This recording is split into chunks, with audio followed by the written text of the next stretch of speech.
A Romance of Two Worlds. By Marie Corelli. Prologue. We live in an age of universal inquiry, ergo of universal skepticism. The prophecies of the poet, the dreams of the philosopher and scientist, are being daily realized. Things formerly considered mere fairy tales have become facts, yet, in spite of the marvels of learning and science that are hourly accomplished among us, the attitude of mankind is one of disbelief. There is no God, cries one theorist, or if there be one, I can obtain no proof of his existence. There is no creator, exclaims another. The universe is simply a rushing together of atoms. There can be no immortality, asserts a third. We are but dust, and to dust we shall return.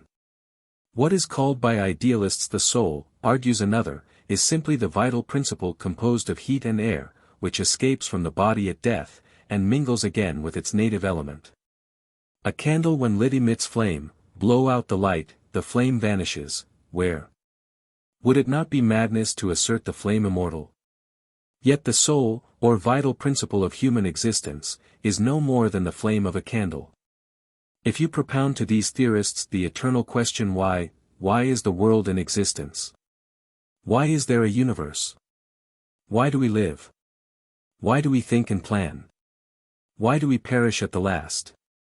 Their grandiose reply is, because of the law of universal necessity.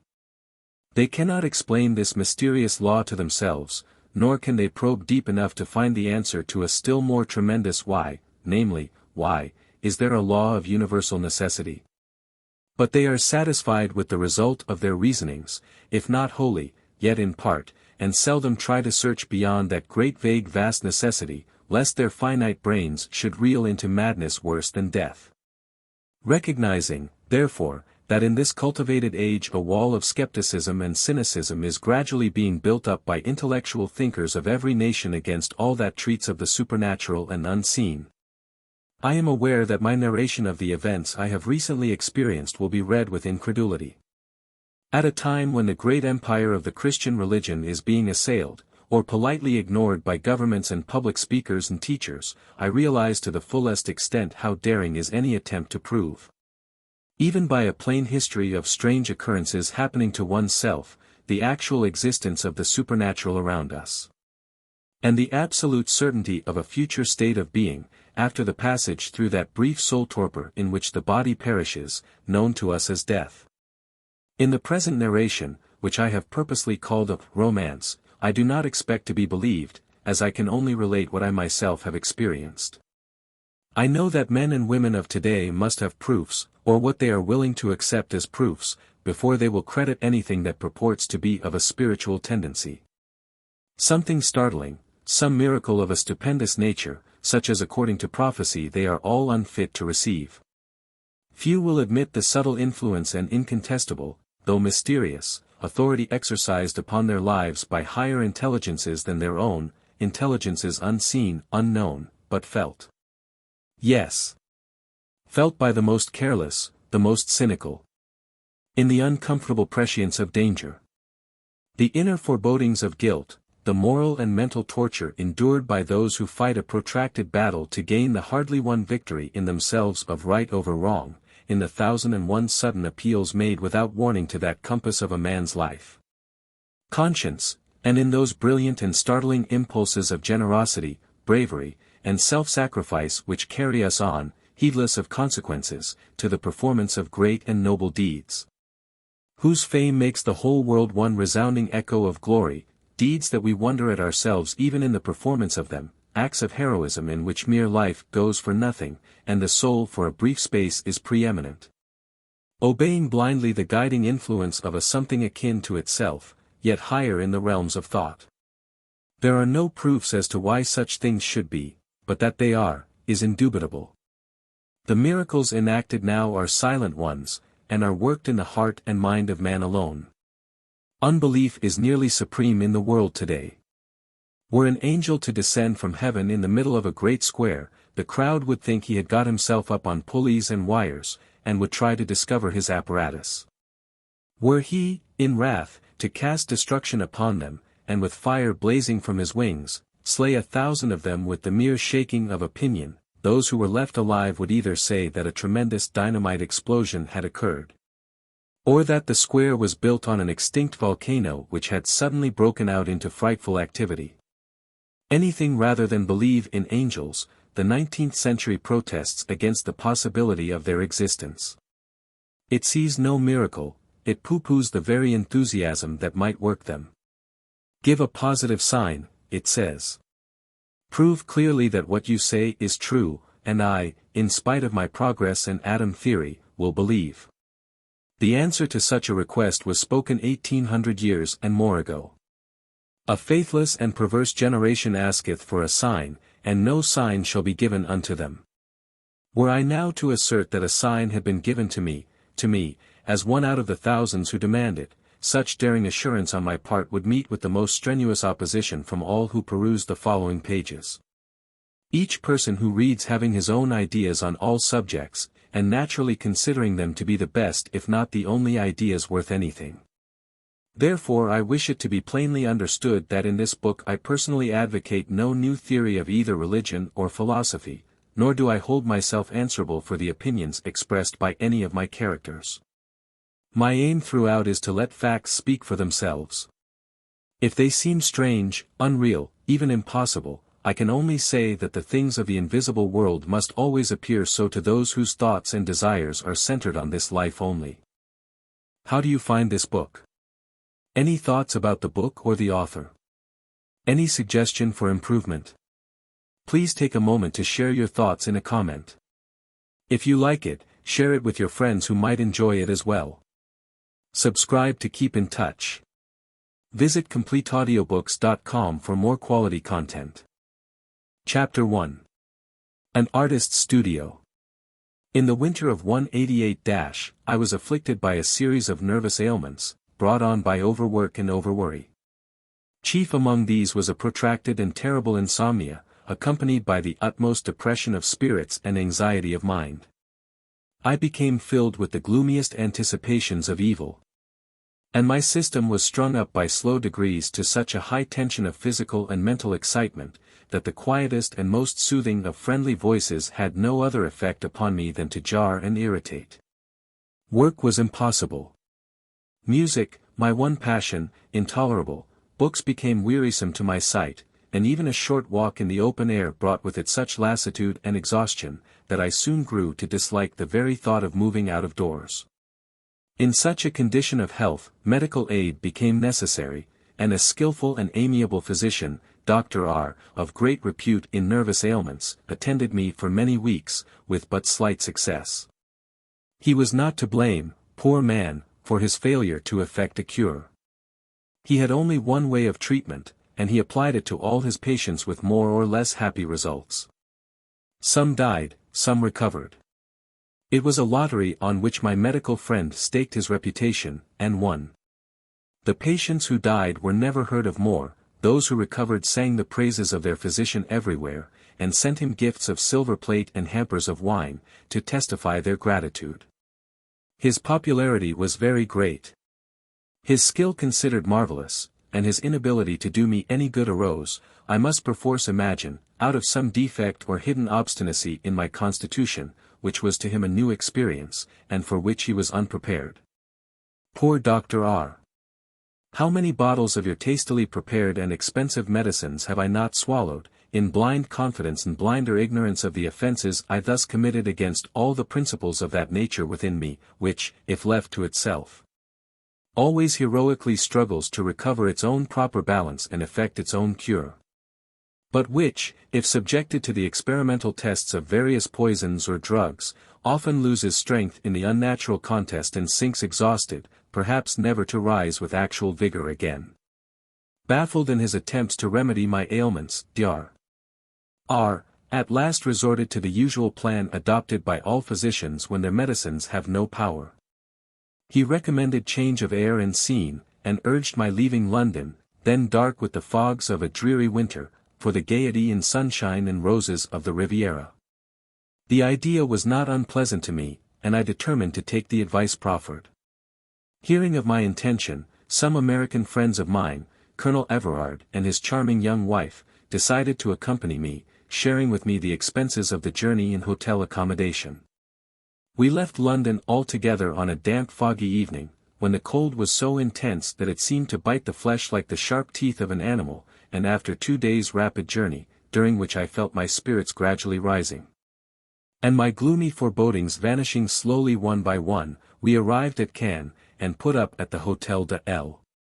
It was a lovely place, and most beautifully situated. The garden was a perfect wilderness of roses in full bloom, and an avenue of orange trees beginning to flower cast a delicate fragrance on the warm delicious air. Mrs. Everard was delighted. "If you do not recover your health here," she said half-laughingly to me on the second morning after our arrival, "I am afraid your case is hopeless. What sunshine! What a balmy wind! It is enough to make a cripple cast away his crutches and forget he was ever lame. Don't you think so?" I smiled in answer, but inwardly I sighed.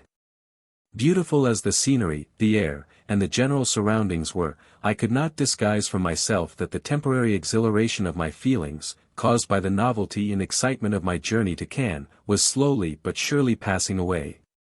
The terrible apathy, against which I had fought for so many months, was again creeping over me with its cruel and resistless force. I did my best to struggle against it. I walked, I rode, I laughed and chatted with Mrs. Everard and her husband, and forced myself into sociability with some of the visitors at the hotel, who were disposed to show us friendly attention. I summoned all my stock of willpower to beat back the insidious physical and mental misery that threatened to sap the very spring of my life, and in some of these efforts I partially succeeded. But it was at night that the terrors of my condition manifested themselves. Then sleep forsook my eyes, a dull throbbing weight of pain encircled my head like a crown of thorns, nervous terrors shook me from head to foot. Fragments of my own musical compositions hummed in my ears with wearying persistence, fragments that always left me in a state of distressed conjecture. For I never could remember how they ended, and I puzzled myself vainly over crotchets and quavers that never would consent to arrange themselves in any sort of finale. So the days went on. For Colonel Everard and his wife, those days were full of merriment, sightseeing, and enjoyment. For me, though outwardly I appeared to share in the universal gaiety, they were laden with increasing despair and wretchedness. For I began to lose hope of ever recovering my once buoyant health and strength, and, what was even worse, I seemed to have utterly parted with all working ability. I was young, and up to within a few months life had stretched brightly before me, with the prospect of a brilliant career. And now what was I? A wretched invalid, a burden to myself and to others, a broken spar flung with other fragments of shipwrecked lives on the great ocean of time, there to be whirled away and forgotten. But a rescue was approaching. A rescue sudden and marvelous, of which, in my wildest fancies, I had never dreamed. Staying in the same hotel with us was a young Italian artist, Raffello Cellini by name. His pictures were beginning to attract a great deal of notice, both in Paris and Rome, not only for their faultless drawing, but for their wonderfully exquisite coloring. So deep and warm and rich were the hues he transferred to his canvases, that others of his art, less fortunate in the management of the palette, declared he must have invented some foreign compound whereby he was enabled to deepen and brighten his colors for the time being. But that the effect was only temporary, and that his pictures, exposed to the air for some 8 or 10 years, would fade away rapidly, leaving only the traces of an indistinct blur. Others, more generous, congratulated him on having discovered the secrets of the old masters. In short, he was admired, condemned, envied, and flattered, all in a breath. While he himself, being of a singularly serene and unruffled disposition, worked away incessantly, caring little or nothing for the world's praise or blame. Cellini had a pretty suite of rooms in the Hôtel de L, and my friends Colonel and Mrs. Everard fraternized with him very warmly. He was by no means slow to respond to their overtures of friendship, and so it happened that his studio became a sort of lounge for us, where we would meet to have tea, to chat, to look at the pictures, or to discuss our plans for future enjoyment. These visits to Cellini's studio, strange to say, had a remarkably soothing and calming effect upon my suffering nerves. The lofty and elegant room, furnished with that admired disorder and mixed luxuriousness peculiar to artists, with its heavily drooping velvet curtains, its glimpses of white marble busts and broken columns. Its flash and fragrance of flowers that bloomed in a tiny conservatory opening out from the studio and leading to the garden, where a fountain bubbled melodiously, all this pleased me and gave me a curious, yet most welcome, sense of absolute rest. Cellini himself had a fascination for me, for exactly the same reason. As an example of this, I remember escaping from Mrs. Everard on one occasion, and hurrying to the most secluded part of the garden, in order to walk up and down alone in an endeavor to calm an attack of nervous agitation which had suddenly seized me. While thus pacing about in feverish restlessness, I saw Cellini approaching, his head bent as if in thought, and his hands clasped behind his back. As he drew near me, he raised his eyes, they were clear and darkly brilliant, he regarded me steadfastly with a kindly smile. Then lifting his hat with the graceful reverence peculiar to an Italian, he passed on, saying no word. But the effect of his momentary presence upon me was remarkable, it was electric. I was no longer agitated. Calmed, soothed and almost happy, I returned to Mrs. Everard, and entered into her plans for the day with so much alacrity that she was surprised and delighted. "If you go on like this," she said, "you will be perfectly well in a month." I was utterly unable to account for the remedial influence Raffello Cellini's presence had upon me. But such as it was I could not but be grateful for the respite it gave me from nervous suffering, and my now daily visits to the artist's studio were a pleasure and a privilege not to be foregone. Moreover, I was never tired of looking at his pictures. His subjects were all original, and some of them were very weird and fantastic. One large picture particularly attracted me. It was entitled Lords of Our Life and Death. Surrounded by rolling masses of cloud, some silver-crested, some shot through with red flame, was depicted the world, as a globe half in light, half in shade. Poised above it was a great angel, upon whose calm and noble face rested a mingled expression of deep sorrow, yearning pity, and infinite regret. Tears seemed to glitter on the drooping lashes of this sweet yet stern spirit. And in his strong right hand he held a drawn sword, the sword of destruction, pointed forever downwards to the fated globe at his feet. Beneath this angel and the world he dominated was darkness, utter illimitable darkness. But above him the clouds were torn asunder, and through a transparent veil of light golden mist, a face of surpassing beauty was seen, a face on which youth, health, hope, love, and ecstatic joy all shone with ineffable radiance. It was the personification of life, not life as we know it, brief and full of care, but life immortal and love triumphant. Often and often I found myself standing before this masterpiece of Cellini's genius, gazing at it, not only with admiration, but with a sense of actual comfort. One afternoon, while resting in my favorite low chair opposite the picture, I roused myself from a reverie, and turning to the artist, who was showing some watercolor sketches to Mrs. Everard, I said abruptly, "Did you imagine that face of the angel of life, Signor Cellini, or had you a model to copy from?" He looked at me and smiled. "It is a moderately good portrait of an existing original," he said. "A woman's face then, I suppose? How very beautiful she must be." "Actual beauty is sexless," he replied, and was silent. The expression of his face had become abstracted and dreamy, and he turned over the sketches for Mrs. Everard with an air which showed his thoughts to be far away from his occupation. "And the death angel?" I went on.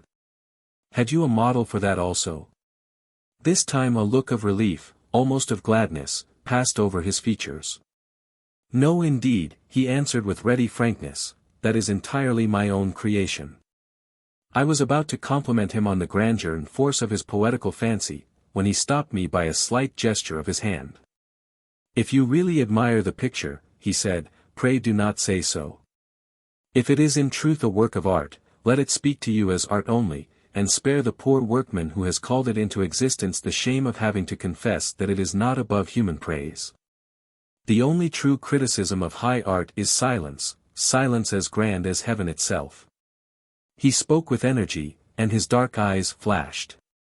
Amy, Mrs. Everard, looked at him curiously.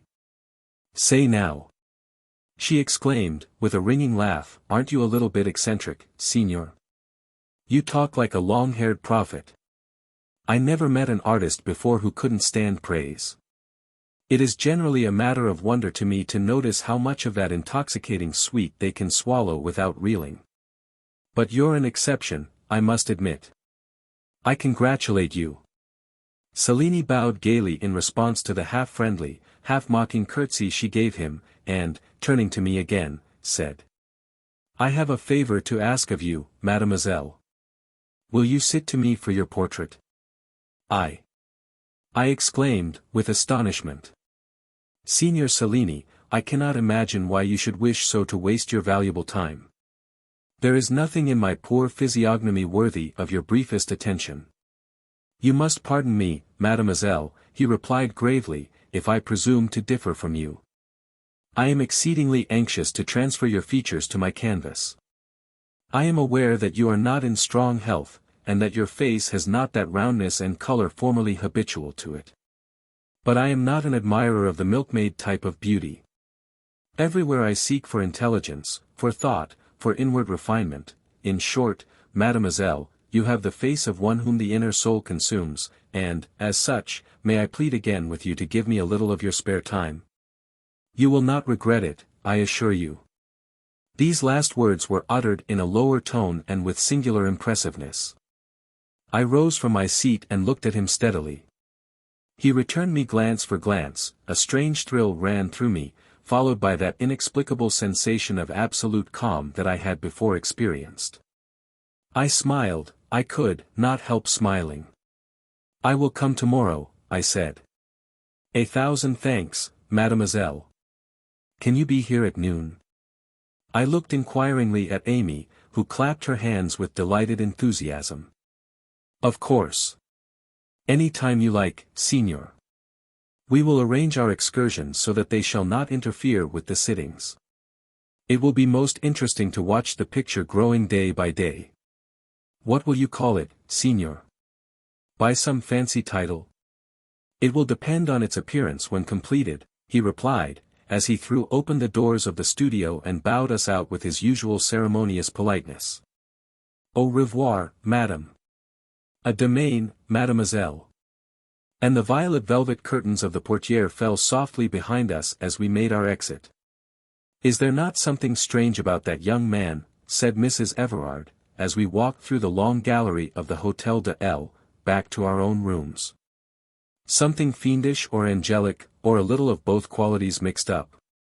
I think he is what people term peculiar, when they fail to understand the poetical vagaries of genius," I replied. "He is certainly very uncommon.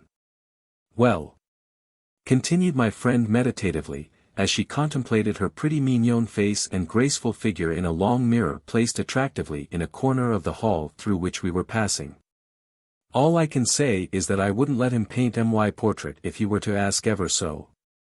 I should be scared to death. I wonder you, being so nervous, were not afraid of him." "I thought you liked him," I said. "So I do.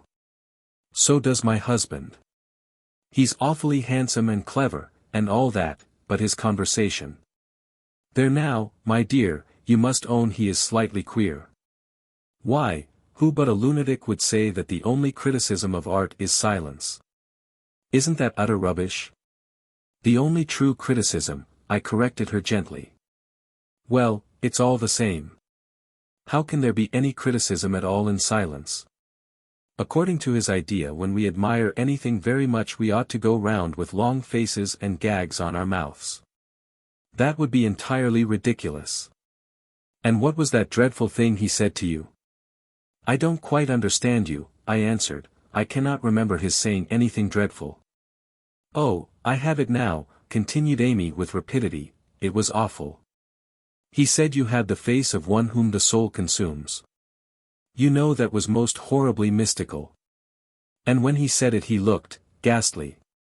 What did he mean by it, I wonder?" I made no answer, but I thought I knew. I changed the conversation as soon as possible, and my volatile American friend was soon absorbed in a discussion on dress and jewelry. That night was a blessed one for me. I was free from all suffering, and slept as calmly as a child, while in my dreams the face of Cellini's angel of life smiled at me, and seemed to suggest peace. Chapter 2. The Mysterious Potion.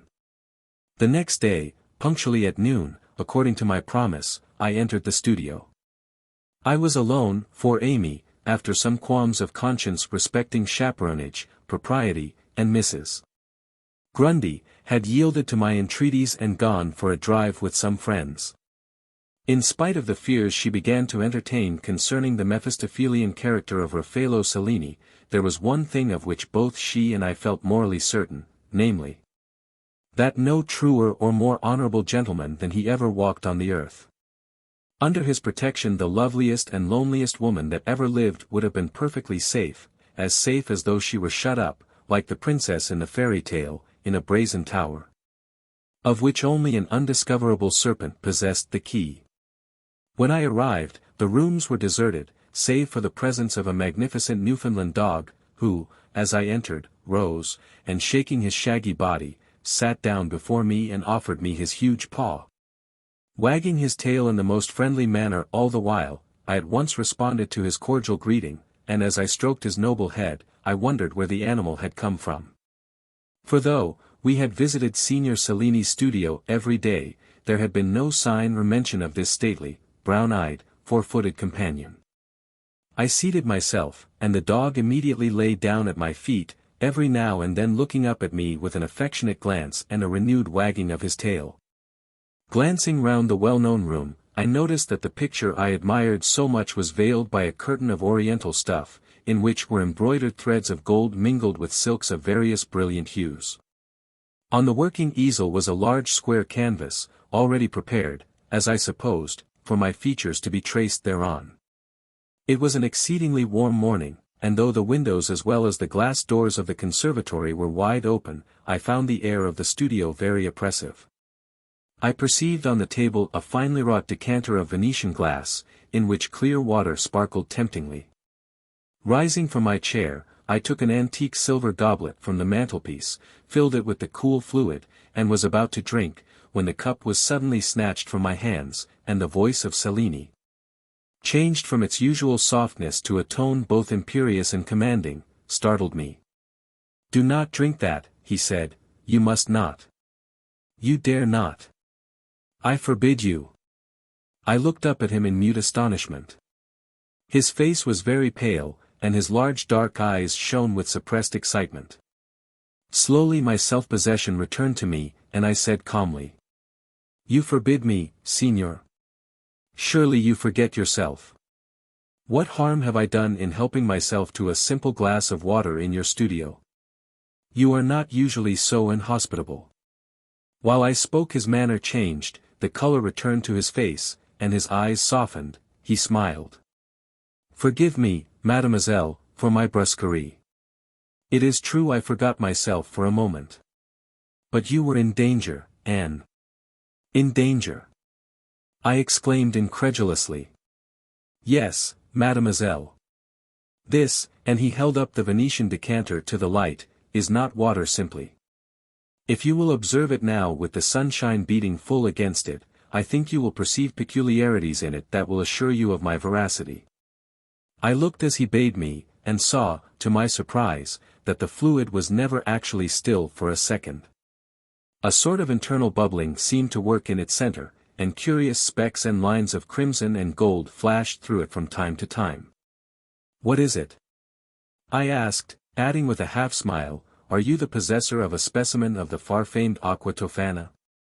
Cellini placed the decanter carefully on a shelf, and I noticed that he chose a particular spot for it, where the rays of the sun could fall perpendicularly upon the vessel containing it. Then turning to me, he replied, "Aqua tofana, mademoiselle, is a deadly poison, known to the ancients and also to many learned chemists of our day.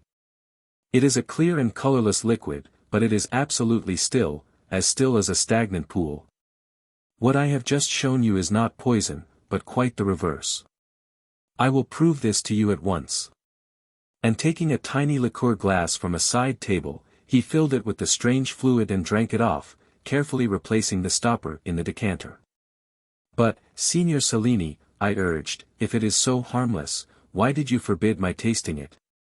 Why did you say there was danger for me when I was about to drink it?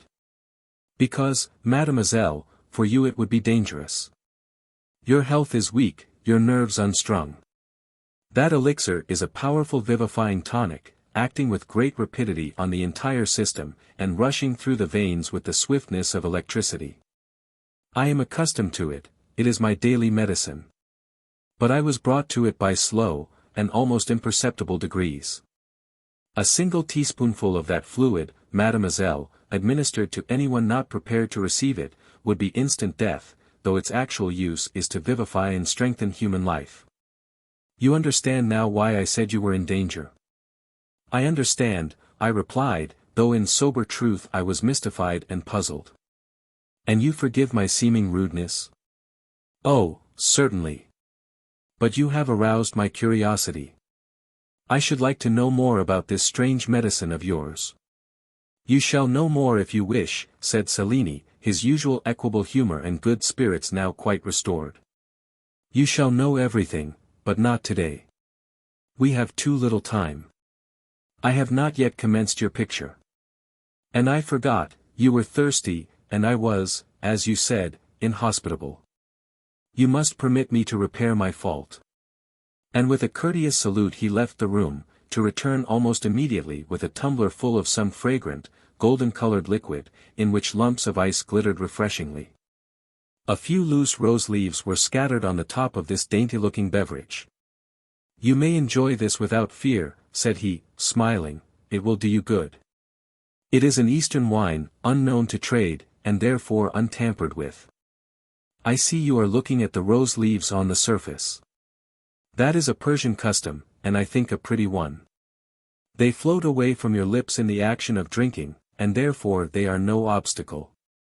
I tasted the wine and found it delicious, soft and mellow as summer moonlight. While I sipped at the big Newfoundland, who had stretched himself in a couchant posture on the hearthrug ever since Cellini had first entered the room, rose and walked majestically to my side and rubbed his head caressingly against the folds of my dress. Leo has made friends with you, I see, said Cellini. You should take that as a great compliment, for he is most particular in his choice of acquaintance, and most steadfast when he has once made up his mind. He has more decision of character than many a statesman. How is it we have never seen him before? I inquired. You never told us you had such a splendid companion. I am not his master, replied the artist. He only favors me with a visit occasionally. He arrived from Paris last night and came straight here, sure of his welcome. He does not confide his plans to me, but I suppose he will return to his home when he thinks it advisable. He knows his own business best. I laughed. What a clever dog. Does he journey on foot, or does he take the train? I believe he generally patronizes the railway. All the officials know him, and he gets into the guard's van as a matter of course. Sometimes he will alight at a station en route, and walk the rest of the way. But if he is lazily inclined, he does not stir till the train reaches its destination. At the end of every 6 months or so, the railway authorities send the bill of Leo's journeyings in to his master, when it is always settled without difficulty. And who is his master? I ventured to ask. Cellini's face grew serious and absorbed, and his eyes were full of grave contemplation as he answered. His master, mademoiselle, is my master, one who among men, is supremely intelligent, among teachers, absolutely unselfish. Among thinkers, purely impersonal, among friends, inflexibly faithful. To him I owe everything, even life itself. For him no sacrifice, no extreme devotion would be too great, could I hope thereby to show my gratitude. But he is as far above human thanks or human rewards as the sun is above the sea. Not here, not now, dare I say to him, my friend, behold how much I love thee. Such language would be all too poor and unmeaning, but hereafter, who knows? And he broke off abruptly with a half-sigh. Then, as if forcing himself to change the tenor of his thoughts, he continued in a kind tone, "But, mademoiselle, I am wasting your time, and am taking no advantage of the favor you have shown me by your presence today. Will you seat yourself here?" And he placed an elaborately carved oaken settee in one corner of the studio, opposite his own easel. "I should be sorry to fatigue you at all," he went on. "Do you care for reading?" I answered eagerly in the affirmative, and he handed me a volume bound in curiously embossed leather, and ornamented with silver clasps. It was entitled Letters of a Dead Musician. "You will find clear gems of thought, passion, and feeling in this book," said Cellini, "and being a musician yourself, you will know how to appreciate them." The writer was one of those geniuses whose work the world repays with ridicule and contempt. There is no fate more enviable. I looked at the artist with some surprise as I took the volume he recommended, and seated myself in the position he indicated. And while he busied himself in arranging the velvet curtains behind me as a background, I said, "Do you really consider it enviable, Signor Cellini, to receive the world's ridicule and contempt?" "I do indeed," he replied, "since it is a certain proof that the world does not understand you. To achieve something that is above human comprehension, that is greatness. To have the serene sublimity of the God-man Christ, and consent to be crucified by a gibing world that was fated to be afterwards civilized and dominated by his teachings, what can be more glorious? To have the magnificent versatility of a Shakespeare, who was scarcely recognized in his own day, but whose gifts were so vast and various that the silly multitudes wrangle over his very identity and the authenticity of his plays to this hour, what can be more triumphant?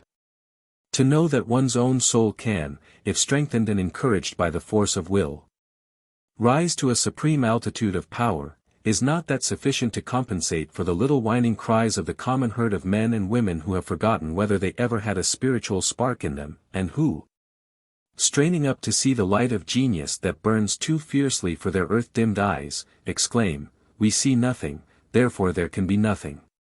Ah, mademoiselle, the knowledge of one's own inner self-existence is a knowledge surpassing all the marvels of art and science." Cellini spoke with enthusiasm, and his countenance seemed illumined by the eloquence that warmed his speech. I listened with a sort of dreamy satisfaction.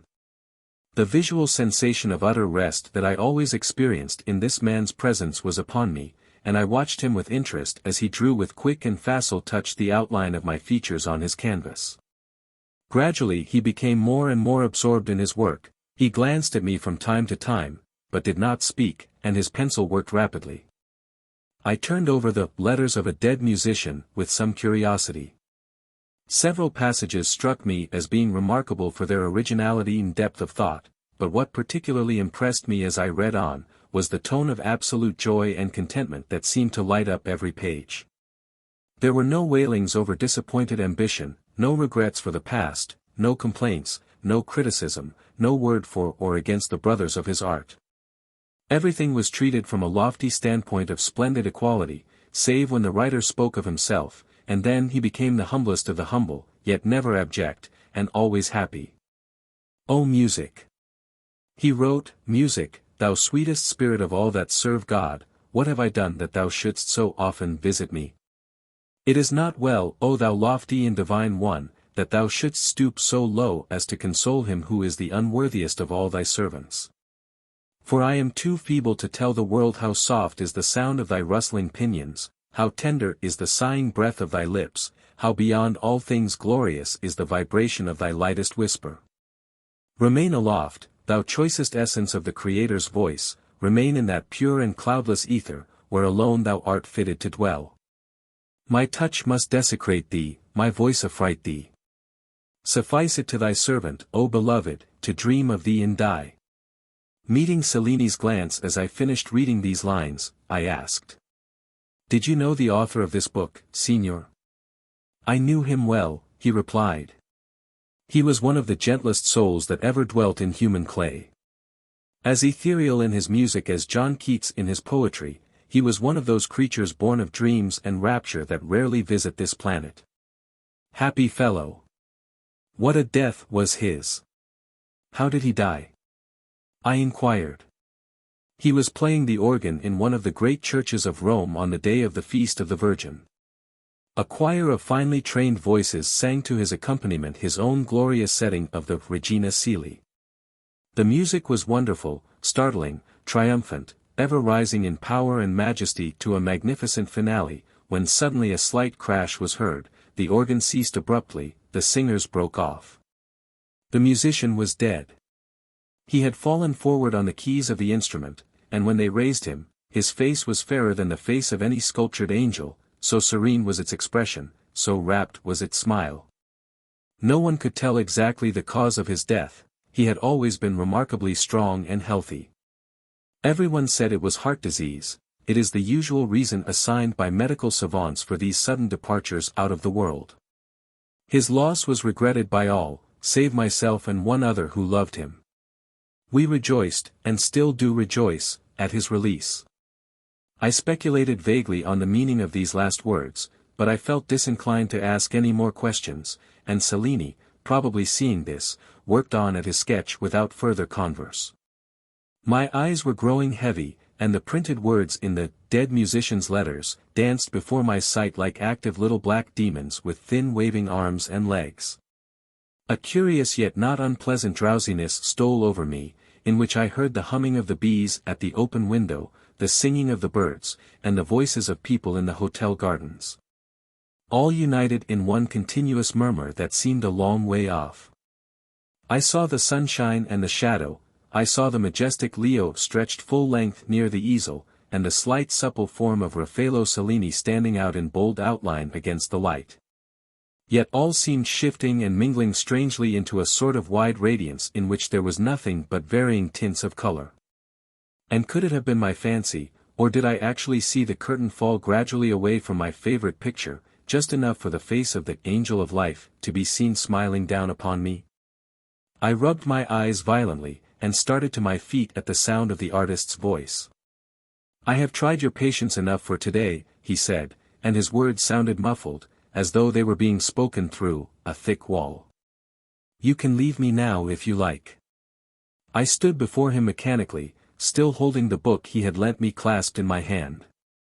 Irresolutely I raised my eyes towards the Lords of our life and death. It was closely veiled. I had then experienced an optical illusion. I forced myself to speak, to smile, to put back the novel sensations that were overwhelming me. "I think," I said, and I heard myself speak as though I were somebody else at a great distance off, "I think, Signor Cellini, your Eastern wine has been too potent for me. My head is quite heavy, and I feel dazed." "It is mere fatigue and the heat of the day," he replied quietly. "I am sure you are not too dazed, as you call it, to see your favorite picture, are you?" I trembled. Was not that picture veiled? I looked, there was no curtain at all, and the faces of the two angels shone out of the canvas with intense brilliancy. Strange to say, I felt no surprise at this circumstance, which, had it occurred a moment previously, would have unquestionably astonished and perhaps alarmed me. The mistiness of my brain suddenly cleared, I saw everything plainly. I heard distinctly, and when I spoke, the tone of my voice sounded as full and ringing as it had previously seemed low and muffled. I gazed steadfastly at the painting, and replied, half smiling. "I should be indeed far gone, as the saying is, if I could not see that, Signor. It is truly your masterpiece. Why have you never exhibited it? Can you ask that?" He said with impressive emphasis, at the same time drawing nearer and fixing upon me the penetrating glance of his dark fathomless eyes. It then seemed to me that some great inner force compelled me to answer this half-inquiry, in words of which I had taken no previous thought, and which, as I uttered them, conveyed no special meaning to my own ears. "Of course," I said slowly, as if I were repeating a lesson, "you would not so betray the high trust committed to your charge." "Well said," replied Cellini, "you are fatigued, mademoiselle. Au revoir. Till tomorrow." And, throwing open the door of his studio, he stood aside for me to pass out. I looked at him inquiringly. "Must I come at the same time tomorrow?" I asked. "If you please." I passed my hand across my forehead perplexedly. I felt I had something else to say before I left him. He waited patiently, holding back with one hand the curtains of the portière. "I think I had a parting word to give you," I said at last, meeting his gaze frankly, "but I seem to have forgotten what it was." Cellini smiled gravely. "Do not trouble to think about it, mademoiselle. I am unworthy the effort on your part." A flash of vivid light crossed my eyes for a second, and I exclaimed eagerly. "I remember now. It was Dieu vous garde, Seigneur." He bent his head reverentially. "Merci mille fois, mademoiselle. Dieu vous garde, vous aussi. Au revoir." And clasping my hand with a light yet friendly pressure, he closed the door of his room behind me. Once alone in the passage, the sense of high elation and contentment that had just possessed me began gradually to decrease. I had not become actually dispirited, but a languid feeling of weariness oppressed me, and my limbs ached as though I had walked incessantly for many miles. I went straight to my own room. I consulted my watch. It was 1:30, the hour at which the hotel luncheon was usually served. Mrs. Everard had evidently not returned from her drive. I did not care to attend the table d'hôte alone, besides, I had no inclination to eat. I drew down the window blinds to shut out the brilliancy of the beautiful southern sunlight, and throwing myself on my bed I determined to rest quietly till Amy came back. I had brought the Letters of a Dead Musician away with me from Cellini's studio, and I began to read, intending to keep myself awake by this means. But I found I could not fix my attention on the page, nor could I think at all connectedly. Little by little my eyelids closed, the book dropped from my nerveless hand, and in a few minutes I was in a deep and tranquil slumber. Chapter 3. 3 Visions. Roses, roses. An interminable chain of these royal blossoms, red and white, wreathed by the radiant fingers of small rainbow-winged creatures as airy as moonlight mist, as delicate as thistledown.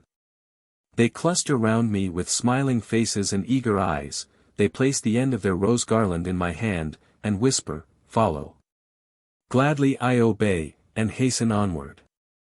Guiding myself by the fragrant chain I hold, I pass through a labyrinth of trees, whose luxuriant branches quiver with the flight and song of birds. Then comes a sound of waters.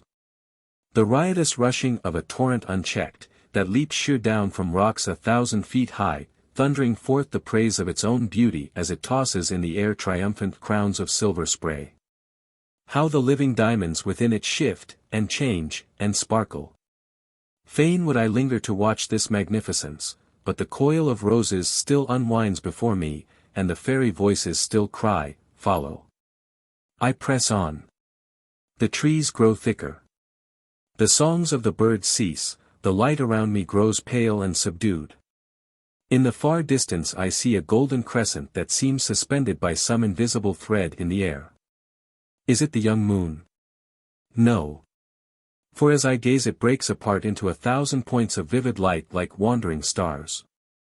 These meet, they blaze into letters of fire. I strain my dazzled eyes to spell out their meaning. They form one word, Heliobas. I read it. I utter it aloud. The rose chain breaks at my feet, and disappears. The fairy voices die away on my ear. There is utter silence, utter darkness, save where that one name writes itself in burning gold on the blackness of the heavens. The interior of a vast cathedral is opened before my gaze. The lofty white marble columns support a vaulted roof painted in fresco, from which are suspended 1,000 lamps that emit a mild and steady effulgence. The great altar is illuminated, the priests, in glittering raiment, pace slowly to and fro. The large voice of the organ, murmuring to itself awhile, breaks forth in a shout of melody.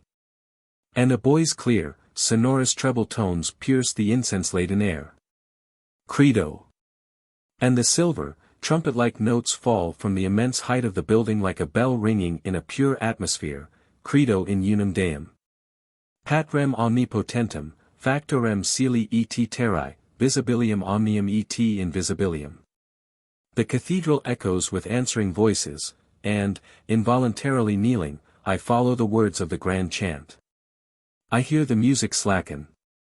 The notes of rejoicing change to a sobbing and remorseful wail, the organ shudders like a forest of pines in a tempest, crucifixus etiam pro nobis, passus eti sepultus est. A darkness grows up around me, my senses swim. The music altogether ceases. But a brilliant radiance streams through a side door of the church, and 20 maidens, clad in white and crowned with myrtle, pacing 2 by 2, approach me. They gaze at me with joyous eyes. Art thou also one of us? They murmur. Then they pass onward to the altar, where again the lights are glimmering. I watch them with eager interest, I hear them uplift their fresh young voices in prayer and praise. One of them, whose deep blue eyes are full of lustrous tenderness, leaves her companions, and softly approaches me. She holds a pencil and tablet in her hand. Write, she says, in a thrilling whisper, and write quickly. For whatsoever thou shalt now inscribe is the clue to thy destiny. I obey her mechanically, impelled not by my own will, but by some unknown powerful force acting within and around me. I trace upon the tablet one word only. It is a name that startles me even while I myself write it down, Heliobas. Scarcely have I written it when a thick white cloud veils the cathedral from my sight, the fair maiden vanishes, and all is again still. I am listening to the accents of a grave melodious voice, which, from its slow and measured tones, would seem to be in the action of reading or reciting aloud. I see a small room sparely furnished, and at a table covered with books and manuscripts is seated a man of noble features and commanding presence. He is in the full prime of life, his dark hair has no thread of silver to mar its luxuriance. His face is unwrinkled, his forehead unfurrowed by care. His eyes, deeply sunk beneath his shelving brows, are of a singularly clear and penetrating blue, with an absorbed and watchful look in them, like the eyes of one accustomed to gaze far out at sea. His hand rests on the open pages of a massive volume. He is reading, and his expression is intent and earnest, as if he were littering his own thoughts aloud, with the conviction and force of an orator who knows the truth of which he speaks. The universe is upheld solely by the law of love. A majestic invisible protectorate governs the winds, the tides, the incoming and outgoing of the seasons, the birth of the flowers, the growth of forests, the outpourings of the sunlight, the silent glittering of the stars. A wide illimitable beneficence embraces all creation. A vast eternal pity exists for all sorrow, all sin. He who first swung the planets in the air, and bade them revolve till time shall be no more, he, the fountainhead of absolute perfection, is no deaf, blind, capricious, or remorseless being. To him the death of the smallest singing bird is as great or as little as the death of a world's emperor. For him the timeless withering of an innocent flower is as pitiful as the decay of a mighty nation. An infant's first prayer to him is heard with as tender a patience as the united petitions of thousands of worshippers. For in everything and around everything, from the sun to a grain of sand, he hath a portion, small or great, of his own most perfect existence. Should he hate his creation, he must perforce hate himself. And that love should hate love is an impossibility. Therefore he loves all his work, and as love, to be perfect, must contain pity, forgiveness, and forbearance, so doth he pity, forgive, and forbear. Shall a mere man deny himself for the sake of his child or friend? And shall the infinite love refuse to sacrifice itself, yea, even to as immense a humility as its greatness is immeasurable? Shall we deny those merciful attributes to God which we acknowledge in his creature, man? O my soul, rejoice that thou hast pierced the veil of the beyond, that thou hast seen and known the truth. That to thee is made clear the reason of life, and the recompense of death, yet while rejoicing, grieve that thou art not fated to draw more than a few souls to the comfort thou hast thyself attained. Fascinated by the speaker's voice and countenance, I listen, straining my ears to catch every word that falls from his lips. He rises, he stands erect, he stretches out his hands as though in solemn entreaty. Azul, he exclaims. Messenger of my fate, thou who art a guiding spirit of the elements, thou who ridest the storm cloud and sittest throned on the edge of the lightning. By that electric spark within me, of which thou art the twin flame, I ask of thee to send me this one more poor human soul. Let me change its unrestfulness into repose, its hesitation to certainty, its weakness to strength, its weary imprisonment to the light of liberty. Azul. His voice ceases, his extended hands fall slowly, and gradually he turns his whole figure towards me. He faces me, his intense eyes burn through me, his strange yet tender smile absorbs me. Yet I am full of unreasoning terror. I tremble, I strive to turn away from that searching and magnetic gaze. His deep, melodious tones again ring softly on the silence. He addresses me. Fearest thou me, my child? Am I not thy friend? Knowest thou not the name of Heliobas? At this word I start and gasp for breath, I would shriek, but cannot, for a heavy hand seems to close my mouth, and an immense weight presses me down. I struggle violently with this unseen power, little by little I gain the advantage. One effort more. I win the victory, I wake. Sakes alive, says a familiar voice, you have had a spell of sleep. I got home about 2, nearly starving, and I found you here curled up, in a rosy infant slumber, as the song says. So I hunted up the colonel and had lunch, for it seemed a sin to disturb you. It's just struck 4. Shall we have some tea up here? I looked at Mrs. Everard, and smiled assent. So I had been sleeping for 2 hours and a half, and I had evidently been dreaming all the time, but my dreams had been as vivid as realities. I felt still rather drowsy, but I was thoroughly rested and in a state of delicious tranquility. My friend rang the bell for the tea, and then turned round and surveyed me with a sort of wonder. What have you done to yourself, child? She said at last, approaching the bed where I lay, and staring fixedly at me. What do you mean? Why, you look a different creature. When I left you this morning you were pale and haggard, a sort of die-away delicate invalid, now your eyes are bright, and your cheeks have quite a lovely color in them, your lips, too, are the right tint. But perhaps, and here she looked alarmed, perhaps you've got the fever? I don't think so, I said amusedly, and I stretched out my hand for her to feel.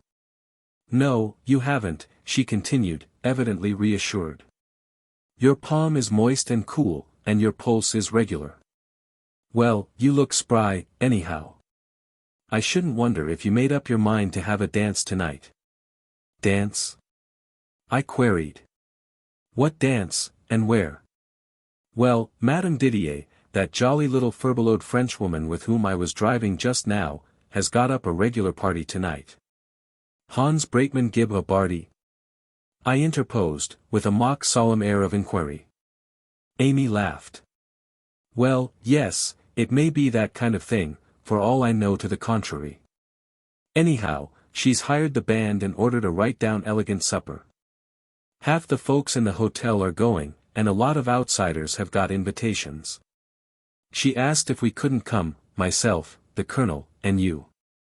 I said I could answer for myself and the colonel, but not for you, as you were an invalid. But if you keep on looking as you do at present, no one will believe that there's anything the matter with you. T. Alphonse. This to a polite waiter, who was our special attendant, and who just then knocked at the door to know Madame's orders. Utterly disbelieving what my friend said in regard to my improved appearance, I rose from the bed and went to the dressing table to look in the mirror and judge for myself. I almost recoiled from my own reflection, so great was my surprise. The heavy marks under my eyes, the lines of pain that had been for months deepening in my forehead, the plaintive droop of the mouth that had given me such an air of ill health and anxiety, all were gone as if by magic. I saw a rose-tinted complexion, a pair of laughing, lustrous eyes, and, altogether, such a happy, mirthful young face smiled back at me, that I half doubted whether it was indeed myself I saw. There now! Cried Amy in triumph, watching me as I pushed my clustering hair from my brows, and examined myself more intently. Did I not tell you so? The change in you is marvelous. I know what it is. You have been getting better unconsciously to yourself in this lovely air and scene, and the long afternoon sleep you've just had has completed the cure. I smiled at her enthusiasm, but was forced to admit that she was right as far as my actual looks went. No one would believe that I was, or ever had been, Illinois. In silence I loosened my hair and began to brush it and put it in order before the mirror, and as I did so my thoughts were very busy. I remembered distinctly all that had happened in the studio of Raffello Cellini, and still more distinctly was I able to recall every detail of the 3 dreams that had visited me in my slumber. The name, too, that had been the keynote of them all I also remembered, but some instinct forbade me to utter it aloud. Once I thought, shall I take a pencil and write it down lest I forget it, and the same instinct said, no. Amy's voluble chatter ran on like the sound of a rippling brook all the time I thus meditated over the occurrences of the day. Say, child, she exclaimed, will you go to the dance? Certainly I will, with pleasure, I answered, and indeed I felt as if I should thoroughly enjoy it. Brava! It will be real fun. There are no end of foreign titles coming, I believe. The Colonel's a bit grumpy about it, he always is when he has to wear his dress suit. He just hates it. That man hasn't a particle of vanity. He looks handsomer in his evening clothes than in anything else, and yet he doesn't see it. But tell me, and her pretty face became serious with a true feminine anxiety, whatever will you wear?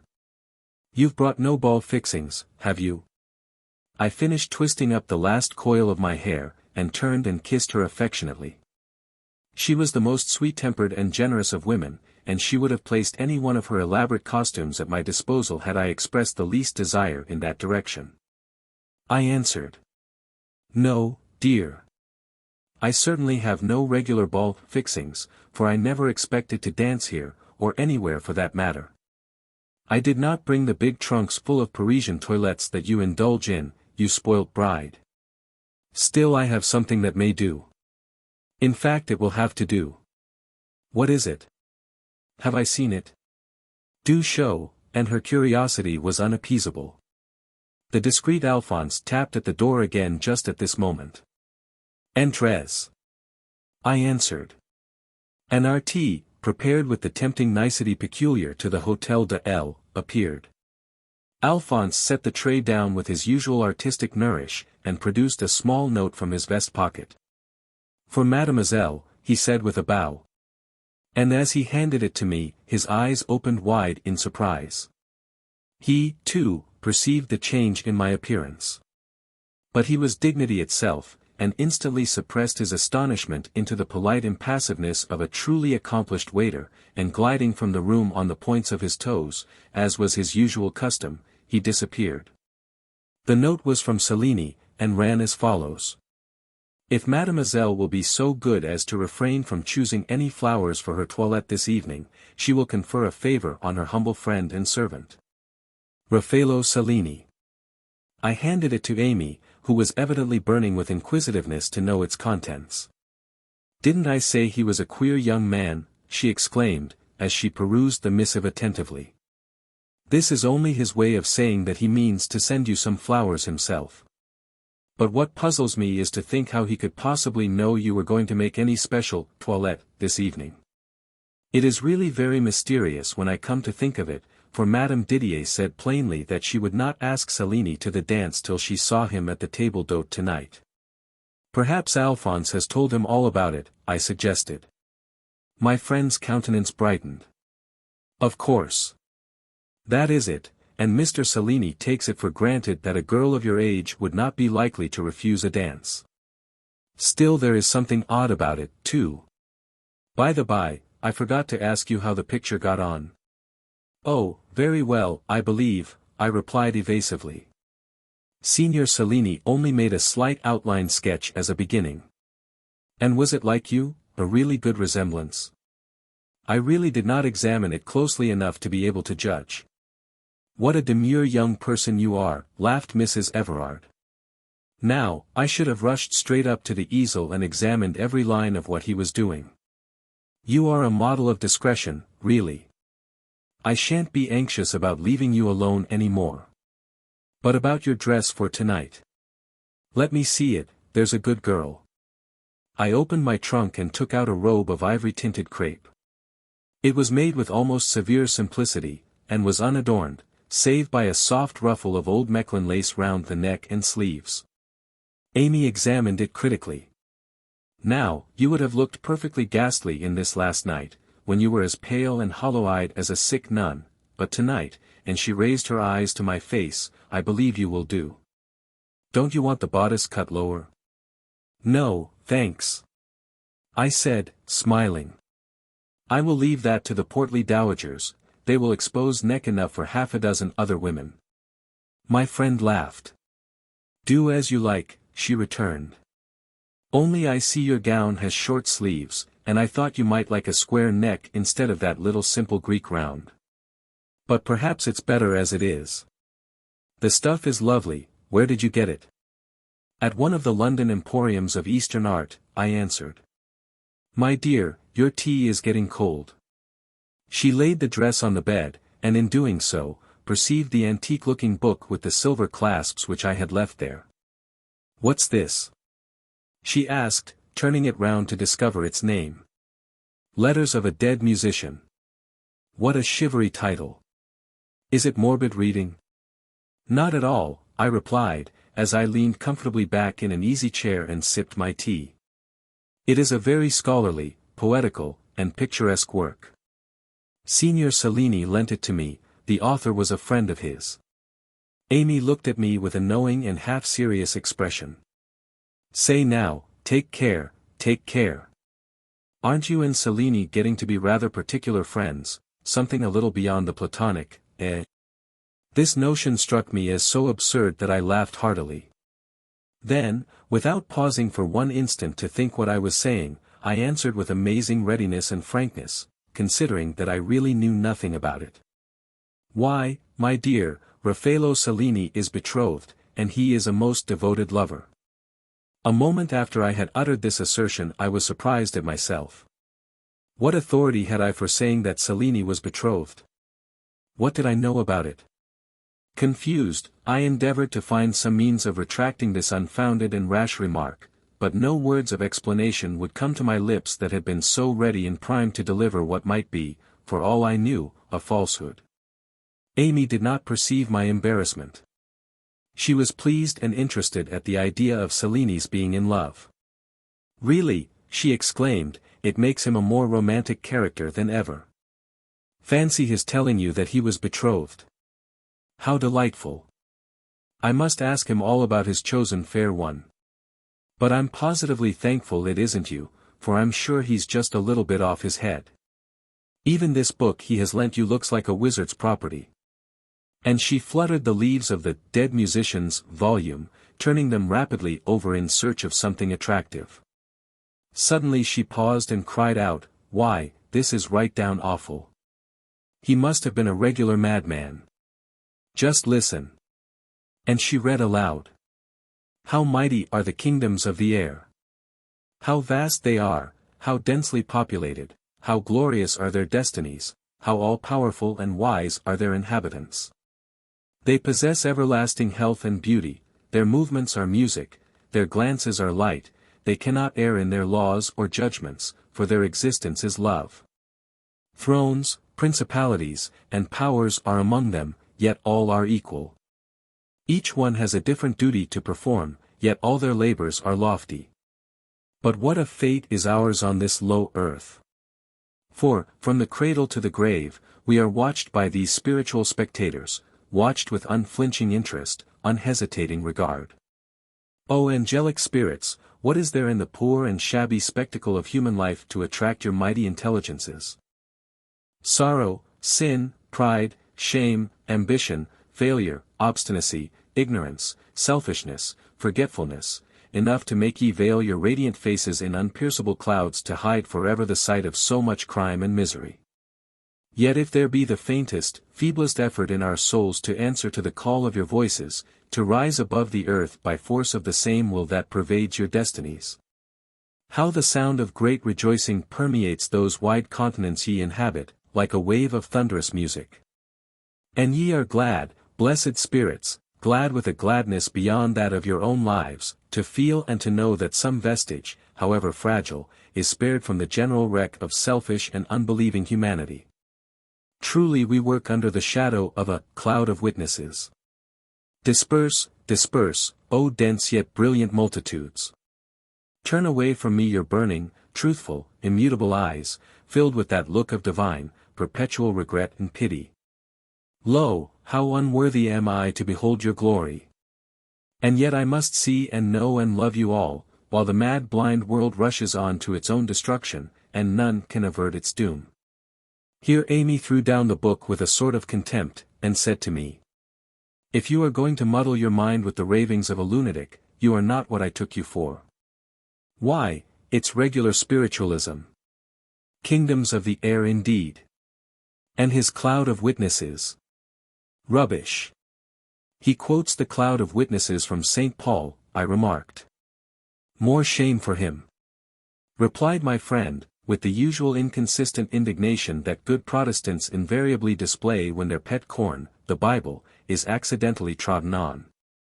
It has been very well said that the devil can quote scripture, and this musician, a good job he is dead, I'm sure, is perfectly blasphemous to quote the Testament in support of his ridiculous ideas. St. Paul did not mean by a cloud of witnesses, a lot of air multitudes and burning, immutable eyes, and all that nonsense. Well, what did he mean? I gently persisted. Oh, he meant, why, you know very well what he meant, said Amy, in a tone of reproachful solemnity. And I wonder at your asking me such a question. Surely you know your Bible, and you must be aware that St. Paul could never have approved of spiritualism. And there are bodies celestial and bodies terrestrial, but one is the glory of the celestial. I quoted with a slight smile. Mrs. Everard looked shocked and almost angry. My dear, I am ashamed of you. You are a believer in spirits, I do declare. Why, I thought Maskelyne and Cook had cured everybody of such notions, and now here's this horrid book going to make you more nervous than ever. I shall have you getting up one night and shrieking about burning, immutable eyes looking at you. I laughed merrily as I rose to pick up the discarded volume from the floor. Don't be afraid, I said. I'll give back the book to Signor Cellini tomorrow, and I will tell him that you do not like the idea of my reading it, and that I am going to study the Bible instead. Come now, dear, don't look cross. And I embraced her warmly, for I liked her far too well to wish to offend her. Let us concentrate our attention on our finery for tonight, when a dense and brilliant multitude, not of air, but of the earthy, will pass us under critical survey. I assure you I mean to make the best of my improved looks, as I don't believe they will last. I dare say I shall be the sick nun that you termed me again tomorrow. I hope not, dearest, said my friend kindly, returning my caress and forgetting her momentary ill humor. A jolly dance will do you good if you are careful to avoid overexertion. But you are quite right, we must really fix our things ready for the evening, else we shall be all in a flurry at the last moment, and nothing riles the colonel so much as to see women in a fuss. I shall wear my lace dress, but it wants seeing to. Will you help me? Readily assenting, we were soon deep in the arrangement of the numberless little mysteries that make up a woman's toilette, and nothing but the most frivolous conversation ensued. But as I assisted in the sorting of laces, jewels, and other dainty appendages of evening costume, I was deep in earnest meditation. Reviewing in my own mind the various sensations I had experienced since I had tasted that Eastern wine in Cellini's studio, I came to the conclusion that he must have tried an experiment on me with some foreign drug, of which he alone knew the properties. Why he should do this I could not determine, but that he had done it I was certain. Besides this, I felt sure that he personally exerted some influence upon me, a soothing and calming influence I was forced to admit, still, it could hardly be allowed to continue. To be under the control, however slight, of one who was almost a stranger to me, was, at the least, unnatural and unpleasant. I was bound to ask him a few plain questions. And, supposing Mrs. Everard were to speak to him about his being betrothed, and he were to deny it, and afterwards were to turn round upon me and ask what authority I had for making such a statement, what should I say? Convict myself of falsehood? However, it was no use to puzzle over the solution of this difficulty till it positively presented itself. At any rate, I determined I would ask him frankly, face to face, for some explanation of the strange emotions I had felt ever since meeting him, and thus resolved, I waited patiently for the evening. Chapter 4. A Dance and a Promise. Our little French friend, Madame Didier, was not a woman to do things by halves. She was one of those rare exceptions among Parisian ladies, she was a perfectly happy wife. Nay, more, she was in love with her own husband, a fact which, considering the present state of society both in France and England, rendered her almost contemptible in the eyes of all advanced thinkers. She was plump and jolly in appearance, round-eyed and brisk as a lively robin. Her husband, a large, mild-faced placid man, mon petit mari, as she called him, permitted her to have her own way in everything, and considered all she did as perfectly well done. Therefore, when she had proposed this informal dance at the Hôtel de L, he made no objection, but entered into her plans with spirit, and, what was far more important, opened his purse readily to her demands for the necessary expenses. So nothing was stinted, the beautiful ballroom attached to the hotel was thrown open, and lavishly decorated with flowers, fountains, and twinkling lights. An awning extended from its windows right down the avenue of dark ilex trees, which were ornamented with Chinese lanterns. An elegant supper was laid out in the large dining room, and the whole establishment was en fete. The delicious strains of a Viennese band floated to our ears as Colonel Everard, his wife, and myself descended the staircase on our way to the scene of revelry. And suggestions of fairyland were presented to us in the graceful girlish forms, clad in light, diaphanous attire, that flitted here and there, or occasionally passed us. Colonel Everard marched proudly along with the military bearing that always distinguished him, now and then glancing admiringly at his wife, who, indeed, looked her very best. Her dress was of the finest Brussels lace, looped over a skirt of the palest shell-pink satin, deep crimson velvet roses clustered on her breast, and nestled in her rich hair. A necklace of magnificent rubies clasped her neck, and the same jewels glittered on her round white arms. Her eyes shone with pleasurable excitement, and the prettiest color imaginable tinted her delicate cheeks. When an American woman is lovely, she is very lovely, I said. You will be the belle of the room tonight, Amy. Nonsense, she replied, well pleased, though, at my remark. You must remember I have a rival in yourself. I shrugged my shoulders incredulously. It is not like you to be sarcastic, I said. You know very well I have the air of a resuscitated corpse. The colonel wheeled round suddenly, and brought us all up to a standstill before a great mirror. If you are like a resuscitated corpse, I'll throw $100 into the next mud pond, he observed. Look at yourself. I looked, at first indifferently, and then with searching scrutiny. I saw a small, slender girl, clad in white, with a mass of gold hair twisted loosely up from her neck, and fastened with a single star of diamonds.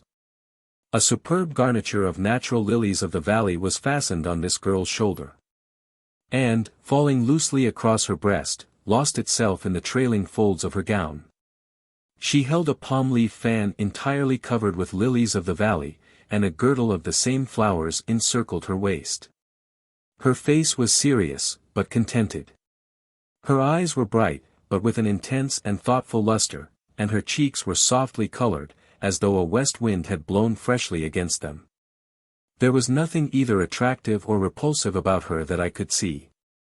And yet, I turned away from the mirror hastily with a faint smile. The lilies form the best part of my toilette, I said. That they do, asserted Amy, with emphasis. They are the finest specimens I ever saw. It was real elegant of Mr.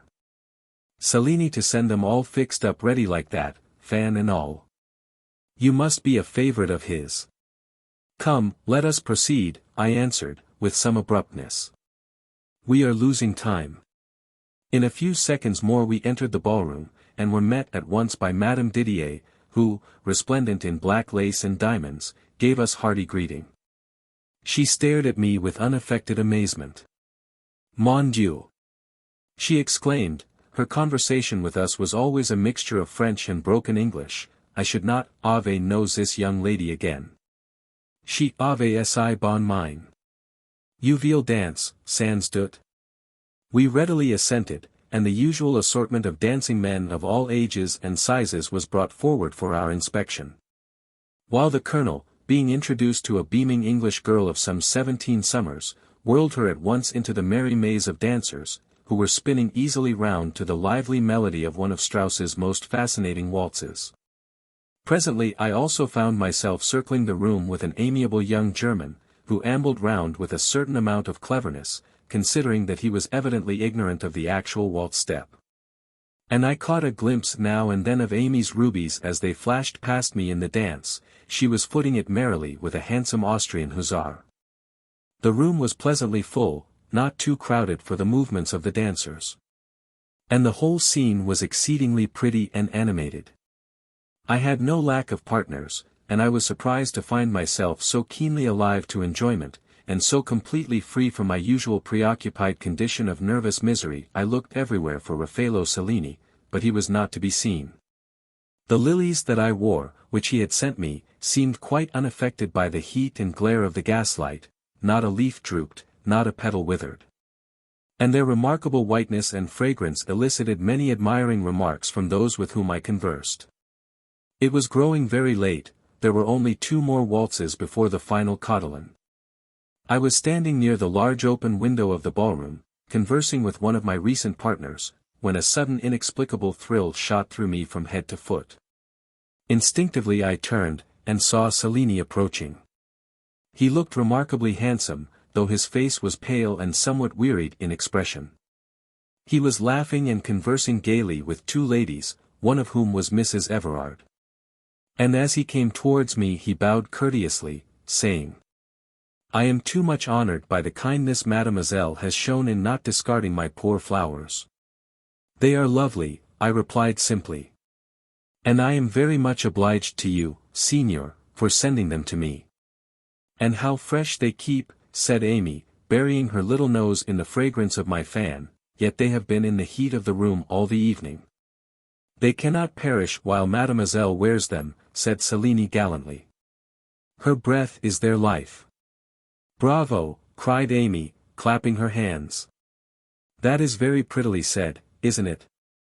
I was silent. I never could endure compliments. They are seldom sincere, and it gives me no pleasure to be told lies, however prettily they may be worded. Signor Cellini appeared to divine my thoughts, for he said in a lower tone, "Pardon me, mademoiselle, I see my observation displeased you. But there is more truth in it than you perhaps know."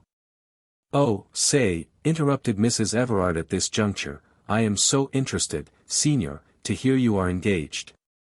I suppose she is a dream of beauty?" The hot color rushed to my cheeks, and I bit my lips in confusion and inquietude. What would he answer? My anxiety was not of long duration. Cellini smiled, and seemed in no way surprised.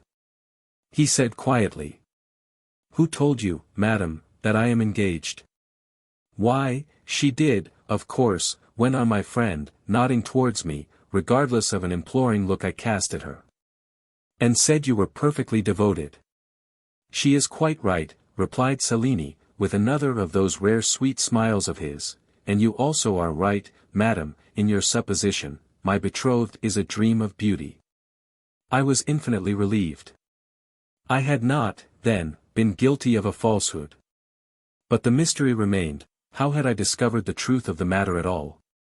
While I puzzled my mind over this question, the other lady who had accompanied Mrs. Everard spoke. She was an Austrian of brilliant position and attainments. "You quite interest me, Signor," she said. "Is your fair fiancée here tonight?" "No, madam," replied Cellini, "she is not in this country." "What a pity," exclaimed Amy. "I want to see her real bad." "Don't you?" she asked, turning to me.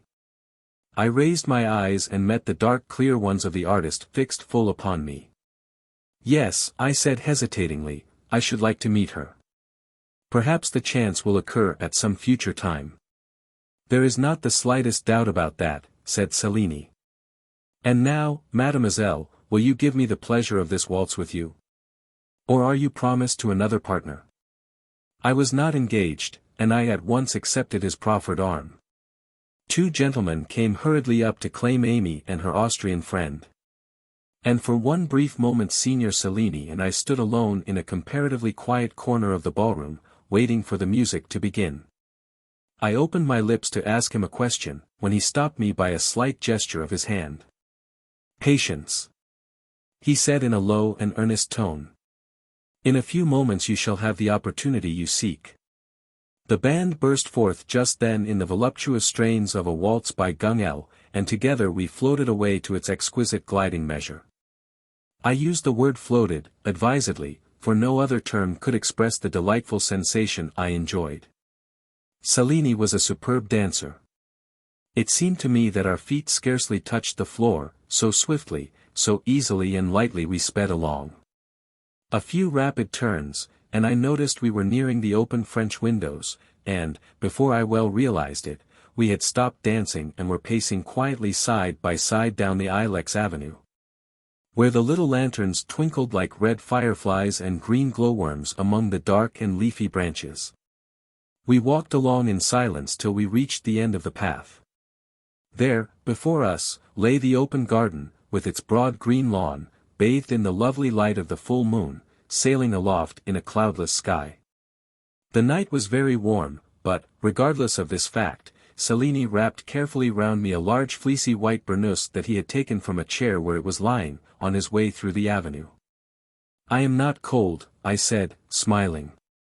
No. But you will be, perhaps. It is not wise to run any useless risks. I was again silent. A low breeze rustled in the treetops near us, the music of the ballroom reached us only in faint and far echoes. The scent of roses and myrtle was wafted delicately on the balmy air, the radiance of the moon softened the outlines of the landscape into a dreamy suggestiveness of its reality. Suddenly a sound broke on our ears, a delicious, long, plaintive trill.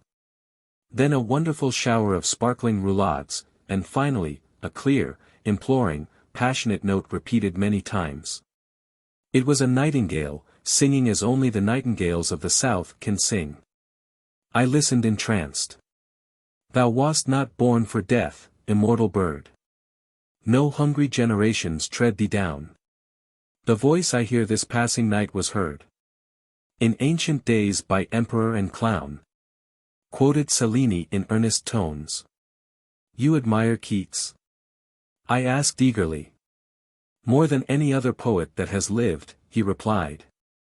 His was the most ethereal and delicate muse that ever consented to be tied down to earth. But, mademoiselle, you do not wish to examine me as to my taste in poetry. You have some other questions to put to me, have you not? For one instant I hesitated. Then I spoke out frankly, and answered. Yes, signor. What was there in that wine you gave me this morning? He met my searching gaze unflinchingly. A medicine, he said. An excellent and perfectly simple remedy made of the juice of plants, and absolutely harmless. But why, I demanded, why did you give me this medicine? Was it not wrong to take so much responsibility upon yourself? He smiled. I think not. If you are injured or offended, then I was wrong, but if, on the contrary, your health and spirits are ever so little improved, as I see they are, I deserve your thanks, mademoiselle. And he waited with an air of satisfaction and expectancy. I was puzzled and half angry, yet I could not help acknowledging to myself that I felt better and more cheerful than I had done for many months. I looked up at the artist's dark, intelligent face, and said almost humbly. I do thank you, signor. But surely you will tell me your reasons for constituting yourself my physician without even asking my leave. He laughed, and his eyes looked very friendly. Mademoiselle, I am one of those strangely constituted beings who cannot bear to see any innocent thing suffer. It matters not whether it be a worm in the dust, a butterfly in the air, a bird, a flower, or a human creature. The first time I saw you I knew that your state of health precluded you from the enjoyment of life natural to your sex and age. I also perceived that the physicians had been at work upon you trying to probe into the causes of your ailment, and that they had signally failed. Physicians, mademoiselle, are very clever and estimable men, and there are a few things which come within the limit of their treatment, but there are also other things which baffle their utmost profundity of knowledge. One of these is that wondrous piece of human machinery, the nervous system, that intricate and delicate network of fine threads, electric wires on which run the messages of thought, impulse, affection, emotion. If these threads or wires become, from any subtle cause, entangled, the skill of the mere medical practitioner is of no avail to undo the injurious knot, or to unravel the confused skein. The drugs generally used in such cases are, for the most part, repellent to the human blood and natural instinct, therefore they are always dangerous, and often deadly. I knew, by studying your face, mademoiselle, that you were suffering as acutely as I, too, suffered some 5 years ago, and I ventured to try upon you a simple vegetable essence, merely to see if you were capable of benefiting by it. The experiment has been so far successful, but... He paused, and his face became graver and more abstracted. But what? I queried eagerly. I was about to say, he continued, that the effect is only transitory. Within 48 hours you must naturally relapse into your former prostrate condition, and I, unfortunately, am powerless to prevent it. I sighed wearily, and a feeling of disappointment oppressed me. Was it possible that I must again be the victim of miserable dejection, pain, and stupor? You can give me another dose of your remedy, I said. That I cannot, mademoiselle, he answered regretfully. I dare not, without further advice and guidance. Advice and guidance from whom? I inquired. From the friend who cured me of my long and almost hopeless illness, said Cellini. He alone can tell me whether I am right in my theories respecting your nature and constitution. And what are those theories? I asked, becoming deeply interested in the conversation. Cellini was silent for a minute or so. He seemed absorbed in a sort of inward communion with himself. Then he spoke with impressiveness and gravity. In this world, mademoiselle, there are no two natures alike, yet all are born with a small portion of divinity within them, which we call the soul. It is a mere spark smouldering in the center of the weight of clay with which we are encumbered, yet it is there. Now this particular germ or seed can be cultivated if we will, that is, if we desire and insist on its growth. As a child's taste for art or learning can be educated into high capabilities for the future, so can the human soul be educated into so high, so supreme an attainment, that no merely mortal standard of measurement can reach its magnificence. With much more than half the inhabitants of the globe, this germ of immortality remains always a germ, never sprouting, overlaid and weighted down by the lymphatic laziness and materialistic propensities of its shell or husk, the body. But I must put aside the forlorn prospect of the multitudes in whom the divine essence attains to no larger quantity than that proportioned out to a dog or bird. I have only to speak of the rare few with whom the soul is everything, those who, perceiving and admitting its existence within them, devote all their powers to fanning up their spark of light till it becomes a radiant, burning, inextinguishable flame. The mistake made by these examples of beatified humanity is that they too often sacrifice the body to the demands of the spirit. It is difficult to find the medium path, but it can be found. And the claims of both body and soul can be satisfied without sacrificing the one to the other.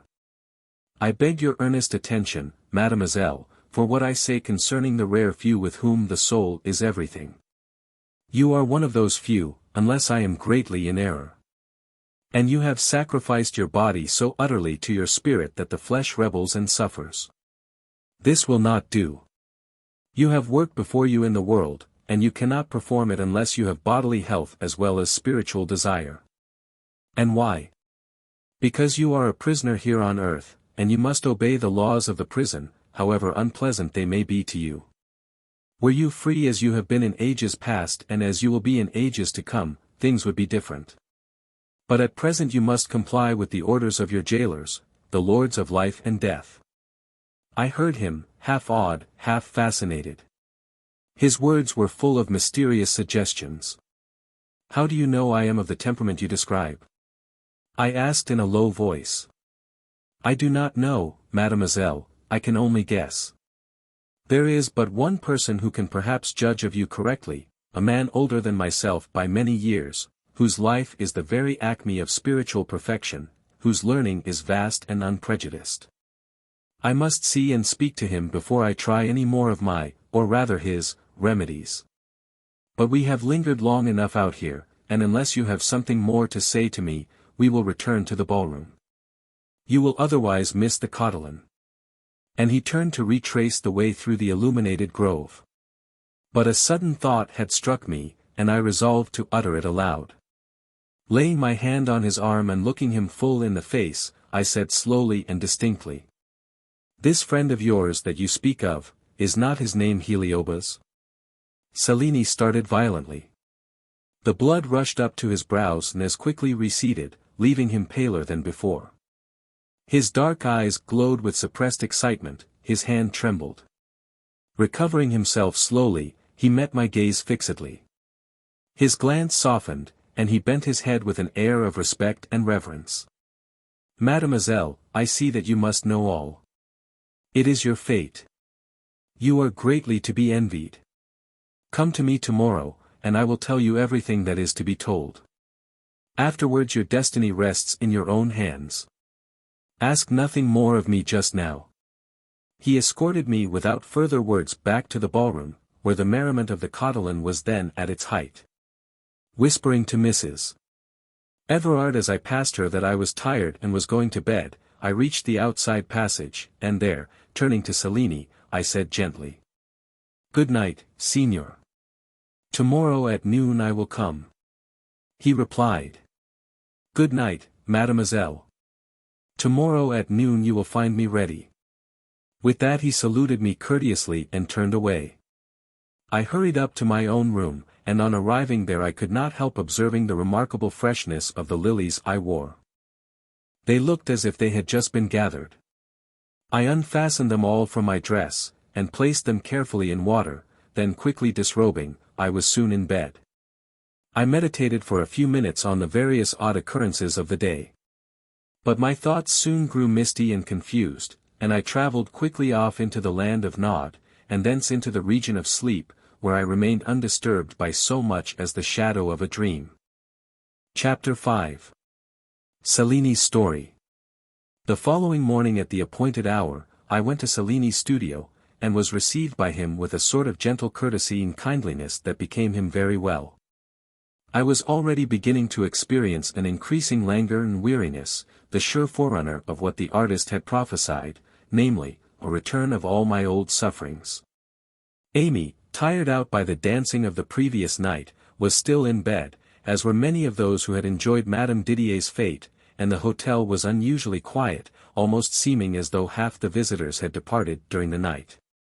It was a lovely morning, sunny and calm. And Cellini, observing that I looked listless and fatigued, placed a comfortable easy chair for me near the window, from whence I could see one of the prettiest parterres of the garden, gay with flowers of every color and perfume. He himself remained standing, one hand resting lightly on his writing table, which was strewn with a confusion of letters and newspapers. "Where is Leo?" I asked, as I glanced round the room in search of that noble animal. "Leo left for Paris last night," replied Cellini. "He carried an important dispatch for me, which I feared to trust to the post office." "Is it safer in Leo's charge?" I inquired, smiling, for the sagacity of the dog amused as well as interested me. "Much safer. Leo carries on his collar a small tin case, just large enough to contain several folded sheets of paper. When he knows he has that box to guard during his journeys, he is simply unapproachable. He would fight anyone who attempted to touch it with the ferocity of a hungry tiger, and there is no edible dainty yet invented that could tempt his appetite or coax him into any momentary oblivion of his duty. There is no more trustworthy or faithful messenger. I suppose you have sent him to your friend, his master, I said. Yes. He has gone straight home to Heliobas. This name now awakened in me no surprise or even curiosity. It simply sounded homelike and familiar. I gazed abstractedly out of the window at the brilliant blossoms in the garden, that nodded their heads at me like so many little elves with colored caps on, but I said nothing. I felt that Cellini watched me keenly and closely. Presently he continued.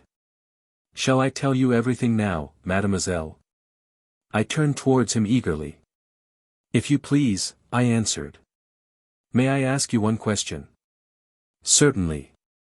How and where did you hear the name of Heliobas? I looked up hesitatingly. In a dream, Senior, strange to say, or rather in 3 dreams. I will relate them to you. And I described the visions I had seen, being careful to omit no detail, for, indeed, I remembered everything with curious distinctness. The artist listened with grave and fixed attention. When I had concluded he said. The elixir I gave you acted more potently than even I imagined it would. You are more sensitive than I thought.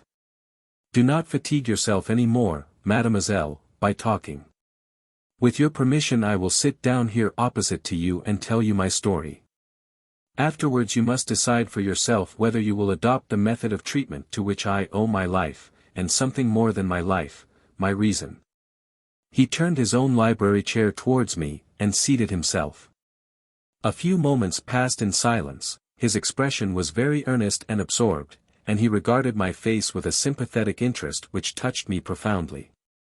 Though I felt myself becoming more and more enervated and apathetic as the time went on, and though I knew I was gradually sinking down again into my old slough of despond, yet I felt instinctively that I was somehow actively concerned in what was about to be said, therefore I forced myself to attend closely to every word uttered.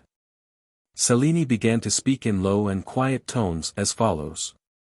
You must be aware, mademoiselle, that those who adopt any art as a means of livelihood begin the world heavily handicapped, weighted down, as it were, in the race for fortune. The following of art is a very different thing to the following of trade or mercantile business. In buying or selling, in undertaking the work of import or export, a good head for figures, and an average quantity of shrewd common sense, are all that is necessary in order to win a fair share of success. But in the finer occupations, whose results are found in sculpture, painting, music and poetry, demands are made upon the imagination, the emotions, the entire spiritual susceptibility of man. The most delicate fibers of the brain are taxed. The subtle inner workings of thought are brought into active play, and the temperament becomes daily and hourly more finely strung, more sensitive, more keenly alive to every passing sensation. Of course there are many so-called artists who are mere shams of the real thing. Persons who, having a little surface education in one or the other branch of the arts, play idly with the paintbrush, or dabble carelessly in the deep waters of literature, or borrow a few crotchets and quavers from other composers, and putting them together in haste, call it original composition. Among these are to be found the self-called professors of painting, the sculptors who allow the work of their ghosts to be admired as their own, the magazine scribblers, the smart young leader writers and critics. The half-hearted performers on piano or violin who object to any innovation, and prefer to grind on in the unemotional, coldly correct manner which they are pleased to term the classical, such persons exist, and will exist, so long as good and evil are leading forces of life. They are the aphids on the rose of art. But the men and women I speak of as artists are those who work day and night to attain even a small degree of perfection, and who are never satisfied with their own best efforts. I was one of these some years ago, and I humbly assert myself still to be of the same disposition. Only the difference between myself then and myself now is, that then I struggled blindly and despairingly, and now I labor patiently and with calmness, knowing positively that I shall obtain what I seek at the duly appointed hour. I was educated as a painter, mademoiselle, by my father, a good, simple-hearted man, whose little landscapes looked like bits cut out of the actual field and woodland, so fresh and pure were they. But I was not content to follow in the plain path he first taught me to tread. Merely correct drawing, merely correct coloring, were not sufficient for my ambition. I had dazzled my eyes with the loveliness of Correggio's Madonna, and had marveled at the wondrous blue of her robe, a blue so deep and intense that I used to think one might scrape away the paint till a hole was bored in the canvas and yet not reach the end of that fathomless azure tint. I had studied the warm hues of Titian, I had felt ready to float away in the air with the marvelous Angel of the Annunciation, and with all these thoughts in me, how could I content myself with the ordinary aspiration of modern artists? I grew absorbed in one subject, color. I noted how lifeless and pale the coloring of today appeared beside that of the old masters, and I meditated deeply on the problem thus presented to me. What was the secret of Correggio, of Fra Angelico, of Raphael? I tried various experiments, I bought the most expensive and highly guaranteed pigments. In vain, for they were all adulterated by the dealers. Then I obtained colors in the rough, and ground and mixed them myself. Still, though a little better result was obtained, I found trade adulteration still at work with the oils, the varnishes, the mediums, in fact, with everything that painters use to gain effect in their works. I could nowhere escape from vicious dealers, who, to gain a miserable percentage on every article sold, are content to be among the most dishonest men in this dishonest age. I assure you, mademoiselle, that not one of the pictures which are now being painted for the salons of Paris and London can possibly last 100 years. I recently visited that palace of art, the South Kensington Museum, in London, and saw there a large fresco by Sir Frederick Leighton. It had just been completed, I was informed. It was already fading. Within a few years it will be a blur of indistinct outlines. I compared its condition with the cartoons of Raphael, and a superb Giorgione in the same building. These were as warm and bright as though recently painted. It is not Leighton's fault that his works are doomed to perish as completely off the canvas as though he had never traced them. It is his dire misfortune, and that of every other 19th-century painter, thanks to the magnificent institution of free trade, which has resulted in a vulgar competition of all countries and all classes to see which can most quickly jostle the other out of existence.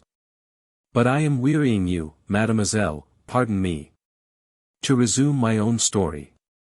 As I told you, I could think of nothing but the one subject of color, it haunted me incessantly. I saw in my dreams visions, of exquisite forms and faces that I longed to transfer to my canvas, but I could never succeed in the attempt.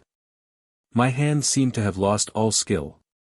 About this time my father died, and I, having no other relation in the world, and no ties of home to cling to, lived in utter solitude, and tortured my brain more and more with the one question that baffled and perplexed me. I became moody and irritable, I avoided intercourse with everyone, and at last sleep forsook my eyes.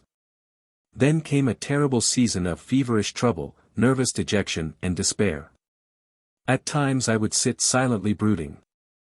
At others I started up and walked rapidly for hours, in the hope to calm the wild unrest that took possession of my brain. I was then living in Rome, in the studio that had been my father's. One evening, how well I remember it. I was attacked by one of those fierce impulses that forbade me to rest or think or sleep, and, as usual, I hurried out for one of those long aimless excursions I had latterly grown accustomed to.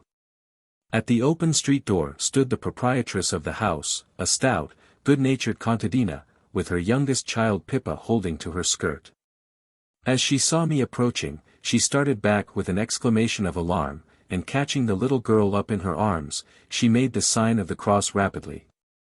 Astonished at this, I paused in my hasty walk, and said with as much calmness as I could muster.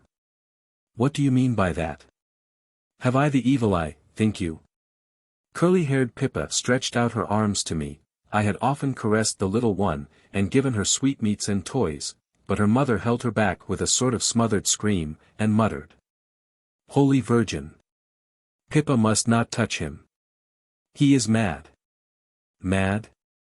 I looked at the woman and child in scornful amazement. Then without further words I turned, and went swiftly away down the street out of their sight. Mad! Was I indeed losing my reason? Was this the terrific meaning of my sleepless nights, my troubled thoughts, my strange inquietude? Fiercely I strode along, heedless whither I was going, till I found myself suddenly on the borders of the desolate Campagna. A young moon gleamed aloft, looking like a slender sickle thrust into the heavens to reap an overabundant harvest of stars. I paused irresolutely. There was a deep silence everywhere. I felt faint and giddy, curious flashes of light danced past my eyes, and my limbs shook like those of a palsied old man. I sank upon a stone to rest, to try and arrange my scattered ideas into some sort of connection and order. Mad. I clasped my aching head between my hands, and brooded on the fearful prospect looming before me, and in the words of poor King Lear, I prayed in my heart. Oh, let me not be mad, not mad, sweet heavens. Prayer. There was another thought. How could I pray? For I was a skeptic. My father had educated me with broadly materialistic views, he himself was a follower of Voltaire, and with his finite rod he took the measure of divinity, greatly to his own satisfaction. He was a good man, too, and he died with exemplary calmness in the absolute certainty of there being nothing in his composition but dust, to which he was as bound to return. He had not a shred of belief in anything but what he called the universal law of necessity. Perhaps this was why all his pictures lacked inspiration. I accepted his theories without thinking much about them, and I had managed to live respectably without any religious belief. But now with the horrible phantom of madness rising before me, my firm nerves quailed. I longed to pray. Yet to whom? To what? To the universal law of necessity? In that there could be no hearing or answering of human petitions. I meditated on this with a kind of somber ferocity. Who portioned out this law of necessity? What brutal code compels us to be born, to live, to suffer, and to die without recompense or reason? Why should this universe be an ever-circling wheel of torture? Then a fresh impetus came to me. I rose from my recumbent posture and stood erect. I trembled no more. A curious sensation of defiant amusement possessed me so violently that I laughed aloud. Such a laugh, too! I recoiled from the sound, as from a blow, with a shudder. It was the laugh of a madman. I thought no more. I was resolved. I would fulfill the grim law of necessity to its letter. If necessity caused my birth, it also demanded my death. Necessity could not force me to live against my will. Better eternal nothingness than madness. Slowly and deliberately I took from my vest a Milanese dagger of thin sharp steel, one that I always carried with me as a means of self-defense. I drew it from its sheath, and looked at the fine edge glittering coldly in the pallid moonrays. I kissed it joyously, it was my final remedy. I poised it aloft with firm fingers, another instant and it would have been buried deep in my heart, when I felt a powerful grasp on my wrist, and a strong arm struggling with mine forced the dagger from my hand. Savagely angry at being thus foiled in my desperate intent, I staggered back a few paces and sullenly stared at my rescuer. He was a tall man, clad in a dark overcoat bordered with fur. He looked like a wealthy Englishman or American traveling for pleasure. His features were fine and commanding, his eyes gleamed with a gentle disdain as he coolly met my resentful gaze. When he spoke his voice was rich and mellifluous, though his accents had a touch in them of grave scorn. So you are tired of your life, young man. All the more reason have you to live. Anyone can die. A murderer has moral force enough to jeer at his hangman. It is very easy to draw the last breath. It can be accomplished successfully by a child or a warrior. One pang of far less anguish than the toothache, and all is over. There is nothing heroic about it, I assure you. It is as common as going to bed, it is almost prosy. Life is heroism, if you like, but death is a mere cessation of business. And to make a rapid and rude exit off the stage before the prompter gives the sign is always, to say the least of it, ungraceful. Act the part out, no matter how bad the play. What say you? And, balancing the dagger lightly on one finger, as though it were a paper knife, he smiled at me with so much frank kindliness that it was impossible to resist him. I advanced and held out my hand. Whoever you are, I said, you speak like a true man. But you are ignorant of the causes which compelled me to, and a hard sob choked my utterance. My new acquaintance pressed my proffered hand cordially, but the gravity of his tone did not vary as he replied. There is no cause, my friend, which compels us to take violent leave of existence, unless it be madness or cowardice. And what if it were madness? I asked him eagerly. He scanned me attentively, and laying his fingers lightly on my wrist, felt my pulse. Pooh, my dear sir, he said, you are no more mad than I am. You are a little overwrought and excited, that I admit. You have some mental worry that consumes you. You shall tell me all about it.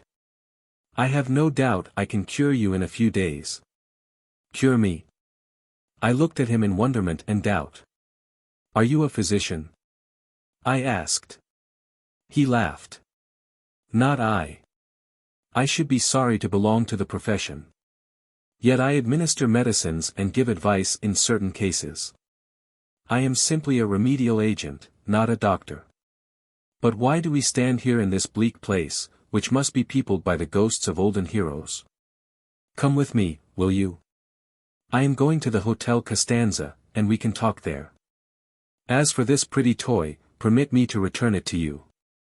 You will not force it again to the unpleasant task of dispatching its owner. And he handed the dagger back to me with a slight bow. I sheathed it at once, feeling somewhat like a chidden child, as I met the slightly satirical gleam of the clear blue eyes that watched me. Will you give me your name, Signor? I asked, as we turned from the Campagna towards the city. With pleasure. I am called Heliobas. A strange name? Oh, not at all. It is pure Chaldee.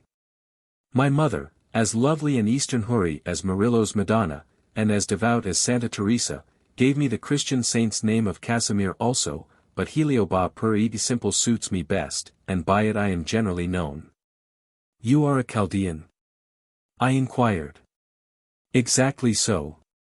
I am descended directly from one of those wise men of the East, and, by the way, there were more than 3, and they were not all kings, who, being wide awake, happened to notice the birth star of Christ on the horizon before the rest of the world's inhabitants had so much as rubbed their sleepy eyes. The Chaldeans have been always quick of observation from time immemorial.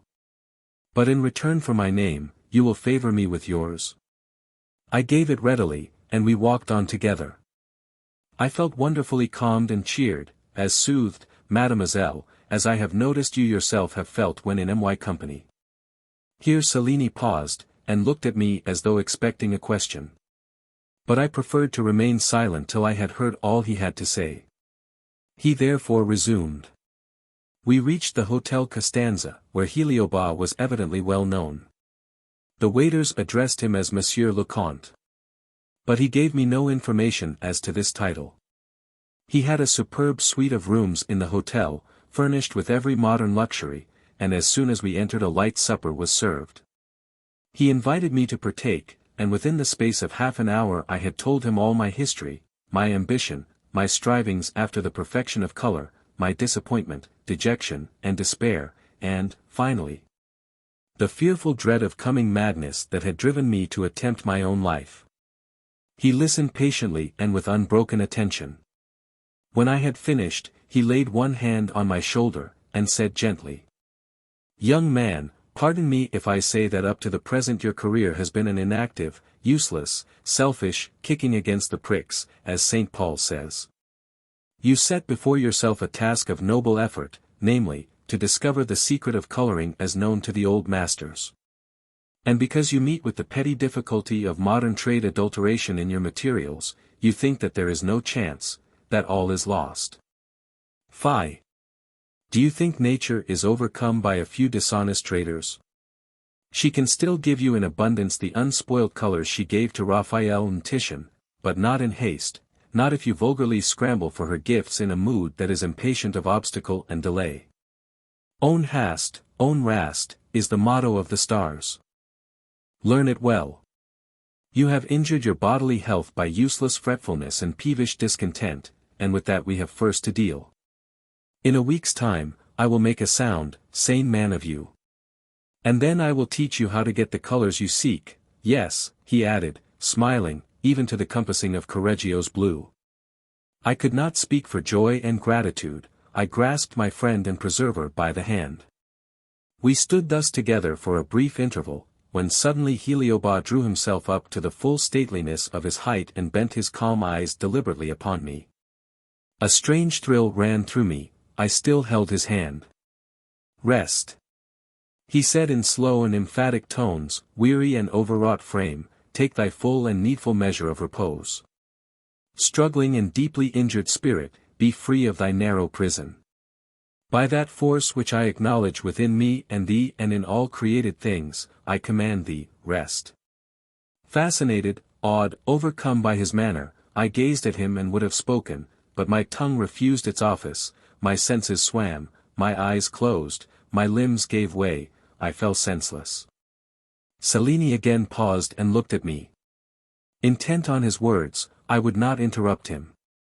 He went on. "When I say senseless, mademoiselle, I allude of course to my body. But I, myself, that is, my soul, was conscious, I lived, I moved, I heard, I saw. Of that experience I am forbidden to speak. When I returned to mortal existence I found myself lying on a couch in the same room where I had supped with Heliobas, and Heliobas himself sat near me reading. It was broad noonday. A delicious sense of tranquility and youthful buoyancy was upon me, and without speaking I sprang up from my recumbent position and touched him on the arm. He looked up. "Well?" he asked, and his eyes smiled.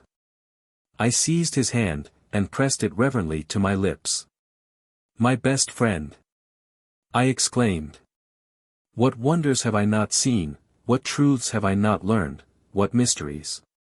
"On all these things be silent," replied Heliobas. "They must not be lightly spoken of. And of the questions you naturally desire to ask me, you shall have the answers in due time. What has happened to you is not wonderful, you have simply been acted upon by scientific means. But your cure is not yet complete. A few days more passed with me will restore you thoroughly. Will you consent to remain so long in my company?" Gladly and gratefully I consented, and we spent the next 10 days together, during which Heliobas administered to me certain remedies, external and internal, which had a marvelous effect in renovating and invigorating my system. By the expiration of that time I was strong and well, a sound and sane man, as my rescuer had promised I should be, my brain was fresh and eager for work, and my mind was filled with new and grand ideas of art. And I had gained through Heliobas two inestimable things, a full comprehension of the truth of religion, and the secret of human destiny, and I had won a love so exquisite. Here Cellini paused, and his eyes were uplifted in a sort of wondering rapture. He continued after a pause. "Yes, mademoiselle, I discovered that I was loved, and watched over and guided by one so divinely beautiful, so gloriously faithful, that mortal language fails before the description of such perfection." He paused again, and again continued.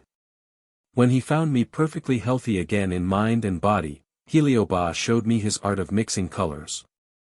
From that hour all my works were successful. You know that my pictures are eagerly purchased as soon as completed, and that the color I obtain in them is to the world a mystery almost magical. Yet there is not one among the humblest of artists who could not, if he chose, make use of the same means as I have done to gain the nearly imperishable hues that still glow on the canvases of Raphael. But of this there is no need to speak just now. I have told you my story, mademoiselle, and it now rests with me to apply its meaning to yourself. You are attending?" "Perfectly," I replied. And, indeed, my interest at this point was so strong that I could almost hear the expectant beating of my heart. Cellini resumed. "Electricity, mademoiselle, is, as you are aware, the wonder of our age. No end can be foreseen to the marvels it is capable of accomplishing.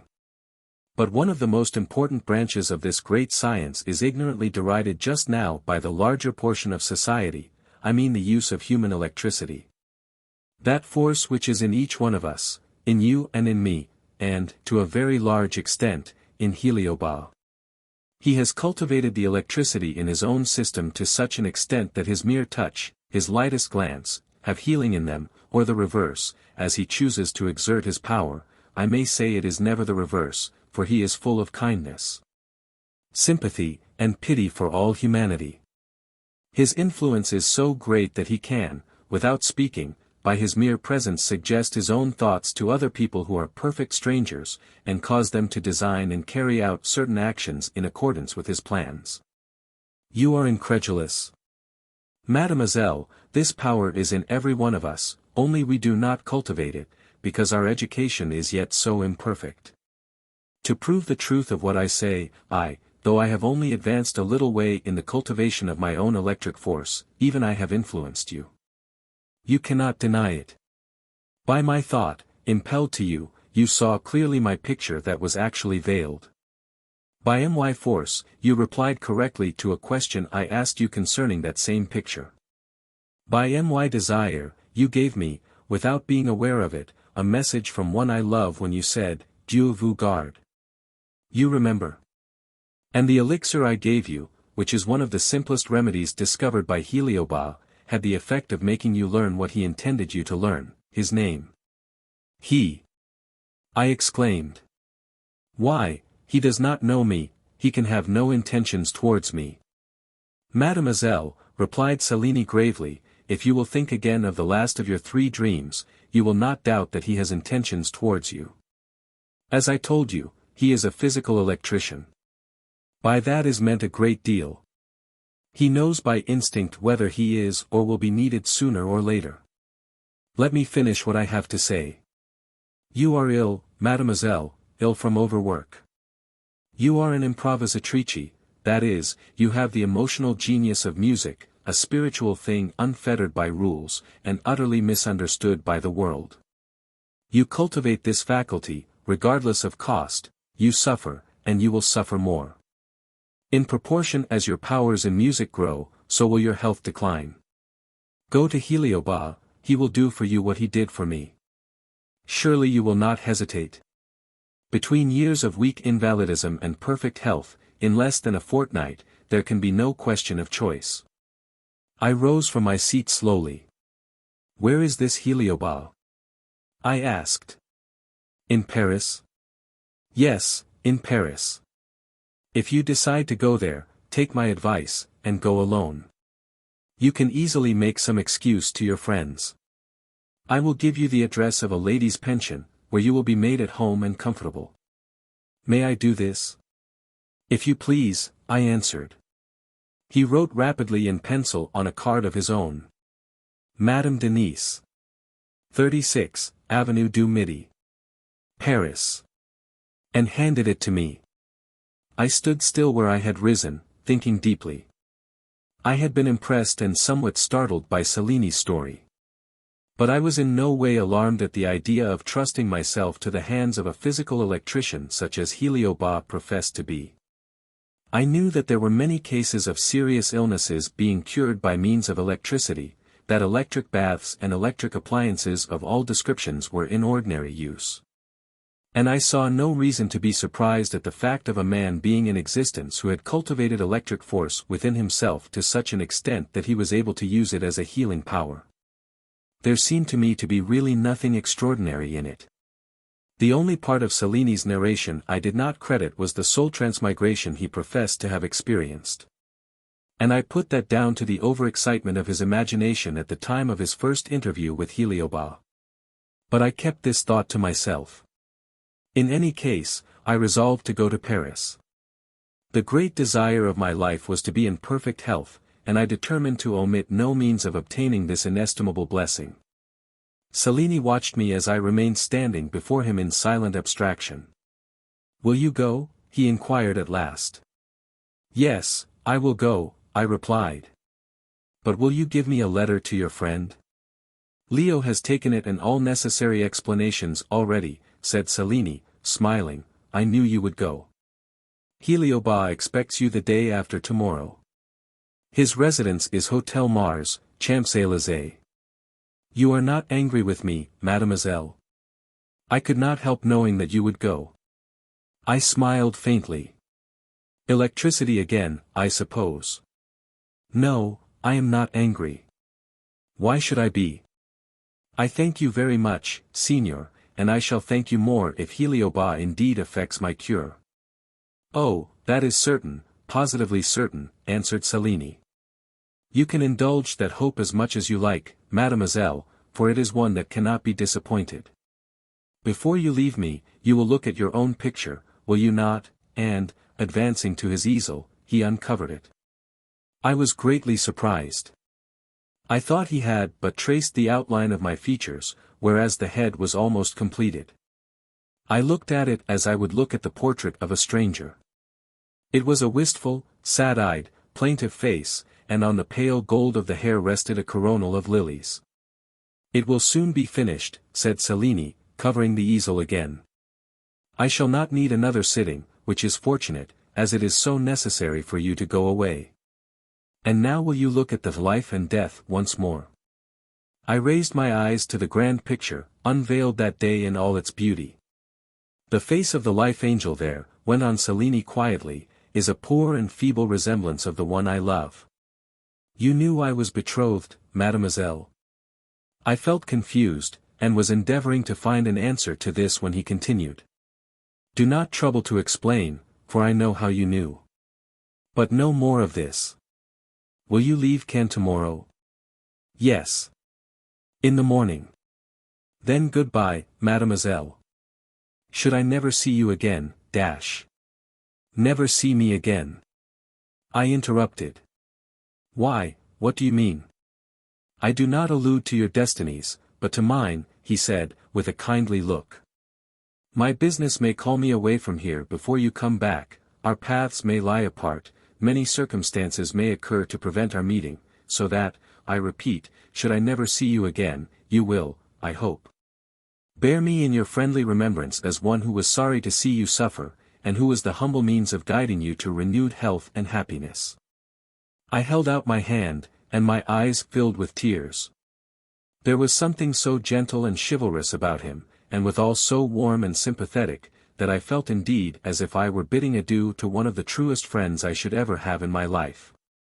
I hope nothing will cause you to leave Cannes till I return to it, I said with real earnestness. I should like you to judge of my restoration to health. There will be no need for that, he replied.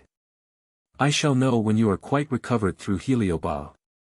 He pressed my hand warmly. I brought back the book you lent me, I went on, but I should like a copy of it for myself. Can I get it anywhere? Heliobas will give you one with pleasure, replied Cellini, you have only to make the request. The book is not on sale. It was printed for private circulation only. And now, mademoiselle, we part. I congratulate you on the comfort and joy awaiting you in Paris. Do not forget the address, Hotel Mars, Champs-Élysées. Farewell. And again shaking my hand cordially, he stood at his door watching me as I passed out and began to ascend the stairs leading to my room. On the landing I paused, and, looking round, saw him still there. I smiled and waved my hand. He did the same in response, once, twice, then turning abruptly, disappeared. That afternoon I explained to Colonel and Mrs. Everard that I had resolved to consult a celebrated physician in Paris, whose name, however, I did not mention, and should go there alone for a few days. On hearing that I knew of a well-recommended ladies' pension, they made no objection to my arrangements, and they agreed to remain at the Hôtel de L, till I returned. I gave them no details of my plans, and of course never mentioned Raffello Cellini in connection with the matter. A nervous and wretchedly agitated night made me more than ever determined to try the means of cure proposed to me.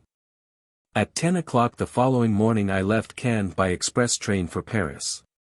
Just before starting I noticed that the lilies of the valley Cellini had given me for the dance had, in spite of my care, entirely withered. And were already black with decay, so black that they looked as though they had been scorched by a flash of lightning. Chapter 6. The Hotel Mars and its owner. It was between 3 and 4 o'clock in the afternoon of the day succeeding the night of my arrival in Paris, when I found myself standing at the door of the Hotel Mars, Champs-Élysées. I had proved the pension kept by Madame Denise to be everything that could be desired. And on my presentation of Raffello Cellini's card of introduction, I had been welcomed by the maîtresse de la maison with a cordial effusiveness that amounted almost to enthusiasm.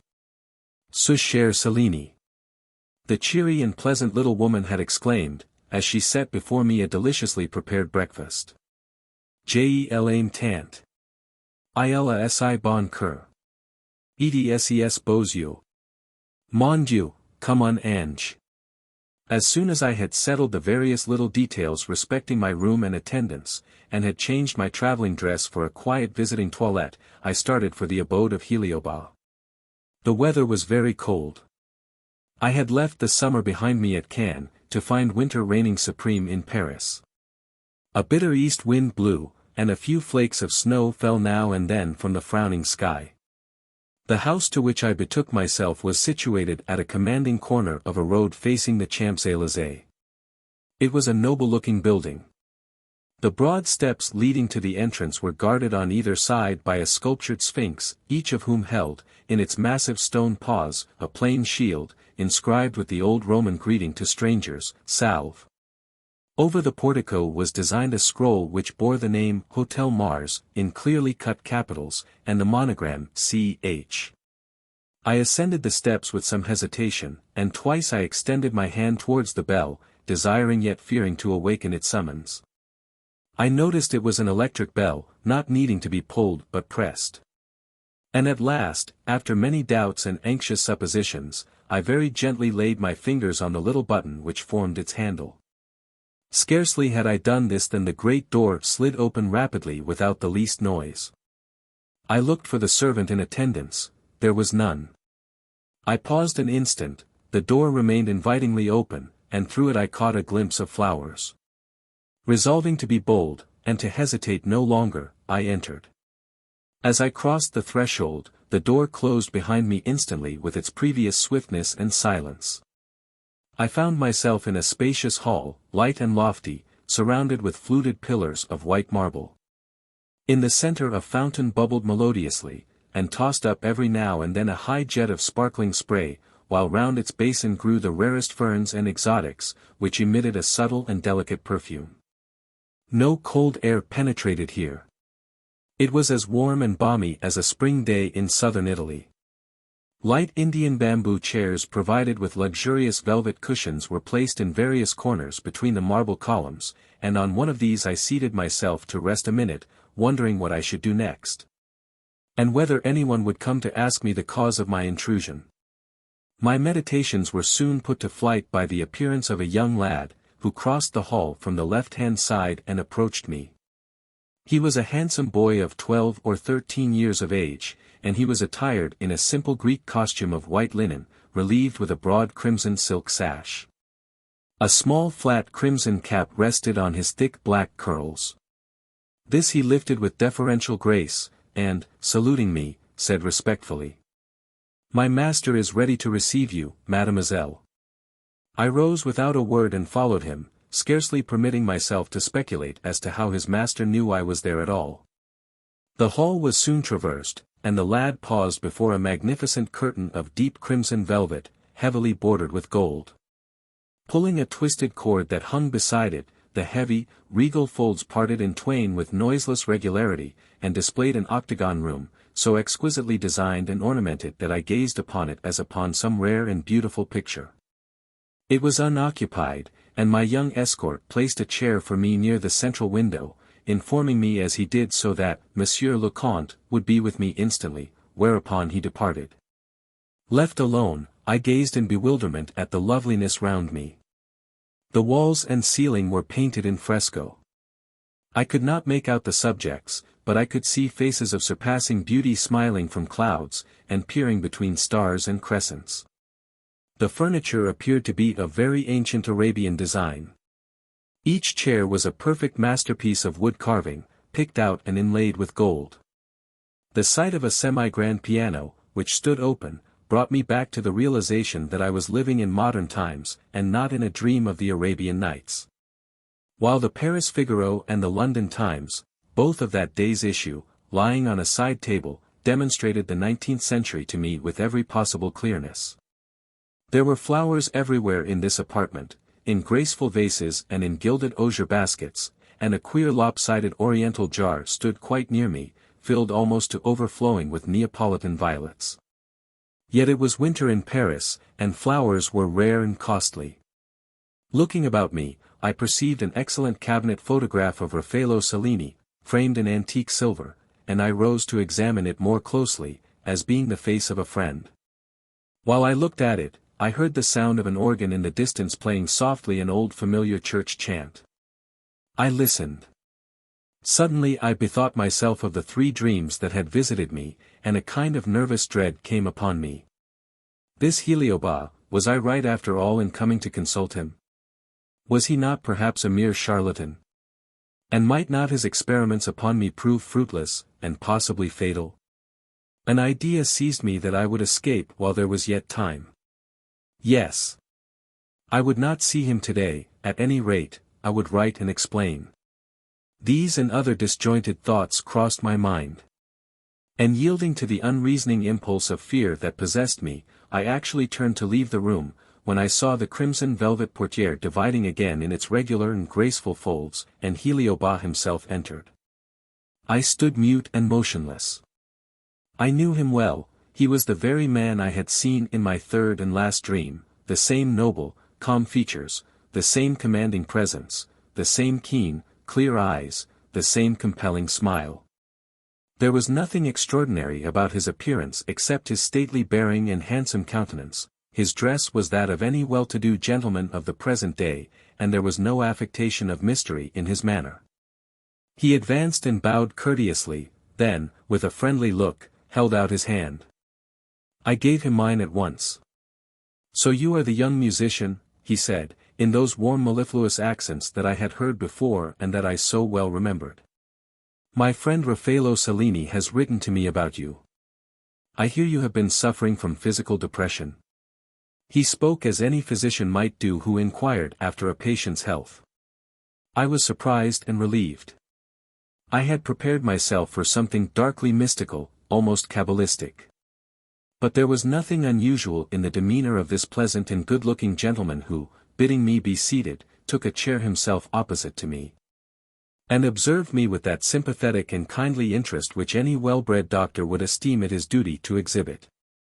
I became quite at ease, and answered all his questions fully and frankly. He felt my pulse in the customary way, and studied my face attentively. I described all my symptoms, and he listened with the utmost patience. When I had concluded, he leaned back in his chair and appeared to ponder deeply for some moments. Then he spoke. "You know, of course, that I am not a doctor." "I know," I said, "Signor Cellini explained to me." "Ah," and Heliobas smiled. "Raffello explained as much as he might, but not everything. I must tell you I have a simple pharmacopoeia of my own, it contains 12 remedies, and only 12. In fact there be no more that are of any use to the human mechanism. All are made of the juice of plants, and 6 of them are electric. Raffello tried you with one of them, did he not?" As he put this question, I was aware of a keenly inquiring look sent from the eyes of my interrogator into mine. "Yes," I answered frankly, "and it made me dream, and I dreamt of you." Heliobas laughed lightly. "So, that is well. Now I am going in the first place to give you what I am sure will be satisfactory information. If you agree to trust yourself to my care, you will be in perfect health in a little less than a fortnight, but you must follow my rules exactly." I started up from my seat. "Of course," I exclaimed eagerly, forgetting all my previous fear of him. "I will do all you advise, even if you wish to magnetize me as you magnetized Signor Cellini." "I never magnetized Raffello," he said gravely. "He was on the verge of madness, and he had no faith whereby to save himself. I simply set him free for a time, knowing that his was a genius which would find out things for itself or perish in the effort. I let him go on a voyage of discovery, and he came back perfectly satisfied. That is all. You do not need his experience. How do you know? I asked. You are a woman, your desire is to be well and strong, health being beauty, to love and to be beloved, to wear pretty toilettes and to be admired. And you have a creed which satisfies you, and which you believe in without proofs. There was the slightest possible tinge of mockery in his voice as he said these words. A tumultuous rush of feelings overcame me. My high dreams of ambition, my innate scorn of the trite and commonplace, my deep love of art, my desires of fame, all these things bore down upon my heart and overcame it, and a pride too deep for tears arose in me and found utterance. You think I am so slight and weak a thing? I exclaimed. You, who profess to understand the secrets of electricity, you have no better instinctive knowledge of me than that. Do you deem women all alike, all on one common level, fit for nothing but to be the toys or drudges of men? Can you not realize that there are some among them who despise the inanities of everyday life, who care nothing for the routine of society, and whose hearts are filled with cravings that no mere human love or life can satisfy? Yes, even weak women are capable of greatness, and if we do sometimes dream of what we cannot accomplish through lack of the physical force necessary for large achievements, that is not our fault but our misfortune. We did not create ourselves. We did not ask to be born with the oversensitiveness, the fatal delicacy, the highly strung nervousness of the feminine nature. Monsieur Heliobas, you are a learned and far-seeing man, I have no doubt. But you do not read me aright if you judge me as a mere woman who is perfectly contented with the petty commonplaces of ordinary living. And as for my creed, what is it to you whether I kneel in the silence of my own room or in the glory of a lighted cathedral to pour out my very soul to one whom I know exists, and whom I am satisfied to believe in, as you say, without proofs? Save such proofs as I obtain from my own inner consciousness. I tell you, though, in your opinion it is evident my sex is against me, I would rather die than sink into the miserable nonentity of such lives as are lived by the majority of women. I paused, overcome by my own feelings. Heliobas smiled. So. You are stung, he said quietly, stung into action. That is as it should be. Resume your seat, mademoiselle, and do not be angry with me. I am studying you for your own good. In the meantime permit me to analyze your words a little. You are young and inexperienced. You speak of the oversensitiveness, the fatal delicacy, the highly strung nervousness of the feminine nature. My dear lady, if you had lived as long as I have, you would know that these are mere stock phrases, for the most part meaningless. As a rule, women are less sensitive than men. There are many of your sex who are nothing but lumps of lymph and fatty matter, women with less instinct than the dumb beasts, and with more brutality. There are others who, adding the low cunning of the monkey to the vanity of the peacock, seek no other object but the furtherance of their own designs, which are always petty even when not absolutely mean. There are obese women whose existence is a doze between dinner and tea. There are women with thin lips and pointed noses, who only live to squabble over domestic grievances and interfere in their neighbors' business. There are your murderous women with large almond eyes, fair white hands, and voluptuous red lips, who, deprived of the dagger or the poison bowl, will slay a reputation in a few lazily enunciated words, delivered with a perfectly high-bred accent. There are the miserly women, who look after cheese parings and candle ends, and lock up the soap. There are the spiteful women whose very breath is acidity and venom. There are the frivolous women whose chitter-chatter and senseless giggle are as empty as the rattling of dry peas on a drum. In fact, the delicacy of women is extremely overrated, their coarseness is never done full justice to. I have heard them recite in public selections of a kind that no man would dare to undertake, such as Tennyson's Rizpah, for instance. I know a woman who utters every line of it, with all its questionable allusions, boldly before any and everybody, without so much as an attempt at blushing. I assure you men are far more delicate than women, far more chivalrous, far larger in their views, and more generous in their sentiments. But I will not deny the existence of about 4 women in every 250, who may be, and possibly are, examples of what the female sex was originally intended to be, pure-hearted, self-denying, gentle and truthful, filled with tenderness and inspiration. Heaven knows my own mother was all this and more. And my sister is. But let me speak to you of yourself. You love music, I understand, you are a professional artist. I answered, till my state of health stopped me from working. Heliobas bent his eyes upon me in friendly sympathy. You were, and you will be again, an improvisatrice, he went on. Do you not find it difficult to make your audiences understand your aims? I smiled as the remembrance of some of my experiences in public came to my mind. Yes, I said, half laughing. In England, at least, people do not know what is meant by improvising. They think it is to take a little theme and compose variations on it, the mere ABC of the art. But to sit down to the piano and plan a whole sonata or symphony in your head, and play it while planning it, is a thing they do not and will not understand. They come to hear, and they wonder and go away, and the critics declare it to be claptrap. Exactly, replied Heliobas. But you are to be congratulated on having attained this verdict. Everything that people cannot quite understand is called claptrap in England, as for instance the matchless violin playing of Sarasate, the tempestuous splendor of Rubinstein. The wailing throb of passion in Hullman's violoncello, this is, according to the London press, claptrap, while the coldly correct performances of Joachim and the isolinal renderings of Charles Halley are voted magnificent and full of color. But to return to yourself. Will you play to me? I have not touched the instrument for 2 months, I said, I am afraid I am out of practice. Then you shall not exert yourself today, returned Heliobas kindly. But I believe I can help you with your improvisations. You compose the music as you play, you tell me.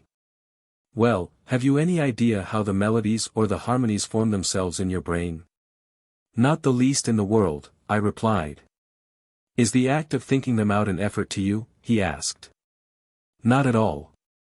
They come as though someone else were planning them for me. Well, well. I think I can certainly be of use to you in this matter as in others. I understand your temperament thoroughly. And now let me give you my first prescription.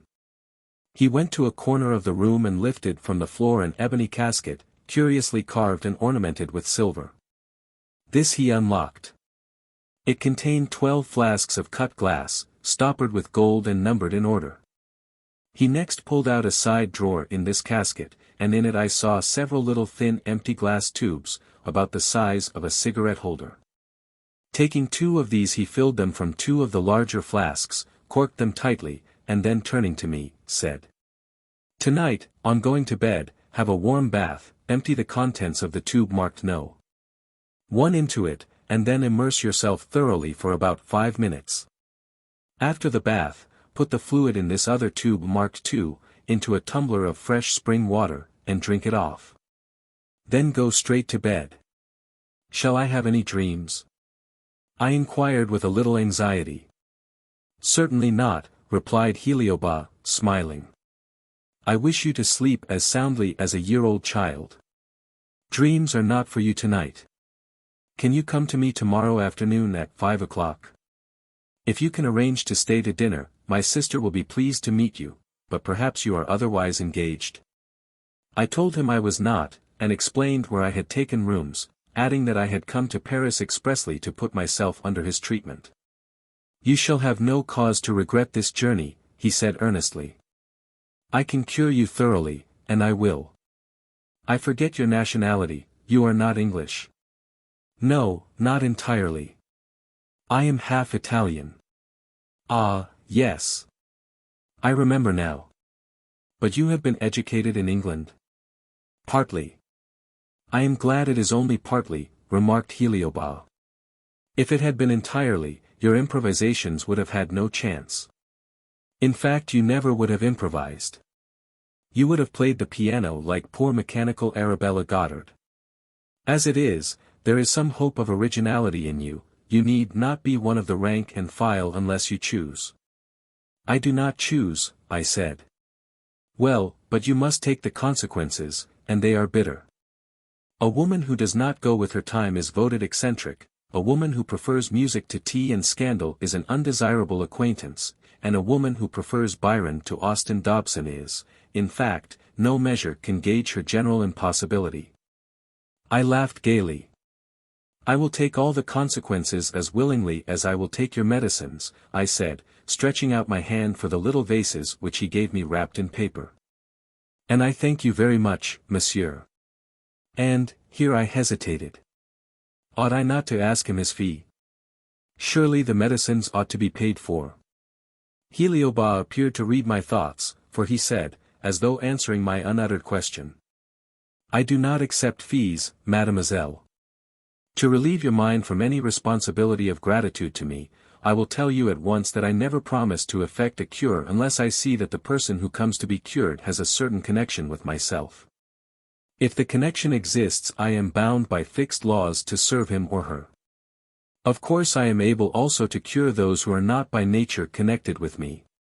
But then I have to establish a connection, and this takes time, and is sometimes very difficult to accomplish, almost as tremendous a task as the laying down of the Atlantic cable.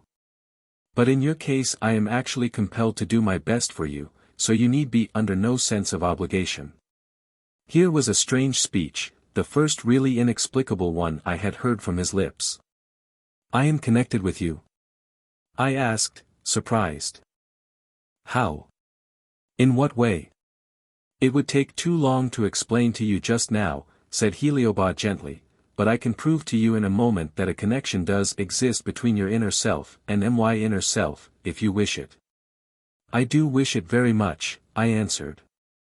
Then take my hand, continued Heliobas, stretching it out, and look steadily at me. I obeyed, half trembling. As I gazed, a veil appeared to fall from my eyes. A sense of security, of comfort, and of absolute confidence came upon me, and I saw what might be termed the image of another face looking at me through or behind the actual form and face of Heliobas.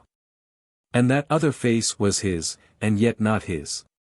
But whatever it appeared to be, it was the face of a friend to me, one that I was certain I had known long, long ago, and moreover one that I must have loved in some distant time.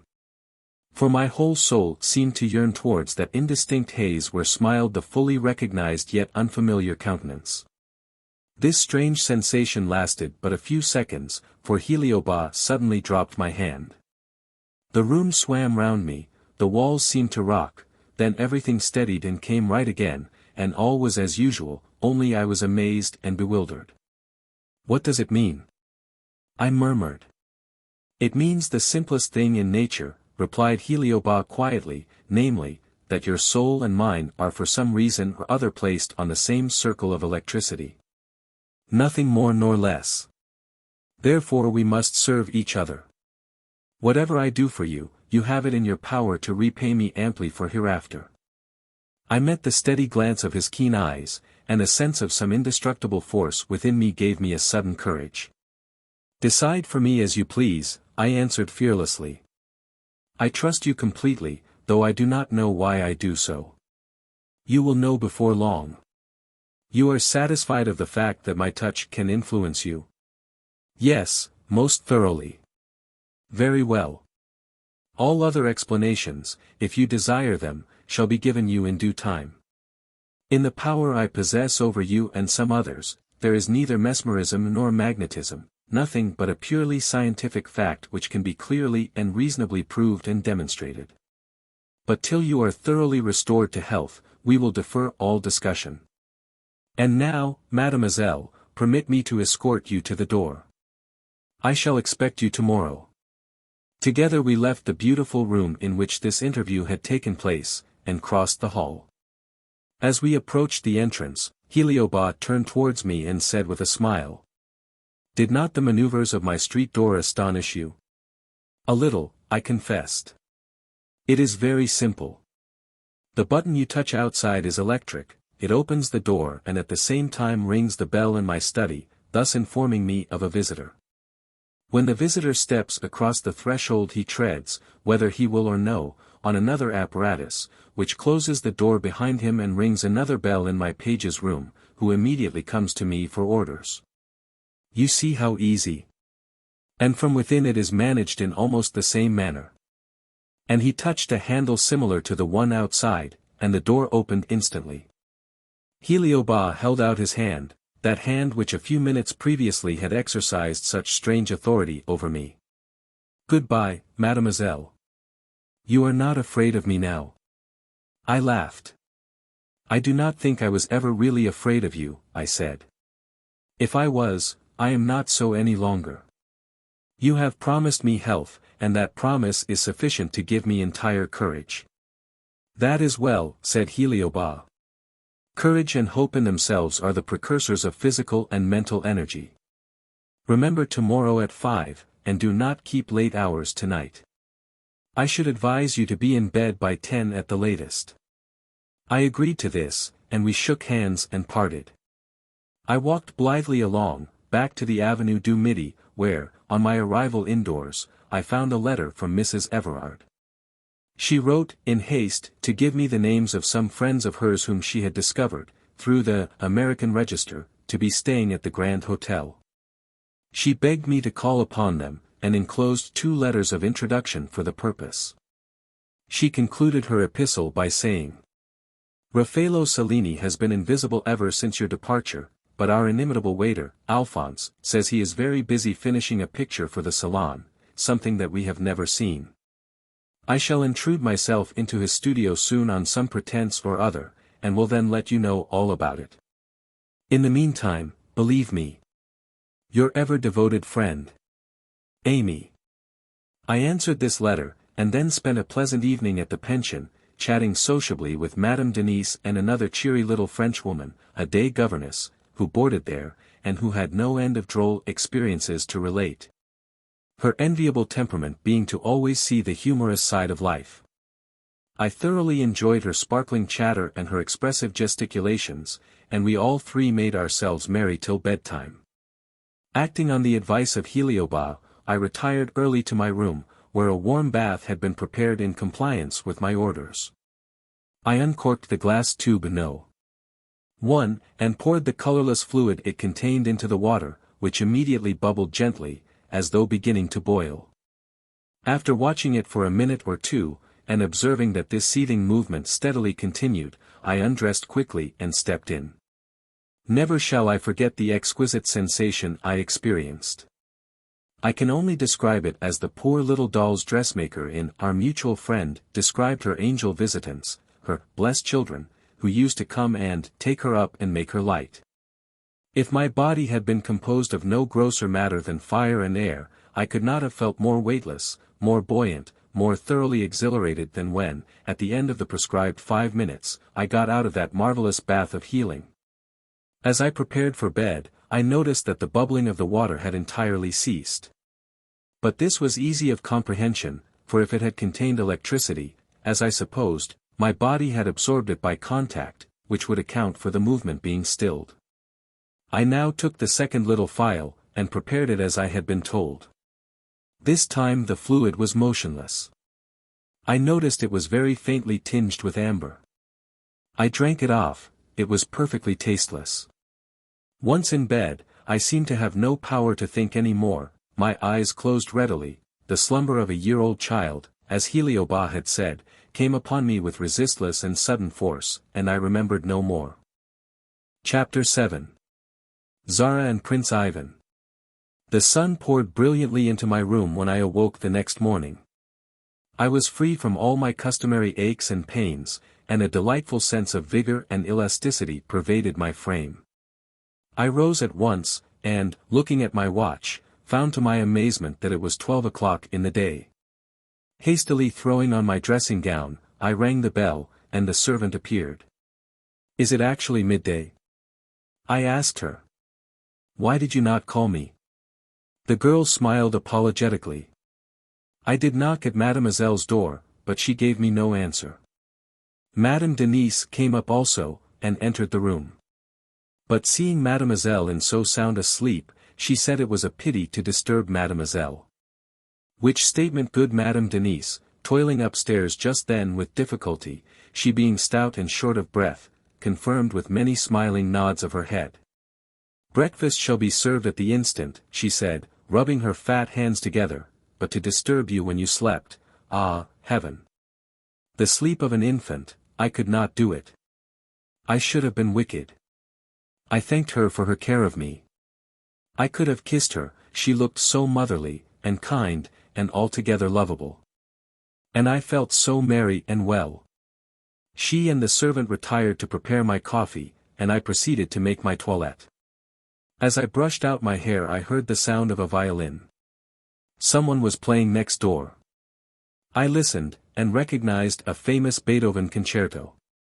The unseen musician played brilliantly and withal tenderly, both touch and tone reminding me of some beautiful verses in a book of poems I had recently read, called Love Letters of a Violinist. In which the poet, author of the equally beautiful idyll, Gladys the Singer, included in the new American copyright edition just issued, talks of his love d'amati, and says, I prayed my prayer.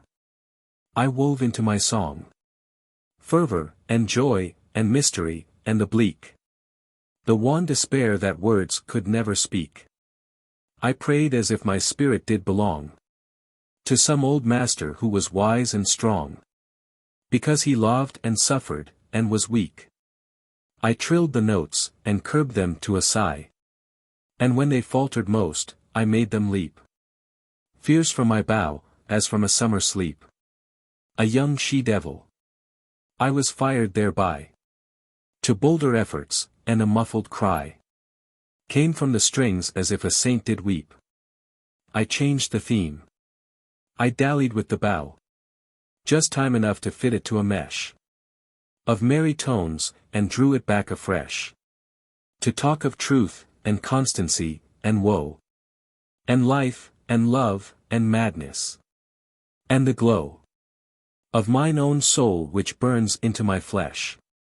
All my love for music welled freshly up in my heart. I, who had felt disinclined to touch the piano for months, now longed to try my strength again upon the familiar and responsive keyboard. For a piano has never been a mere piano to me. It is a friend who answers to my thought, and whose notes meet my fingers with caressing readiness and obedience. Breakfast came, and I took it with great relish. Then, to pass the day, I went out and called on Mrs. Everard's friends, Mr. and Mrs. Challoner and their daughters. I found them very agreeable, with that easy bonhomie and lack of stiffness that distinguishes the best Americans. Finding out through Mrs. Everard's letter that I was an artiste, they at once concluded I must need support and patronage, and with impulsive large-heartedness were beginning to plan as to the best means of organizing a concert for me. I was taken by surprise at this, for I had generally found the exact reverse of this sympathy among English patrons of art, who were never tired of murmuring the usual platitudes about there being so many musicians. Music was overdone. Improvising was not understood or cared for, etc. etc. But these agreeable Americans, as soon as they discovered that I had not come for any professional reason to Paris, but only to consult a physician about my health, were actually disappointed. Oh, we shall persuade you to give a recital some time, persisted the handsome smiling mother of the family. I know lots of people in Paris. We'll get it up for you. I protested, half laughing, that I had no idea of the kind, but they were incorrigibly generous. Nonsense, said Mrs. Challoner, arranging her diamond rings on her pretty white hand with pardonable pride. Brains don't go for nothing in our country. As soon as you are fixed up in health, we'll give you a grand soirée in Paris, and we'll work up all our folks in the place. Don't tell me you are not as glad of dollars as any one of us. Dollars are very good, I admitted, but real appreciation is far better. Well, you shall have both from us, said Mrs. Challoner. And now, will you stop to luncheon? I accepted this invitation, given as it was with the most friendly affability, and enjoyed myself very much. You don't look ill, said the eldest Miss Challoner to me, later on. I don't see that you want a physician. Oh, I am getting much better now, I replied, and I hope soon to be quite well. Who's your doctor? I hesitated. Somehow the name of Heliobas would not come to my lips. Fortunately Mrs. Challoner diverted her daughter's attention at this moment by the announcement that a dressmaker was waiting to see her, and in the face of such an important visit, no one remembered to ask me again the name of my medical advisor. I left the Grand Hotel in good time to prepare for my second visit to Heliobas. As I was going there to dinner I made a slightly dressy toilette, if a black silk robe relieved with a cluster of pale pink roses can be called dressy. This time I drove to the Hotel Mars, dismissing the coachman, however, before ascending the steps.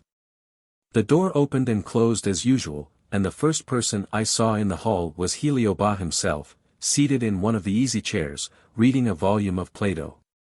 He rose and greeted me cordially. Before I could speak a word, he said. You need not tell me that you slept well. I see it in your eyes and face. You feel better. My gratitude to him was so great that I found it difficult to express my thanks. Tears rushed to my eyes, yet I tried to smile, though I could not speak. He saw my emotion, and continued kindly. I am as thankful as you can be for the cure which I see has begun, and will soon be effected. My sister is waiting to see you. Will you come to her room? We ascended a flight of stairs thickly carpeted, and bordered on each side by tropical ferns and flowers, placed in exquisitely painted china pots and vases. I heard the distant singing of many birds mingled with the ripple and plash of waters. We reached a landing where the afterglow of the set sun streamed through a high oriel window of richly stained glass. Turning towards the left, Heliobas drew aside the folds of some azure satin hangings, and calling in a low voice Zara, motioned me to enter. I stepped into a spacious and lofty apartment where the light seemed to soften and merge into many shades of opaline radiance and delicacy, a room the beauty of which would at any other time have astonished and delighted me, but which now appeared as nothing beside the surpassing loveliness of the woman who occupied it. Never shall I behold again any face or form so divinely beautiful. She was about the medium height of women, but her small finely shaped head was set upon so slender and proud a throat that she appeared taller than she actually was. Her figure was most exquisitely rounded and proportioned, and she came across the room to give me greeting with a sort of gliding graceful movement, like that of a stately swan floating on calm sunlit water. Her complexion was transparently clear, most purely white, most delicately rosy, her eyes, large, luminous and dark as night, fringed with long silky black lashes, looked like fairy lakes, where tender thoughts swam softly to and fro. Her rich black hair was arranged a la Marguerite, and hung down in one long loose thick braid that nearly reached the end of her dress, and she was attired in a robe of deep old gold Indian silk as soft as cashmere, which was gathered in round her waist by an antique belt of curious jewel-work, in which rubies and turquoises seemed to be thickly studded. On her bosom shone a strange gem, the color and form of which I could not determine. It was never the same for 2 minutes together. It glowed with many various hues, now bright crimson, now lightning blue, sometimes deepening into a rich purple or tawny orange. Its luster was intense, almost dazzling to the eye. Its beautiful wearer gave me welcome with a radiant smile and a few cordial words, and drawing me by the hand to the low couch she had just vacated, made me sit down beside her. Heliobas had disappeared. And so, said Zara, how soft and full of music was her voice, so you are one of Casimir's patients. I cannot help considering that you are fortunate in this, for I know my brother's power. If he says he will cure you, you may be sure he means it. And you are already better, are you not? Much better, I said, looking earnestly into the lovely star-like eyes that regarded me with such interest and friendliness. Indeed, today I have felt so well, that I cannot realize ever having been ill. I am very glad, said Zara. I know you are a musician, and I think there can be no bitterer fate than for one belonging to your art to be incapacitated from performance of work by some physical obstacle. Poor grand old Beethoven! Can anything be more pitiful to think of than his deafness? Yet how splendidly he bore up against it. And Chopin, too, so delicate in health that he was too often morbid even in his music. Strength is needed to accomplish great things, the double strength of body and soul. Are you, too, a musician? I inquired. No. I love music passionately, and I play a little on the organ in our private chapel. But I follow a different art altogether. I am a mere imitator of noble form, I am a sculptress. You? I said in some wonder, looking at the very small, beautifully formed white hand that lay passively on the edge of the couch beside me. You make statues in marble like Michelangelo? Like Angelo, murmured Zara, and she lowered her brilliant eyes with a reverential gravity. No one in these modern days can approach the immortal splendor of that great master. He must have known heroes and talked with gods to be able to hew out of the rocks such perfection of shape and attitude as his David. Alas! My strength of brain and hand is mere child's play compared to what has been done in sculpture, and what will yet be done. Still, I love the work for its own sake, and I am always trying to render a resemblance of. Here she broke off abruptly, and a deep blush suffused her cheeks. Then, looking up suddenly, she took my hand impulsively, and pressed it. Be my friend, she said, with a caressing inflection in her rich voice, I have no friends of my own sex, and I wish to love you. My brother has always had so much distrust of the companionship of women for me. You know his theories. And he has always asserted that the sphere of thought in which I have lived all my life is so widely apart from those in which other women exist, that nothing but unhappiness for me could come out of associating us together. When he told me yesterday that you were coming to see me today, I knew he must have discovered something in your nature that was not antipathetic to mine, otherwise he would not have brought you to me. Do you think you can like me? Perhaps love me after a little while? It would have been a cold heart indeed that would not have responded to such a speech as this, uttered with the pleading prettiness of a loving child. Besides, I had warmed to her from the first moment I had touched her hand, and I was overjoyed to think that she was willing to elect me as a friend. I therefore replied to her words by putting my arm affectionately round her waist and kissing her. My beautiful, tender Zara! How innocently happy she seemed to be thus embraced. And how gently her fragrant lips met mine in that sisterly caress. She leaned her dark head for a moment on my shoulder, and the mysterious jewel on her breast flashed into a weird red hue like the light of a stormy sunset. And now we have drawn up, signed, and sealed our compact of friendship, she said gaily, will you come and see my studio? There is nothing in it that deserves to last, I think. Still, one has patience with a child when he builds his brick houses, and you must have equal patience with me. Come. And she led the way through her lovely room, which I now noticed was full of delicate statuary, fine paintings, and exquisite embroidery, while flowers were everywhere in abundance. Lifting the hangings at the farther end of the apartment, she passed, I following, into a lofty studio, filled with all the appurtenances of the sculptor's art. Here and there were the usual spectral effects which are always suggested to the mind by unfinished plaster models, an arm in one place, a head in another, a torso, or a single hand, protruding ghost-like from a fold of dark drapery. At the very end of the room stood a large erect figure, the outlines of which could but dimly be seen through its linen coverings, and to this work, whatever it was, Zara did not appear desirous of attracting my attention. She led me to one particular corner, and, throwing aside a small crimson velvet curtain, said, "This is the last thing I have finished in marble. I call it, Approaching Evening." I stood silently before the statue, lost in admiration. I could not conceive it possible that the fragile little hand of the woman who stood beside me could have executed such a perfect work. She had depicted evening as a beautiful nude female figure in the act of stepping forward on tiptoe. The eyes were half closed, and the sweet mouth slightly parted in a dreamily serious smile. The right forefinger was laid lightly on the lips, as though suggesting silence, and in the left hand was loosely clasped a bunch of poppies. That was all. But the poetry and force of the whole conception as carried out in the statue was marvelous. "Do you like it?" asked Zara, half timidly. "Like it? I exclaimed. It is lovely, wonderful. It is worthy to rank with the finest Italian masterpieces. Oh, no, remonstrated Zara, no, indeed. When the great Italian sculptors lived and worked, ah! One may say with the scriptures, there were giants in those days.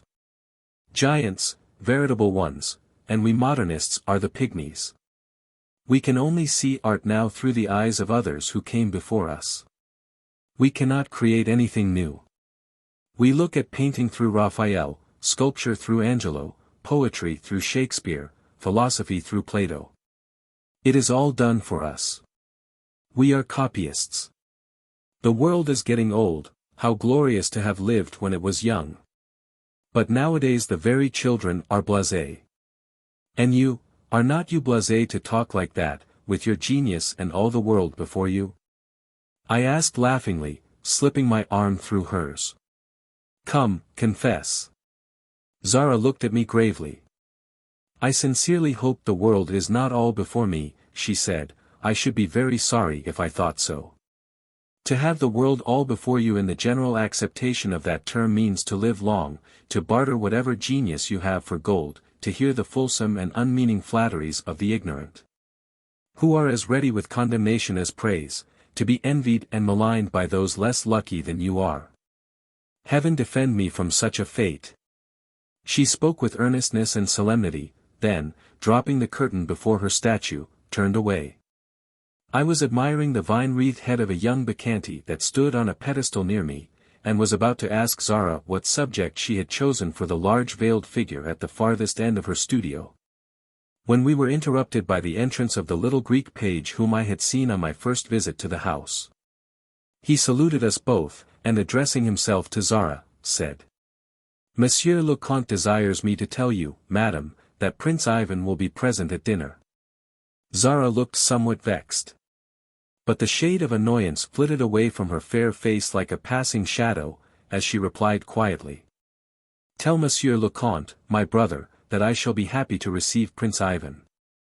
The page bowed deferentially and departed. Zara turned round, and I saw the jewel on her breast flashing with a steely glitter like the blade of a sharp sword. I do not like Prince Ivan myself, she said. But he is a singularly brave and resolute man, and Casimir has some reason for admitting him to our companionship. Though I greatly doubt if, here a flood of music broke upon our ears like the sound of a distant orchestra. Zara looked at me and smiled. Dinner is ready, she announced, but you must not imagine that we keep a band to play us to our table in triumph. It is simply a musical instrument worked by electricity that imitates the orchestra. Both Casimir and I prefer it to a gong. And slipping her arm affectionately through mine, she drew me from the studio into the passage, and together we went down the staircase into a large dining room, rich with oil paintings and carved oak, where Heliobas awaited us. Close by him stood another gentleman, who was introduced to me as Prince Ivan Petrovsky. He was a fine-looking, handsome-featured young man, of about 30, tall and broad-shouldered, though beside the commanding stature of Heliobas, his figure did not show to so much advantage as it might have done beside a less imposing contrast. He bowed to me with easy and courteous grace, but his deeply reverential salute to Zara had something in it of that humility which a slave might render to a queen. She bent her head slightly in answer, and still holding me by the hand, moved to her seat at the bottom of the table, while her brother took the head. My seat was at the right hand of Heliobas, Prince Ivan's at the left, so that we directly faced each other. There were 2 men servants in attendance, dressed in dark livery, who waited upon us with noiseless alacrity. The dinner was exceedingly choice, there was nothing coarse or vulgar in the dishes, no great heavy joints swimming in thin gravy à la Anglaise, no tureens of unpalatable sauce, no clumsy decanters filled with burning sherry or drowsy port. The table itself was laid out in the most perfect taste, with the finest Venetian glass and old Dresden ware, in which tempting fruits gleamed amid clusters of glossy dark leaves. Flowers in tall vases bloomed wherever they could be placed effectively, and in the center of the board a small fountain played, tinkling as it rose and fell like a very faintly echoing fairy chime. The wines that were served to us were most delicious, though their flavor was quite unknown to me, one in especial, of a pale pink color, that sparkled slightly as it was poured into my glass, seemed to me a kind of nectar of the gods. So soft it was to the palate. The conversation, at first somewhat desultory, grew more concentrated as the time went on, though Zara spoke little and seemed absorbed in her own thoughts more than once. The prince, warmed with the wine and the general good cheer, became witty and amusing in his conversation. He was a man who had evidently seen a good deal of the world, and who was accustomed to take everything in life a la bagatelle. He told us gay stories of his life in St. Petersburg, of the pranks he had played in the Florentine carnival, of his journey to the American states, and his narrow escape from the matrimonial clutches of a Boston heiress. Heliobas listened to him with a sort of indulgent kindness, only smiling now and then at the preposterous puns the young man would insist on making at every opportunity that presented itself. "You are a lucky fellow, Ivan," he said at last. "You like the good things of life, and you have got them all without any trouble on your own part. You are one of those men who have absolutely nothing to wish for." Prince Ivan frowned and pulled his dark mustache with no very satisfied air. "I am not so sure about that," he returned. "No one is contented in this world, I believe. There is always something left to desire, and the last thing longed for always seems the most necessary to happiness. The truest philosophy," said Heliobas, "is not to long for anything in particular, but to accept everything as it comes, and find out the reason of its coming." "What do you mean by, the reason of its coming?" questioned Prince Ivan. "Do you know, Casimir, I find you sometimes as puzzling as Socrates." Socrates was as clear as a drop of morning dew, my dear fellow," replied Heliobas. "There was nothing puzzling about him. His remarks were all true and trenchant, hitting smartly home to the heart like daggers plunged down to the hilt. That was the worst of him, he was too clear, too honest, too disdainful of opinions. Society does not love such men. What do I mean, you ask, by accepting everything as it comes, and trying to find out the reason of its coming? Why, I mean what I say. Each circumstance that happens to each one of us brings its own special lesson and meaning, forms a link or part of a link in the chain of our existence. It seems nothing to you that you walk down a particular street at a particular hour, and yet that slight action of yours may lead to a result you wot not of. Accept the hint of each new experience, says the American imitator of Plato, Emerson. If this advice is faithfully followed, we all have enough to occupy us busily from the cradle to the grave. Prince Ivan looked at Zara, who sat quietly thoughtful, only lifting her bright eyes now and then to glance at her brother as he spoke. "I tell you," he said, with sudden moroseness, "there are some hints that we cannot accept, some circumstances that we must not yield to. Why should a man, for instance, be subjected to an undeserved and bitter disappointment?" "Because," said Zara, joining in the conversation for the first time, "he has most likely desired what he is not fated to obtain." The prince bit his lips, and gave a forced laugh. "I know, madam, you are against me in all our arguments," he observed, with some bitterness in his tone. "As Casimir suggests, I am a bad philosopher. I do not pretend to more than the ordinary attributes of an ordinary man. It is fortunate, if I may be permitted to say so, that the rest of the world's inhabitants are very like me. For if everyone reached to the sublime heights of science and knowledge that you and your brother have attained, the course of human destiny would run out, and paradise would be an established fact," laughed Heliobas. "Come, Ivan. You are a true Epicurean. Have some more wine, and a truce to discussions for the present." And, beckoning to one of the servants, he ordered the prince's glass to be refilled. Dessert was now served, and luscious fruits in profusion, including peaches, bananas, plantains, green figs, melons, pineapples, and magnificent grapes, were offered for our choice. As I made a selection for my own plate, I became aware of something soft rubbing itself gently against my dress, and looking down, I saw the noble head and dark intelligent eyes of my old acquaintance Leo, whom I had last met at Cannes. I gave an exclamation of pleasure, and the dog, encouraged, stood up and laid a caressing paw on my arm. You know Leo, of course, said Heliobas, turning to me. He went to see Raffello while you were at Cannes. He is a wonderful animal, more valuable to me than his weight in gold. Prince Ivan, whose transient moodiness had passed away like a bad devil exorcised by the power of good wine, joined heartily in the praise bestowed on this four-footed friend of the family. It was really through Leo, he said, that you were induced to follow out your experiments in human electricity, Casimir, was it not? Yes, replied Heliobas, calling the dog, who went to him immediately to be fondled. I should never have been much encouraged in my researches, had he not been at hand. I feared to experimentalize much on my sister, she being young at the time, and women are always frail of construction, but Leo was willing and ready to be a victim to science, if necessary. Instead of a martyr he is a living triumph, are you not, old boy, he continued, stroking the silky coat of the animal, who responded with a short low bark of satisfaction.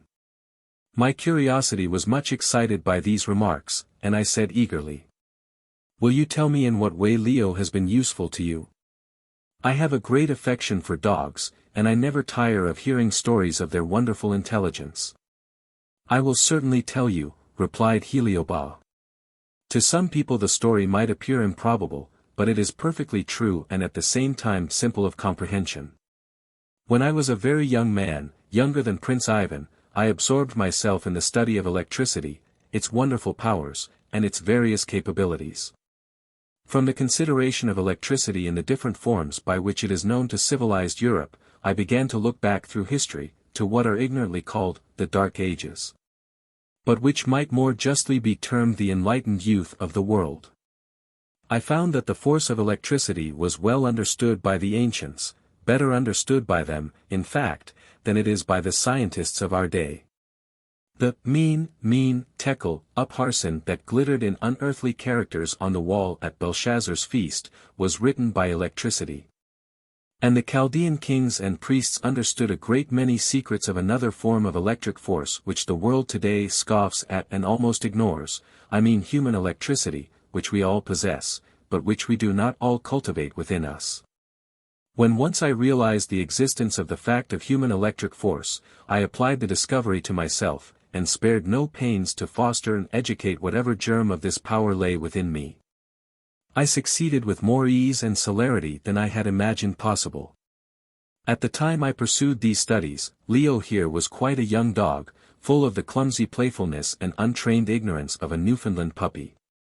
One day I was very busy reading an interesting Sanskrit scroll which treated of ancient medicines and remedies, and Leo was gambling in his awkward way about the room, playing with an old slipper and worrying it with his teeth. The noise he made irritated and disturbed me, and I rose in my chair and called him by name, somewhat angrily. He paused in his game and looked up, his eyes met mine exactly. His head drooped, he shivered uneasily, whined, and lay down motionless. He never stirred once from the position he had taken, till I gave him permission, and remember, he was untrained. This strange behavior led me to try other experiments with him, and all succeeded. I gradually led him up to the point I desired, that is, I forced him to receive my thought and act upon it, as far as his canine capabilities could do, and he has never once failed. It is sufficient for me to strongly will him to do a certain thing, and I can convey that command of mine to his brain without uttering a single word, and he will obey me. I suppose I showed surprise and incredulity in my face, for Heliobas smiled at me and continued. I will put him to the proof at any time you like. If you wish him to fetch anything that he is physically able to carry, and will write the name of whatever it is on a slip of paper, just for me to know what you require, I guarantee Leo's obedience. I looked at Zara, and she laughed. It seems like magic to you, does it not? She said, but I assure you it is quite true. I am bound to admit, said Prince Ivan, that I once doubted both Leo and his master, but I am quite converted. Here, mademoiselle, he continued, handing me a leaf from his pocket-book and a pencil, write down something that you want, only don't send the dog to Italy on an errand just now, as we want him back before we adjourn to the drawing-room. I remembered that I had left an embroidered handkerchief on the couch in Zara's room, and I wrote this down on the paper, which I passed to Heliobas. He glanced at it and tore it up. Leo was indulging himself with a bone under the table, but came instantly to his master's call. Heliobas took the dog's head between his two hands, and gazed steadily into the grave brown eyes that regarded him with equal steadiness. This interchange of looks lasted but a few seconds. Leo left the room, walking with an unruffled and dignified pace, while we awaited his return, Heliobas and Zara with indifference, Prince Ivan with amusement, and I with interest and expectancy. 2 or 3 minutes elapsed, and the dog returned with the same majestic demeanor, carrying between his teeth my handkerchief. He came straight to me and placed it in my hand. Shook himself, wagged his tail, and conveying a perfectly human expression of satisfaction into his face, went under the table again to his bone. I was utterly amazed, but at the same time convinced. I had not seen the dog since my arrival in Paris, and it was impossible for him to have known where to find my handkerchief, or to recognize it as being mine, unless through the means Heliobas had explained. "Can you command human beings so?" I asked, with a slight tremor of nervousness. "Not all," returned Heliobas quietly. "In fact, I may say, very few. Those who are on my own circle of power I can, naturally, draw to or repel from me. But those who are not, have to be treated by different means. Sometimes cases occur in which persons, at first not on my circle, are irresistibly attracted to it by a force not mine. Sometimes, in order to perform a cure, I establish a communication between myself and a totally alien sphere of thought, and to do this is a long and laborious effort. But it can be done."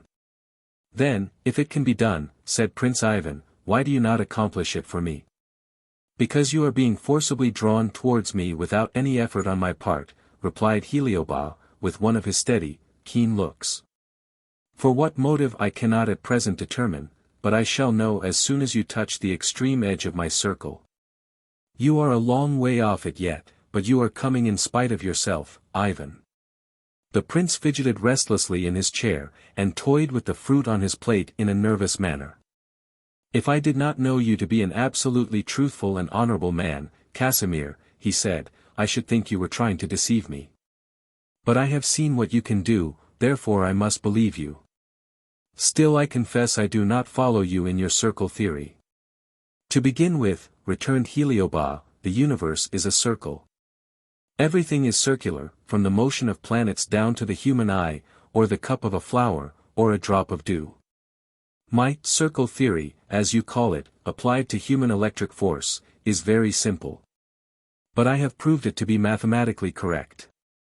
Every human being is provided internally and externally with a certain amount of electricity, which is as necessary to existence as the life blood to the heart or fresh air to the lungs. Internally it is the germ of a soul or spirit, and is placed there to be either cultivated or neglected as suits the will of man. It is indestructible, yet, if neglected, it remains always a germ. And, at the death of the body it inhabits, goes elsewhere to seek another chance of development. If, on the contrary, its growth is fostered by a persevering, resolute will, it becomes a spiritual creature, glorious and supremely powerful, for which a new, brilliant, and endless existence commences when its clay chrysalis perishes. So much for the internal electrical force. The external binds us all by fixed laws, with which our wills have nothing whatever to do. Each one of us walks the earth encompassed by an invisible electric ring, wide or narrow according to our capabilities. Sometimes our rings meet and form one, as in the case of two absolutely sympathetic souls, who labor and love together with perfect faith in each other. Sometimes they clash, and storm ensues, as when a strong antipathy between persons causes them almost to loathe each other's presence. All these human electric rings are capable of attraction and repulsion. If a man, during his courtship of a woman, experiences once or twice a sudden instinctive feeling that there is something in her nature not altogether what he expected or desired, let him take warning and break off the attachment. For the electric circles do not combine, and nothing but unhappiness would come from forcing a union. I would say the same thing to a woman. If my advice were followed, how many unhappy marriages would be avoided? But you have tempted me to talk too much, Ivan. I see the ladies wish to adjourn. Shall we go to the smoking room for a little, and join them in the drawing room afterwards? We all rose. Well, said the prince gaily, as he prepared to follow his host, I realize one thing which gives me pleasure, Casimir. If in truth I am being attracted towards your electric circle, I hope I shall reach it soon, as I shall then, I suppose, be more en rapport with Madame, your sister. Zara's luminous eyes surveyed him with a sort of queenly pity and forbearance. By the time you arrive at that goal, Prince, she said calmly, it is most probable that I shall have departed. And with one arm thrown round my waist, she saluted him gravely, and left the room with me beside her. Would you like to see the chapel on your way to the drawing room? She asked, as we crossed the hall. I gladly accepted this proposition, and Zara took me down a flight of marble steps, which terminated in a handsomely carved oaken door. Pushing this softly open, she made the sign of the cross and sank on her knees. I did the same, and then looked with reverential wonder at the loveliness and serenity of the place. It was small, but lofty, and the painted dome-shaped roof was supported by 8 light marble columns, wreathed with minutely carved garlands of vine leaves. The chapel was fitted up in accordance with the rites of the Catholic religion, and before the high altar and tabernacle burned 7 roseate lamps, which were suspended from the roof by slender gilt chains. A large crucifix, bearing a most sorrowful and pathetic figure of Christ, was hung on one of the side walls, and from a corner altar, shining with soft blue and silver, an exquisite statue of the Madonna and Child was dimly seen from where we knelt. A few minutes passed, and Zara rose. Looking towards the tabernacle, her lips moved as though murmuring a prayer, and then, taking me by the hand, she led me gently out. The heavy oaken door swung softly behind us as we ascended the chapel steps and re-entered the great hall. You are a Catholic, are you not? Then said Zara to me. Yes, I answered, but you have doubts sometimes, you would say. Of course. One always doubts when one sees the dissensions, the hypocrisies, the false pretenses and wickedness of many professing Christians. But Christ and his religion are living facts, in spite of the suicide of souls he would gladly save. You must ask Casimir some day about these things, he will clear up all the knotty points for you. Here we are at the drawing-room door. It was the same room into which I had first been shown. Zara seated herself, and made me occupy a low chair beside her. Tell me, she said, can you not come here and stay with me while you are under Casimir's treatment? I thought of Madame Denise and her pension. I wish I could, I said. But I fear my friends would want to know where I am staying, and explanations would have to be given, which I do not feel disposed to enter upon. Why, went on Zara quietly, you have only to say that you are being attended by a Dr. Casimir who wishes to have you under his own supervision, and that you are therefore staying in his house under the chaperonage of his sister. I laughed at the idea of Zara playing the chaperone, and told her she was far too young and beautiful to enact that character. Do you know how old I am? She asked, with a slight smile. I guess 17, or at any rate not more than 20. I am 38, said Zara. 38. Impossible. I would not believe it. I could not. I laughed scornfully at such an absurdity, looking at her as she sat there a perfect model of youthful grace and loveliness, with her lustrous eyes and rose-tinted complexion. You may doubt me if you choose, she said, still smiling. But I have told you the truth. I am 38 years of age according to the world's counting. What I am, measured by another standard of time, matters not just now. You see I look young, and, what is more, I am young. I enjoy my youth. I hear that women of society at 38 are often faded and blasé. What a pity it is that they do not understand the first laws of self-preservation. But to resume what I was saying, you know now that I am quite old enough in the eyes of the world to chaperone you or anybody. You had better arrange to stay here. Casimir asked me to settle the matter with you. As she spoke, Heliobas and Prince Ivan entered. The latter looked flushed and excited, Heliobas was calm and stately as usual. He addressed himself to me at once. "I have ordered my carriage, mademoiselle, to take you back this evening to the Avenue du Midi. If you will do as Zara tells you, and explain to your friends the necessity there is for your being under the personal supervision of your doctor, you will find everything will arrange itself very naturally. And the sooner you come here the better. In fact, Zara will expect you here tomorrow early in the afternoon. I may rely upon you?" He spoke with a certain air of command, evidently expecting no resistance on my part. Indeed, why should I resist? Already I loved Zara, and wished to be more in her company, and then, most probably, my complete restoration to health would be more successfully and quickly accomplished if I were actually in the house of the man who had promised to cure me. Therefore I replied, "I will do as you wish, monsieur. Having placed myself in your hands, I must obey." In this particular case, I added, looking at Zara, obedience is very agreeable to me. Heliobas smiled and seemed satisfied. He then took a small goblet from a side table and left the room. Returning, however, almost immediately with the cup filled to the brim, he said, handing it to me, "Drink this, it is your dose for tonight. And then you will go home, and straight to bed." I drank it off at once. It was delicious in flavor, like very fine Chianti.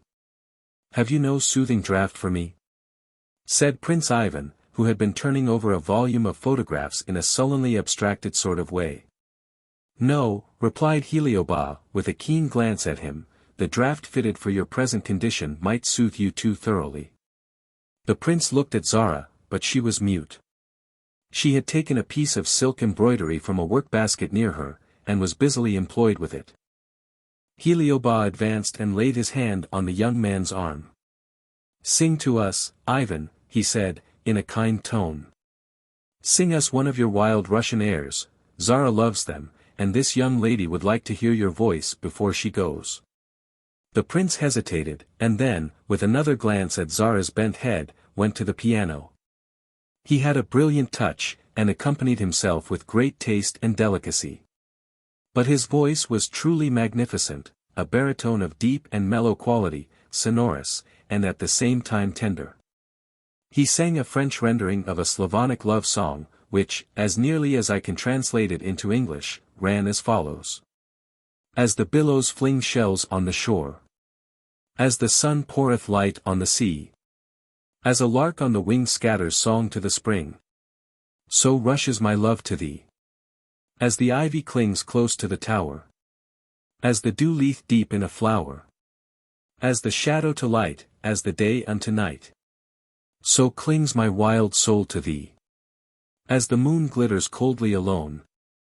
Above earth on her cloud-woven throne.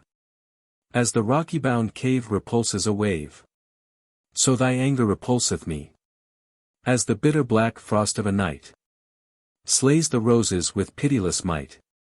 As a sharp dagger thrust hurls a king to the dust. So thy cruelty murdereth me. Yet in spite of thy queenly disdain. Thou art seared by my passion and pain. Thou shalt hear me repeat, till I die for it, sweet. I love thee. I dare to love thee. He ended abruptly and with passion, and rose from the piano directly. I was enthusiastic in my admiration of the song and of the splendid voice which had given it utterance, and the prince seemed almost grateful for the praise accorded him both by Heliobas and myself. The page entered to announce that the carriage was waiting for mademoiselle, and I prepared to leave. Zara kissed me affectionately, and whispering, "Come early tomorrow," made a graceful salute to Prince Ivan, and left the room immediately. Heliobas then offered me his arm to take me to the carriage. Prince Ivan accompanied us. As the hall door opened in its usual noiseless manner, I perceived an elegant light brougham drawn by a pair of black horses, who were giving the coachman a great deal of trouble by the fretting and spirited manner in which they pawed the stones and pranced. Before descending the steps I shook hands with Heliobas, and thanked him for the pleasant evening I had passed. "We will try to make all your time with us pass as pleasantly," he returned. "Good night." What, Ivan, as he perceived the prince attiring himself in his greatcoat and hat, are you also going? Yes, I am off, he replied, with a kind of forced gaiety. I am bad company for anyone tonight, and I won't inflict myself upon you, Casimir. Au revoir. I will put mademoiselle into the carriage if she will permit me. We went down the steps together, Heliobas watching us from the open door. As the prince assisted me into the brougham, he whispered. Are you one of them? I looked at him in bewilderment. One of them. I repeated. What do you mean? Never mind, he muttered impatiently, as he made a pretense of covering me with the fur rugs inside the carriage. If you are not now, you will be, or Zara would not have kissed you. If you ever have the chance, ask her to think of me at my best. Good night. I was touched and a little sorry for him. I held out my hand in silence. He pressed it hard, and calling to the coachman, 36, Avenue du Midi, stood on the pavement bareheaded, looking singularly pale and grave in the starlight, as the carriage rolled swiftly away, and the door of the Hotel Mars closed. Chapter 8. A Symphony in the Air. Within a very short time I became a temporary resident in the house of Heliobas, and felt myself to be perfectly at home there. I had explained to Madame Denise the cause of my leaving her comfortable pension, and she had fully approved of my being under a physician's personal care in order to ensure rapid recovery. But when she heard the name of that physician, which I gave, in accordance with Zara's instructions, as Dr. Casimir, she held up her fat hands in dismay. Oh, mademoiselle, she exclaimed, have you not dread of that terrible man? Is it not he that is reported to be a cruel mesmerist who sacrifices everybody, yes, even his own sister, to his medical experiments? Ah, mon Dieu! It makes me to shudder. And she shuddered directly, as a proof of her veracity. I was amused. I saw in her an example of the common multitude, who are more ready to believe in vulgar spirit-rapping and mesmerism than to accept an established scientific fact. Do you know Dr. Casimir and his sister? I asked her. I have seen them, mademoiselle, perhaps once, twice, 3 times. It is true Madame is lovely as an angel, but they say, here she lowered her voice mysteriously, that she is wedded to a devil. It is true, mademoiselle, all people say so. And Suzanne Mitchett, a very respectable young person, mademoiselle, from Auteuil, she was employed at one time as under-housemaid at Dr. Casimir's, and she had things to say, to make the blood like ice. What did she say? I asked with a half-smile. Well, and Madame Denise came close to me and looked confidential. Suzanne, I assure you a most respectable girl, said that one evening she was crossing the passage near Madame Casimir's boudoir. And she saw a light like fire coming through the curtains of the portière. And she stopped to listen, and she heard a strange music like the sound of harps. She ventured to go nearer. Suzanne is a brave girl, mademoiselle, and most virtuous, and to raise the curtain the smallest portion just to permit the glance of an eye. And, imagine what she saw. Well, I exclaimed impatiently. What did she see? Ah, mademoiselle, you will not believe me, but Suzanne Mitchett has respectable parents, and would not tell a lie. Well, Suzanne saw her mistress, Madame Casimir, standing up near her couch with both arms extended as to embrace the air. Round her there was, believe it or not, mademoiselle, as you please, a ring of light like a red fire, which seemed to grow larger and redder always. All suddenly, Madame grew pale and more pale, and then fell on her couch as one dead, and all the red fire went out. Suzanne had fear, and she tried to call out, but now see what happened to Suzanne. She was pushed from the spot, mademoiselle, pushed along as though by some strong personage, yet she saw no one till she reached her own door, and in her room she fainted from alarm. The very next morning Dr. Casimir dismissed her, with her full wages and a handsome present besides, but he looked at her, Suzanne said, in a manner to make her tremble from head to foot. Now, mademoiselle, judge yourself whether it is fit for one who is suffering with nerves to go to so strange a house. I laughed. Her story had not the least effect upon me.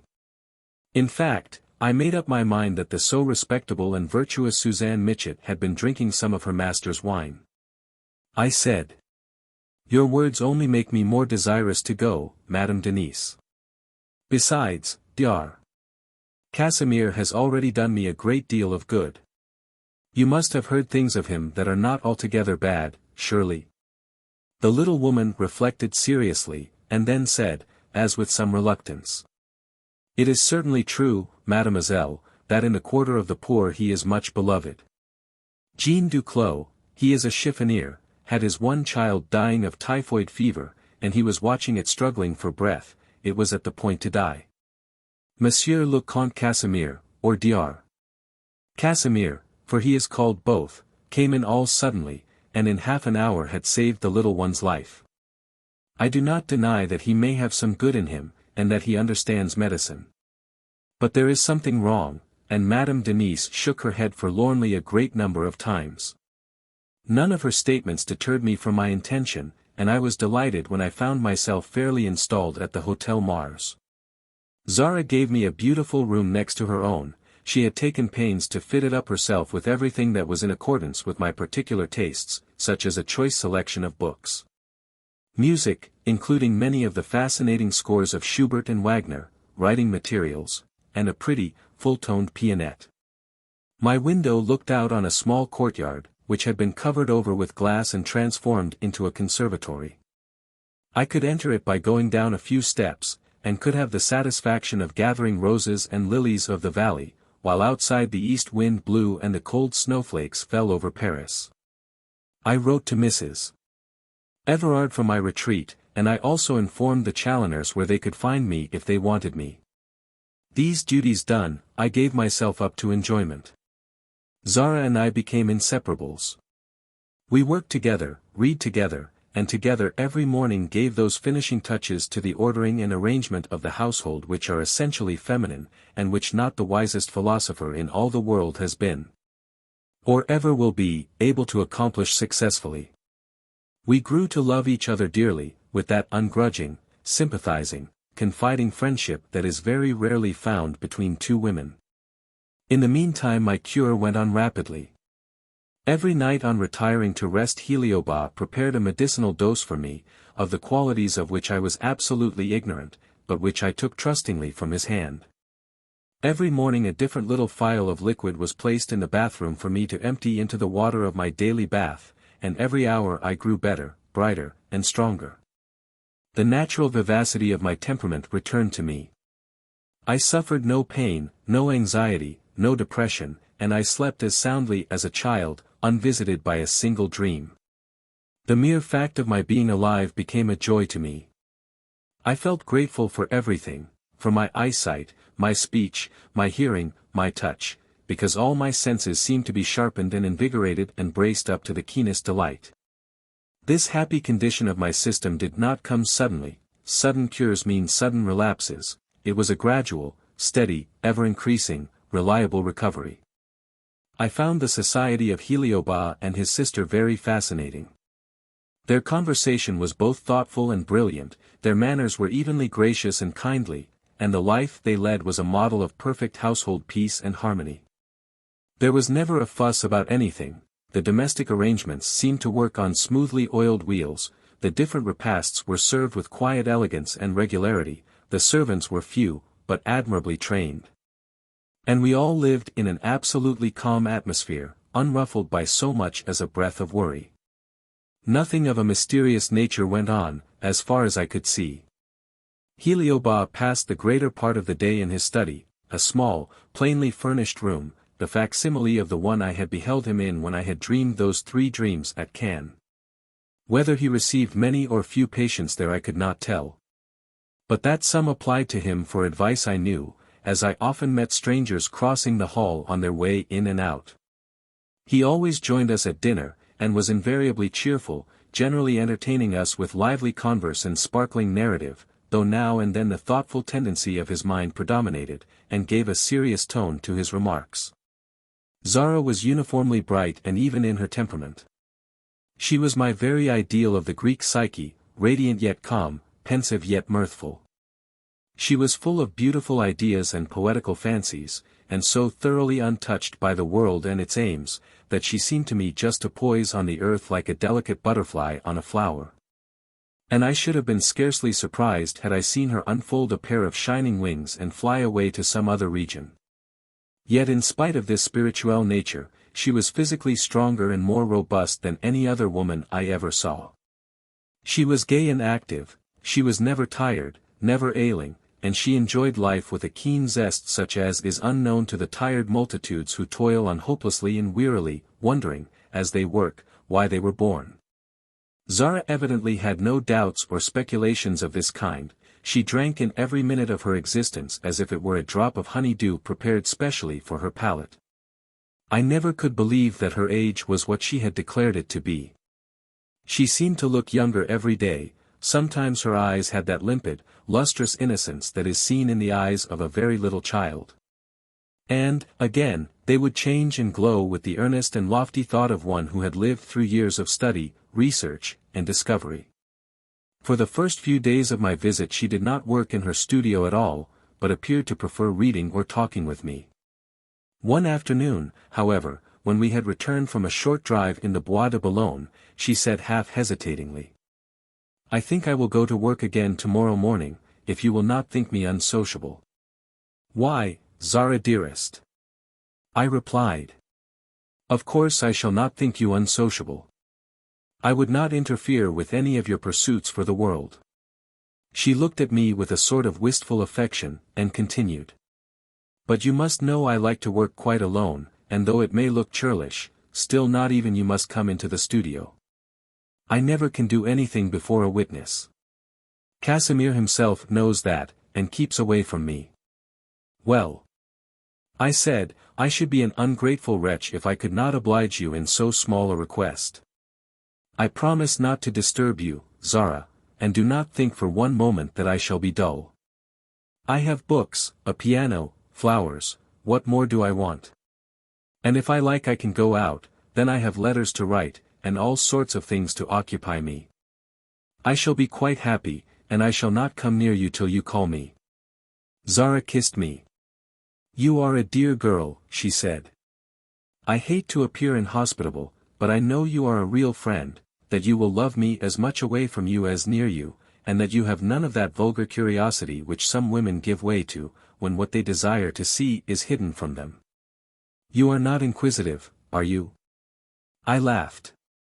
"The affairs of other people have never appeared so interesting to me that I have cared to bother myself about them," I replied. "Bluebeard's chamber would never have been unlocked had I been that worthy man's wife." "What a fine moral lesson the old fairy tale teaches," said Zara. "I always think those wives of Bluebeard deserved their fate for not being able to obey him in his one request. But in regard to your pursuits, dear, while I am at work in my studio, you can use the grand piano in the drawing room when you please, as well as the little one in your own room, and you can improvise on the chapel organ as much as you like." I was delighted at this idea, and thanked her heartily. She smiled thoughtfully. "What happiness it must be for you to love music so thoroughly," she said. "It fills you with enthusiasm. I used to dislike to read the biographies of musical people. They all seemed to find so much fault with one another, and grudged each other every little bit of praise wrung from the world's cold, death-doomed lips. It is to me pathetically absurd to see gifted persons all struggling along, and rudely elbowing each other out of the way to win, what? A few stilted commonplace words of approbation or fault-finding in the newspapers of the day, and a little clapping and shouting from a gathering of ordinary-minded persons, who only clap and shout because it is possibly the fashion to do so. It is really ludicrous. If the music the musician offers to the public be really great, it will live by itself and defy praise or blame. Because Schubert died of want and sorrow, that does not interfere with the life of his creations. Because Wagner is voted impossible and absurd by many who think themselves good judges of musical art, that does not offer any obstacle to the steady spread of his fame, which is destined to become as universal as that of Shakespeare. Poor Joachim, the violinist, has got a picture in his private house, in which Wagner is painted as suffering the tortures of hell. Can anything be more absurd, when we consider how soon the learned fiddler, who has occupied his life in playing other people's compositions, will be a handful of forgotten dust? While multitudes yet to come will shout their admiration of Tristan and Parsifal. Yes, as I said, I never cared for musical people much, till I met a friend of my brother's, a man whose inner life was an exquisite harmony. I know. I interrupted her. He wrote the Letters of a Dead Musician. Yes, said Zara. I suppose you saw the book at Raffello's studio. Good Raffello Cellini. His is another absolutely ungrudging and unselfish spirit. But this musician that I speak of was like a child in humility and reverence. Casimir told me he had never sounded so perfect a nature. At one time he, too, was a little anxious for recognition and praise, and Casimir saw that he was likely to wreck himself on that fatal rock of poor ambition. So he took him in hand, and taught him the meaning of his work, and why it was especially given him to do, and that man's life became one grand sweet song. But there are tears in your eyes, dear. What have I said to grieve you? And she caressed me tenderly. The tears were indeed thick in my eyes, and a minute or two elapsed before I could master them. At last I raised my head and endeavored to smile. They are not sad tears, Zara, I said. I think they come from a strong desire I have to be what you are, what your brother is, what that dead musician must have been. Why, I have longed, and do long for fame, for wealth, for the world's applause, for all the things which you seem to think so petty and mean. How can I help it? Is not fame power? Is not money a double power, strong to assist one's self and those one loves? Is not the world's favor a necessary means to gain these things? Zara's eyes gleamed with a soft and pitying gentleness. Do you understand what you mean by power? She asked. World's fame. World's wealth. Will these things make you enjoy life? You will perhaps say yes. I tell you no. Laurels of earth's growing fade, gold of earth's getting is good for a time, but it palls quickly. Suppose a man rich enough to purchase all the treasures of the world, what then? He must die and leave them. Suppose a poet or musician so famous that all nations know and love him, he too must die, and go where nations exist no longer. And you actually would grasp ashes and drink wormwood, little friend? Music, the heaven-born spirit of pure sound, does not teach you so. I was silent. The gleam of the strange jewel Zara always wore flashed in my eyes like lightning, and anon changed to the similitude of a crimson star. I watched it, dreamily fascinated by its unearthly glitter. Still, I said, you yourself admit that such fame as that of Shakespeare or Wagner becomes a universal monument to their memories. That is something, surely. Not to them, replied Zara. They have partly forgotten that they ever were imprisoned in such a narrow jail as this world. Perhaps they do not care to remember it, though memory is part of immortality. Ah! I sighed restlessly, your thoughts go beyond me, Zara. I cannot follow your theories. Zara smiled. We will not talk about them any more, she said, you must tell Casimir, he will teach you far better than I can. What shall I tell him? I asked, and what will he teach me? You will tell him what a high opinion you have of the world and its judgments, said Zara, and he will teach you that the world is no more than a grain of dust, measured by the standard of your own soul. This is no mere platitude, no repetition of the poetical statement the mind's the standard of the man, it is a fact, and can be proved as completely as that 2 and 2 make 4. Ask Casimir to set you free. To set me free? I asked, surprised. Yes, and Zara looked at me brightly. He will know if you are strong enough to travel. And, nodding her head gaily to me, she left the room to prepare for the dinner hour which was fast approaching. I pondered over her words a good deal without arriving at any satisfactory conclusion as to the meaning of them. I did not resume the conversation with her, nor did I speak to Heliobas as yet, and the days went on smoothly and pleasantly till I had been nearly a week in residence at the Hotel Mars. I now felt perfectly well and strong, though Heliobas continued to give me his remedies regularly night and morning. I began an energetic routine of musical practice. The beautiful piano in the drawing room answered readily to my touch, and many a delightful hour slipped by as I tried various new difficulties on the keyboard, or worked out different combinations of harmony. I spent a great deal of my time at the organ in the little chapel, the bellows of which were worked by electricity, in a manner that gave not the least trouble, and was perfectly simple of management. The organ itself was peculiarly sweet in tone, the vox humana stop especially producing an entrancingly rich and tender sound. The silence, warmth, and beauty of the chapel, with the winter sunlight streaming through its stained windows, and the unbroken solitude I enjoyed there, all gave fresh impetus to the fancies of my brain. And a succession of solemn and tender melodies wove themselves under my fingers as a broidered carpet is woven on the loom. One particular afternoon, I was sitting at the instrument as usual, and my thoughts began to busy themselves with the sublime tragedy of Calvary. I mused, playing softly all the while, on the wonderful, blameless, glorious life that had ended in the shame and cruelty of the cross, when suddenly, like a cloud swooping darkly across the heaven of my thoughts, came the suggestive question, is it all true? Was Christ indeed divine, or is it all a myth, a fable, an imposture? Unconsciously I struck a discordant chord on the organ, a faint tremor shook me, and I ceased playing. An uncomfortable sensation came over me, as of some invisible presence being near me and approaching softly, slowly, yet always more closely. And I hurriedly rose from my seat, shut the organ, and prepared to leave the chapel, overcome by a strange incomprehensible terror. I was glad when I found myself safely outside the door, and I rushed into the hall as though I were being pursued. Yet the oddest part of my feeling was, that whoever thus pursued me, did so out of love, not enmity, and that I was almost wrong in running away. I leaned for a moment against one of the columns in the hall, trying to calm the excited beating of my heart, when a deep voice startled me. So, you are agitated and alarmed.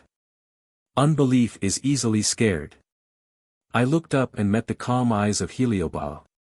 He appeared to be taller, statelier, more like a Chaldean prophet or king than I had ever seen him before. There was something in his steady scrutiny of my face that put me to a sort of shame, and when he spoke again it was in a tone of mild reproof. You have been led astray, my child, by the conflicting and vain opinions of mankind. You, like many others in the world, delight to question, to speculate, to weigh this, to measure that, with little or no profit to yourself or your fellow creatures.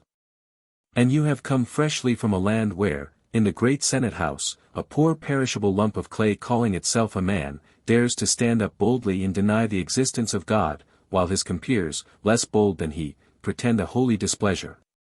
Yet secretly support him, all blind worms denying the existence of the Son. A land where so-called religion is split into hundreds of cold and narrow sects, gatherings assembled for the practice of hypocrisy, lip service and lies, where self, not the Creator, is the prime object of worship. A land, mighty once among the mightiest, but which now, like an overripe pear, hangs loosely on its tree, awaiting but a touch to make it fall. A land, let me not name it, where the wealthy, high-fed ministers of the nation slowly argue away the lives of better men than themselves, with vain words of colder and more cruel force than the whirling spears of untaught savages. What have you, an ardent disciple of music, to do in such a land where favoritism and backstair influence win the day over even the merits of a Schubert? Supposing you were a second Beethoven, what could you do in that land without faith or hope? That land which is like a disappointed, churlish, and aged man with tottering feet and purblind eyes, who has long ago exhausted all enjoyment and sees nothing new under the sun. The world is wide, faith is yet extant, and the teachings of Christ are true. Believe and live, doubt and die. That saying is true also. I had listened to these words in silence. But now I spoke eagerly and impatiently, remembering what Zara had told me. Then, I said, if I have been misguided by modern opinions, if I have unconsciously absorbed the doctrines of modern fashionable atheism, lead me right. Teach me what you know. I am willing to learn. Let me find out the reason of my life. Set me free. Heliobas regarded me with earnest solemnity. Set you free, he murmured, in a low tone. Do you know what you ask? No, I answered, with reckless fervor. I do not know what I ask, but I feel that you have the power to show me the unseen things of another world. Did you not yourself tell me in our first interview that you had let Raffello Cellini go on a voyage of discovery, and that he came back perfectly satisfied? Besides, he told me his history. From you he has gained all that gives him peace and comfort. You possess electric secrets undreamt of by the world. Prove your powers upon me, I am not afraid. Heliobas smiled. Not afraid. And you ran out of the chapel just now as if you were pursued by a fiend. You must know that the only woman I ever tried my greatest experiment upon is my sister Zara. She was trained and prepared for it in the most careful manner, and it succeeded. Now, and Heliobas looked half sad, half triumphant, she has passed beyond my power, she is dominated by one greater than I. But she cannot use her force for others, she can only employ it to defend herself. Therefore, I am willing to try you if you indeed desire it, to see if the same thing will occur to you as to Zara, and I firmly believe it will. A slight tremor came over me. But I said with an attempt at indifference. You mean that I shall be dominated also by some great force or influence? I think so, replied Heliobas musingly. Your nature is more prone to love than to command. Try and follow me in the explanation I am going to give you. Do you know some lines by Shelley that run? Nothing in the world is single. All things by a law divine. In one another's being mingle. Why not I with thine? Yes, I said. I know the lines well. I used to think them very sentimental and pretty. They contain, said Heliobas, the germ of a great truth, as many of the most fanciful verses of the poets do. As the image of a voice mentioned in the book of Job hinted at the telephone, and as Shakespeare's girdle round the earth foretold the electric telegraph, so the utterances of the inspired starvelings of the world, known as poets, suggest many more wonders of the universe than may be at first apparent. Poets must always be prophets, or their calling is in vain. Put this standard of judgment to the verse writers of the day, and where would they be? The English laureate is no seer, he is a mere relater of pretty stories. Algernon Charles Swinburne has more fire in him, and more wealth of expression, but he does not prophesy, he has a clever way of combining biblical similes with Provengal passion, et voilà tout. The prophets are always poor, the sackcloth and ashes of the world are their portion, and their bodies moulder 100 years or more in the grave before the world finds out what they meant by their ravings. But apropos of these lines of Shelley. He speaks of the duality of existence. Nothing in the world is single. He might have gone further, and said nothing in the universe is single. Cold and heat, storm and sunshine, good and evil, joy and sorrow, all go in pairs. This double life extends to all the spheres and above the spheres. Do you understand?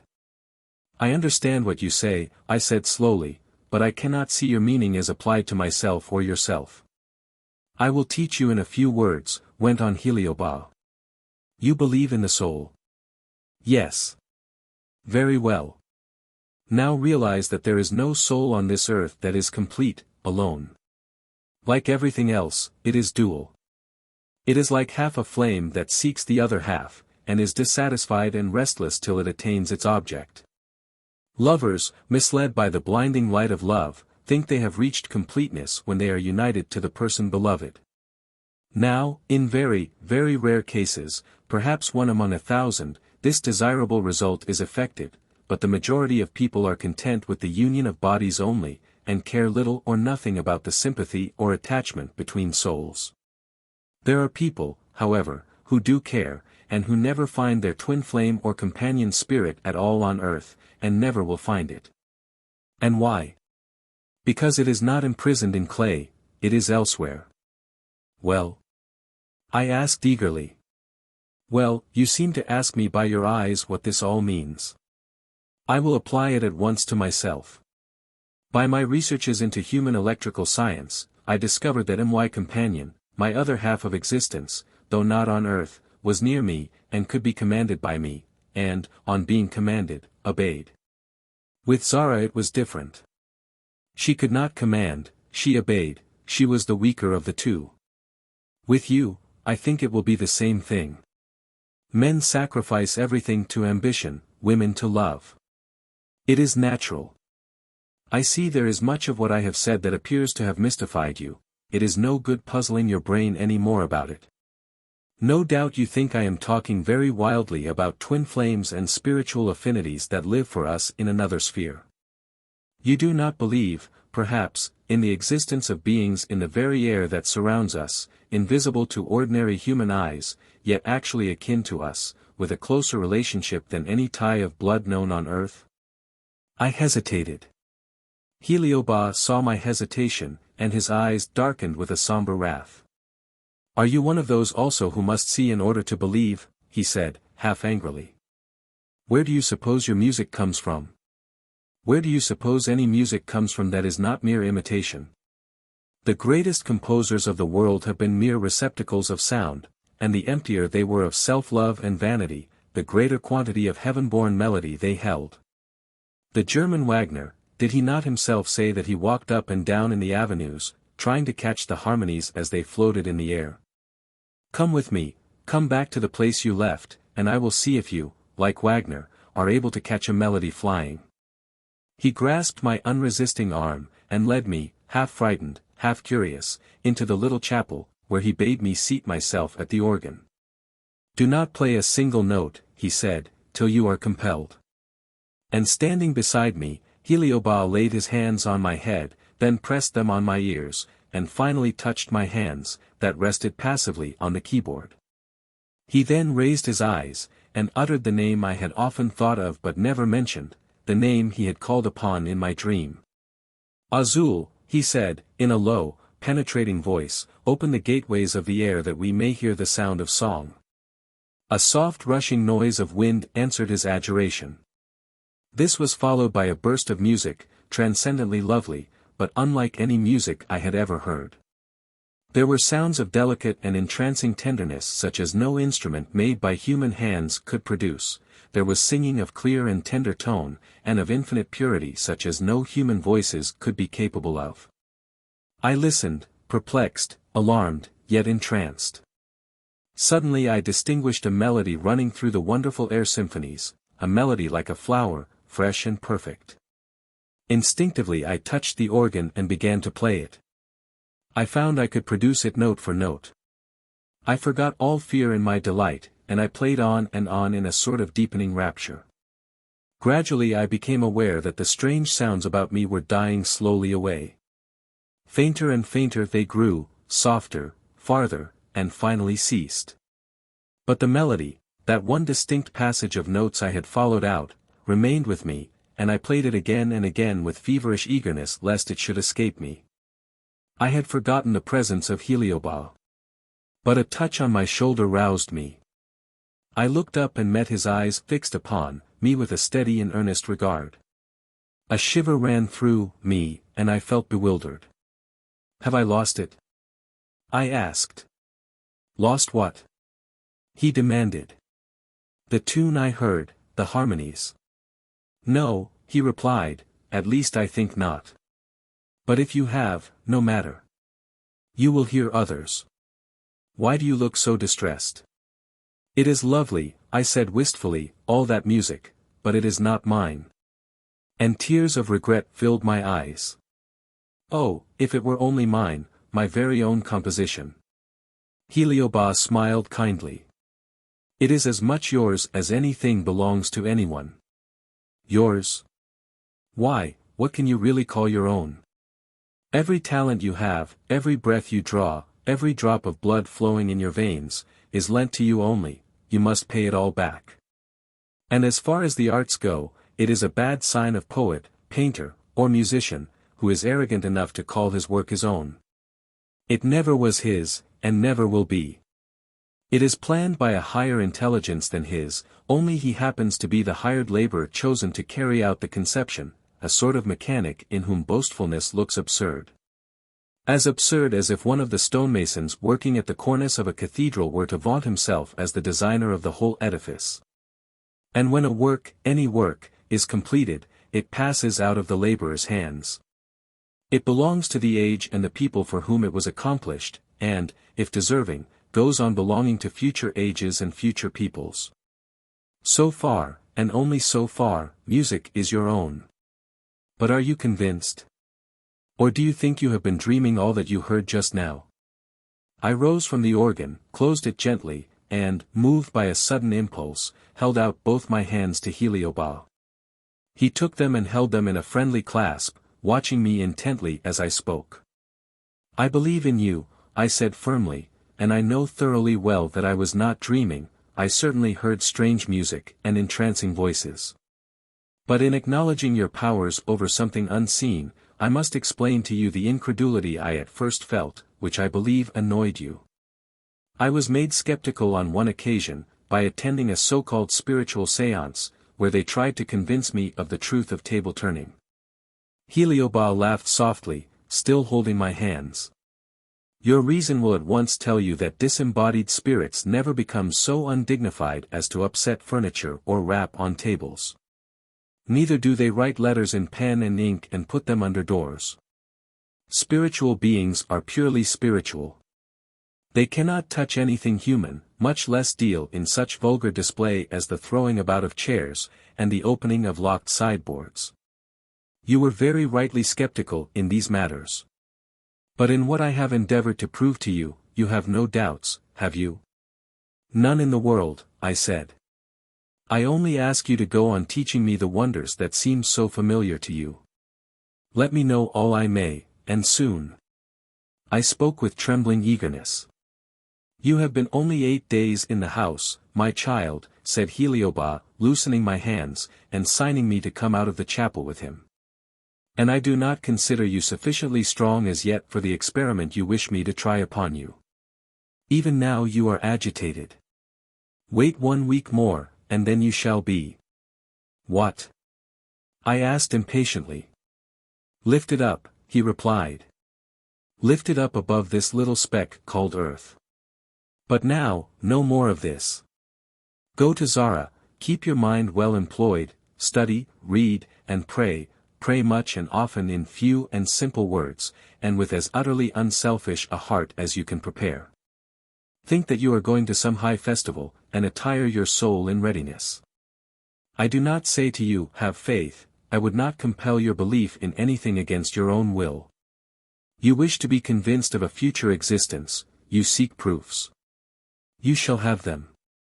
In the meantime avoid all conversation with me on the subject. You can confide your desires to Zara if you like, her experience may be of use to you. You had best join her now. Au revoir." And with a kind parting gesture, he left me. I watched his stately figure disappear in the shadow of the passage leading to his own study, and then I hastened to Zara's room.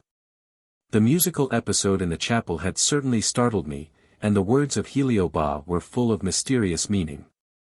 But, strange to say, I was in no way rendered anxious or alarmed by the prospect I had before me of being "lifted up," as my physician had expressed it. I thought of Raffello Cellini and his history, and I determined within myself that no cowardly hesitation or fear should prevent me from making the attempt to see what he professed to have seen. I found Zara reading. She looked up as I entered, and greeted me with her usual bright smile. "You have had a long practice," she began. "I thought you were never coming." I sat down beside her, and related at once all that had happened to me that afternoon. Zara listened with deep and almost breathless interest. "You are quite resolved," she said, when I had concluded, "to let Casimir exert his force upon you?" "I am quite resolved," I answered. "And you have no fear?" "None that I am just now conscious of." Zara's eyes became darker and deeper in the gravity of her intense meditation. At last she said, "I can help you to keep your courage firmly to the point, by letting you know at once what Casimir will do to you." Beyond that I cannot go. You understand the nature of an electric shock? Yes, I replied. Well, there are different kinds of electric shocks, some that are remedial, some that are fatal. There are cures performed by a careful use of the electric battery. Again, people are struck dead by lightning, which is the fatal result of electric force. But all this is external electricity. Now what Casimir will use on you will be internal electricity. I begged her to explain more clearly. She went on. You have internally a certain amount of electricity, which has been increased recently by the remedies prescribed for you by Casimir. But, however much you have, Casimir has more, and he will exert his force over your force, the greater over the lesser. You will experience an internal electric shock, which, like a sword, will separate in twain body and spirit. The spiritual part of you will be lifted up above material forces, the bodily part will remain inert and useless, till the life, which is actually you, returns to put its machinery in motion once more. But shall I return at all? I asked half doubtfully. You must return, because God has fixed the limits of your life on earth, and no human power can alter his decree. Casimir's will can set you free for a time, but only for a time.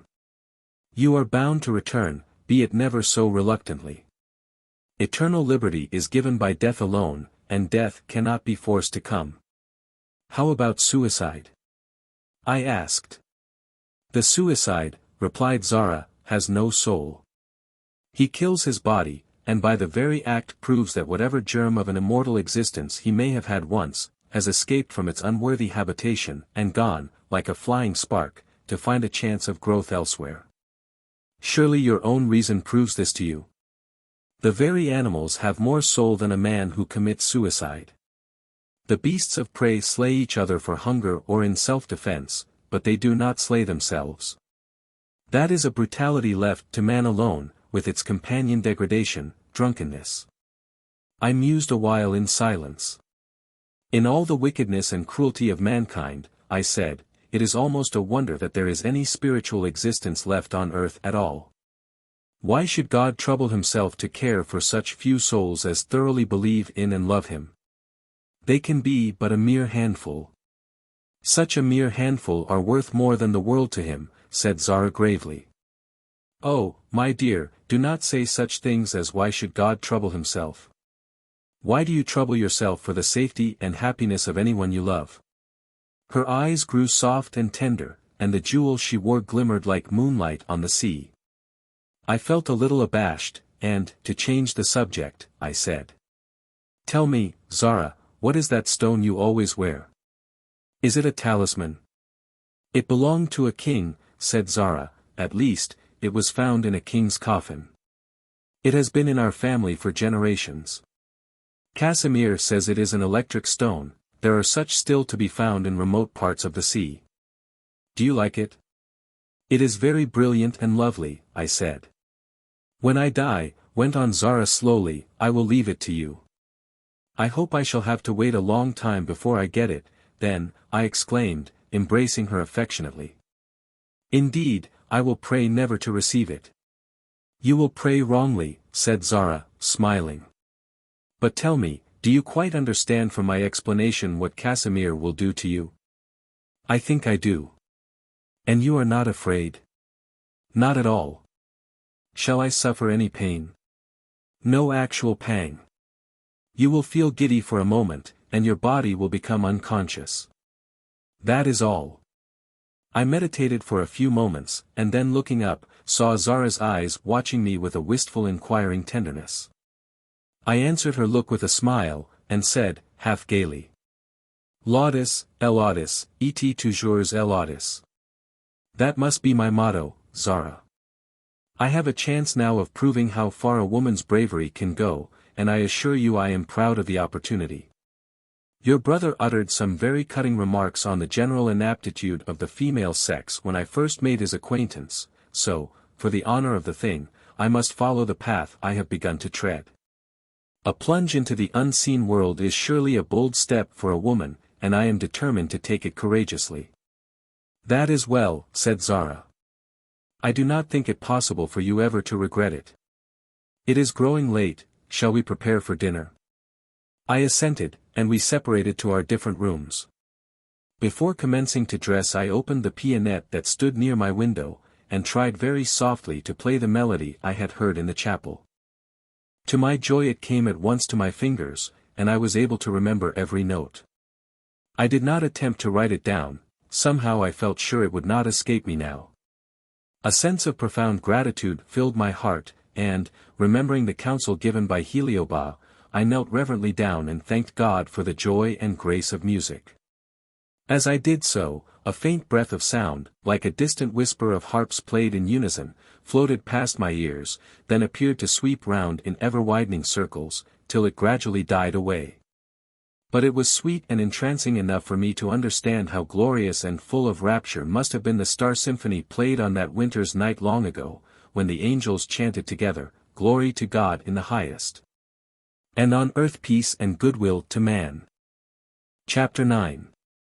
An Electric Shock. Prince Ivan Petrovsky was a constant visitor at the Hotel Mars, and I began to take a certain interest in him, not unmingled with pity, for it was evident that he was hopelessly in love with my beautiful friend Zara. She received him always with courtesy and kindness, but her behavior to him was marked by a somewhat cold dignity, which, like a barrier of ice, repelled the warmth of his admiration and attention. Once or twice, remembering what he had said to me, I endeavored to speak to her concerning him and his devotion, but she so instantly and decisively turned the conversation that I saw I should displease her if I persisted in it. Heliobas appeared to be really attached to the prince, at which I secretly wondered. The worldly and frivolous young nobleman was of so entirely different a temperament to that of the thoughtful and studious Chaldean philosopher. Yet there was evidently some mysterious attraction between them. The prince appeared to be profoundly interested in electric theories and experiments, and Heliobas never wearied of expounding them to so attentive a listener. The wonderful capabilities of the dog Leo also were brought into constant requisition for Prince Ivan's benefit, and without doubt they were most remarkable. This animal, commanded, or, I should say, brain electrified, by Heliobas, would fetch anything that was named to him through his master's force, providing it was light enough for him to carry. And he would go into the conservatory and pluck off with his teeth any rare or common flower within his reach that was described to him by the same means. Spoken to or commanded by others, he was simply a good-natured intelligent Newfoundland. But under the authority of Heliobas, he became more than human in ready wit and quick obedience, and would have brought in a golden harvest to any great circus or menagerie. He was a never-failing source of wonder and interest to me, and even more so to the prince, who made him the subject of many an abstruse and difficult discussion with his friend Casimir. I noticed that Zara seemed to regret the frequent companionship of Ivan Petrovsky and her brother, and a shade of sorrow or vexation often crossed her fair face when she saw them together absorbed in conversation or argument. One evening a strange circumstance occurred which startled and deeply impressed me. Prince Ivan had dined with us. He was in extraordinarily high spirits, his gaiety was almost boisterous, and his face was deeply flushed.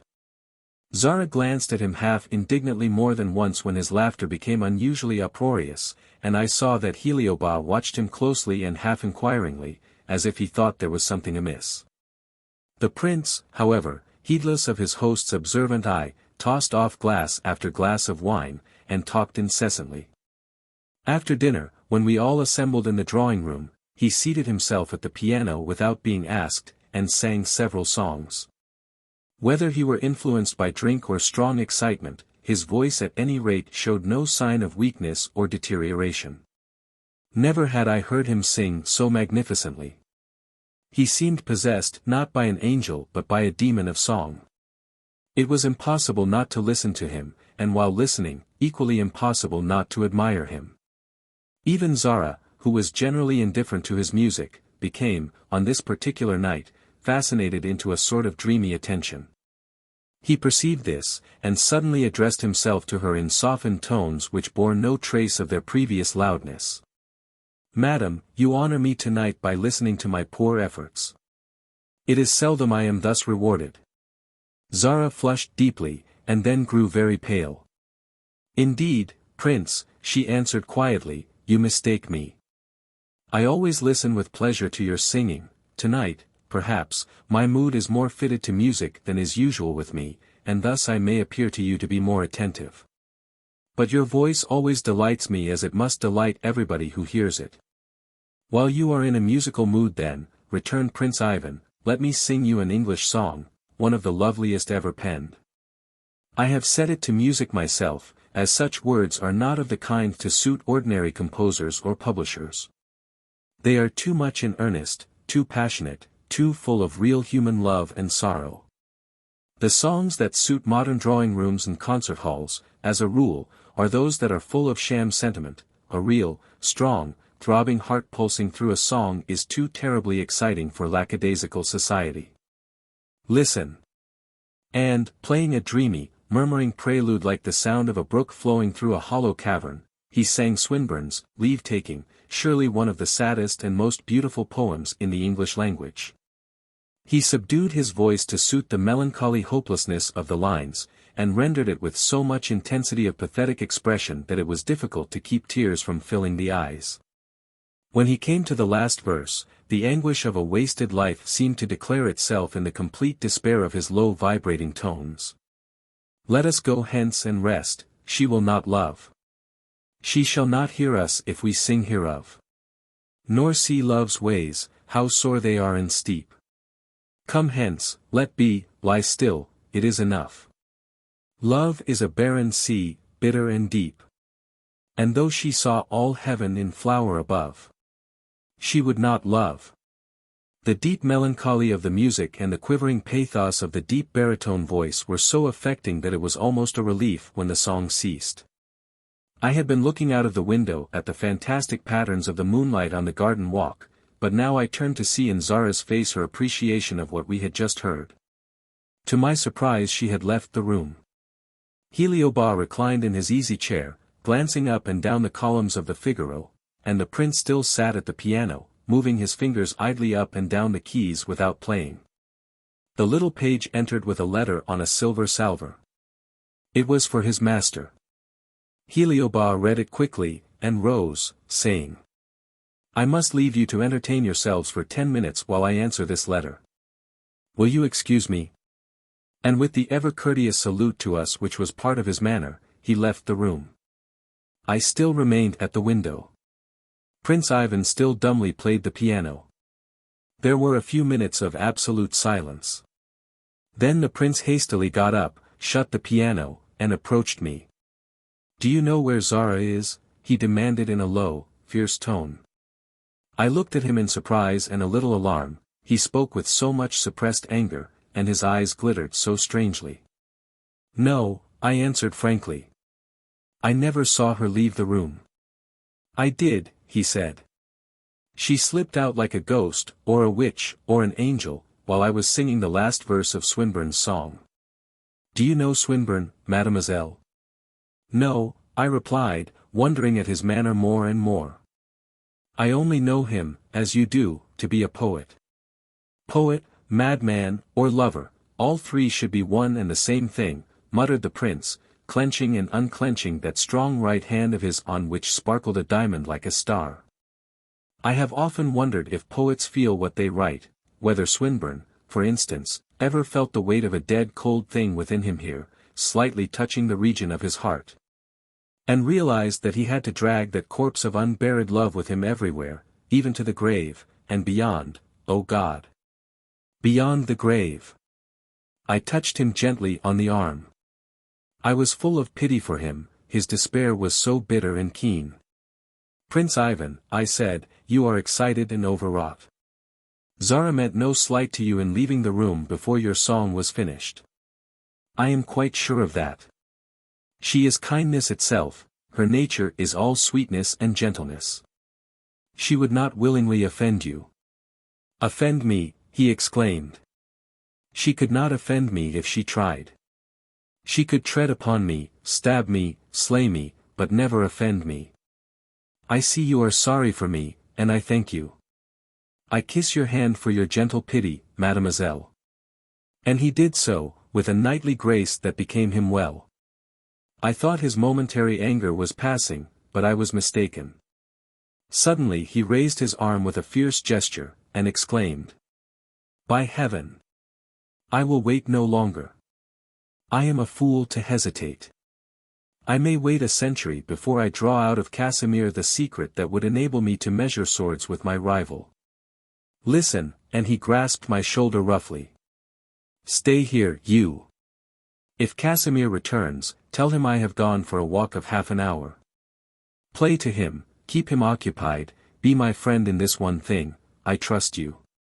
Let him not seek for Zara, or for me. I shall not be long absent. Stay. I whispered hurriedly, what are you going to do? Surely you know the power of Heliobas. He is supreme here. He could find out anything he chose. He could, dash. Prince Ivan looked at me fixedly. Will you swear to me that you actually do not know? Know what? I asked, perplexed. He laughed bitterly, sarcastically. Did you ever hear that line of poetry which speaks of a woman wailing for her demon lover? That is what Zara does. Of one thing I am certain, she does not wail or wait long, he comes quickly. What do you mean? I exclaimed, utterly mystified.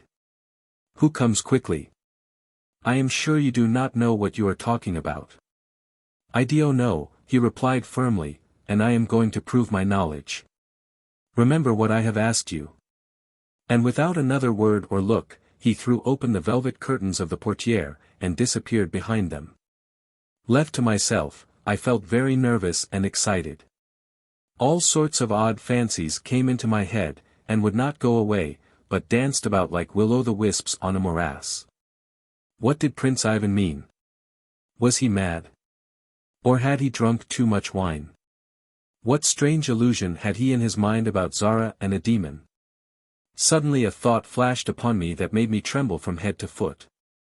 I remembered what Heliobas had said about twin flames and dual affinities. And I also reflected that he had declared Zara to be dominated by a more powerful force than his own.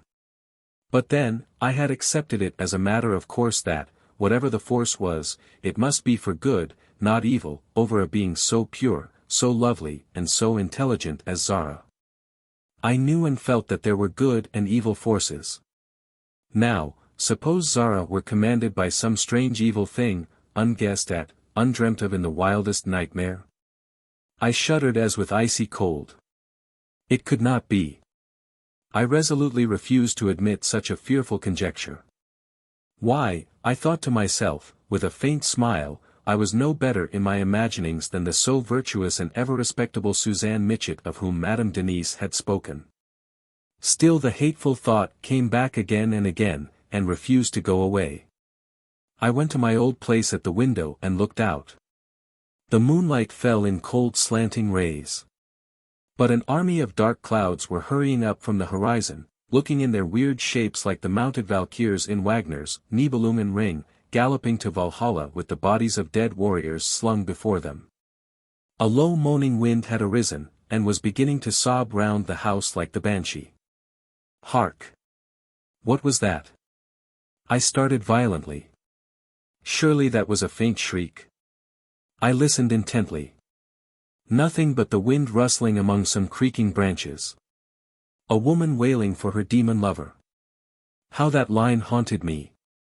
And with it there slowly grew up in my mind a black looming horror, an idea, vague and ghastly, that froze my blood and turned me faint and giddy. Suppose, when I had consented to be experimented upon by Heliobas, when my soul in the electric trance was lifted up to the unseen world, suppose an evil force, terrible and all-compelling, were to dominate me and hold me forever and ever. I gasped for breath. Oh, so much the more need of prayer. Pray much and often, with as unselfish a heart as you can prepare.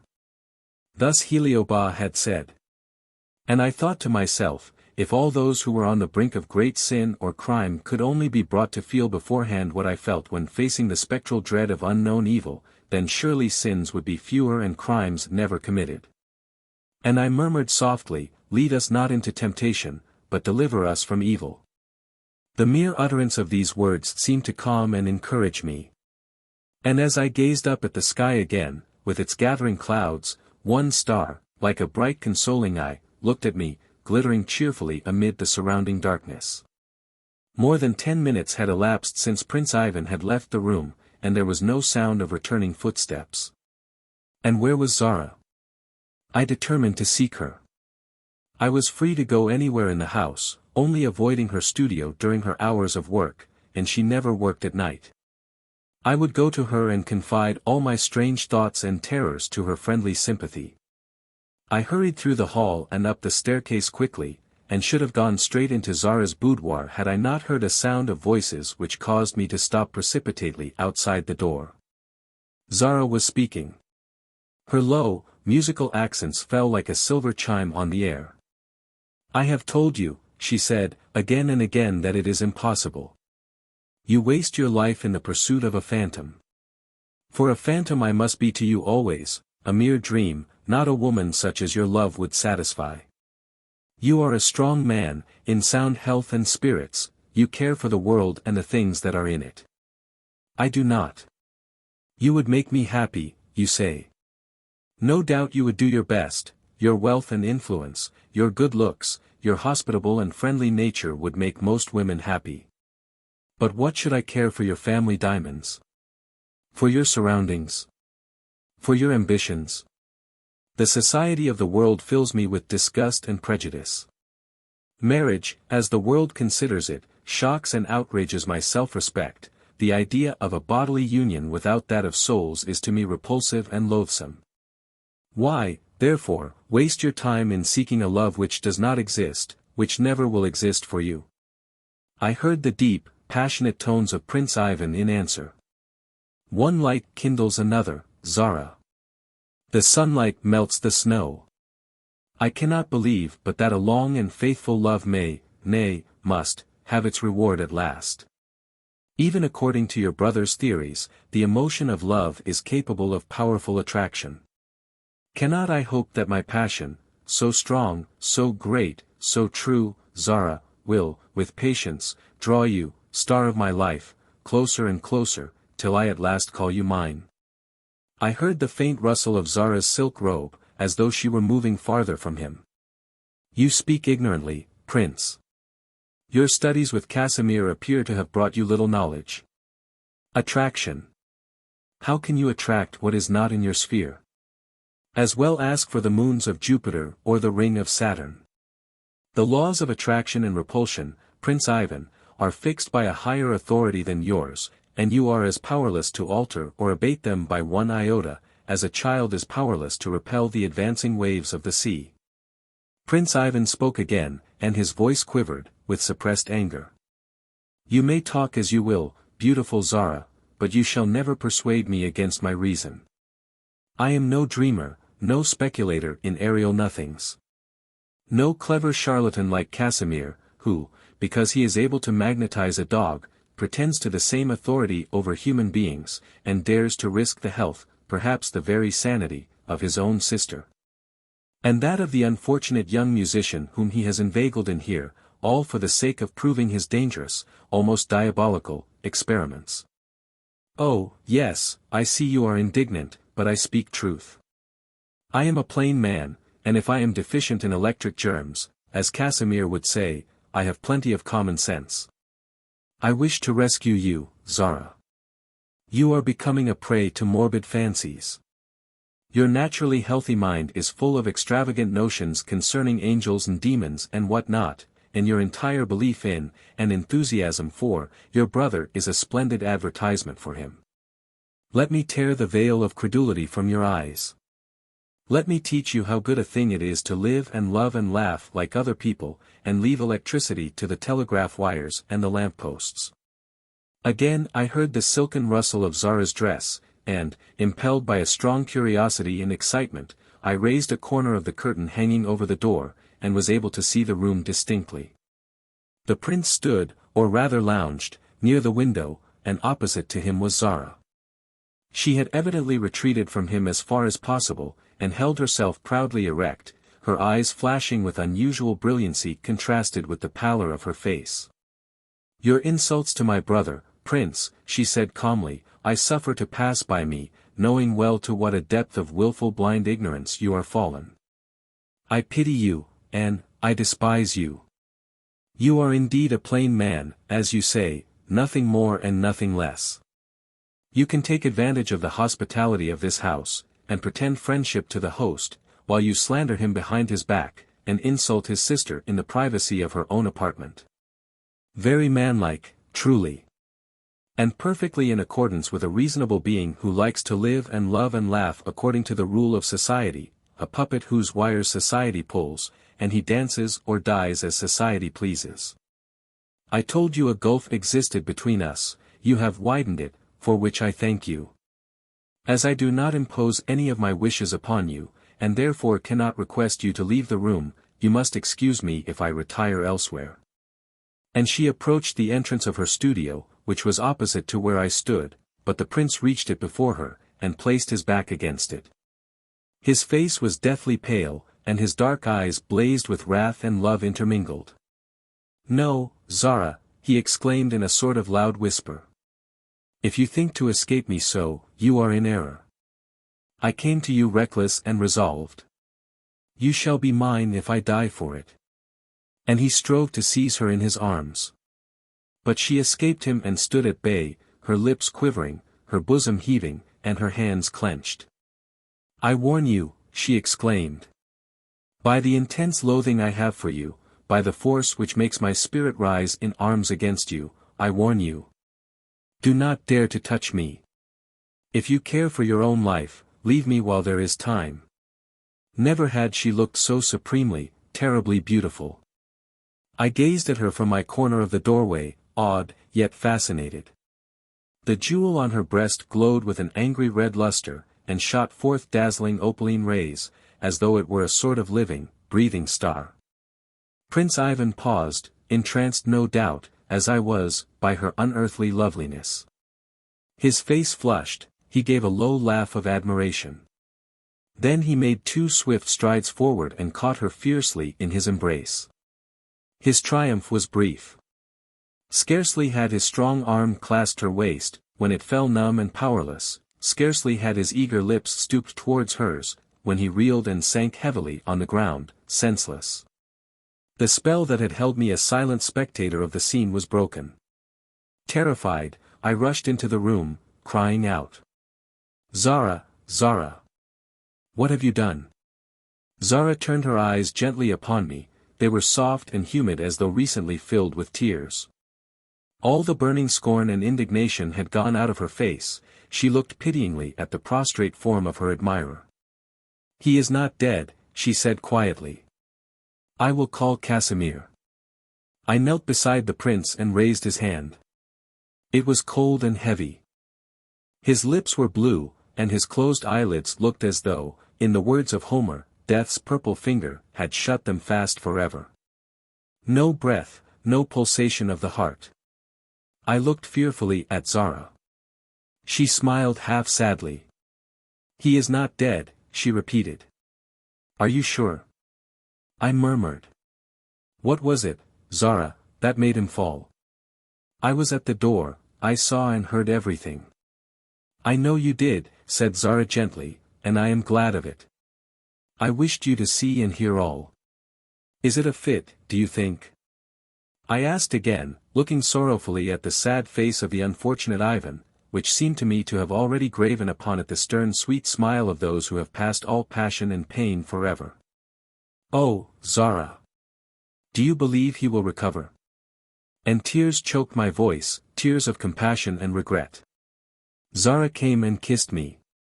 Yes, he will recover, do not fret, little one. I have rung my private bell for Casimir, he will be here directly. The prince has had a shock, not a fatal one, as you will see. You look doubtful, are you afraid of me, dear? I gazed at her earnestly. Those clear childlike eyes, that frank smile, that gentle and dignified mien, could they accompany evil thoughts? No. I was sure Zara was good as she was lovely.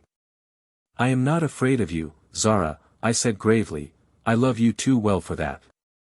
But I am sorry for the poor prince. And I cannot understand, dash. You cannot understand why those who trespass against fixed laws should suffer, observed Zara calmly. Well, you will understand someday. You will know that in one way or another it is the reason of all suffering, both physical and mental, in the world. I said no more, but waited in silence till the sound of a firm approaching footstep announced Heliobas. He entered the room quickly, glanced at the motionless form of the prince, then at me, and lastly at his sister. Has he been long thus? He asked in a low tone. Not 5 minutes, replied Zara. A pitying and affectionate gentleness of expression filled his keen eyes. Reckless boy, he murmured softly, as he stooped and laid one hand lightly on Ivan's breast. He is the very type of misguided human bravery. You were too hard upon him, Zara. Zara sighed. He spoke against you, she said. Of course he did, returned her brother with a smile. And it was perfectly natural he should do so. Have I not read his thoughts? Do not I know that he considers me a false pretender and charlatan? And have I not humored him? In this he is no worse than any one of his race. Every great scientific discovery is voted impossible at the first start. Ivan is not to blame because he is like the rest of the world. He will be wiser in time. He attempted to force his desires, began Zara again, and her cheeks flushed indignantly. I know, answered her brother. I foresaw how it would be, but was powerless to prevent it. He was wrong, but bold. Such boldness compels a certain admiration. This fellow would scale the stars, if he knew how to do it, by physical force alone. I grew impatient, and interrupted these remarks. Perhaps he is scaling the stars now, I said, or at any rate he will do so if death can show him the way. Heliobas gave me a friendly glance. You also are growing courageous when you can speak to your physician thus abruptly, he observed quietly. Death has nothing to do with our friend as yet, I assure you. Zara, you had better leave us. Your face must not be the first for Ivan's eyes to rest upon. You, nodding to me, can stay. Zara pressed my hand gently as she passed me, and entered her studio, the door of which closed behind her, and I heard the key turn in the lock. I became absorbed in the proceedings of Heliobas. Stooping towards the recumbent form of Prince Ivan, he took the heavy lifeless hands firmly in his own, and then fixed his eyes fully and steadily on the pale set features with an expression of the most forcible, calm and absolutely undeniable authority. Not one word did he utter, but remained motionless as a statue in the attitude thus assumed. He seemed scarcely to breathe, not a muscle of his countenance moved.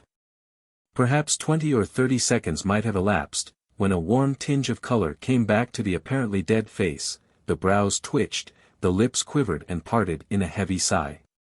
The braised appearance of the eyelids gave place to the natural tint, they opened, disclosing the eyes, which stared directly into those of the compelling master who thus forced their obedience. A strong shudder shook the young man's frame. His before nerveless hands grasped those of Heliobas with force and fervor, and still meeting that steady look which seemed to pierce the very center of his system, Prince Ivan, like Lazarus of old, arose and stood erect.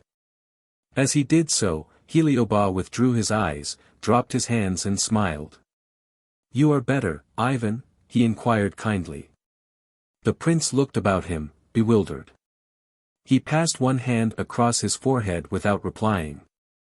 Then he turned slightly and perceived me in the window embrasure, whither I had retreated in fear and wonderment at the marvelous power of Heliobas, thus openly and plainly displayed.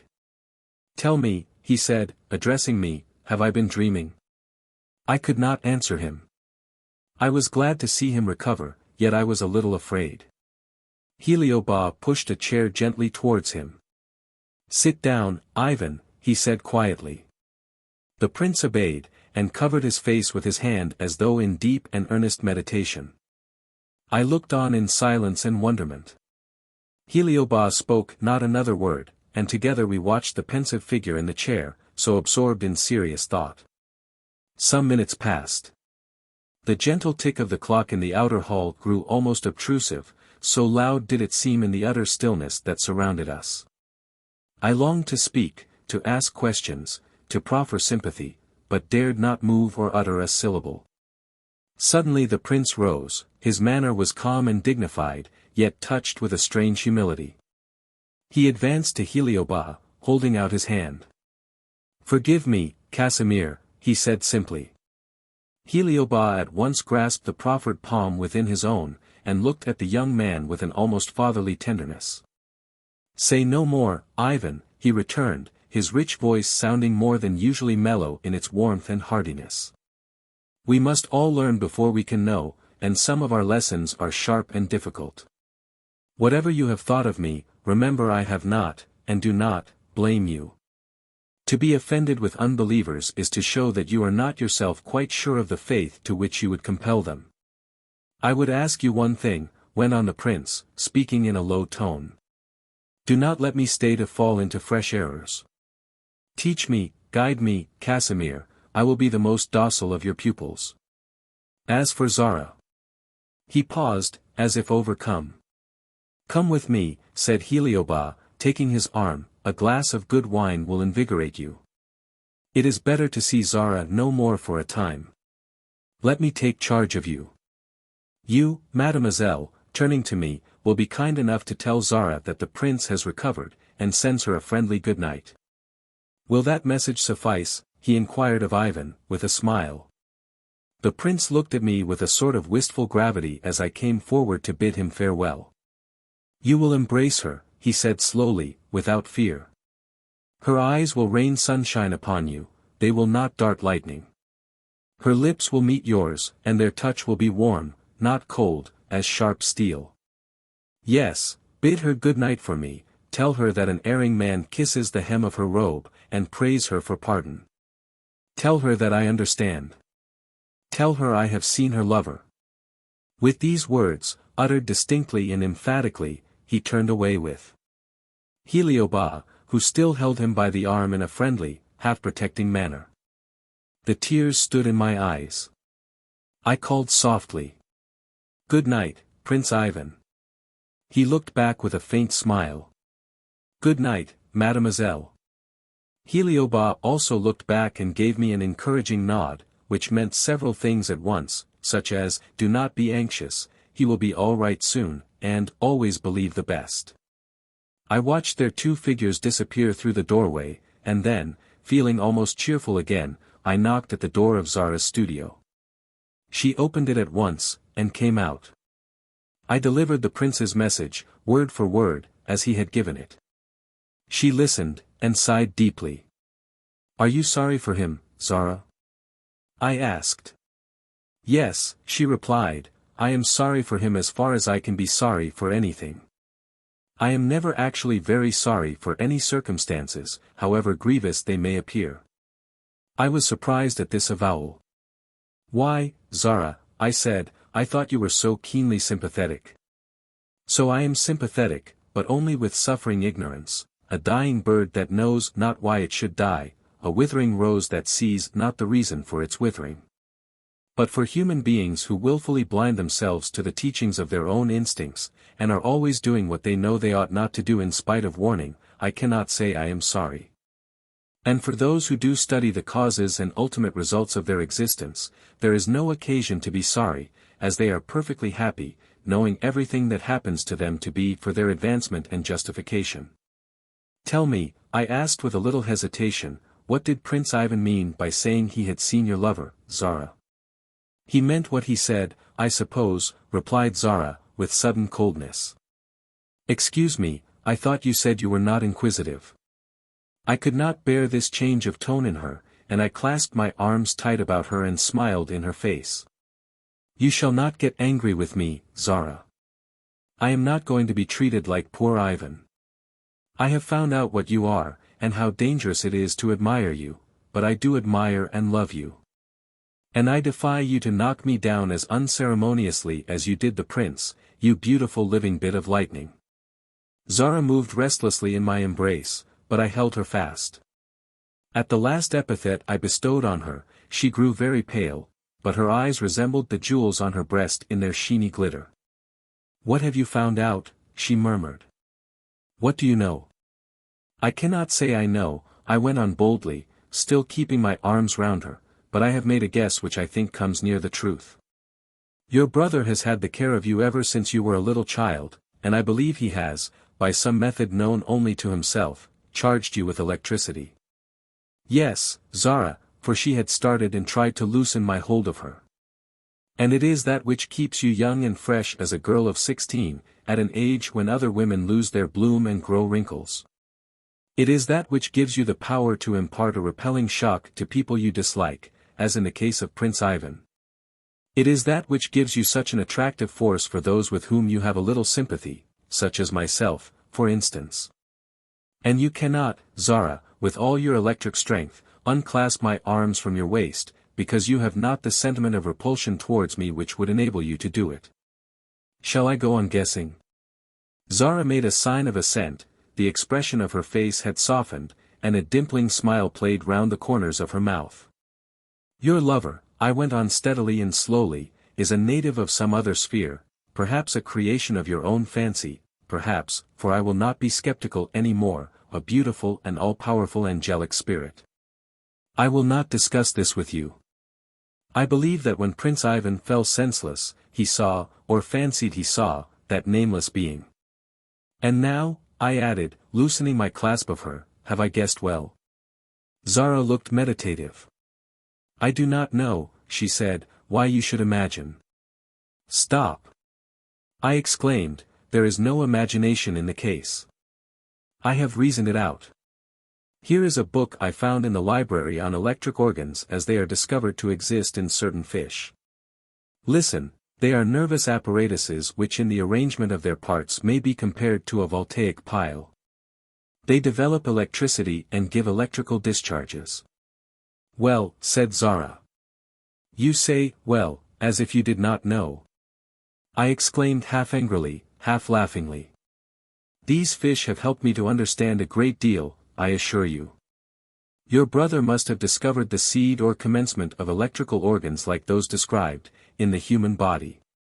And he has cultivated them in you and in himself, and has brought them to a high state of perfection. He has cultivated them in Raffello Cellini, and he is beginning to cultivate them in me, and I hope most sincerely he will succeed. I think his theory is a magnificent one. Zara gazed seriously at me, and her large eyes seemed to grow darker with the intensity of her thought. Supposing you had reasoned out the matter correctly, she said, and I will not deny that you have done a great deal towards the comprehension of it, have you no fear? Do you not include some drawbacks in even Casimir's learning such a secret, and being able to cultivate and educate such a deadly force as that of electricity in the human being? If it is deadly, it is also life-giving, I answered. Remedies are also poisons. You laid the prince senseless at your feet, but your brother raised him up again. Both these things were done by electricity. I can understand it all now, I see no obscurity, no mystery. And oh, what a superb discovery it is. Zara smiled. You enthusiast, she said, it is nothing new. It was well known to the ancient Chaldeans. It was known to Moses and his followers, it was practiced in perfection by Christ and his disciples. To modern civilization it may seem a discovery, because the tendency of all so-called progress is to forget the past. The scent of the human savage is extraordinarily keen, keener than that of any animal, he can follow a track unerringly by some odor he is able to detect in the air. Again, he can lay back his ears to the wind and catch a faint, far-off sound with certainty and precision, and tell you what it is. Civilized beings have forgotten all this, they can neither smell nor hear with actual keenness. Just in the same way, they have forgotten the use of the electrical organs they all indubitably possess in large or minute degree. As the muscles of the arm are developed by practice, so can the wonderful internal electrical apparatus of man be strengthened and enlarged by use. The world in its youth knew this.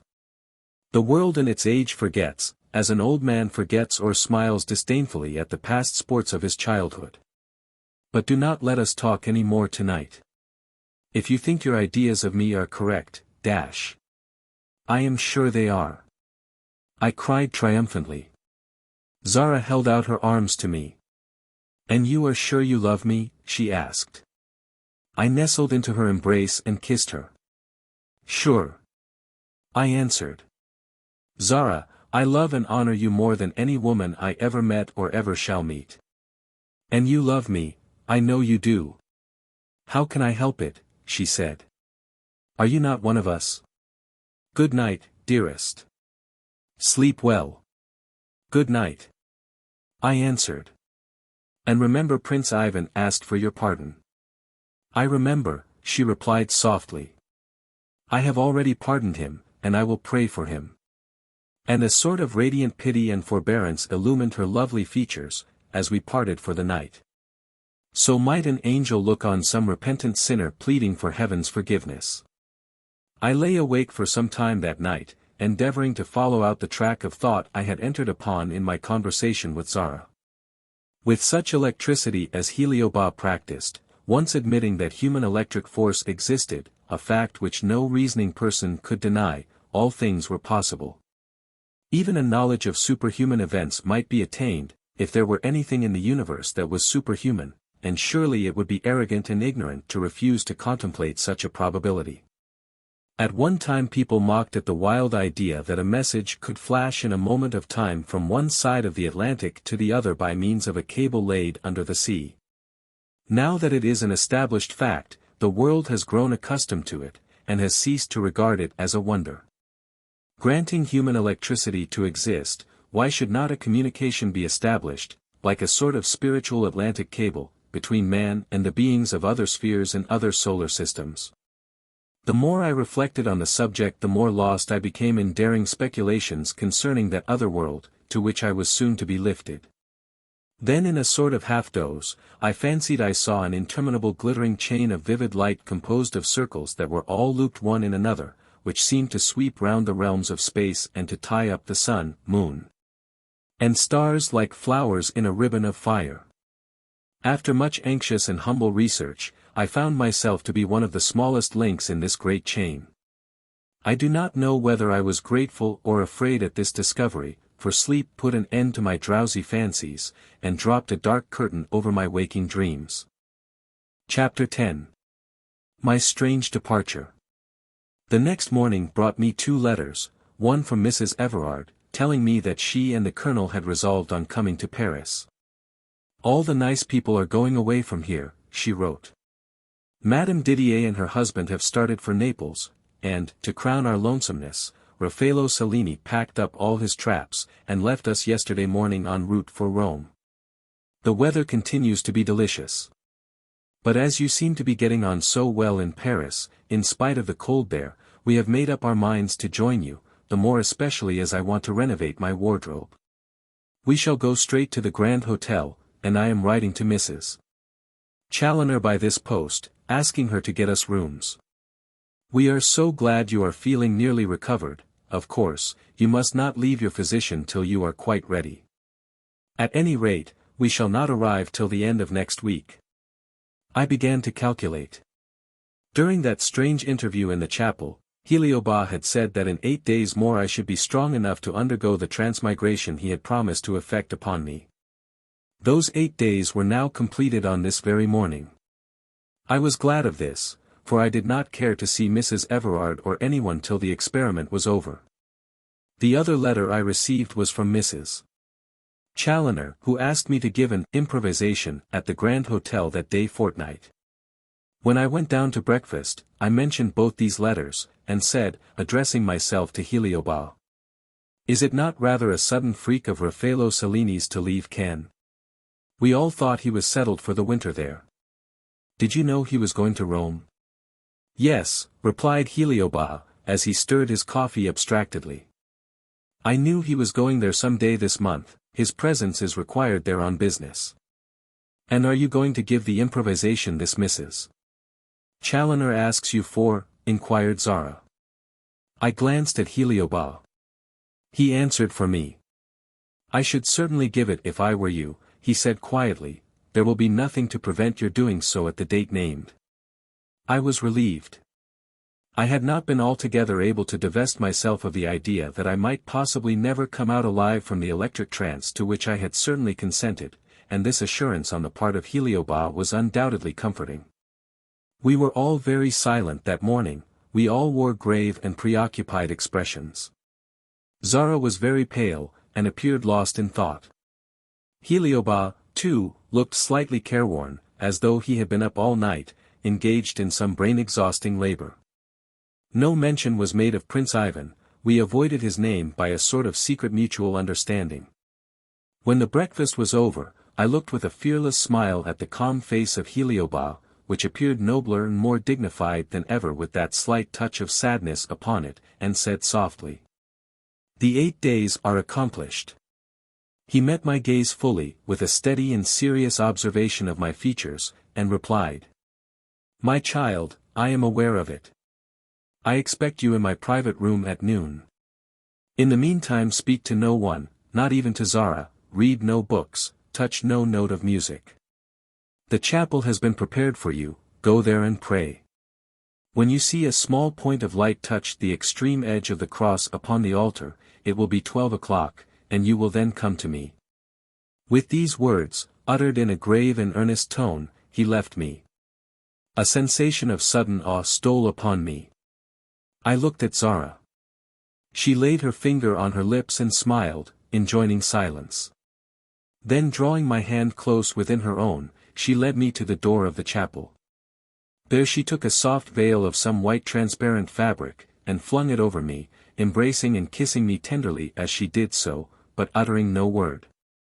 Taking my hand again, she entered the chapel with me, and accompanied me through what seemed a blaze of light and color to the high altar, before which was placed a prie-dieu of crimson velvet. Motioning me to kneel, she kissed me once more through the filmy veil that covered me from head to foot, then turning noiselessly away she disappeared, and I heard the heavy oaken door close behind her. Left alone, I was able to quietly take note of everything around me. The altar before which I knelt was ablaze with lighted candles, and a wealth of the purest white flowers decorated it, mingling their delicious fragrance with the faintly perceptible odor of incense.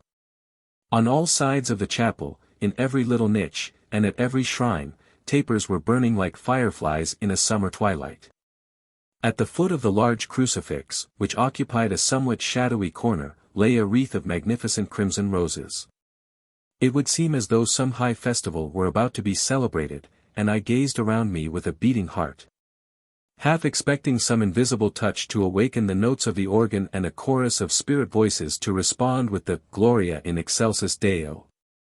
But there was silence, absolute, beautiful, restful silence.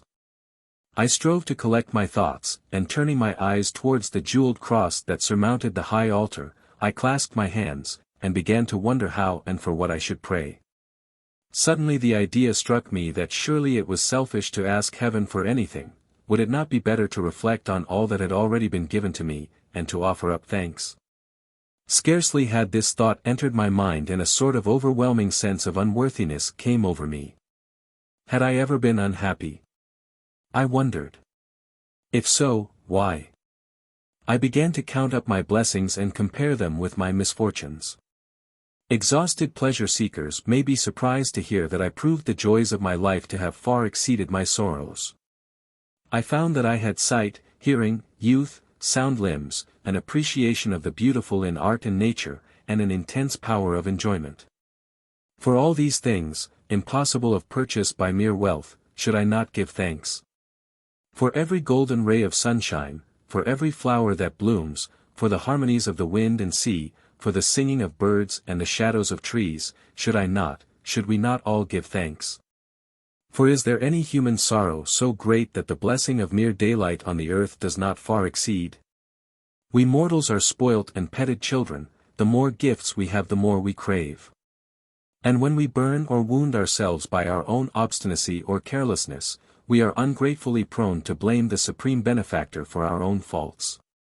We don black mourning robes as a sort of somber protest against him for having removed some special object of our choice and love, whereas, if we believed in him and were grateful to him, we should wear dazzling white in sign of rejoicing that our treasure is safe in the land of perfect joy where we ourselves desire to be.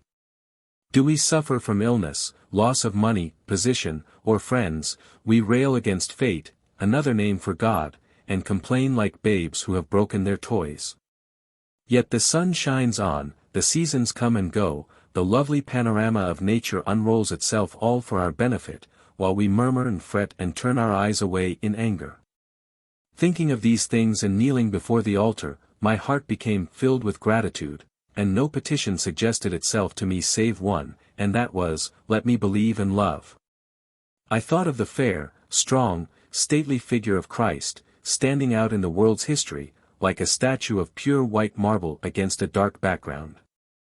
I mused on the endurance, patience, forgiveness, and perfect innocence of that most spotless life which was finished on the cross, and again I murmured, let me believe and love. And I became so absorbed in meditation that the time fled fast, till a sudden sparkle of flame flashing across the altar steps caused me to look up. The jeweled cross had become a cross of fire. The point of light I had been told to watch for had not only touched the extreme edge, but had crept down among all the precious stones and lit them up like stars. I afterwards learned that this effect was produced by means of a thin, electric wire, which, communicating with a timepiece constructed on the same system, illuminated the cross at sunrise, noon, and sunset. It was time for me to join Heliobas. I rose gently, and left the chapel with a quiet and reverent step, for I have always thought that to manifest hurry and impatience in any place set apart for the worship of the Creator is to prove yourself one of the unworthiest things created. Once outside the door I laid aside my veil, and then, with a perfectly composed and fearless mind, went straight to the electrician's study. I shall never forget the intense quiet of the house that morning. The very fountain in the hall seemed to tinkle in a sort of subdued whisper. I found Heliobas seated at his table, reading. How my dream came vividly back to me, as I saw him in that attitude. I felt that I knew what he was reading. He looked up as I entered, and greeted me with a kindly yet grave smile. I broke silence abruptly. Your book is open, I said, at a passage commencing thus, the universe is upheld solely by the law of love. A majestic invisible protectorate governs the winds, the tides. Is it not so? It is so, returned Heliobas. Are you acquainted with the book? Only through the dream I had of you at Cannes, I answered. I do think Signor Cellini had some power over me. Of course he had in your then weak state. But now that you are as strong as he is, he could not influence you at all. Let us be brief in our converse, my child. I have a few serious things to say to you before you leave me, on your celestial journey. I trembled slightly, but took the chair he pointed out to me, a large easy chair in which one could recline and sleep. Listen, continued Heliobas. I told you, when you first came here, that whatever I might do to restore you to health, you would have it in your power to repay me amply. You are restored to health, will you give me my reward? I would and will do anything to prove my gratitude to you, I said earnestly. Only tell me how. You are aware, he went on, of my theories respecting the electric spirit or soul in man. It is progressive, as I have told you, it begins as a germ, it goes on increasing in power and beauty forever, till it is great and pure enough to enter the last of all worlds, God's world. But there are sometimes hindrances to its progression, obstacles in its path, which cause it to recoil and retire a long way back, so far back occasionally that it has to commence its journey over again. Now, by my earnest researches, I am able to study and watch the progress of my own inner force or soul. So far, all has been well, prayerfully and humbly I may say I believe all has been well. But I foresee an approaching shadow, a difficulty, a danger, which, if it cannot be repelled or passed in some way, threatens to violently push back my advancing spiritual nature, so that, with much grief and pain, I shall have to recommence the work that I had hoped was done. I cannot, with all my best effort, discover what this darkening obstacle is, but you, yes, you, for I had started up in surprise, you, when you are lifted up high enough to behold these things, may, being perfectly unselfish in this research, attain to the knowledge of it and explain it to me, when you return. In trying to probe the secret for myself, it is of course purely for my own interest, and nothing clear, nothing satisfactory can be spiritually obtained, in which selfishness has ever so slight a share. If indeed I deserve your gratitude for the aid I have given you, you will be able to search out the matter more certainly, being in the position of one soul working for another. Still, I cannot compel you to do this for me, I only ask, will you? His entreating and anxious tone touched me keenly, but I was amazed and perplexed, and could not yet realize what strange thing was going to happen to me. But whatever occurred, I was resolved to give a ready consent to his request, therefore I said firmly, I will do my best, I promise you. Remember that I do not know, I cannot even guess where I am going, or what strange sensations will overcome me. But if I am permitted to have any recollection of earth at all, I will try to find out what you ask. Heliobas seemed satisfied, and rising from his chair, unlocked a heavily bound iron safe. From this he took a glass flask of a strange, ever-moving, glittering fluid, the same in appearance as that which Raffello Cellini had forbidden me to drink. He then paused and looked searchingly at me. Tell me, he said in an authoritative tone, tell me why you wish to see what to mortals is unseen. What motive have you? What ulterior plan? I hesitated. Then I gathered my strength together and answered decisively. I desire to know why this world, this universe exists, and also wish to prove, if possible, the truth and necessity of religion. And I think I would give my life, if it were worth anything, to be certain of the truth of Christianity. Heliobas gazed in my face with a sort of half-pity, half-censure. You have a daring aim, he said slowly, and you are a bold seeker. But shame, repentance and sorrow await you where you are going, as well as rapture and amazement. I would give my life if it were worth anything.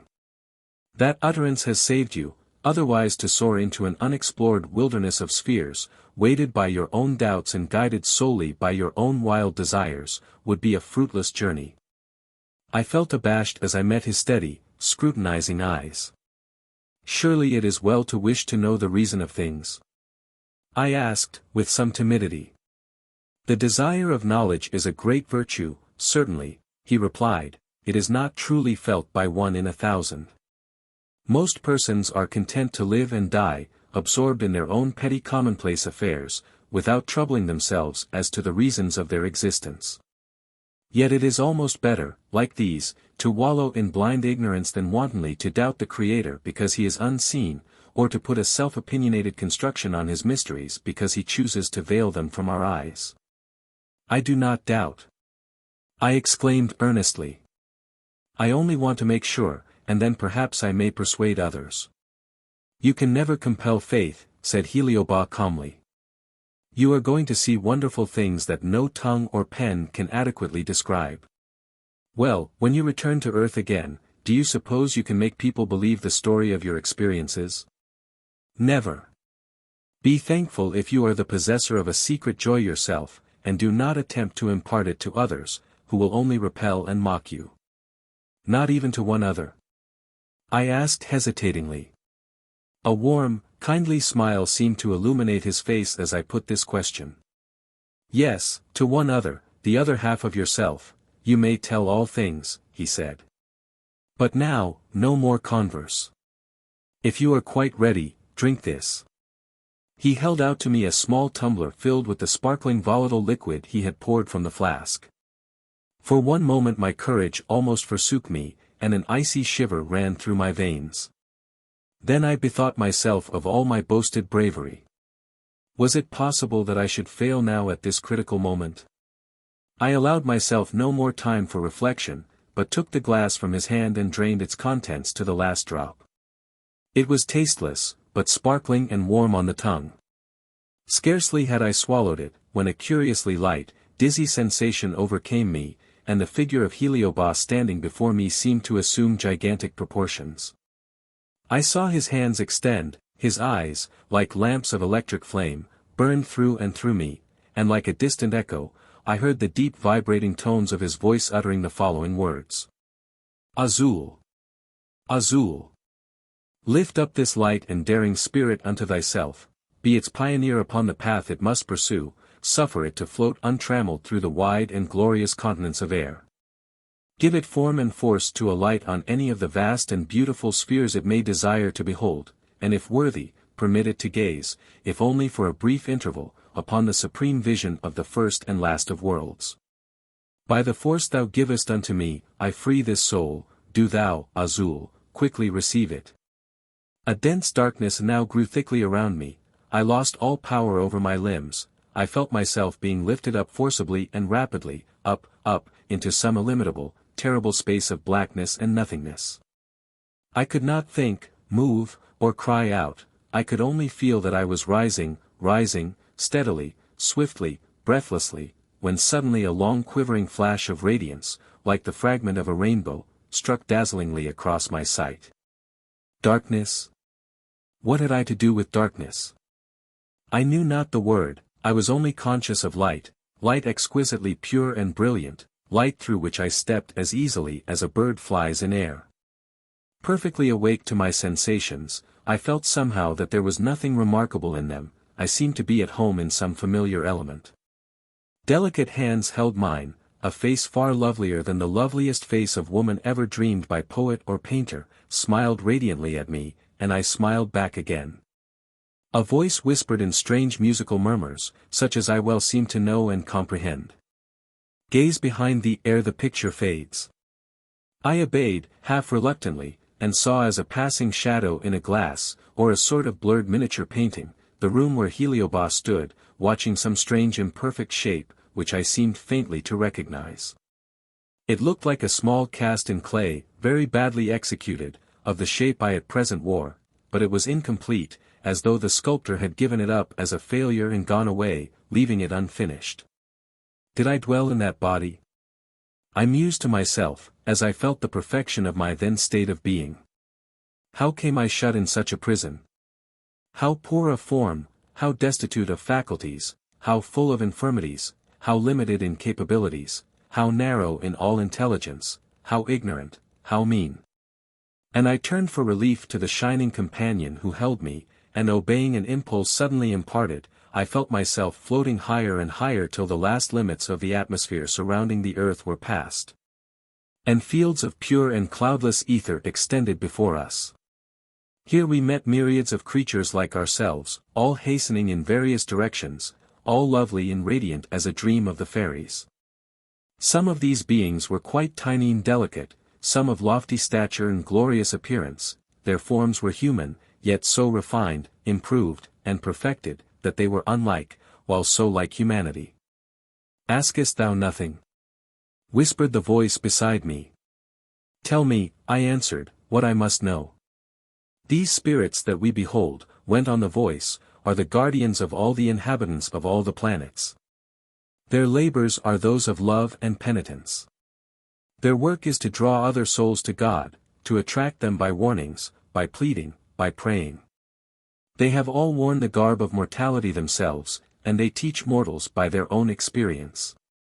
For these radiant creatures are expiating sins of their own and thus striving to save others, the oftener they succeed the nearer they approach to heaven. This is what is vaguely understood on your earth as purgatory. The sufferings of spirits who love and long for the presence of their Creator, and who yet are not pure enough to approach Him. Only by serving and saving others can they obtain at last their own joy. Every act of ingratitude and forgetfulness and wickedness committed by a mortal, detains one or another of these patient workers longer away from heaven. Imagine then what a weary while many of them have to wait. I made no answer, and we floated on. Higher and higher, till at last my guide, whom I knew to be that being whom Heliobas had called Azul, bade me pause. We were floating close together in what seemed a sea of translucent light. From this point I could learn something of the mighty workings of the universe. I gazed upon countless solar systems, that like wheels within wheels revolved with such rapidity that they seemed all one wheel. I saw planets whirl around and around with breathless swiftness. Like glittering balls flung through the air, burning comets flared fiercely past like torches of alarm for God's wars against evil, a marvelous procession of indescribable wonders sweeping on forever in circles, grand, huge, and immeasurable. And as I watched the superb pageant, I was not startled or confused, I looked upon it as anyone might look on any quiet landscape scene in what we know of nature. I scarcely could perceive the earth from whence I had come, so tiny a speck was it, nothing but a mere pin's point in the burning whirl of immensities. I felt, however, perfectly conscious of a superior force in myself to all these enormous forces around me. I knew without needing any explanation that I was formed of an indestructible essence. And that were all these stars and systems suddenly to end in one fell burst of brilliant horror, I should still exist, I should know and remember and feel, should be able to watch the birth of a new universe, and take my part in its growth and design. Remind me why these wonders exist, I said, turning to my guide, and speaking in those dulcet sounds which were like music and yet like speech. And why amid them all the earth is believed by its inhabitants to have merited destruction, and yet to have been found worthy of redemption. Thy last question shall be answered first, replied Azul. Sayest thou yonder planet circled with a ring? It is known to the dwellers on earth, of whom when in clay thou art one, as Saturn. Descend with me. And in a breath of time we floated downwards and alighted on a broad and beautiful plain, where flowers of strange shape and color grew in profusion. Here we were met by creatures of lofty stature and dazzling beauty, human in shape, yet angelic in countenance. They knelt to us with reverence and joy, and then passed on to their toil or pleasure, whichever invited them, and I looked to Azul for explanation. To these children of the Creator, said that radiant guide, is granted the ability to see and to converse with the spirits of the air. They know them and love them, and implore their protection. In this planet sickness and old age are unknown, and death comes as a quiet sleep. The period of existence is about 200 years, according to the Earth's standard of time. And the process of decay is no more unlovely than the gentle withering of roses. The influence of the electric belt around their world is a bar to pestilence and disease, and scatters health with light. All sciences, arts, and inventions known on earth are known here, only to greater perfection. The three important differences between the inhabitants of this planet and those who dwell on earth are these: first, they have no rulers in authority, as each one perfectly governs himself. Second, they do not marry, as the law of attraction which draws together any two of opposite sexes, holds them fast in inviolable fidelity. Thirdly, there is no creature in all the immensity of this magnificent sphere who has ever doubted, or who ever will doubt, the existence of the Creator. A thrill of fiery shame seemed to dart through my spiritual being as I heard this, and I made no answer. Some fairy-like little creatures, the children of the Saturnites, as I supposed, here came running towards us and knelt down, reverently clasping their hands in prayer. They then gathered flowers and flung them on that portion of ground where we stood, and gazed at us fearlessly and lovingly, as they might have gazed at some rare bird or butterfly. Azul signed to me, and we rose while yet in their sight, and soaring through the radiance of the ring, which was like a sun woven into a circle, we soon left Saturn far behind us, and alighted on Venus. Here seas, mountains, forests, lakes, and meadows were one vast garden, in which the bloom and verdure of all worlds seemed to find a home. Here were realized the dreams of sculptors and painters, in the graceful forms and exquisite faces of the women, and the splendid strength and godlike beauty of the men. A brief glance was sufficient to show me that the moving spring of all the civilization of this radiant planet was the love of nature and art united. There were no wars, for there were no different nations. All the inhabitants were like one vast family, they worked for one another, and vied with each other in paying homage to those of the loftiest genius among them. They had one supreme monarch to whom they all rendered glad obedience. And he was a poet, ready to sacrifice his throne with joy as soon as his people should discover a greater than he. For they all loved not the artist but the art, and selfishness was a vice unknown. Here, none loved or were wedded save those who had spiritual sympathies, and here, too, no creature existed who did not believe in and worship the Creator. The same state of things existed in Jupiter, the planet we next visited, where everything was performed by electricity. Here persons living hundreds of miles apart could yet converse together with perfect ease through an electric medium. Ships plowed the seas by electricity. Printing, an art of which the dwellers on earth are so proud, was accomplished by electricity. In fact, everything in the way of science, art, and invention known to us was also known in Jupiter, only to greater perfection. Because tempered and strengthened by an electric force which never failed. From Jupiter, Azul guided me to many other fair and splendid worlds, yet none of them were paradise, all had some slight drawback, some physical or spiritual ailment, as it were, which had to be combated with and conquered. All the inhabitants of each star longed for something they had not, something better, greater, and higher, and therefore all had discontent. They could not realize their best desires in the state of existence they then were, therefore they all suffered disappointment. They were all compelled to work in some way or another, they were all doomed to die. Yet, unlike the dwellers on earth, they did not, because their lives were more or less constrained and painful, complain of or deny the goodness of God. On the contrary. They believed in a future state which should be as perfect as their present one was imperfect. And the chief aim and object of all their labors was to become worthy of attaining that final grand result, eternal happiness and peace. Readest thou the lesson in these glowing spheres, teeming with life and learning? Murmured Azul to me, as we soared swiftly on together. Know that not one smallest world in all the myriad systems circling before thee, holds a single human creature who doubts his maker. Not one. Except thine own doomed star. Behold it yonder, sparkling feebly, like a faint flame amid sunshine, how poor a speck it is, how like a scarcely visible point in all the brilliancy of the ever-revolving wheel of life. Yet there dwell the dwarfs of clay, the men and women who pretend to love while they secretly hate and despise one another. There, wealth is a god, and the greed of gain a virtue. There, genius starves, and heroism dies unrewarded. There, faith is martyred, and unbelief elected sovereign monarch of the people. There, the sublime, unreachable mysteries of the universe are haggled over by poor finite minds who cannot call their lives their own. There, nation wars against nation, creed against creed, soul against soul. Alas, fated planet! How soon shalt thou be extinct, and thy place shall know thee no more. I gazed earnestly at my radiant guide. If that is true, I said, why then should we have a legend that God, in the person of one called Christ, came to die for so miserable and mean a race of beings? Azul answered not, but turned her luminous eyes upon me with a sort of wide dazzling wonder. Some strange impelling force bore me onward, and before I could realize it I was alone. Alone, in a vast area of light through which I floated, serene and conscious of power. A sound falling from a great height reached me, it was first like a grand organ chord, and then like a voice, trumpet clear and far-echoing. Spirit that searchest for the unseen, it said, because I will not that no atom of true worth should perish, unto thee shall be given a vision, unto thee shall be taught a lesson thou dreamest not of.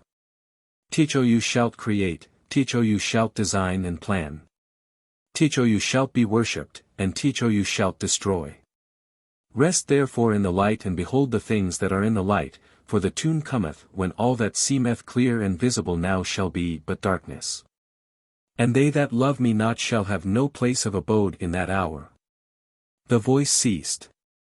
Awed, yet consoled, I listened for it again. There was no more sound. Around me was illimitable light, illimitable silence. But a strange scene unfolded itself swiftly before me, a sort of shifting dream that was a reality, yet so wonderfully unreal, a vision that impressed itself on every portion of my intelligence. A kind of spirit drama in which I was forced to enact the chief part, and where a mystery that I had deemed impenetrable was made perfectly clear and simple of comprehension.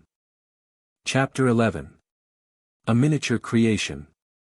In my heaven-uplifted dream, I thought I saw a circular spacious garden in which all the lovely landscapes of a superior world appeared to form themselves by swift degrees. The longer I looked at it, the more beautiful it became, and a little star shone above it like a sun. Trees and flowers sprang up under my gaze, and all stretched themselves towards me, as though for protection. Birds flew about and sang. Some of them tried to get as near as possible to the little sun they saw, and other living creatures began to move about in the shadows of the groves, and on the fresh green grass. All the wonderful workings of nature, as known to us in the world, took place over again in this garden, which seemed somehow to belong to me, and I watched everything with a certain satisfaction and delight. Then the idea came to me that the place would be fairer if there were either men or angels to inhabit it, and quick as light a whisper came to me. Create. And I thought in my dream that by the mere desire of my being, expressed in waves of electric warmth that floated downwards from me to the earth I possessed, my garden was suddenly filled with men, women and children, each of whom had a small portion of myself in them, inasmuch as it was I who made them move and talk and occupy themselves in all manner of amusements. Many of them knelt down to me and prayed, and offered thanksgivings for having been created, but some of them went instead to the little star, which they called a sun, and thanked that, and prayed to that instead. Then others went and cut down the trees in the garden, and dug up stones, and built themselves little cities, where they all dwelt together like flocks of sheep, and ate and drank and made merry with the things I had given them. Then I thought that I increased their intelligence and quickness of perception, and by they grew so proud that they forgot everything but themselves. They ceased to remember how they were created, and they cared no more to offer praises to their little sun that through me gave them light and heat. But because something of my essence still was in them, they always instinctively sought to worship a superior creature to themselves. And puzzling themselves in their folly, they made hideous images of wood and clay, unlike anything in heaven or earth, and offered sacrifices and prayer to these lifeless puppets instead of to me. Then I turned away my eyes in sorrow and pity, but never in anger, for I could not be wrathful with these children of my own creation. And when I thus turned away my eyes, all manner of evil came upon the once fair scene, pestilence and storm, disease and vice. A dark shadow stole between my little world and me, the shadow of the people's own wickedness. And as every delicate fiber of my spiritual being repelled evil by the necessity of the pure light in which I dwelt serene, I waited patiently for the mists to clear, so that I might again behold the beauty of my garden. Suddenly a soft clamor smote upon my sense of hearing, and a slender stream of light, like a connecting ray, seemed to be flung upwards through the darkness that hid me from the people I had created and loved. I knew the sound, it was the mingled music of the prayers of children. An infinite pity and pleasure touched me, my being thrilled with love and tenderness.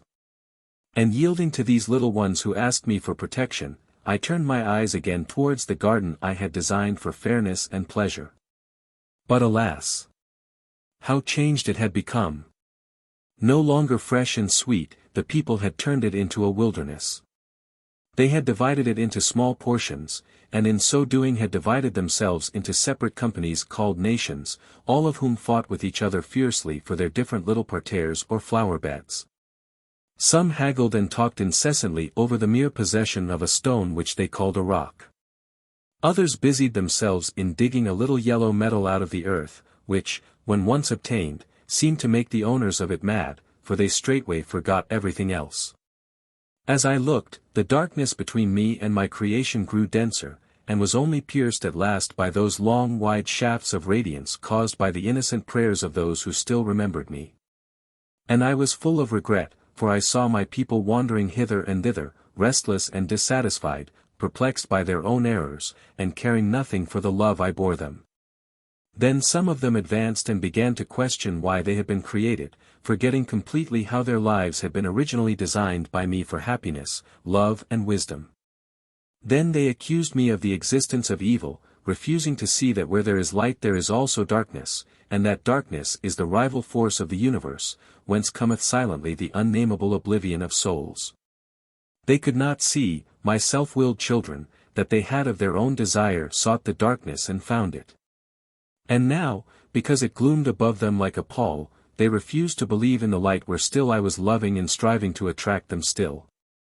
Yet it was not all darkness, and I knew that even what there was might be repelled and cleared away if only my people would turn towards me once more.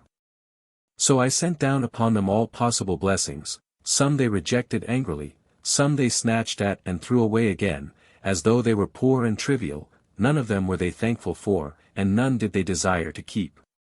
And the darkness above them deepened, while my anxious pity and love for them increased. For how could I turn altogether away from them, as long as but a few remembered me?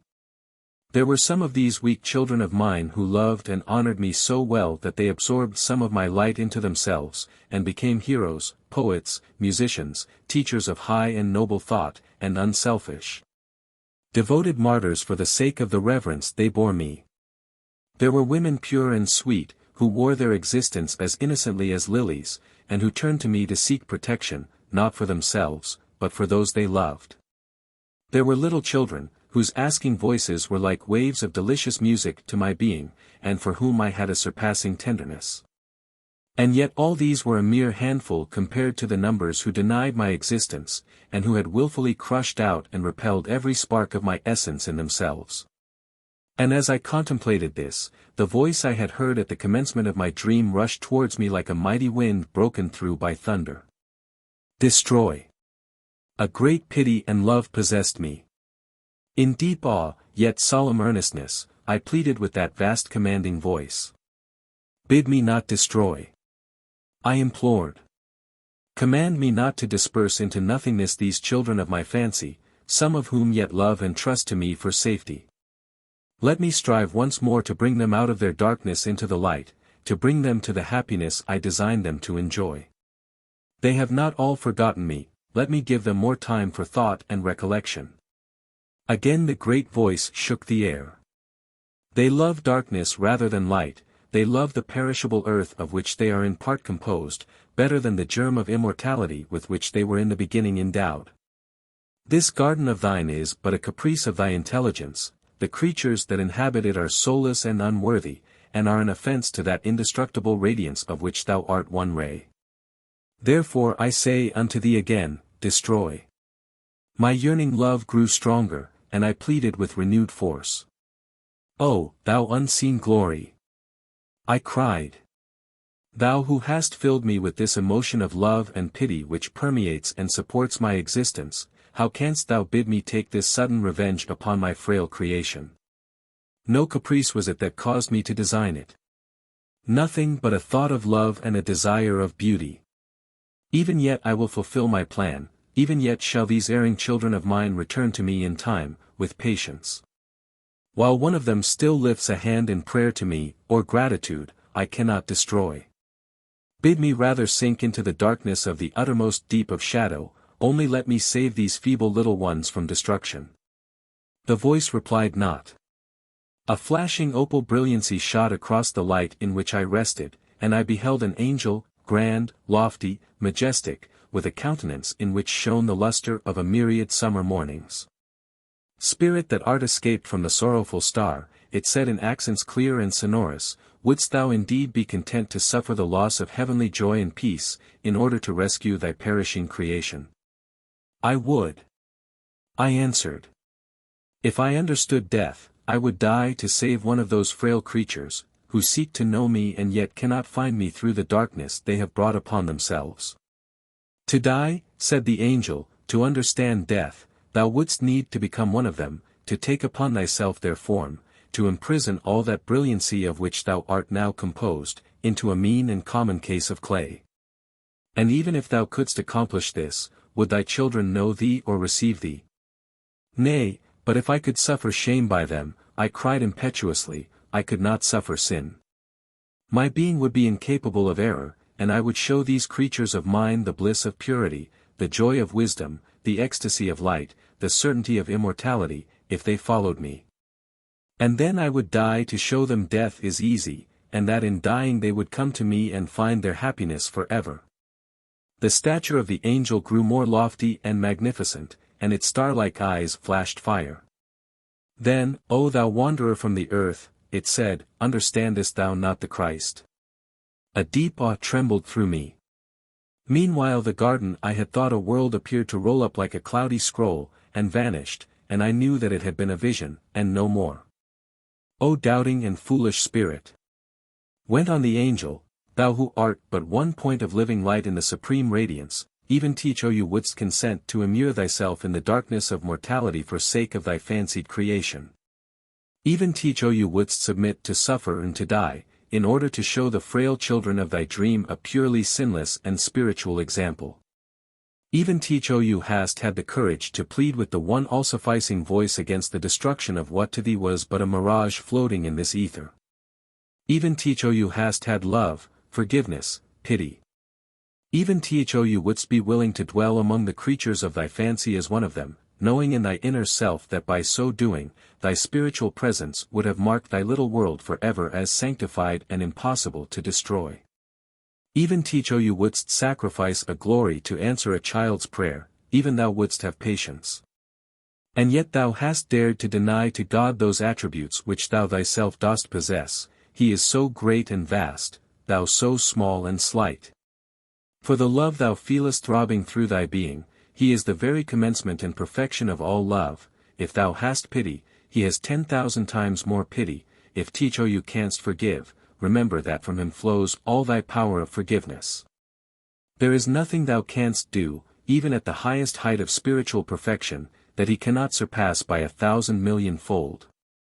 Neither shalt thou refuse to believe that he can also suffer. Know that nothing is more godlike than unselfish sorrow, and the grief of the Creator over one erring human soul is as vast as he himself is vast. Why wouldst thou make of him a being destitute of the best emotions that he himself bestows upon thee? Thou wouldst have entered into thy dream world and lived in it and died in it, if by so doing thou couldst have drawn one of thy creatures back to the love of thee, and wilt thou not receive the Christ? I bowed my head, and a flood of joy rushed through me. I believe, and I love. I murmured. Desert me not, O radiant angel. I feel and know that all these wonders must soon pass away from my sight, but wilt thou also go? The angel smiled and touched me. I am thy guardian, it said. I have been with thee always. I can never leave thee so long as thy soul seeks spiritual things. Asleep or awake on the earth, wherever thou art, I also am. There have been times when I have warned thee and thou wouldst not listen, when I have tried to draw thee onward and thou wouldst not come, but now I fear no more thy disobedience, for thy restlessness is past. Come with me. It is permitted thee to see far off the vision of the last circle. The glorious figure raised me gently by the hand, and we floated on, higher and higher, past little circles which my guide told me were all solar systems, though they looked nothing but slender garlands of fire. So rapidly did they revolve and so swiftly did we pass them. Higher and higher we went, till even to my untiring spirit the way seemed long.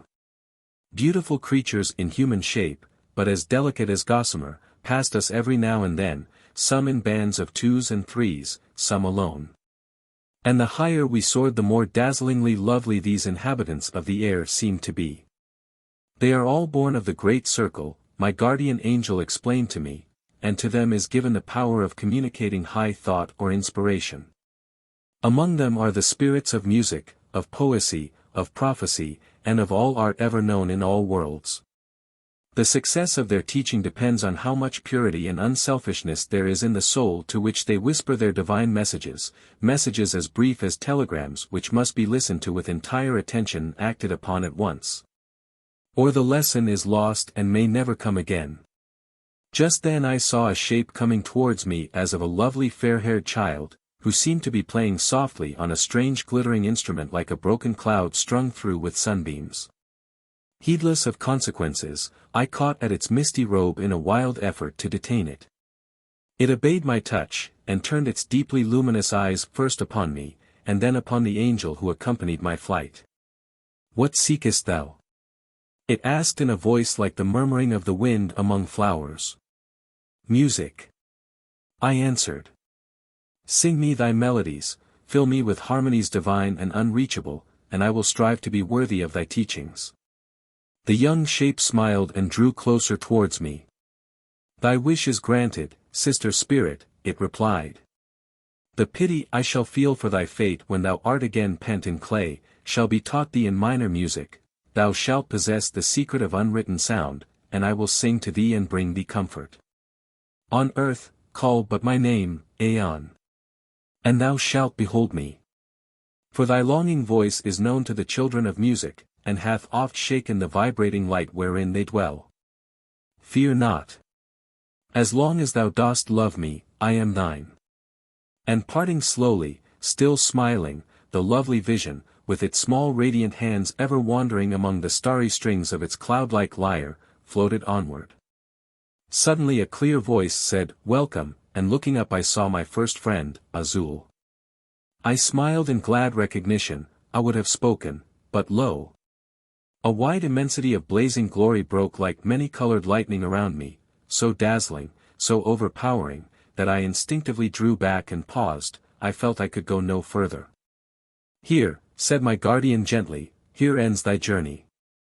Would that it were possible, poor spirit, for thee to pass this boundary. But that may not be, as yet. In the meanwhile thou mayest gaze for a brief space upon the majestic sphere which mortals dream of as heaven. Behold and see how fair is the incorruptible perfection of God's world." I looked and trembled. I should have sunk yet further backward, had not Azul and my angel guide held me with their light yet forcible clasp. My heart fails me now as I try to write of that tremendous, that sublime scene, the center of the universe, the cause of all creation. How unlike heaven such as we in our ignorance have tried to depict. Though it is far better we should have a mistaken idea than none at all. What I beheld was a circle, so huge that no mortal measurements could compass it, a wide ring composed of 7 colors, rainbow-like, but flashing with perpetual motion and brilliancy. As though 1,000 million suns were forever being woven into it to feed its transcendent luster. From every part of this ring darted long broad shafts of light, some of which stretched out so far that I could not see where they ended. Sometimes a bubbling shower of lightning sparks would be flung out on the pure ether, and this would instantly form into circles, small or great, and whirl round and round the enormous girdle of flame from which they had been cast. With the most inconceivable rapidity. But wonderful as the ring was, it encompassed a sphere yet more marvelous and dazzling. A great globe of opal-tinted light, revolving as it were upon its own axis, and ever surrounded by that scintillating, jewel-like wreath of electricity, whose only motion was to shine and burn within itself forever. I could not bear to look upon the brightness of that magnificent central world, so large that multiplying the size of the sun by 100,000 millions, no adequate idea could be formed of its vast proportions. And ever it revolved, and ever the rainbow ring around it glittered and cast forth those other rings which I knew now were living solar systems cast forth from that electric band as a volcano casts forth fire and lava. My angel guide motioned me to look towards that side of the ring which was nearest to the position of the earth. I looked, and perceived that there the shafts of descending light formed themselves as they fell into the shape of a cross. At this, such sorrow, love, and shame overcame me, that I knew not where to turn. I murmured, "Send me back again, dear angel, send me back to that star of sorrow and error. Let me hasten to make amends there for all my folly, let me try to teach others what now I know. I am unworthy to be here beside thee, I am unfit to look on yonder splendid world, let me return to do penance for my sins and shortcomings. For what am I that God should bless me? And though I should consume myself in labor and suffering, how can I ever hope to deserve the smallest place in that heavenly glory I now partly behold?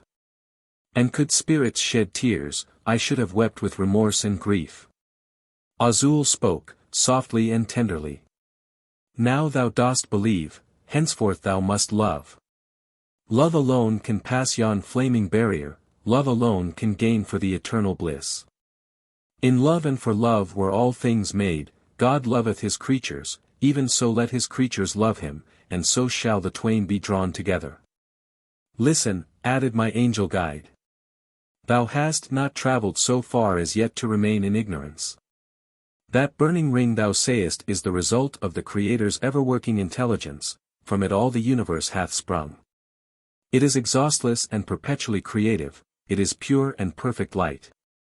The smallest spark of that fiery essence in a mortal frame is sufficient to form a soul or spirit, such as mine, or that of Azul, or thine, when thou art perfected.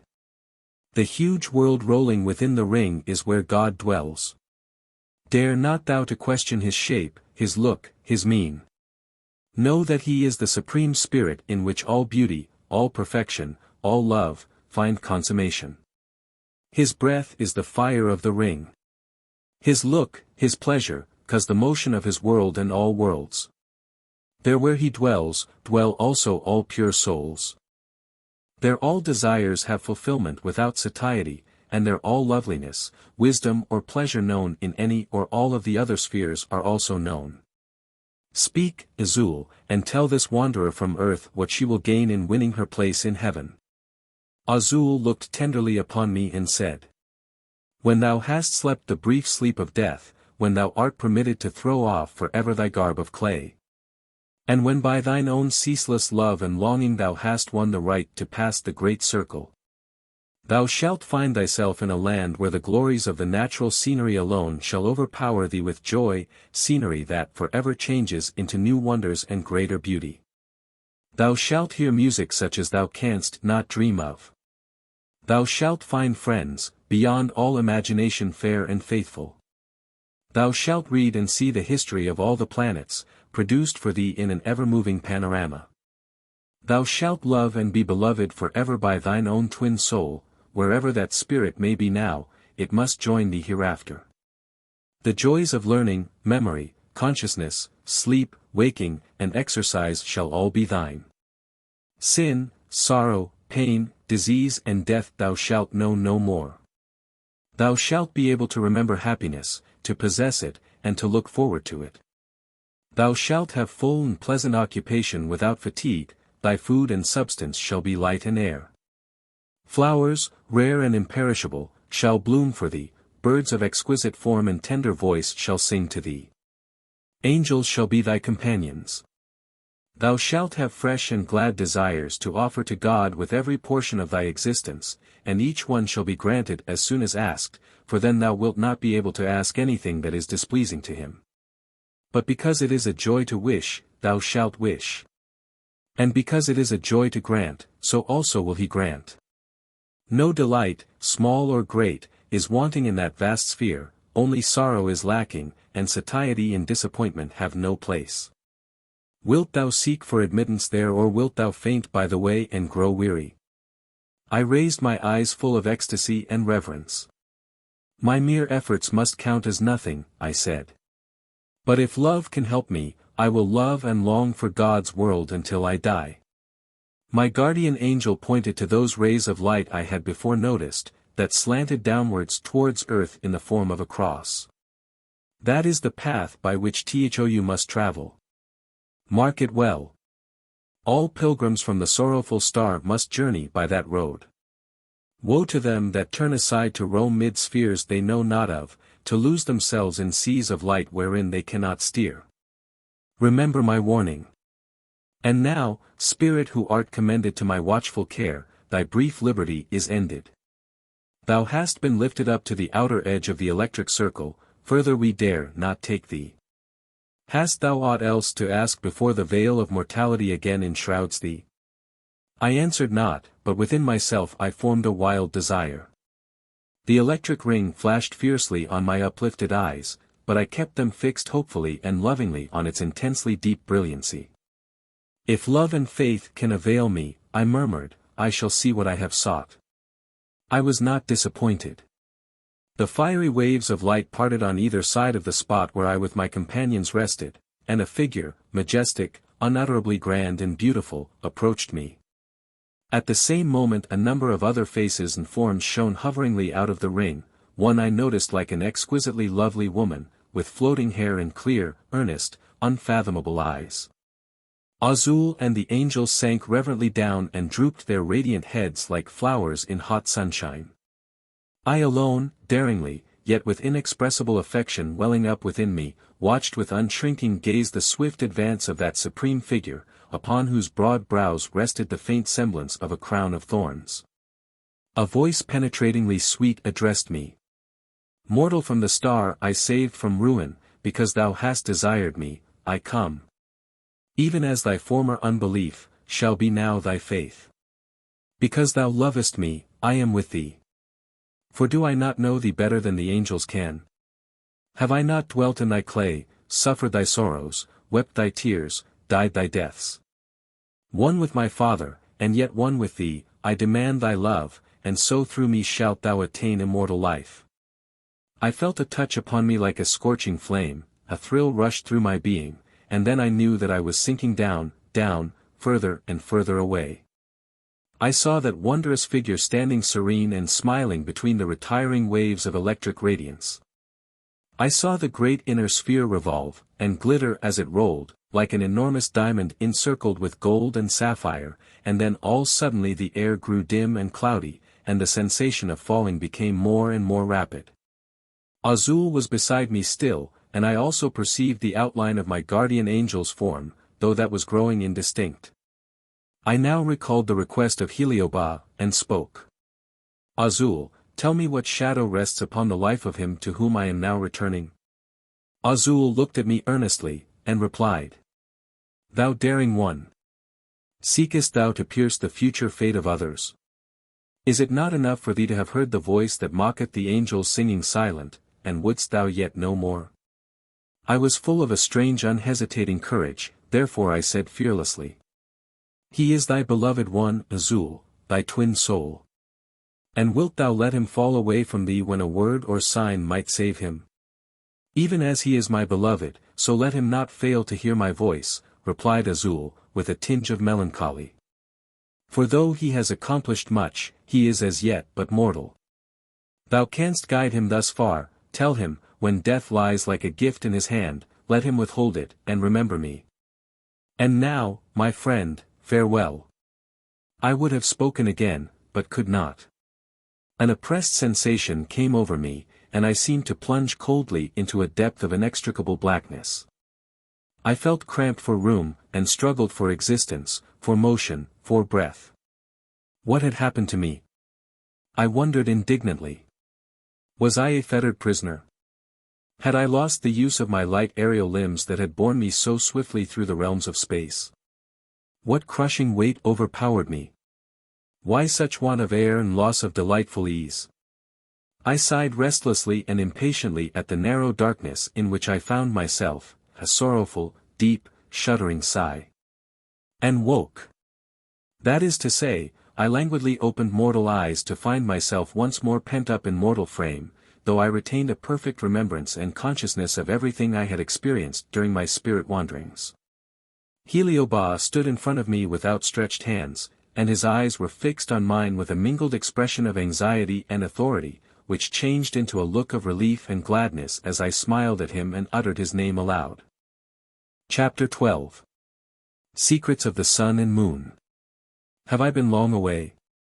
I asked, as I raised myself upright in the chair where I had been resting. I sent you from hence on Thursday morning at noon, replied Heliobas. It is now Friday evening, and within a few minutes of midnight. I was growing alarmed. I have never known anyone stay absent for so long, and you resisted my authority so powerfully, that I began to fear you would never come back at all. I wish I had not been compelled to do so.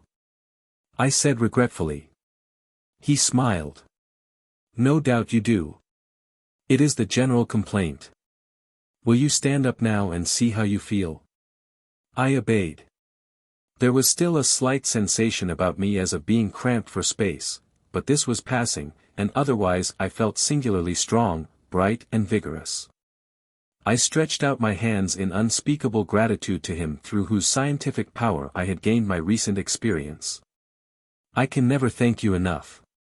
I said earnestly. I dare say you know something of what I have seen on my journey. Something, but not all, he replied.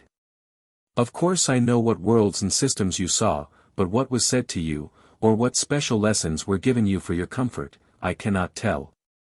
Then I will describe everything while it is fresh upon me, I returned.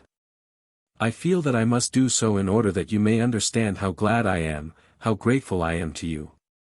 I then related the different scenes through which I had passed, omitting no detail.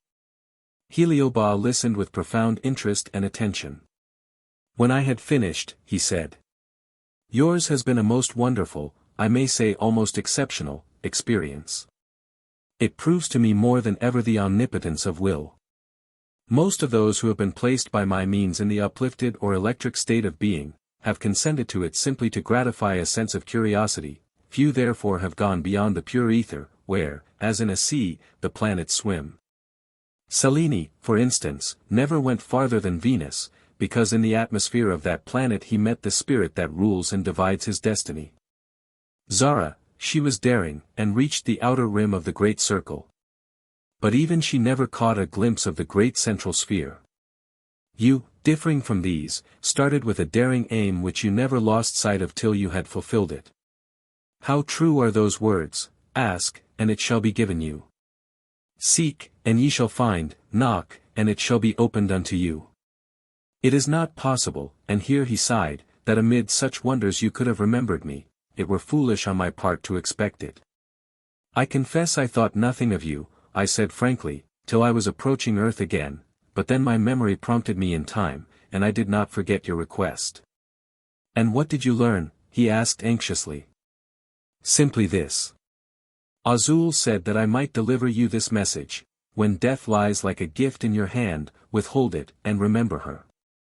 As if I did not always guide myself by her promptings, exclaimed Heliobas, with a tender smile. You might forget to do so for once, I said. Never, he replied fervently. It could not be. But I thank you, my child, for having thought of me. The message you bring shall be impressed strongly on my mind. Now, before you leave me tonight, I must say a few necessary words. He paused, and appeared to consider profoundly for some minutes. At last he spoke. I have selected certain writings for your perusal, he said. In them you will find full and clear instructions how to cultivate and educate the electric force within you, and thus continue the work I have begun. With these you will also perceive that I have written out the receipt for the volatile fluid which, if taken in a small quantity every day, will keep you in health, strength, and intellectual vigor. While it will preserve your youth and enjoyment of life to a very much longer extent than that usually experienced by the majority. Understand me well, this liquid of itself cannot put you into an uplifted state of existence. You need human electric force applied strongly to your system to compass this. And as it is dangerous to try the experiment too often, dangerous to the body, I mean, it will be as well, as you have work to do yet in this life, not to attempt it again. But if you drink the fluid every morning of your life, and at the same time obey my written manual as to the cultivation of your own inner force, which is already existent in a large degree, you will attain to certain advantages over the rest of the people you meet, which will give you not only physical, but mental power. He paused a minute or two, and again went on. When you have educated your will to a certain height of electric command, you can at your pleasure see at any time, and see plainly, the spirits who inhabit the air. And also those who, descending to long distances below the great circle, come within the range of human electricity, or the attractive matter contained in the earth's atmosphere. You can converse with them, and they with you. You will also be able, at your desire, to see the parted spirits of dead persons, so long as they linger within earth's radius, which they seldom do, being always anxious to escape from it as soon as possible. Love may sometimes detain them, or remorse, but even these have to yield to the superior longings which possess them the instant they are set free. You will, in your intercourse with your fellow mortals, be able to discern their motives quickly and unerringly. You will at once discover where you are loved and where you are disliked. And not all the learning and logic of so-called philosophers shall be able to cloud your instinct. You will have a keener appreciation of good and beautiful things, a delightful sense of humor, and invariable cheerfulness. And whatever you do, unless you make some mistake by your own folly, will carry with it its success. And, what is perhaps a greater privilege, you will find that all who are brought into very close contact with you will be beneficially influenced, or the reverse, exactly as you choose to exert your power. I do not think, after what you have seen, you will ever desire to exert a malign influence, knowing that the creator of your being is all love and forgiveness.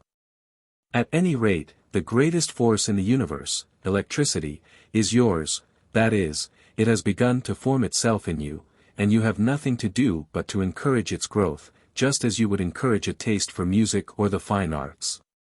Now let me give you the writings. He unlocked a desk, and took from it 2 small rolls of parchment, one tied with a gold ribbon, the other secured in a kind of case with a clasp. This last he held up before my eyes, and said, This contains my private instructions to you. Never make a single one of them public. The world is not ready for wisdom, and the secrets of science can only be explained to the few. Therefore keep this parchment safely under lock and key, and never let any eye but your own look upon its contents. I promised, and he handed it to me. Then taking the other roll, which was tied with ribbon, he said, "Here is written out what I call the electric principle of Christianity. This is for your own study and consideration. Still, if you ever desire to explain my theory to others, I do not forbid you. But as I told you before, you can never compel belief. The goldfish in a glass bowl will never understand the existence of the ocean. Be satisfied if you can guide yourself by the compass you have found, but do not grieve if you are unable to guide others. You may try, but it will not be surprising if you fail. Nor will it be your fault.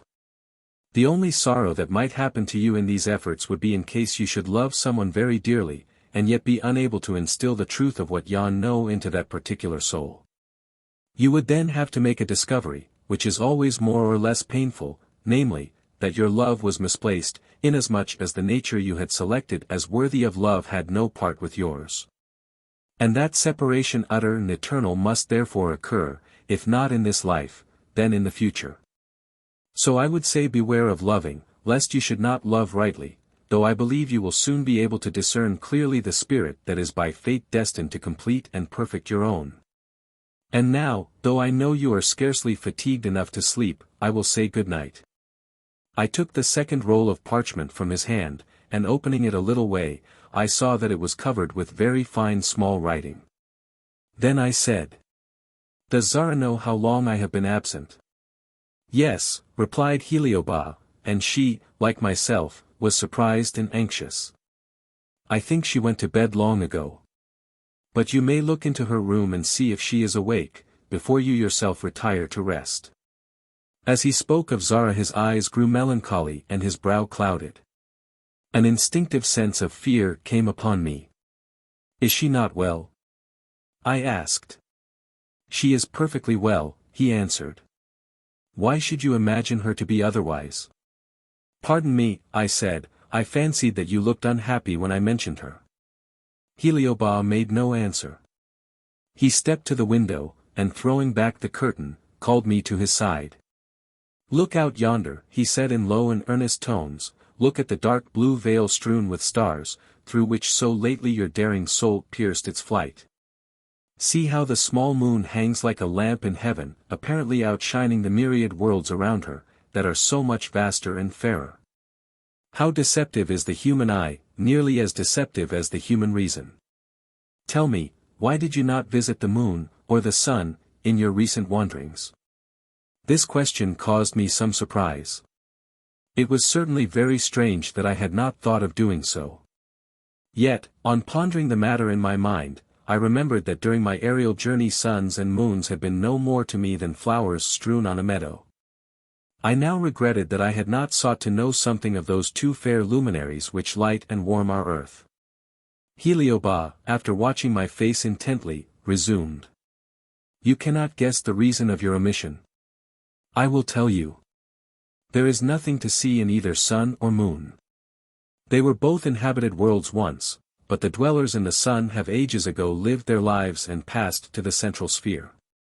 The sun is nothing now but a burning world, burning rapidly, and surely, away, or rather, it is being absorbed back into the electric circle from which it originally sprang, to be thrown out again in some new and grander form.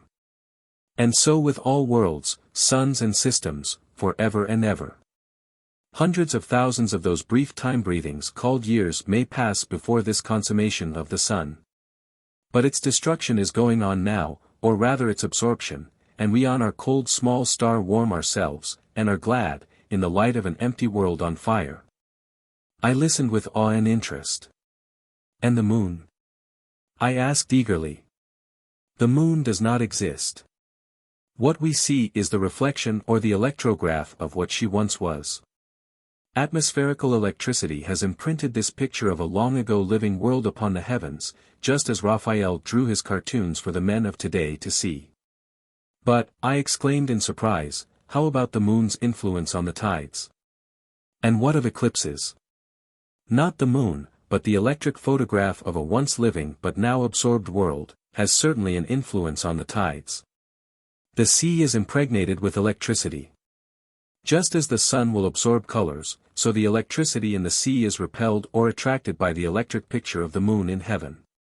Because, as a painting is full of color, so is that faithful sketch of a vanished sphere, drawn with a pencil of pure light, full of immense electricity. And to carry the simile further, just as a painting may be said to be formed of various dark and light tints, so the electric portrait of the moon contains various degrees of electric force, which, coming in contact with the electricity of the Earth's atmosphere, produces different effects on us and on the natural scenes amid which we dwell.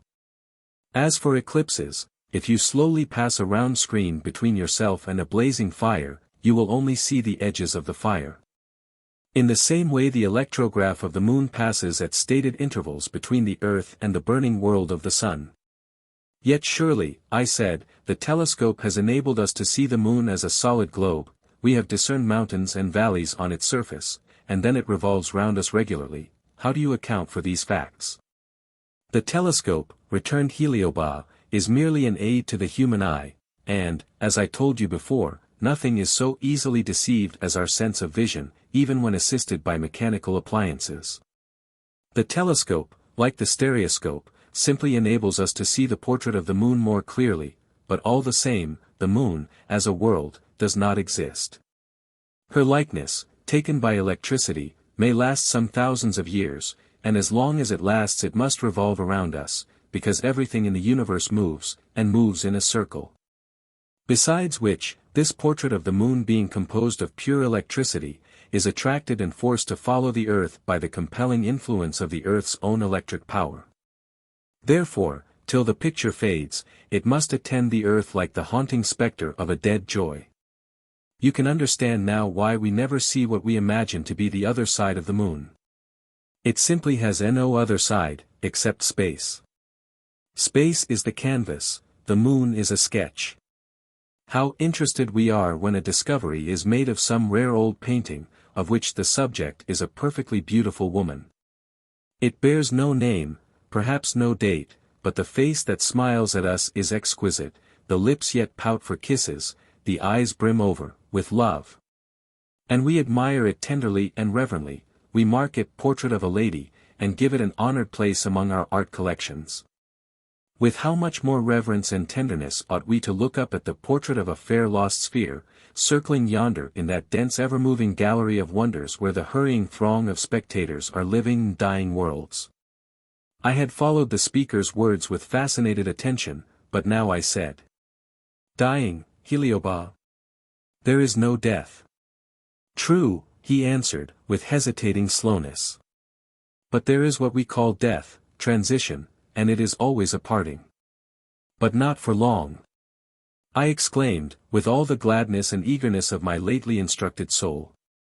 As worlds are absorbed into the electric circle and again thrown out in new and more glorious forms, so are we absorbed and changed into shapes of perfect beauty, having eyes that are strong and pure enough to look God in the face. The body perishes, but what have we to do with the body, our prison and place of experience, except to rejoice when we shake off its weight forever? Heliobas smiled gravely. "You have learned your high lesson well," he said. "You speak with the assurance and delight of a spirit satisfied. But when I talk of death, I mean by that word the parting asunder of two souls who love each other, and though such separation may be brief, still it is always a separation. For instance, suppose," he hesitated, "suppose Zara were to die." "Well, you would soon meet her again," I answered. "For though you might live many years after her, still you would know in yourself that those years were but minutes in the realms of space." "Minutes that decide our destinies," he interrupted with solemnity. "And there is always this possibility to contemplate. Suppose Zara were to leave me now, how can I be sure that I shall be strong enough to live out my remainder of life purely enough to deserve to meet her again? And if not, then Zara's death would mean utter and almost hopeless separation forever, though perhaps I might begin over again in some other form, and so reach the goal." He spoke so musingly and seriously that I was surprised, for I had thought him impervious to such a folly as the fear of death. "You are melancholy, Heliobas," I said. "In the first place, Zara is not going to leave you yet.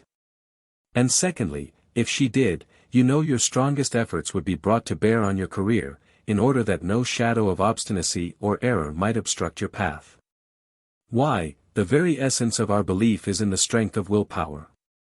What we will to do, especially if it be any act of spiritual progress, we can always accomplish." Heliobas took my hand and pressed it warmly. "You are so lately come from the high regions," he said, "that it warms and invigorates me to hear your encouraging words.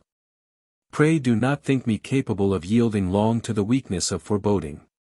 I am, in spite of my advancement in electric science, nothing but a man, and am apt to be hampered oftentimes by my mortal trappings. We have prolonged our conversation further than I intended. I assure you it is better for you to try to sleep, even though, as I know, you feel so wide awake. Let me give you a soothing draught, it will have the effect of composing your physical nerves into steady working order." He poured something from a small phial into a glass, and handed it to me. I drank it at once, obediently, and with a smile. "Good night, my master." I then said. "You need have no fear of your own successful upward progress. For if there were the slightest chance of your falling into fatal error, all those human souls you have benefited would labor and pray for your rescue, and I know now that prayers reach heaven, so long as they are unselfish. Though I am one of the least of your disciples, out of the deep gratitude of my heart towards you, will therefore pray unceasingly for you, both here and hereafter." He bent his head. "I thank you," he said simply. "More deeds are wrought by prayer than this world dreams of. That is a true saying. God bless you, my child. Good night." And he opened the door of his study for me to pass out. As I did so, he laid his hand lightly on my head in a sort of unspoken benediction, then he closed his door, and I found myself alone in the great hall. A suspended lamp was burning brightly, and the fountain was gurgling melodiously to itself in a subdued manner, as if it were learning a new song for the morning. I sped across the mosaic pavement with a light eager step, and hurried up the stairs, intent on finding Zara to tell her how happy I felt, and how satisfied I was with my wonderful experience. I reached the door of her bedroom, it was ajar. I softly pushed it farther open, and looked in. A small but exquisitely modeled statue of an Theros ornamented one corner. His uplifted torch served as a light which glimmered faintly through a rose-colored glass, and shed a tender luster over the room, but especially upon the bed, ornamented with rich oriental needlework, where Zara lay fast asleep. How beautiful she looked! Almost as lovely as any one of the radiant spirits I had met in my aerial journey. Her rich dark hair was scattered loosely on the white pillows, her long silky lashes curled softly on the delicately tinted cheeks. Her lips, tenderly red, like the color on budding apple blossoms in early spring, were slightly parted, showing the glimmer of the small white teeth within. Her night-dress was slightly undone, and half displayed and half disguised her neck and daintily rounded bosom, on which the electric jewel she always wore glittered brilliantly as it rose and sank with her regular and quiet breathing. One fair hand lay outside the coverlet, and the reflection from the lamp of the Theros flickered on a ring which adorned it, making its central diamond flash like a wandering star. I looked long and tenderly on this perfect ideal of a sleeping beauty, and then thought I would draw closer and see if I could kiss her without awaking her.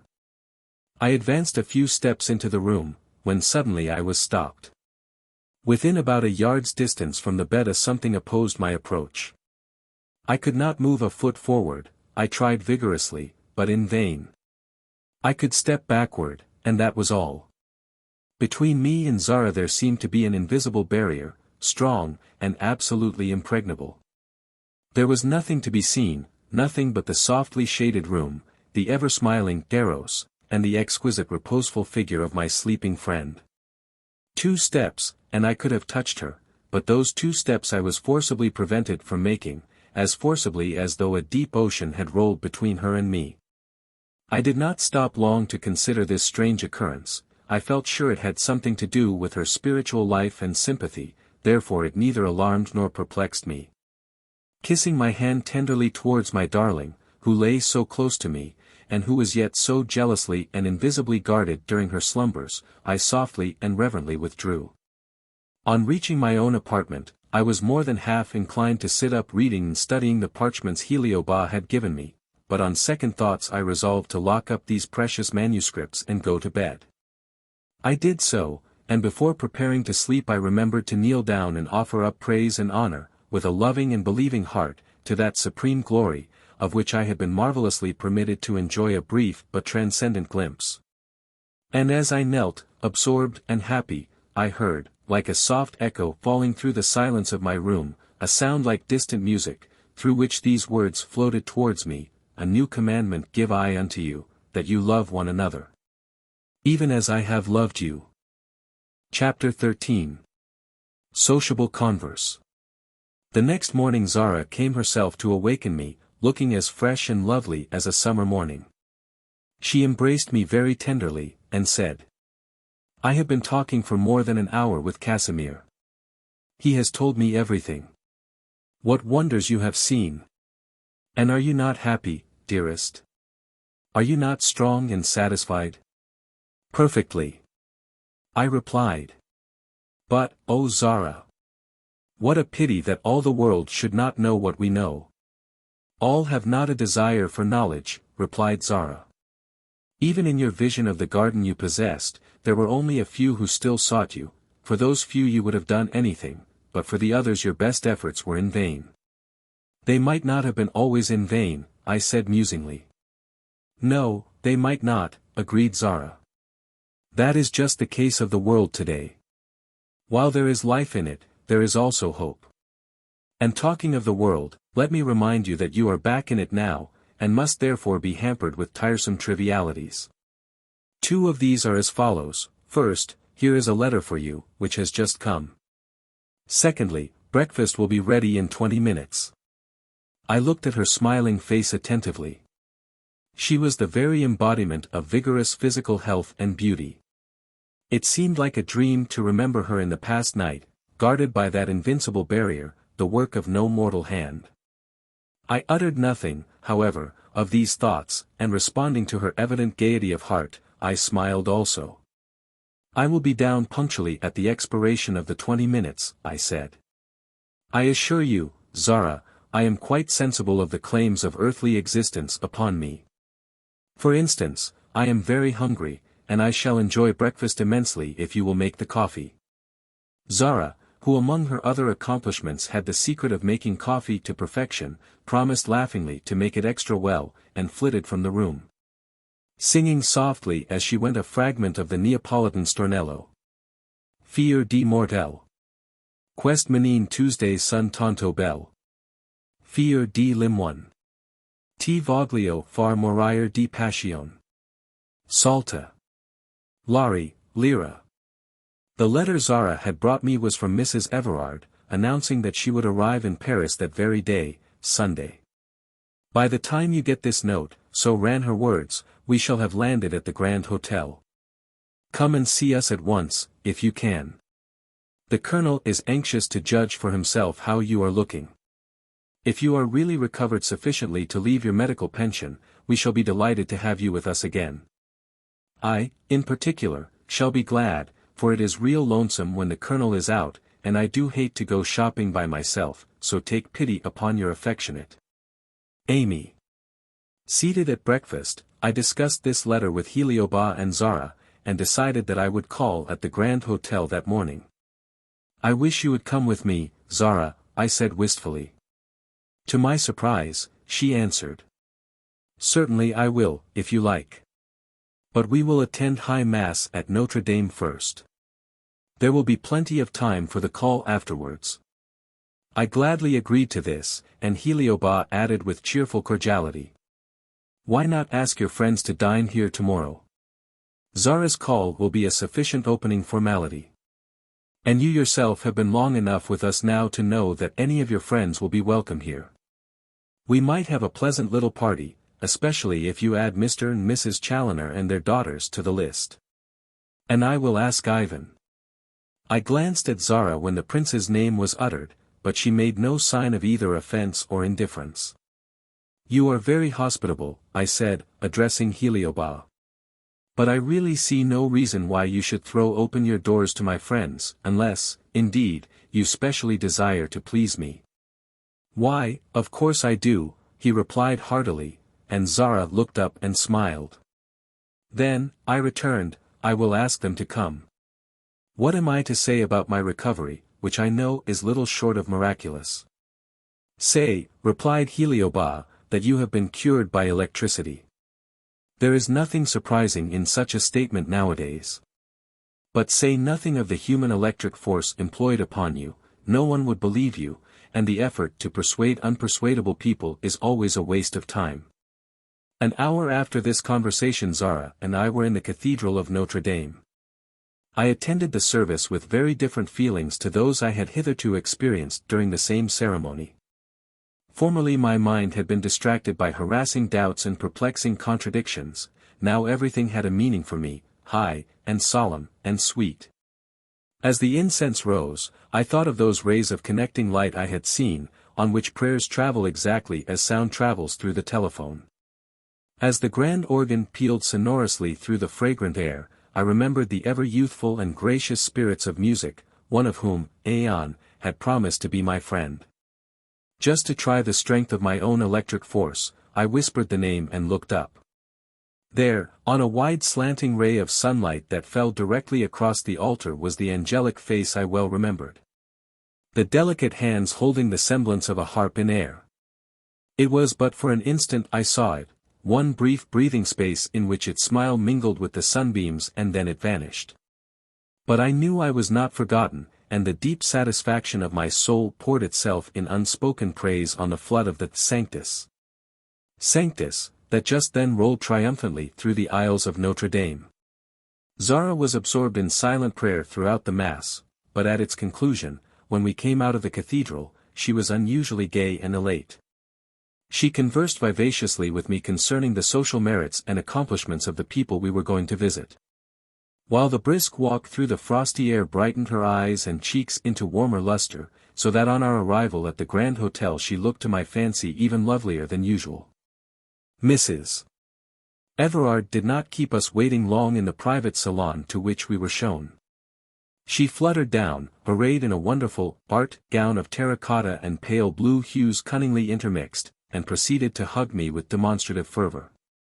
Then she held me a little distance off, and examined me attentively. "Do you know," she said, "you are simply in lovely condition. I never would have believed it. You are actually as plump and pink as a peach. And you are the same creature that wailed and trembled, and had palpitations and headaches and stupors.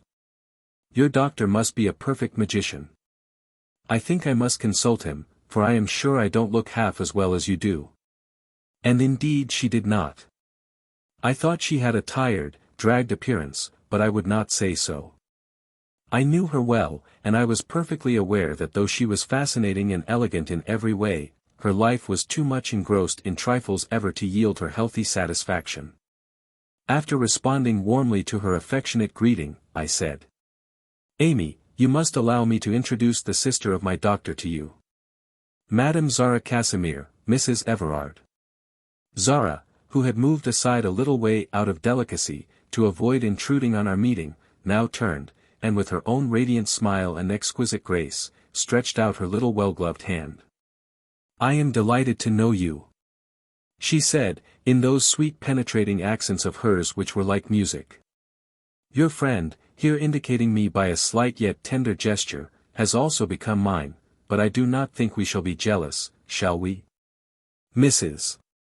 Everard made some attempt at a suitable reply, but she was so utterly lost in admiration of Zara's beauty, that her habitual self-possession almost deserted her.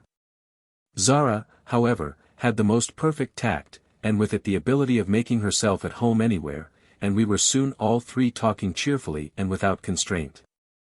When the colonel made his appearance, which he did very shortly, he too was taken off his feet, as the saying is, by Zara's loveliness, and the same effect was produced on the Challeners, who soon afterwards joined us in a body. Mrs. Challoner, in particular, seemed incapable of moving her eyes from the contemplation of my darling's sweet face, and I glowed with pride and pleasure as I noted how greatly she was admired. Miss Effie Challoner alone, who was, by a certain class of young men, considered deuced pretty, with go in her, opposed her stock of physical charms to those of Zara, with a certain air of feminine opposition. But she was only able to keep this barrier up for a little time. Zara's winning power of attraction was too much for her, and she, like all present, fell a willing captive to the enticing gentleness, the intellectual superiority, and the sympathetic influence exercised by the evenly balanced temperament and character of the beautiful woman I loved so well. After some desultory and pleasant chat, Zara, in the name of her brother and herself, invited Colonel and Mrs. Everard and the Challoner family to dine at the Hotel Mars next day, an invitation which was accepted by all with eagerness.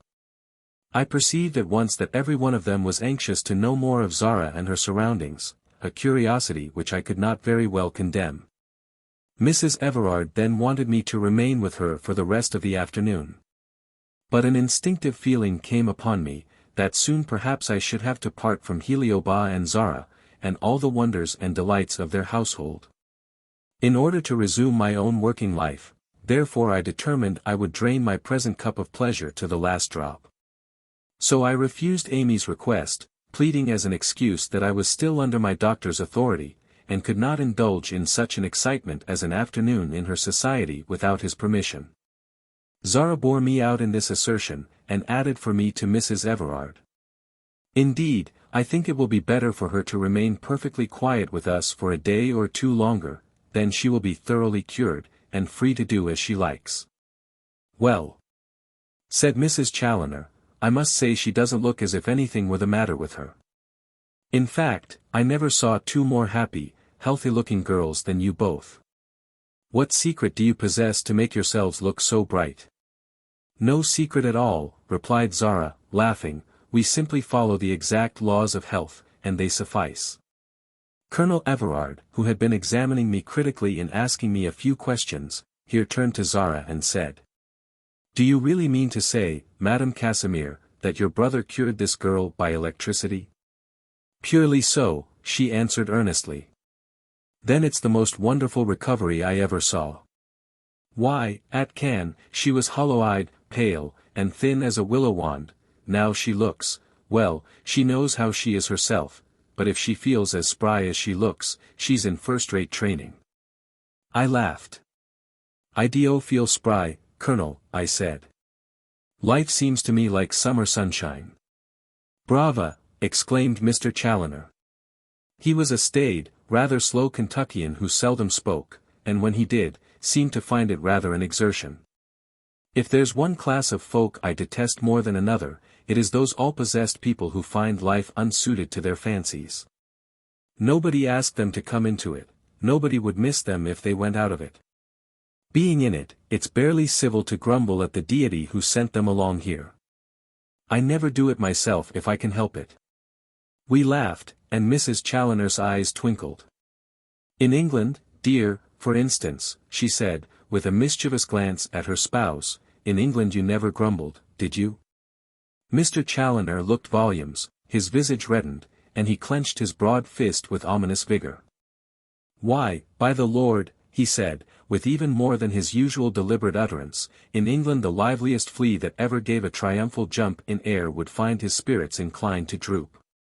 I tell you, ma'am, he continued, addressing himself to Zara, whose merry laugh rang out like a peal of little golden bells at this last remark, I tell you that when I walked in the streets of London I used to feel as if I were one of a band of criminals.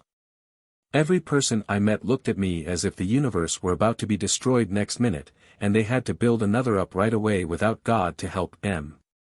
Well, I believe I agree with you, said Colonel Everard. The English take life too seriously.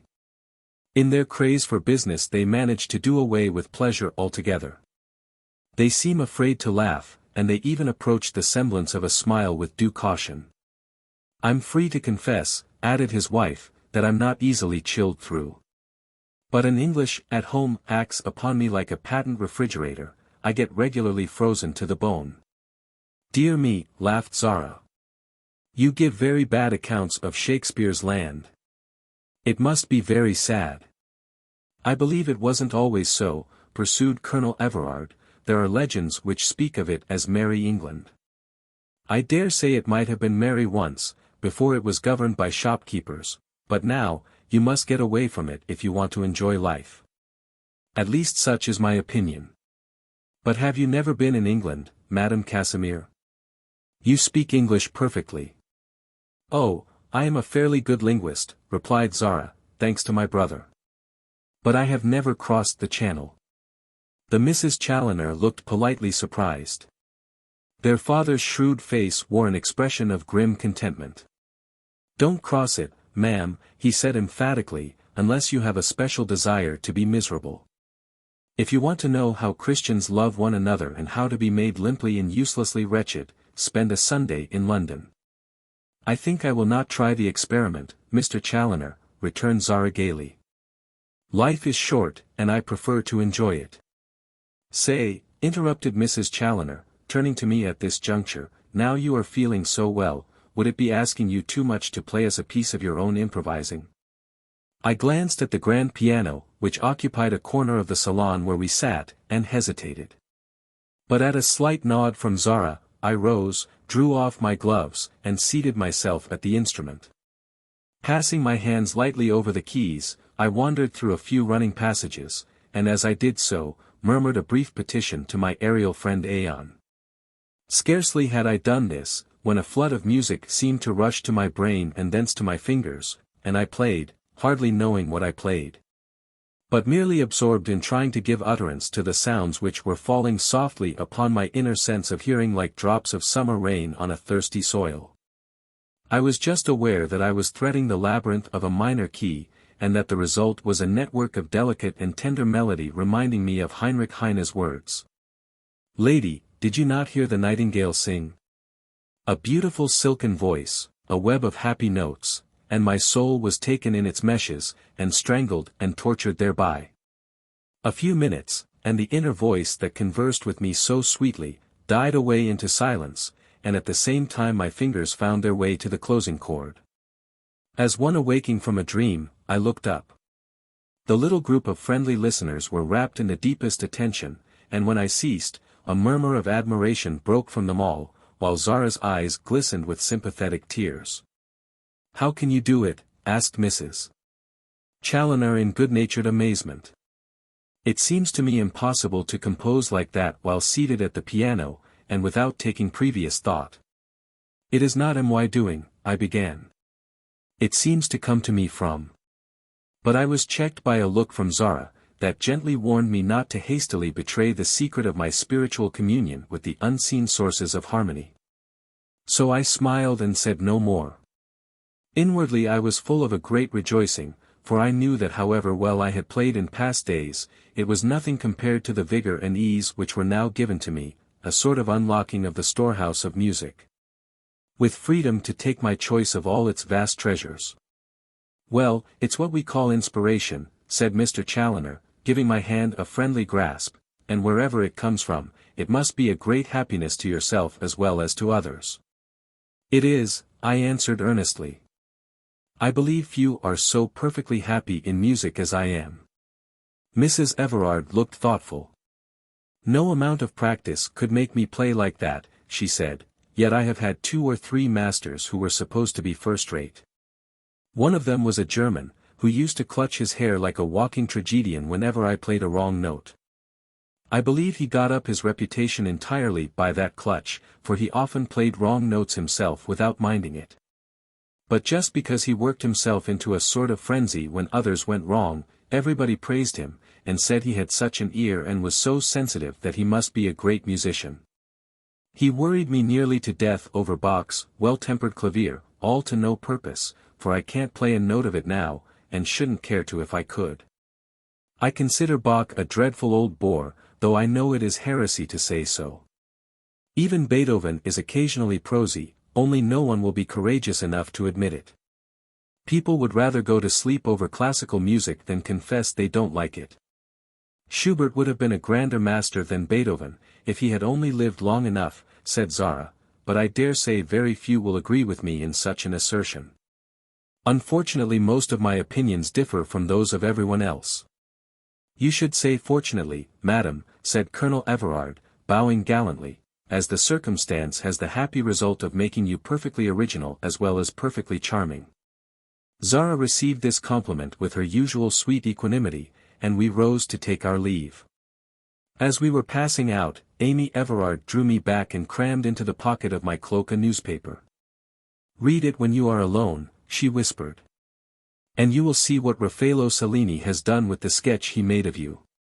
We parted from these pleasant Americans with cordial expressions of goodwill, Zara reminding them of their engagement to visit her at her own home next day, and fixing the dinner hour for 7:30. On our return to the Hotel Mars, we found Heliobas in the drawing-room, deep in converse with a Catholic priest, a fine-looking man of venerable and noble features. Zara addressed him as Father Paul, and bent humbly before him to receive his blessing, which he gave her with almost parental tenderness. He seemed, from his familiar manner with them, to be a very old friend of the family. On my being introduced to him, he greeted me with gentle courtesy, and gave me also his simple unaffected benediction. We all partook of a light luncheon together, after which repast Heliobas and Father Paul withdrew together.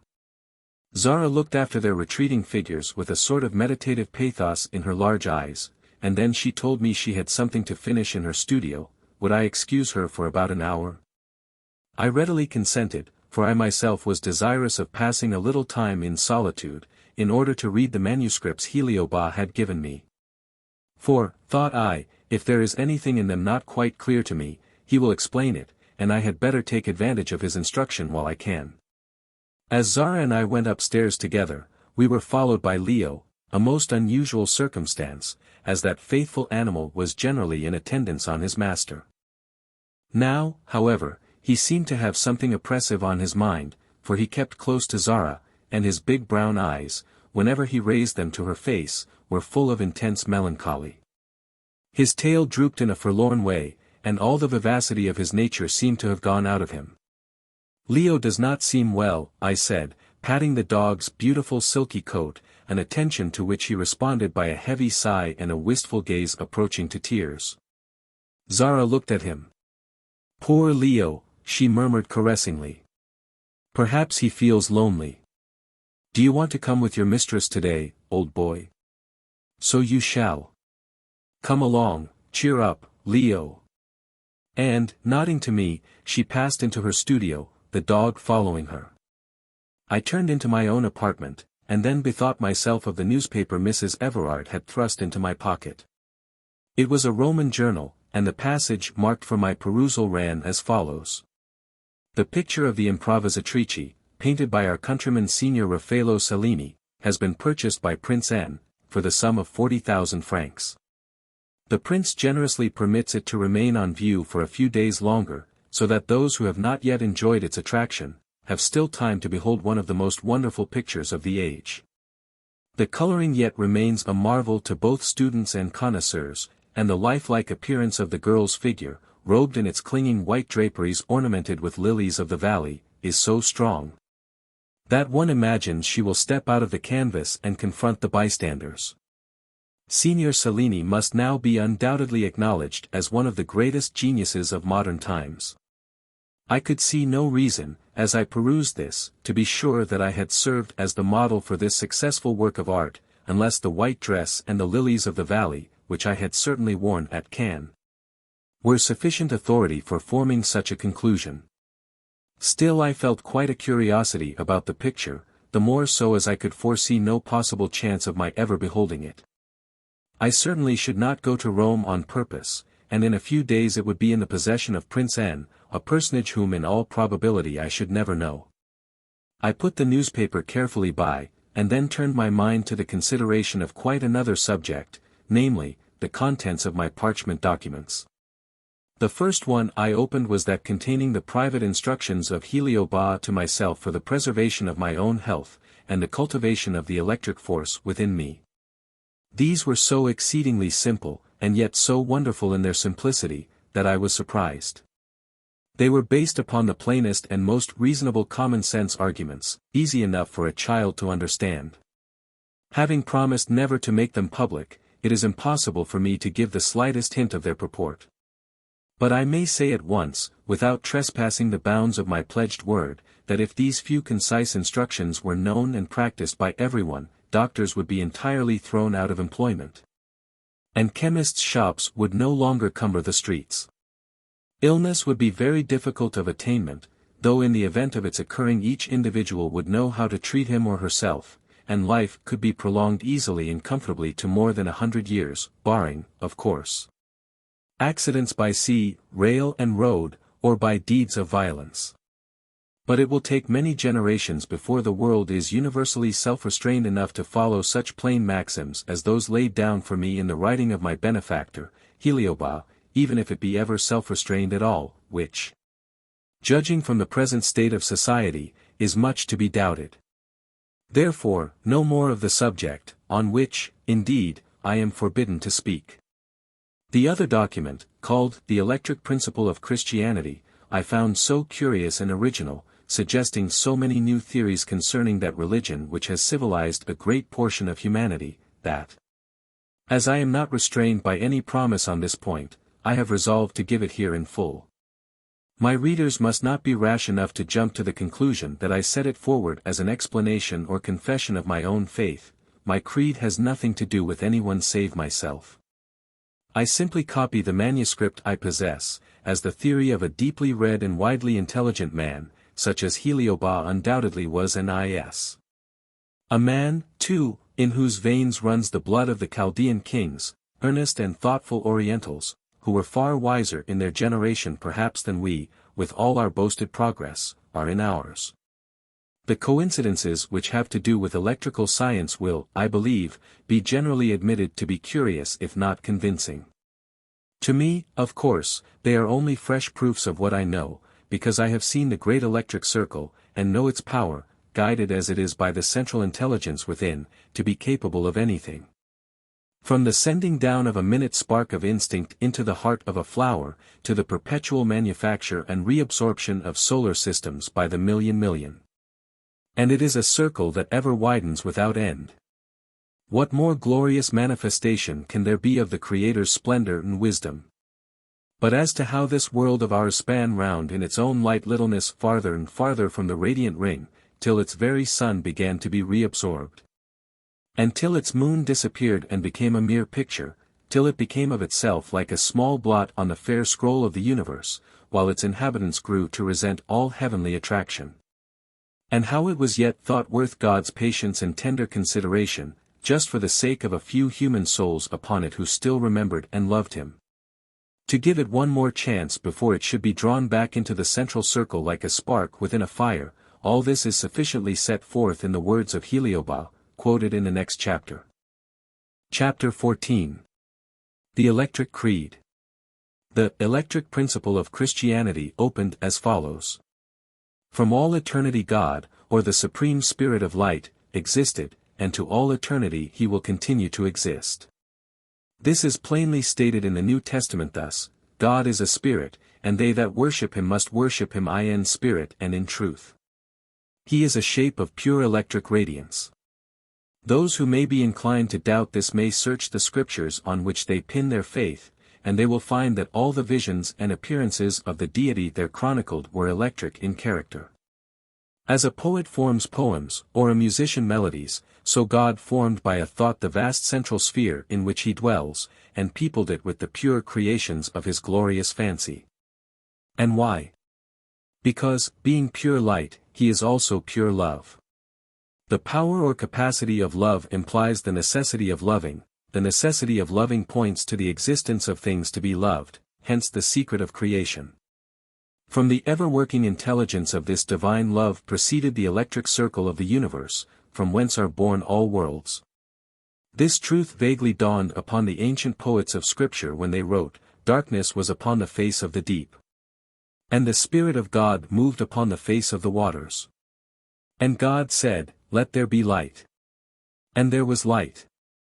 These words apply solely to the creation or production of our own earth, and in them we read nothing but a simple manifestation of electricity, consisting in a heating passage of rays from the central circle to the planet newly propelled forth from it, which caused that planet to produce and multiply the wonders of the animal, vegetable, and mineral kingdoms which we call nature. Let us now turn again to the poet-prophets of Scripture, and God said, "Let us make man in our image." The word "our" here implies an instinctive idea that God was never alone. This idea is correct. Love cannot exist in a chaos. And God by the sheer necessity of his being has forever been surrounded by radiant and immortal spirits emanating from his own creative glory, beings in whom all beauty and all purity are found. In the images, therefore, only the images, of these children of light and of himself, he made man, that is, he caused the earth to be inhabited and dominated by beings composed of earth's component parts, animal, vegetable, and mineral, giving them their superiority by placing within them his likeness in the form of an electric flame or germ of spiritual existence combined with its companion working force of willpower. Like all flames, this electric spark can either be fanned into a fire or it can be allowed to escape in air. It can never be destroyed. It can be fostered and educated till it becomes a living spiritual form of absolute beauty, an immortal creature of thought, memory, emotion, and working intelligence. If, on the contrary, he is neglected or forgotten, and its companion will is drawn by the weight of earth to work for earthly aims alone, then it escapes and seeks other chances of development in other forms on other planets. While the body it leaves, supported only by physical sustenance drawn from the earth on which it dwells, becomes a mere lump of clay animated by mere animal life solely, full of inward ignorance and corruption and outward incapacity. Of such material are the majority of men composed by their own free will and choice, because they habitually deaden the voice of conscience and refuse to believe in the existence of a spiritual element within and around them. To resume, the Earth is one of the smallest of planets, and not only this, but, from its position in the universe, receives a less amount of direct influence from the electric circle than other worlds more happily situated. Were men wise enough to accept this fact, they would foster to the utmost the germs of electric sympathy within themselves, in order to form a direct communication, or system of attraction, between this planet and the ever-widening ring, so that some spiritual benefit might accrue to them thereby. But as the ages roll on, their chances of doing this diminish. The time is swiftly approaching when the invincible law of absorption shall extinguish Earth as easily as we blow out the flame of a candle. True, it may be again reproduced, and again thrown out on space, but then it will be in a new and grander form, and will doubtless have more godlike inhabitants. In the meantime, during those brief cycles of centuries which are as a breath in the workings of the infinite, and which must yet elapse before this world, as we know it, comes to an end, God has taken pity on the few, very few souls dwelling here, pent up in mortal clay, who have blindly tried to reach him, like plants straining up to the light, and has established a broad stream of sympathetic electric communication with himself, which all who care to do so may avail themselves of. Here it may be asked, why should God take pity? Because that supreme shape of light finds a portion of himself in all pure souls that love him, and he cannot despise himself. Also because he is capable of all the highest emotions known to man, in a far larger and grander degree, besides possessing other sentiments and desires unimaginable to the human mind. It is enough to say that all the attributes that accompany perfect goodness he enjoys, therefore he can feel compassion, tenderness, forgiveness, patience, all or any of the emotions that produce pure, unselfish pleasure. Granting him, therefore, these attributes, and it is both blasphemous and unreasonable to deny him those virtues which distinguish the best of men, it is easily understood how he, the all-fair beneficent ruler of the central sphere, perceiving the long distance to which the earth was propelled, like a ball flung too far out, from the glory of his electric ring, saw also that the creatures he had made in his image were in danger of crushing that image completely out. And with it all remembrance of him, in the fatal attention they gave to their merely earthly surroundings, lacking, as they did, and not possessing sufficient energy to seek, electric attraction. In brief, This earth and God's world were like America and Europe before the Atlantic cable was laid. Now the messages of goodwill flash under the waves, heedless of the storms. So also God's cable is laid between us and his heaven in the person of Christ. For ages, always remembering that our ages are with God a moment, the idea of worship was in the mind of man. With this idea came also the sentiment of propitiation. The untamed savage has from time immemorial instinctively felt the necessity of looking up to a being greater than himself, and also of seeking a reconciliation with that being for some fault or loss in himself which he is aware of, yet cannot explain. This double instinct, worship and propitiation, is the keynote of all the creeds of the world, and may be called God's first thought of the cable to be hereafter laid, a lightning thought which he instilled into the human race to prepare it. As one might test a telegraph wire from house to house, before stretching it across a continent. All religions, as known to us, are mere types of Christianity. It is a notable fact that some of the oldest and most learned races in the world, such as the Armenians and Chaldeans, were the first to be convinced of the truth of Christ's visitation. Buddhism, of which there are so many million followers, is itself a type of Christ's teaching, only it lacks the supernatural element. Buddha died a hermit at the age of 80, as any wise and ascetic man might do today. The death and resurrection of Christ were widely different. Anyone can be a Buddha again, anyone cannot be a Christ. That there are stated to be more followers of Buddhism than of Christianity is no proof of any efficacy in the former or lack of power in the latter. Buddhists help to swell that very large class of persons who prefer a flattering picture to a plain original. Or who, sheep-like by nature, finding themselves all together in one meadow, are too lazy, as well as too indifferent, to seek pastures fresher and fairer. Through the divine influence of an electric thought, then, the world unconsciously grew to expect something, they knew not what.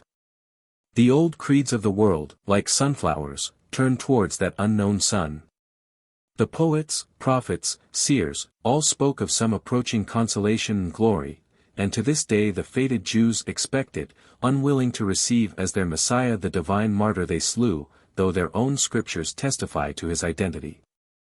Christ came, born of a virgin, that is, a radiant angel from God's sphere was in the first place sent down to earth to wear the form of Mary of Bethlehem, in Judea.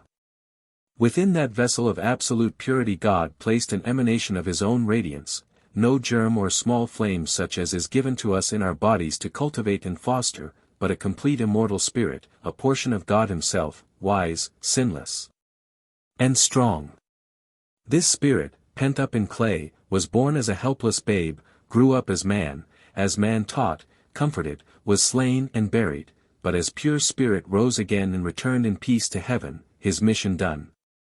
It was necessary, in order to establish what has been called an electric communication between God's sphere and this earth, that an actual immortal, untainted spirit in the person of Christ should walk this world, sharing with men sufferings, difficulties, danger, and death. Why? In order that we might first completely confide in and trust him, afterwards realizing his spiritual strength and glory by his resurrection. And here may be noted the main difference between the electric theory of Christianity and other theories. Christ did not die because God needed a sacrifice. The idea of sacrifice is a relic of heathen barbarism. God is too infinitely loving to desire the sacrifice of the smallest flower. He is too patient to be ever wrathful, and barbaric ignorance confronts us again in the notion that he should need to be appeased. And the fancy that he should desire himself or part of himself to become a sacrifice to himself has arisen out of the absurd and conflicting opinions of erring humanity, wherein right and wrong are so jumbled together that it is difficult to distinguish one from the other. Christ's death was not a sacrifice, it was simply a means of confidence and communion with the Creator. A sinless spirit suffered to show us how to suffer, lived on earth to show us how to live, prayed to show us how to pray, died to show us how to die, rose again to impress strongly upon us that there was in truth a life beyond this one, for which he strove to prepare our souls. Finally, by his reascension into heaven he established that much-needed electric communication between us and the central sphere. It can be proved from the statements of the New Testament that in Christ was an embodied electric spirit. From first to last his career was attended by electric phenomena, of which 8 examples are here quoted, and earnest students of the matter can find many others if they choose to examine for themselves. 1. The appearance of the star and the vision of angels on the night of his birth. The Chaldeans saw his star in the east, and they came to worship him. The Chaldeans were always a learned people, and electricity was an advanced science with them. They at once recognized the star to be no new planet, but simply a star-shaped flame flitting through space. They knew what this meant. Observe, too, that they had no doubts upon the point. They came to worship him, and provided themselves with gifts to offer to this radiant guest, the offspring of pure light. The vision of the angels appearing to the shepherds was simply a joyous band of the singing children of the electric ring, who out of pure interest and pleasure floated in sight of earth.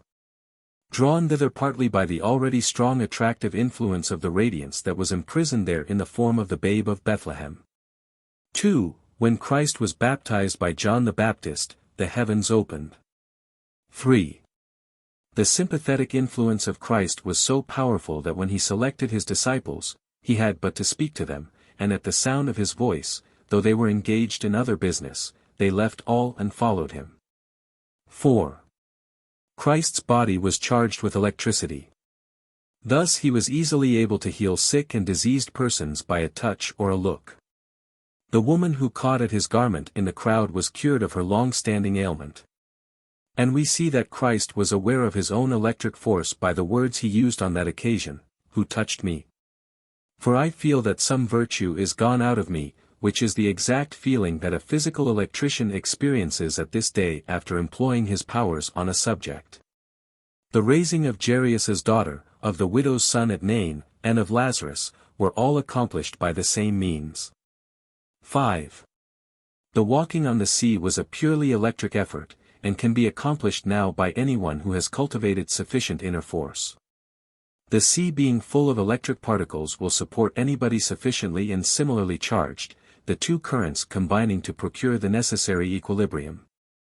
Peter, who was able to walk a little way, lost his power directly his will became vanquished by fear, because the sentiment of fear disperses electricity, and being purely human emotion, does away with spiritual strength for the time. 6. The death of Christ was attended by electric manifestations, by the darkness over the land during the crucifixion, the tearing of the temple veil in twain, and the earthquake which finally ensued. 7. The resurrection was a most powerful display of electric force. It will be remembered that the angel who was found sitting at the entrance of the empty sepulchre, had a countenance like lightning, i.e., like electric flame. It must also be called to mind how the risen Christ addressed Mary Magdalene, "Touch me not, for I am but newly risen." Why should she not have touched him? Simply because his strength then was the strength of concentrated inrushing currents of electricity, and to touch him at that moment would have been for Magdalene instant death by lightning. This effect of embodied electric force has been shadowed forth in the Greek legends of Apollo, whose glory consumed at a breath the mortal who dared to look upon him. 8. The descent of the Holy Ghost, by which term is meant an ever-flowing current of the inspired working intelligence of the Creator, was purely electric in character. Suddenly there came a sound from heaven as of a rushing mighty wind. And it filled all the house where they were sitting. And there appeared unto them cloven tongues like as of fire, and sat upon each of them. It may here be noted that the natural electric flame is dual or cloven in shape. Let us now take the creed as accepted today by the Christian Church, and see how thoroughly it harmonizes with the discoveries of spiritual electricity. I believe in one God the Father Almighty, maker of heaven and earth, and of all things visible and invisible. This is a brief and simple description of the Creator as he exists, a supreme center of light, out of whom must spring all life, all love, all wisdom. And in one Lord Jesus Christ, the only begotten Son of God, born of the Father before all ages. This means that the only absolute emanation of his own personal radiance that ever wore such mean garb as our clay was found in Christ, who, as part of God, certainly existed before all ages. For as the creed itself says, he was God of God, light of light.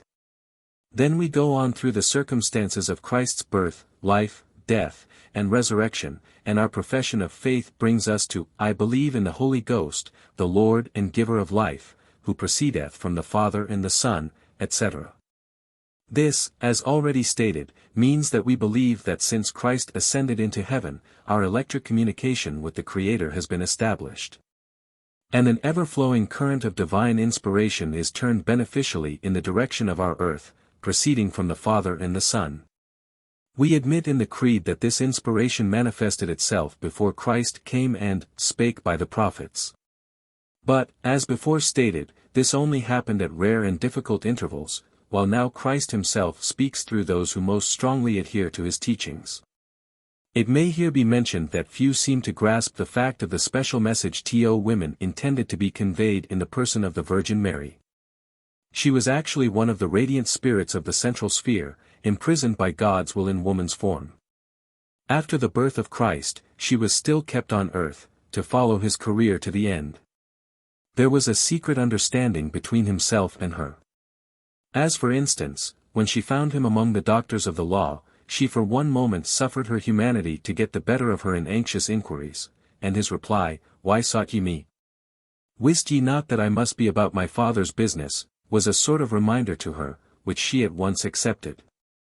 Again, at the marriage feast in Cana of Galilee, when Christ turned the water into wine, he said to his mother, Woman, what have I to do with thee, which meant simply, What have I to do with thee as woman merely? Which was another reminder to her of her spiritual origin, causing her at once to address the servants who stood by as follows, Whatsoever he saith unto you, do it. And why, it may be asked, if Mary was really an imprisoned immortal spirit, sinless and joyous, should she be forced to suffer all the weaknesses, sorrows, and anxieties of any ordinary woman and mother? Simply as an example to women who are the mothers of the human race, and who, being thus laid under a heavy responsibility, need sympathetic guidance. Mary's life teaches women that the virtues they need are, obedience, purity, meekness, patience, long-suffering, modesty, self-denial, and endurance. She loved to hold a secondary position. She placed herself in willing subjection to Joseph, a man of austere and simple life, advanced in years, and weighted with the cares of a family by a previous marriage, who wedded her by an influence which compelled him to become her protector in the eyes of the world. Out of these facts, simple as they are, can be drawn the secret of happiness for women, a secret and a lesson that, if learned by heart, would bring them and those they love out of storm and bewilderment into peace and safety. For those who have once become aware of the existence of the central sphere and of the electric ring surrounding it, and who are able to realize to the full the gigantic as well as minute work performed by the electric waves around us and within us, there can no longer be any doubt as to all the facts of Christianity, as none of them, viewed by the electric theory, are otherwise than in accordance with the Creator's love and sympathy with even the smallest portion of his creation. Why then, if Christianity be a divine truth, are not all people Christians? As well ask, if music and poetry are good things, why all men are not poets and musicians? Art seeks art. In like manner God seeks God, that is, he seeks portions of his own essence among his creatures. Christ himself said, Many are called, but few are chosen. And it stands to reason that very few souls will succeed in becoming pure enough to enter the central sphere without hindrance. Many, on leaving earth, will be detained in the purgatory of air, where thousands of spirits work for ages, watching over others, helping and warning others, and in this unselfish labor succeed in raising themselves, little by little, higher and ever higher, till they at last reach the longed-for goal. It must also be remembered that not only from earth, but from all worlds, released souls seek to attain final happiness in the central sphere where God is. So that, however great the number of those that are permitted to proceed thither from this little planet, they can only form, as it were, one drop in a mighty ocean. It has been asked whether the electric theory of Christianity includes the doctrine of hell, or a place of perpetual punishment. Eternal punishment is merely a form of speech for what is really eternal retrogression. For as there is a forward, so there must be a backward. The electric germ of the soul, delicate, fiery, and imperishable as it is, can be forced by its companion will to take refuge in a lower form of material existence, dependent on the body it first inhabits. For instance, a man who is obstinate in pursuing active evil can so retrograde the progress of any spiritual life within him, that it shall lack the power to escape, as it might do, from merely lymphatic and listless temperaments. To seek some other chance of development, but shall sink into the form of quadrupeds, birds, and other creatures dominated by purely physical needs. But there is one thing it can never escape from, memory. And in that faculty is constituted hell. So that if a man, by choice, forces his soul downward to inhabit hereafter the bodies of dogs, horses, and other like animals, he should know that he does so at the cost of everything except remembrance. Eternal retrogression means that the hopelessly tainted electric germ recoils further and further from the pure center whence it sprang, always bearing within itself the knowledge of what it was once and what it might have been. There is a pathetic meaning in the eyes of a dog or a seal, in the melancholy, patient gaze of the oxen toiling at the plough. There is an unuttered warning in the silent faces of flowers. There is more tenderness of regret in the voice of the nightingale than love. And in the wild upward soaring of the lark, with its throat full of passionate, shouting prayer, there is shadowed forth the yearning hope that dies away in despair as the bird sinks to earth again, his instincts not half satisfied. There is no greater torture than to be compelled to remember, in suffering, joys and glorious opportunities gone forever. Regarding the electric theory of religion, it is curious to observe how the truth of it has again and again been dimly shadowed forth in the prophecies of art, science, and poesy. The old painters who depicted a halo of light round the head of their virgins and saints did so out of a correct impulse which they did not hesitate to obey. Footnote: an impulse which led them vaguely to foresee, though not to explain, the electric principle of spiritual life. The astronomers who, after years of profound study, have been enabled to measure the flames of the burning sun, and to find out that these are from 2,000 to 4,000 miles high, are nearly arrived at the conclusion that it is a world in a state of conflagration, in which they will be perfectly right. Those who hold that this earth of ours was once self-luminous are also right, for it was indeed so when first projected from the electric ring. The compilers or inventors of the Arabian Nights also hit upon a truth when they described human beings as forced through evil influences to take the forms of lower animals, a truth just explained in the law of retrogression. All art, all prophecy, all poesy, should therefore be accepted eagerly and studied earnestly, for in them we find electric inspiration out of which we are able to draw lessons for our guidance hereafter. The great point that scientists and artists have hitherto failed to discover, is the existence of the central sphere and its surrounding electric circle. Once realize these two great facts, and all the wonders and mysteries of the universe are perfectly easy of comprehension. In conclusion, I offer no opinion as to which is Christ's church, or the fountainhead of spirituality in the world. In all churches errors have intruded through unworthy and hypocritical members. In a crowded congregation of worshippers there may perhaps be only one or two who are free from self-interest and personal vanity. In sectarianism, for instance, there is no shred of Christianity. Lovers of God and followers of Christ must, in the first place, have perfect unity, and the bond uniting them must be an electric one of love and faith. No true Christian should be able to hate, despise, or envy the other. Were I called upon to select among the churches, I should choose that which has most electricity working within it, and which is able to believe in a positive electrical communication between Christ and herself taking place daily on her altars, a church which holds, as it were, the other end of the telegraphic ray between earth and the central sphere, and which is, therefore, able to exist among the storms of modern opinions, affording refuge and consolation to the few determined travelers who are bound onward and upward. I shall not name the church I mean, because it is the duty of everyone to examine and find it out for himself or herself.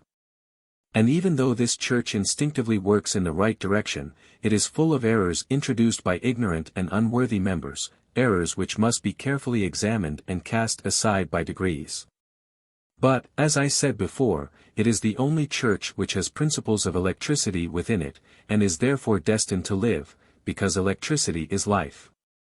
Now I beseech the reader of this manuscript to which I, Heliobas, append my hand and seal, to remember and realize earnestly the following invincible facts: first, that God and His Christ exist.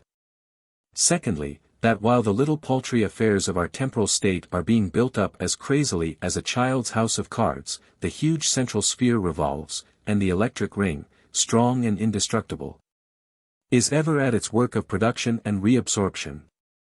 Thirdly, that every thought and word of every habitant on every planet is reflected in lightning language before the Creator's eyes as easily as we receive telegrams. Fourthly, that this world is the only spot in the universe where His existence is actually questioned and doubted.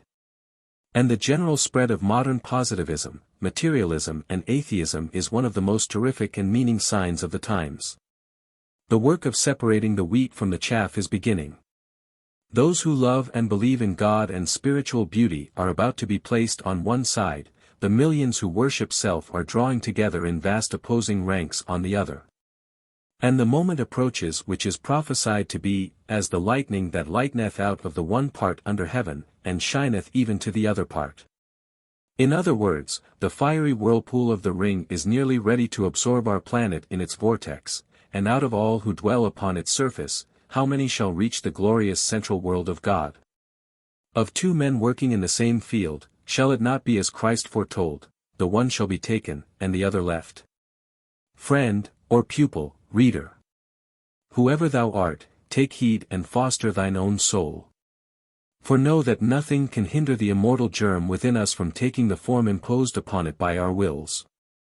Through love and faith, it can become an angel, and perform wonders even while in its habitation of clay. Through indifference and apathy, it can desert us altogether and forever. Through mockery and blasphemous disbelief, it can sink into even a lower form than that of snake or toad. In our own unfettered hand lies our eternal destiny. Wonderful and terrible responsibility. Who shall dare to say we have no need of prayer? This document was signed, Casimir Heliobas, and bore a seal on which the impression seemed to consist of two Arabic or Sanskrit words, which I could not understand. I put it carefully away with its companion MS. Under lock and key, and while I was yet pausing earnestly on its contents, Zara came into my room. She had finished her task in the studio, she said, and she now proposed a drive in the bois as an agreeable way of passing the rest of the afternoon.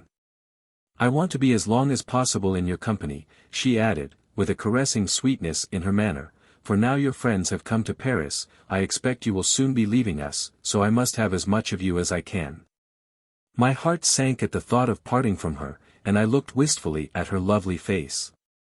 Leo had followed her in from the studio, and seemed still very melancholy. We shall always be good friends, Zara dearest, I said, shall we not? Close, fond friends, like sisters. Sisters are not always fond of each other, remarked Zara, half gaily. And you know, there is a friend that sticketh closer than a brother. And what friend is that in your case? I asked, half jestingly, half curiously. Death, she replied with a strange smile, in which there was both pathos and triumph. I started at her unexpected reply, and a kind of foreboding chilled my blood. I endeavored, however, to speak cheerfully as I said. Why, of course, death sticks more closely to us than any friend or relative. But you look fitter to receive the embraces of life than of death, Zara. They are both one and the same thing, she answered, or rather, the one leads to the other. But do not let us begin to philosophize. Put on your things and come. The carriage is waiting. I readily obeyed her, and we enjoyed an exhilarating drive together. The rest of the day passed with us all very pleasantly, and our conversation had principally to do with the progress of art and literature in many lands, and maintained itself equably on the level of mundane affairs. Among other things, we spoke of the Spanish violinist Sarasate, and I amused Heliobas by quoting to him some of the criticisms of the London daily papers on this great artist, such as, he plays pieces which, though adapted to show his wonderful skill, are the veriest claptrap. He lacks breadth and color, a true type of the artist virtuoso, etc., etc. Half these people do not know in the least what they mean by breadth and color or virtuosity, said Heliobas, with a smile. They think emotion, passion, all true sentiment combined with extraordinary technique, must be claptrap. Now the continent of Europe acknowledges Pablo de Sarasate as the first violinist living, and London would not be London unless it could thrust an obtuse opposing opinion in the face of the continent. England is the last country in the world to accept anything new. Its people are tired and blasé, like highly trained circus horses, they want to trot or gallop always in the old grooves. It will always be so. Sarasate is like a brilliant meteor streaming across their narrow bit of the heaven of music, they stare, gape, and think it is an unnatural phenomenon, a virtuosity, in the way of meteors, which they are afraid to accept lest it set them on fire. What would you? The meteor shines and burns, it is always a meteor. So, talking lightly, and gliding from subject to subject, the hours wore away, and we at last separated for the night. I shall always be glad to remember how tenderly Zara kissed me and wished me good repose. And I recall now, with mingled pain, wonder, and gratitude, how perfectly calm and contented I felt as, after my prayers, I sank to sleep, unwarned, and therefore happily unconscious, of what awaited me on the morrow. Chapter 15. Death by Lightning. The morning of the next day dawned rather gloomily. A yellowish fog obscured the air, and there was a closeness and sultriness in the atmosphere that was strange for that wintry season. I had slept well, and rose with the general sense of ease and refreshment that I always experienced since I had been under the treatment of Heliobas. Those whose unhappy physical condition causes them to awake from uneasy slumber feeling almost more fatigued than when they retired to rest, can scarcely have any idea of the happiness it engenders to open untired, glad eyes with the morning light. To feel the very air a nourishment, to stand with lithe, rested limbs in the bath of cool, pure water, finding that limpid element obediently adding its quota to the vigor of perfect health. To tingle from head to foot with the warm current of life running briskly through the veins, making the heart merry, the brain clear, and all the powers of body and mind in active working condition. This is indeed most absolute enjoyment. Add to it the knowledge of the existence of one's own inner immortal spirit, the beautiful germ of light in the fostering of which no labor is ever taken in vain, the living, wondrous thing that is destined to watch an eternity of worlds bloom and fade to bloom again, like flowers, while itself, superior to them all, shall become ever more strong and radiant, with these surroundings and prospects. Who shall say life is not worth living? Dear life! Sweet moment! Gracious opportunity! Brief journey so well worth the taking! Gentle exile so well worth enduring, thy bitterest sorrows are but blessings in disguise. Thy sharpest pains are brought upon us by ourselves, and even then are turned to warnings for our guidance, while above us, through us, and around us radiates the supreme love, unalterably tender. These thoughts, and others like them, all more or less conducive to cheerfulness, occupied me till I had finished dressing. Melancholy was now no part of my nature, otherwise I might have been depressed by the appearance of the weather and the murkiness of the air. But since I learned the simple secrets of physical electricity, atmospheric influences have had no effect upon the equable poise of my temperament, a fact for which I cannot be too grateful. Seeing how many of my fellow creatures permit themselves to be affected by changes in the wind, intense heat, intense cold, or other things of the like character. I went down to breakfast, singing softly on my way, and I found Zara already seated at the head of her table, while Heliobas was occupied in reading and sorting a pile of letters that lay beside his plate. Both greeted me with their usual warmth and heartiness. During the repast, however, the brother and sister were strangely silent, and once or twice I fancied that Zara's eyes filled with tears, though she smiled again so quickly and radiantly that I felt I was mistaken. A piece of behavior on the part of Leo, too, filled me with dismay. He had been lying quietly at his master's feet for some time, when he suddenly arose, sat upright, and lifting his nose in air, uttered a most prolonged and desolate howl. Anything more thoroughly heartbroken and despairing than that cry I have never heard. After he had concluded it, the poor animal seemed ashamed of what he had done, and creeping meekly along, with drooping head and tail, he kissed his master's hand, then mine, and lastly Zara's. Finally, he went into a distant corner and lay down again, as if his feelings were altogether too much for him. "Is he ill?" I asked pityingly. "I think not," replied Heliobas. "The weather is peculiar today, close, and almost thunderous. Dogs are very susceptible to such changes." At that moment the page entered bearing a silver salver, on which lay a letter, which he handed to his master and immediately retired. Heliobas opened and read it. "Ivan regrets he cannot dine with us today," he said, glancing at his sister. "He is otherwise engaged. He says, however, that he hopes to have the pleasure of looking in during the latter part of the evening." Zara inclined her head gently, and made no other reply. A few seconds afterwards we rose from table, and Zara, linking her arm through mine, said, "I want to have a talk with you while we can be alone. Come to my room." We went upstairs together, followed by the wise yet doleful Leo, who seemed determined not to let his mistress out of his sight. When we arrived at our destination, Zara pushed me gently into an easy chair, and seated herself in another one opposite. "I am going to ask a favor of you," she began, "because I know you will do anything to please me or Casimir. Is it not so?" I assured her she might rely upon my observing, with the truest fidelity, any request of hers, small or great. She thanked me and resumed. "You know I have been working secretly in my studio for some time past. I have been occupied in the execution of 2 designs. One is finished, and is intended as a gift to Casimir. The other," she hesitated, "is incomplete.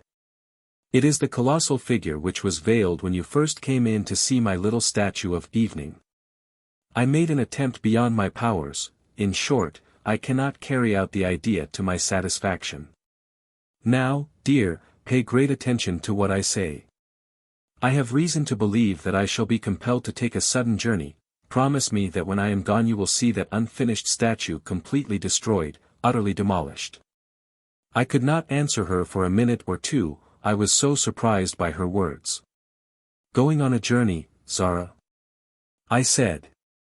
"Well, if you are, I suppose you will soon return home again, and why should your statue be destroyed in the meantime? You may yet be able to bring it to final perfection." Zara shook her head and smiled half sadly.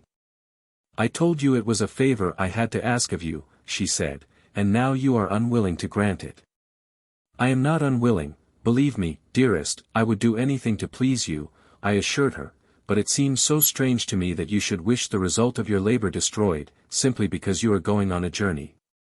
"Strange as it seems, I desire it most earnestly," said Zara, "otherwise, but if you will not see it done for me, I must preside at the work of demolition myself, though I frankly confess it would be most painful to me." I interrupted her. "Say no more, Zara," I exclaimed, "I will do as you wish. When you are gone, you say." "When I am gone," repeated Zara firmly, "and before you yourself leave this house, you will see that particular statue destroyed. You will thus do me a very great service." "Well," I said, "and when are you coming back again?" "Before I leave Paris." "I hope so, I think so," she replied evasively. "At any rate, we shall meet again soon." "Where are you going?" I asked. She smiled. Such a lovely, glad, and triumphant smile. "You will know my destination before tonight has passed away," she answered. "In the meanwhile I have your promise?" "Most certainly." She kissed me, and as she did so, a lurid flash caught my eyes and almost dazzled them. It was a gleam of fiery luster from the electric jewel she wore. The day went on its usual course, and the weather seemed to grow murkier every hour. The air was almost sultry, and when during the afternoon I went into the conservatory to gather some of the glorious Neil roses that grew there in such perfection, the intense heat of the place was nearly insupportable. I saw nothing of Heliobas all day, and, after the morning, very little of Zara. She disappeared soon after luncheon, and I could not find her in her rooms nor in her studio, though I knocked at the door several times. Leo, too, was missing. After being alone for an hour or more, I thought I would pay a visit to the chapel. But on attempting to carry out this intention I found its doors locked, an unusual circumstance which rather surprised me. Fancying that I heard the sound of voices within, I paused to listen. But all was profoundly silent. Strolling into the hall, I took up at random from a side table a little volume of poems, unknown to me, called Pygmalion in Cyprus. And seating myself in one of the luxurious oriental easy-chairs near the silvery sparkling fountain, I began to read. I opened the book I held at A Ballad of Kisses, which ran as follows. There are 3 kisses that I call to mind. And I will sing their secrets as I go. The first, a kiss too courteous to be kind. Was such a kiss as monks and maidens know. As sharp as frost, as blameless as the snow. The second kiss, ah God! I feel it yet. And evermore my soul will loathe the same. The toys and joys of fate I may forget. But not the touch of that divided shame. It clove my lips, it burnt me like a flame. The third, the final kiss, is one I use. Morning and noon and night, and not amiss. Sorrow be mine if such I do refuse. And when I die, be love enwrapped in bliss. Re-sanctified in heaven by such a kiss. This little gem, which I read and reread with pleasure, was only one of many in the same collection. The author was assuredly a man of genius. I studied his word melodies with intense interest, and noted with some surprise how original and beautiful were many of his fancies and similes. I say I noted them with surprise, because he was evidently a modern Englishman, and yet unlike any other of his writing species. His name was not Alfred Tennyson, nor Edwin Arnold, nor Matthew Arnold, nor Austin Dobson, nor Martin Tupper. He was neither plagiarist nor translator, he was actually an original man. I do not give his name here, as I consider it the duty of his own country to find him out and acknowledge him, which, as it is so proud of its literary standing, of course it will do in due season. On this, my first introduction to his poems, I became speedily absorbed in them, and was repeating to myself softly a verse which I remember now. Hers was sweetest of sweet faces. Hers the tenderest eyes of all. In her hair she had the traces of a heavenly coronal, bringing sunshine to sad places, where the sunlight could not fall. Then I was startled by the sound of a clock striking 6. I bethought myself of the people who were coming to dinner, and decided to go to my room and dress. Replacing the Pygmalion book on the table whence I had taken it, I made my way upstairs, thinking as I went of Zara and her strange request, and wondering what journey she was going upon. I could not come to any satisfactory conclusion on this point. Besides, I had a curious disinclination to think about it very earnestly, though the subject kept recurring to my mind. Yet always some inward monitor seemed to assure me, as plainly as though the words were spoken in my ear. It is useless for you to consider the reason of this, or the meaning of that. Take things as they come in due order, one circumstance explains the other, and everything is always for the best. I prepared my Indian crepe dress for the evening, the same I had worn for Madame Didier's party at Cannes. Only, instead of having lilies of the valley to ornament it with, I arranged some clusters of the Miraculous Neil roses I had gathered from the conservatory, lovely blossoms, with their dewy pale gold centers forming perfect cups of delicious fragrance. These, relieved by a few delicate sprays of the maidenhair fern, formed a becoming finish to my simple costume. As I arrayed myself, and looked at my own reflection in the long mirror, I smiled out of sheer gratitude. For health, joyous and vigorous, sparkled in my eyes, glowed on my cheeks, tinted my lips, and rounded my figure. The face that looked back at me from the glass was a perfectly happy one, ready to dimple into glad mirth or bright laughter. No shadow of pain or care remained upon it to remind me of past suffering, and I murmured half aloud, "Thank God." "Amen," said a soft voice, and, turning round, I saw Zara. But how shall I describe her? No words can adequately paint the glorious beauty in which, that night, she seemed to move as in an atmosphere of her own creating. She wore a clinging robe of the richest, softest white satin, caught in at the waist by a zone of pearls, pearls which, from their size and purity, must have been priceless. Her beautiful neck and arms were bare, and 12 rows of pearls were clasped round her slender throat, supporting in their center the electric stone, which shone with a soft, subdued radiance, like the light of the young moon. Her rich, dark hair was arranged in its usual fashion, that is, hanging down in one thick plait, which on this occasion was braided in and out with small pearls. On her bosom she wore a magnificent cluster of natural orange blossoms. And of these, while I gazed admiringly at her, I first spoke. "You look like a bride, Zara. You have all the outward signs of one, white satin, pearls, and orange blossoms." She smiled. "They are the first cluster that has come out in our conservatory," she said, and I could not resist them. "As to the pearls, they belong to my mother, and are my favorite ornaments, and white satin is now no longer exclusively for brides. How soft and pretty that Indian crepe is. Your toilette is charming, and suits you to perfection. Are you quite ready?" "Quite," I answered. She hesitated and sighed. Then she raised her lovely eyes with a sort of wistful tenderness. "Before we go down I should like you to kiss me once," she said. I embraced her fondly, and our lips met with a lingering sisterly caress.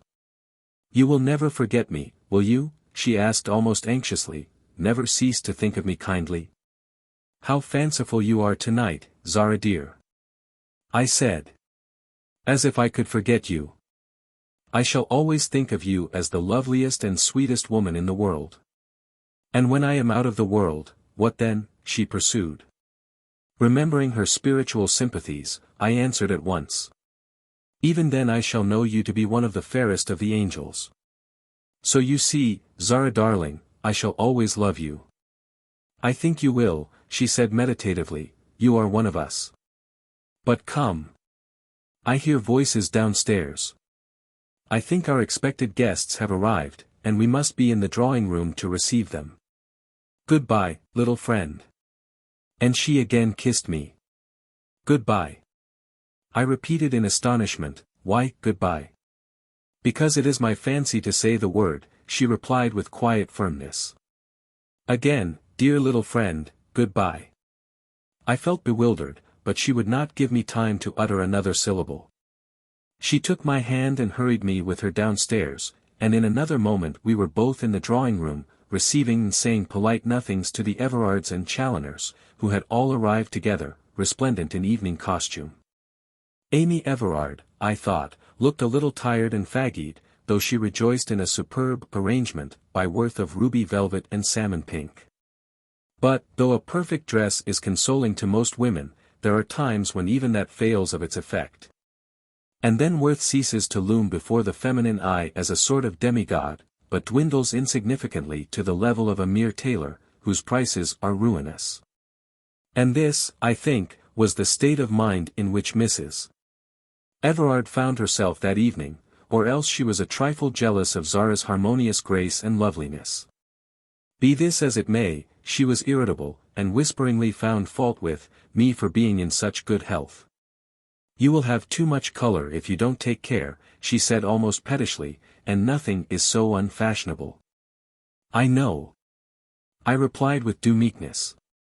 "It is very bad style to be quite well, it is almost improper." She looked at me, and a glimmering smile lighted her features. But she would not permit herself to become good-humored, and she furled and unfurled her fan of pink ostrich feathers with some impatience. "Where did that child get all those pearls from?" she next inquired, with a gesture of her head toward Zara. "They belong to her mother," I answered, smiling as I heard Zara called a child, knowing, as I did, her real age. "She is actually wearing a small fortune on her person," went on Amy. "I wonder her brother allows her.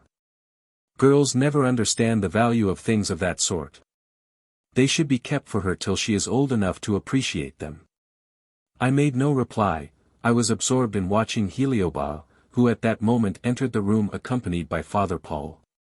He greeted his guests with warmth and unaffected heartiness, and all present were, I could see, at once fascinated by the dignity of his presence and the charm of his manner. To an uninstructed eye there was nothing unusual about him. But to me there was a change in his expression which, as it were, warned and startled me. A deep shadow of anxiety in his eyes made them look more somber and less keen. His smile was not so sweet as it was stern, and there was an undefinable something in his very bearing that suggested, what? Defiance? Yes, defiance, and it was this which, when I had realized it, curiously alarmed me. For what had he, Heliobas, to do with even the thought of defiance? Did not all his power come from the knowledge of the necessity of obedience to the spiritual powers within and without? Quick as light the words spoken to me by Astle regarding him came back to my remembrance. Even as he is my beloved, so let him not fail to hear my voice. What if he should fail? A kind of instinct came upon me that some immediate danger of this threatened him, and I braced myself up to a firm determination, that, if this was so, I, out of my deep gratitude to him, would do my utmost best to warn him in time. While these thoughts possessed me, the hum of gay conversation went on, and Zara's bright laughter ever and again broke like music on the air.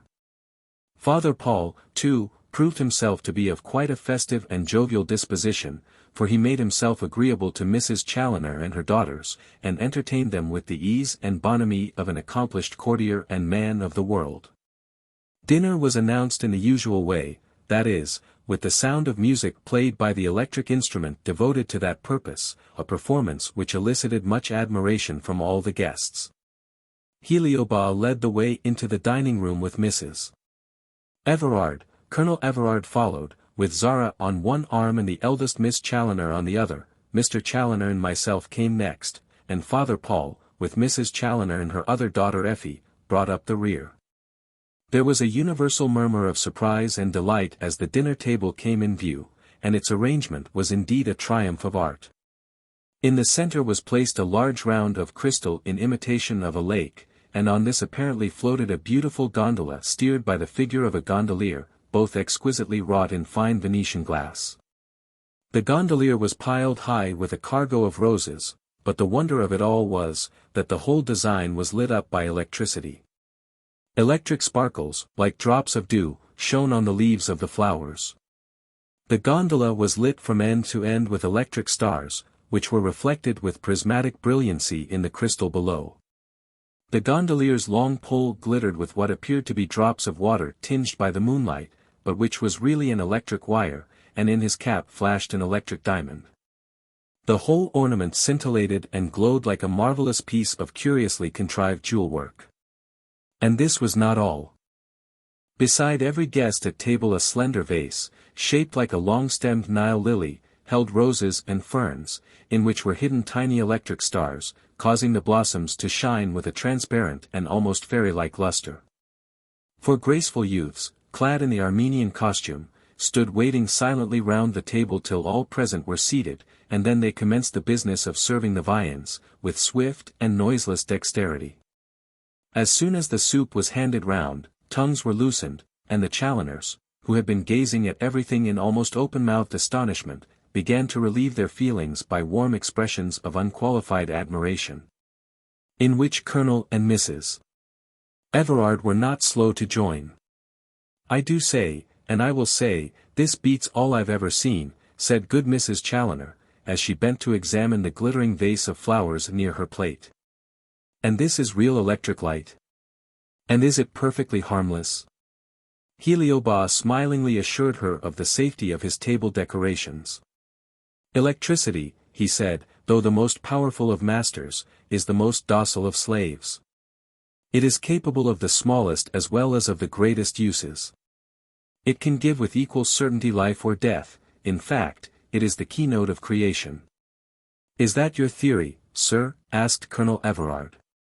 "It is not only my theory," answered Heliobas, "it is a truth, indisputable and unalterable, to those who have studied the mysteries of electric science." "And do you base all your medical treatment on this principle?" pursued the colonel. "Certainly. Your young friend here, who came to me from Cannes, looking as if she had but a few months to live, can bear witness to the efficacy of my method. Every eye was now turned upon me, and I looked up and laughed. Do you remember, Amy, I said, addressing Mrs. Everard, how you told me I looked like a sick nun at Cannes? What do I look like now? You look as if you had never been ill in your life, she replied. I was going to say, remarked Mr. Challoner in his deliberate manner, that you remind me very much of a small painting of Diana that I saw in the Louvre the other day. You have the same sort of elasticity in your movements, and the same bright healthy eyes. I bowed, still smiling. I did not know you were such a flatterer, Mr. Challoner. Diana thanks you. The conversation now became general, and turned, among other subjects, upon the growing reputation of Raffello Cellini. What surprises me in that young man, said Colonel Everard, is his coloring. It is simply marvelous. He was amiable enough to present me with a little landscape scene. And the effect of light upon it is so powerfully done that you would swear the sun was actually shining through it. The fine sensitive mouth of Heliobas curved in a somewhat sarcastic smile. Mere trickery, my dear sir, a piece of claptrap, he said lightly. That is what would be said of such pictures, in England at least. And it will be said by many oracular, long-established newspapers, while Cellini lives. As soon as he is dead, c'est autre chose, he will then most probably be acknowledged the greatest master of the age. There may even be a Cellini school of coloring, where a select company of daubers will profess to know the secret that has died with him. It is the way of the world. Mr. Challoner's rugged face showed signs of satisfaction, and his shrewd eyes twinkled. Right you are, sir, he said, holding up his glass of wine. I drink to you. Sir, I agree with you. I calculate there's a good many worlds flying round in space, but a more ridiculous, feeble-minded, contrary sort of world than this one, I defy any archangel to find. Heliobas laughed, nodded, and after a slight pause resumed. It is astonishing to me that people do not see to what an infinite number of uses they could put the little rediscovery they have made of luminous paint. In that simple thing there is a secret, which as yet they do not guess, a wonderful, beautiful, scientific secret, which may perhaps take them a few hundred years to find out. In the meantime they have got hold of one end of the thread. They can make luminous paint, and with it they can paint lighthouses, and, what is far more important, ships. Vessels in mid-ocean will have no more need of fog signals and different-colored lamps. Their own coat of paint will be sufficient to light them safely on their way. Even rooms can be so painted as to be perfectly luminous at night. A friend of mine, residing in Italy, has a luminous ballroom, where the ceiling is decorated with a moon and stars in electric light. The effect is exceedingly lovely.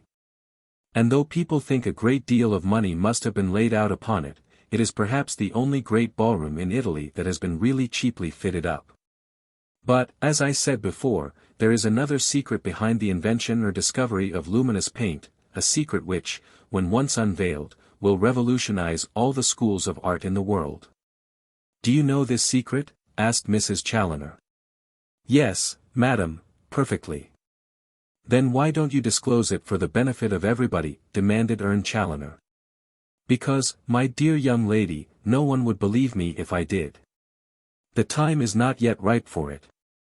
The world must wait till its people are better educated. Better educated, exclaimed Mrs. Everard. Why, there is nothing talked of nowadays but education and progress. The very children are wiser than their parents. The children, returned Heliobas, half inquiringly, half indignantly. At the rate things are going, there will soon be no children left, they will all be tired little old men and women before they are in their teens. The very babes will be born old. Many of them are being brought up without any faith in God or religion, the result will be an increase of vice and crime. The purblind philosophers, miscalled wise men, who teach the children by the light of poor human reason only, and do away with faith in spiritual things, are bringing down upon the generations to come an unlooked-for and most terrific curse. Childhood, the happy, innocent, sweet, unthinking, almost angelic age, at which nature would have us believe in fairies and all the delicate aerial fancies of poets, who are, after all, the only true sages, childhood, I say, is being gradually stamped out under the cruel iron heel of the period, a period not of wisdom, health, or beauty, but one of drunken delirium, in which the world rushes feverishly along, its eyes fixed on one hard, glittering, stony-featured idol, gold. Education. Is it education to teach the young that their chances of happiness depend on being richer than their neighbors? Yet that is what it all tends to. Get on, be successful. Trample on others, but push forward yourself. Money, money. Let its chink be your music, let its yellow shine be fairer than the eyes of love or friendship. Let its piles accumulate and ever accumulate. There are beggars in the streets, but they are impostors. There is poverty in many places, but why seek to relieve it? Why lessen the sparkling heaps of gold by so much as a coin? Accumulate and ever accumulate. Live so, and then, die. And then, who knows what then? His voice had been full of ringing eloquence as he spoke, but at these last words it sank into a low, thrilling tone of solemnity and earnestness. We all looked at him, fascinated by his manner, and were silent. Mr. Challoner was the first to break the impressive pause. "I'm not a speaker, sir," he observed slowly, "but I've got a good deal of feeling somewheres, and you'll allow me to say that I feel your words, I think they're right true. I've often wanted to say what you've said, but haven't seen my way clear to it. Anyhow, I've had a very general impression about me that what we call society has of late years been going, per express service, direct to the devil, if the ladies will excuse me for plain speaking. And as the journey is being taken by choice and free will, I suppose there's no hindrance or stoppage possible. Besides, it's a downward line, and curiously free from obstructions." "Bravo, John," exclaimed Mrs. Challoner. "You are actually corning out. I never heard you indulge in similes before." "Well, my dear," returned her husband, somewhat gratified, "better late than never.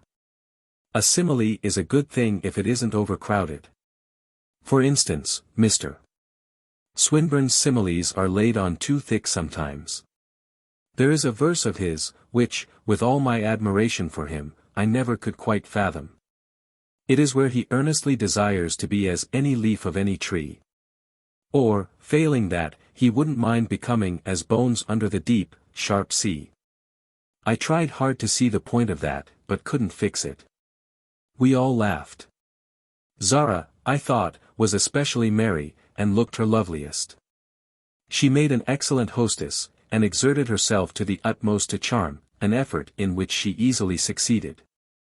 The shadow on the face of her brother had not disappeared, and once or twice I noticed that Father Paul looked at him with a certain kindly anxiety. The dinner approached its end. The dessert, with its luxurious dishes of rare fruit, such as peaches, plantains, hothouse grapes, and even strawberries, was served, and with it a delicious, sparkling, topaz-tinted wine of Eastern origin called Prologue, which was poured out to us in Venetian glass goblets, wherein lay diamond-like lumps of ice. The air was so exceedingly oppressive that evening that we found this beverage most refreshing.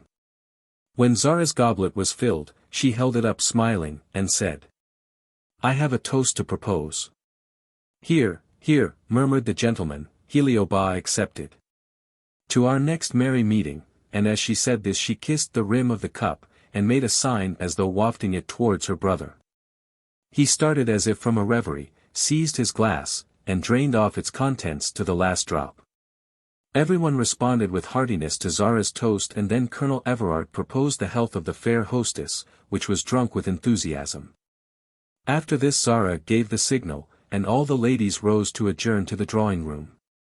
As I passed Heliobas on my way out, he looked so sombre and almost threatening of aspect, that I ventured to whisper, "Remember Azul. She has forgotten me," he muttered. "Never, never." I said earnestly. "Oh, Heliobas. What is wrong with you?" He made no answer, and there was no opportunity to say more, as I had to follow Zara. But I felt very anxious, though I scarcely knew why, and I lingered at the door and glanced back at him. As I did so, a low, rumbling sound, like chariot wheels rolling afar off, broke suddenly on our ears. "Thunder," remarked Mr. Challoner quietly. "I thought we should have it. It has been unnaturally warm all day. A good storm will clear the air." In my brief backward look at Heliobas, I noted that when that far-distant thunder sounded, he grew very pale. Why? He was certainly not one to have any dread of a storm, he was absolutely destitute of fear. I went into the drawing-room with a hesitating step, my instincts were all awake and beginning to warn me, and I murmured softly a prayer to that strong, invisible majestic spirit which I knew must be near me, my guardian angel. I was answered instantly. My foreboding grew into a positive certainty that some danger menaced Heliobas, and that if I desired to be his friend, I must be prepared for an emergency. Receiving this, as all such impressions should be received, as a direct message sent me for my guidance, I grew calmer, and braced up my energies to oppose something, though I knew not what. Zara was showing her lady visitors a large album of Italian photographs, and explaining them as she turned the leaves. As I entered the room, she said eagerly to me, "Play to us, dear. Something soft and plaintive. We all delight in your music, you know." "Did you hear the thunder just now?" I asked irrelevantly. "It was thunder." "I thought so," said Mrs. Everard. "Oh, I do hope there is not going to be a storm. I am so afraid of a storm." "You are nervous?" questioned Zara kindly, as she engaged her attention with some very fine specimens among the photographs, consisting of views from Venice. "Well, I suppose I am," returned Amy, half laughing. "Yet I am plucky about most things, too. Still I don't like to hear the elements quarreling together, they are too much in earnest about it, and no person can pacify them." Zara smiled, and gently repeated her request to me for some music, a request in which Mrs. Challoner and her daughters eagerly joined. As I went to the piano I thought of Edgar Allan Poe's exquisite poem. "In heaven a spirit doth dwell, whose heartstrings are a lute. None sing so wildly well as the angel Israfel. And the giddy stars, so legends tell, ceasing their hymns, attend the spell of his voice, all mute." As I poised my fingers above the keys of the instrument, another long, low, ominous roll of thunder swept up from the distance and made the room tremble. "Play, play, for goodness' sake," exclaimed Mrs. Everard. "And then we shall not be obliged to fix our attention on the approaching storm." I played a few soft opening arpeggio passages, while Zara seated herself in an easy chair near the window, and the other ladies arranged themselves on sofas and ottomans to their satisfaction. The room was exceedingly close, and the scent of the flowers that were placed about in profusion was almost too sweet and overpowering. And they say, the starry choir, and the other listening things, that is Raffello's fire, is owing to that lyre, by which lie sits and sings, the trembling living wire of those unusual strings. How these verses haunted me! With them floating in my mind, I played, losing myself in mazes of melody, and traveling harmoniously in and out of the different keys with that sense of perfect joy known only to those who can improvise with ease, and catch the unwritten music of nature, which always appeals most strongly to emotions that are unspoilt by contact with the world, and which are quick to respond to what is purely instinctive art. I soon became thoroughly absorbed, and forgot that there were any persons present. In fancy I imagined myself again in view of the glory of the electric ring, again I seemed to behold the opaline radiance of the central sphere, where love's a grown-up god, where the hoary glances are imbued with all the beauty which we worship in a star. By and by I found my fingers at the work of tenderly unraveling a little skein of major melody, as soft and childlike as the innocent babble of a small brooklet flowing under ferns. I followed this airy suggestion obediently, till it led me of itself to its fitting end, when I ceased playing. I was greeted by a little burst of applause, and looking up, saw that all the gentlemen had come in from the dining room, and were standing near me. The stately figure of Heliobas was the most prominent in the group. He stood erect, one hand resting lightly on the framework of the piano, and his eyes met mine fixedly. "You were inspired," he said with a grave smile, addressing me. "You did not observe our entrance." I was about to reply, when a loud, appalling crash of thunder rattled above us, as if some huge building had suddenly fallen into ruins. It startled us all into silence for a moment, and we looked into each other's faces with a certain degree of awe. "That was a good one," remarked Mr. Challoner. "There was nothing undecided about that clap. Its mind was made up." Zara suddenly rose from her seat, and drew aside the window curtains. "I wonder if it is raining," she said.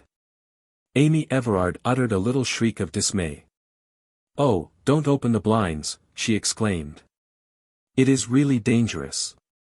Heliobas glanced at her with a little sarcastic smile. "Take a seat on the other side of the room, if you are alarmed, madam," he said quietly, placing a chair in the position he suggested, which Amy accepted eagerly. She would, I believe, have gladly taken refuge in the coal cellar had he offered it. Zara, in the meantime, who had not heard Mrs. Everard's exclamation of fear, had drawn up one of the blinds, and stood silently looking out upon the night. Instinctively we all joined her, with the exception of Amy, and looked out also. The skies were very dark, a faint moaning wind stirred the tops of the leafless trees, but there was no rain.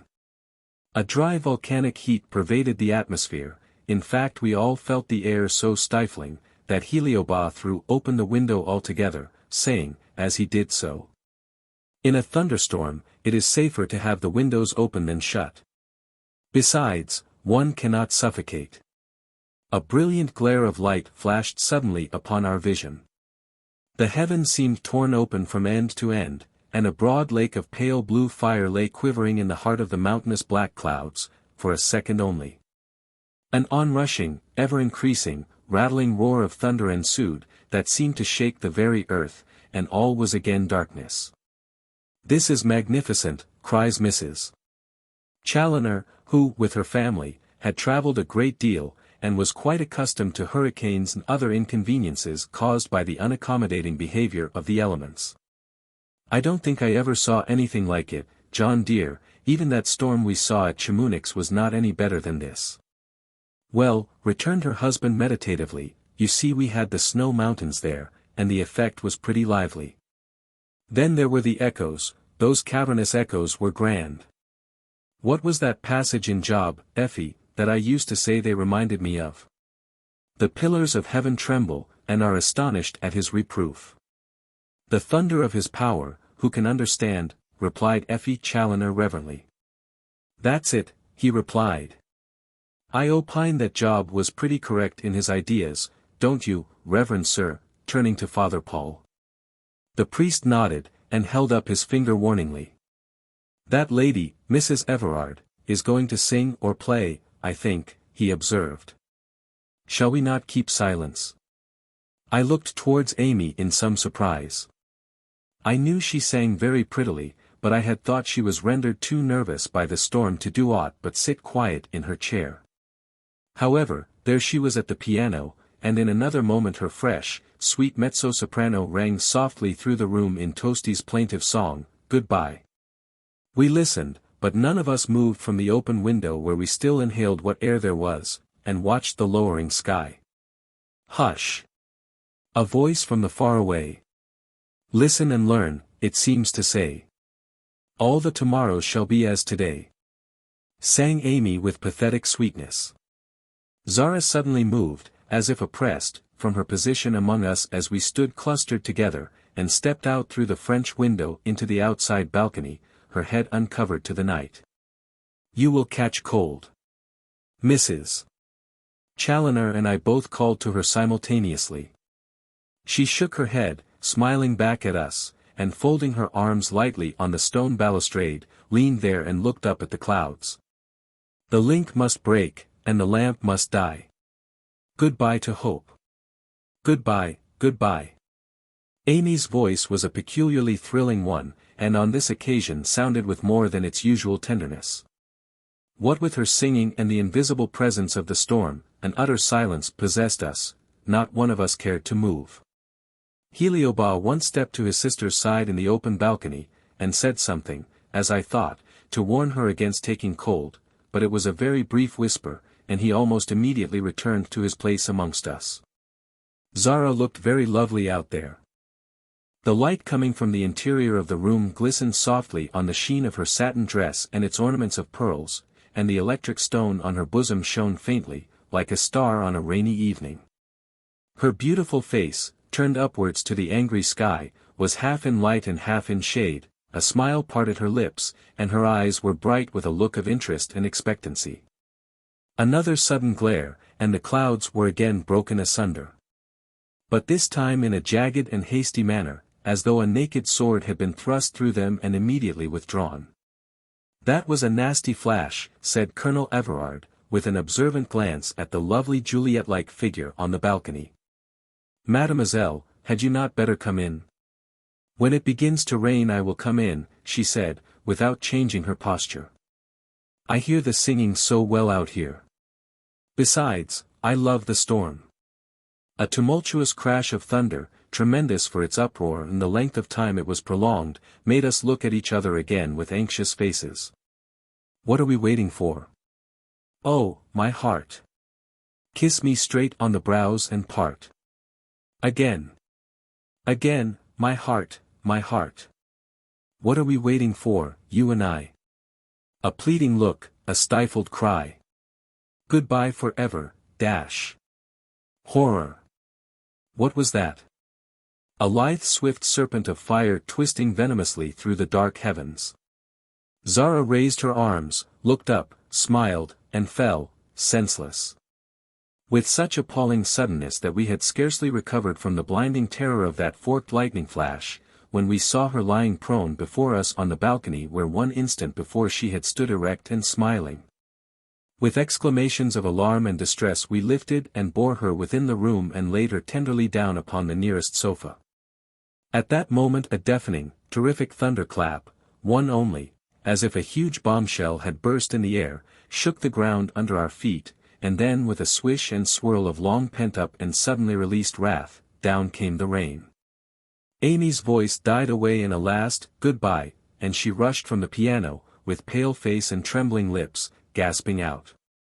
"What has happened? What is the matter?" "She has been stunned by a lightning flash," I said, trying to speak calmly, while I loosened Zara's dress and sprinkled her forehead with eau de cologne from a scent bottle Mrs. Challoner had handed to me. "She will recover in a few minutes." But my limbs trembled under me, and tears, in spite of myself, forced their way into my eyes. Heliobas meanwhile, his countenance white and set as a marble mask, shut the window fiercely, pulled down the blind, and drew the heavy silken curtains close. He then approached his sister's senseless form, and, taking her wrist tenderly, felt for her pulse. We looked on in the deepest anxiety. The Challoner girls shivered with terror, and began to cry. Mrs. Everard, with more self-possession, dipped a handkerchief in cold water and laid it on Zara's temples, but no faint sigh parted the set yet smiling lips, no sign of life was visible. All this while the rain swept down in gusty torrents and rattled furiously against the window panes, while the wind, no longer a moan, had risen into a shriek, as of baffled yet vindictive anger. At last Heliobas spoke. "I should be glad of other medical skill than my own," he said, in low and stifled accents. "This may be a long fainting fit." Mr. Challoner at once proffered his services. "I'll go for you anywhere you like," he said cheerily. "And I think my wife and daughters had better come with me. Our carriage is sure to be in waiting. It will be necessary for the lady to have perfect quiet when she recovers, and visitors are best away. You need not be alarmed, I am sure." By her color it is evident she is only in a swoon. What doctor shall I send? Heliobas named one Dr. Morini, 10, Avenue de l'Alma. Right. He shall be here straight. Come, wife, come, girls. Mrs. Everard, we'll send back our carriage for you and the colonel. Good night. We'll call tomorrow and inquire after mademoiselle. Heliobas gratefully pressed his hand as he withdrew, and his wife and daughters, with whispered farewells, followed him. We who were left behind all remained near Zara, doing everything we could think of to restore animation to that senseless form. Some of the servants, too, hearing what had happened, gathered in a little cluster at the drawing-room door, looking with pale and alarmed faces at the death-like figure of their beautiful mistress. Half an hour or more must have passed in this manner. Within the room there was a dreadful silence, but outside the rain poured down in torrents, and the savage wind howled and tore at the windows like a besieging army. Suddenly Amy Everard, who had been quietly and skillfully assisting me in rubbing Zara's hands and bathing her forehead, grew faint, staggered, and would have fallen had not her husband caught her on his arm. I am frightened, she gasped. I cannot bear it, she looks so still, and she is growing, rigid, like a corpse. Oh, if she should be dead. And she hid her face on her husband's breast. At that moment we heard the grating of wheels on the gravel outside. It was the Challoner's carriage returned. The coachman, after depositing his master and family at the Grand Hotel, had driven rapidly back in the teeth of the stinging sleet and rain to bring the message that Dr. Morini would be with us as soon as possible. Then, whispered Colonel Everard gently to me, I'll take Amy home. She is thoroughly upset, and it's no use having her going off into hysterics. I'll call with Challoner tomorrow. And with a kindly parting nod of encouragement to us all, he slipped softly out of the room, half leading, half carrying his trembling wife, and in a couple of minutes we heard the carriage again drive away. Left alone at last with Heliobas and Father Paul, I, kneeling at the side of my darling Zara, looked into their faces for comfort, but found none. The dry-eyed despair on the countenance of Heliobas pierced me to the heart. The pitying, solemn expression of the venerable priest touched me as with icy cold. The lovely, marble-like whiteness and stillness of the figure before me filled me with a vague terror. Making a strong effort to control my voice, I called, in a low, clear tone. Zara! Zara! No sign, not the faintest flicker of an eyelash. Only the sound of the falling rain and the moaning wind, the thunder had long ago ceased. Suddenly a something attracted my gaze, which first surprised and then horrified me. The jewel, the electric stone on Zara's bosom no longer shone. It was like a piece of dull unpolished pebble. Grasping at the meaning of this, with overwhelming instinctive rapidity, I sprang up and caught the arm of Heliobas. You! I whispered hurriedly. You can restore her. Do as you did with Prince Ivan, you can, you must. That stone she wears, the light has gone out of it. If that means, and I am sure it does, that life has for a little while gone out of her, you can bring it back. Quick, quick. You have the power. He looked at me with burning grief-haunted eyes.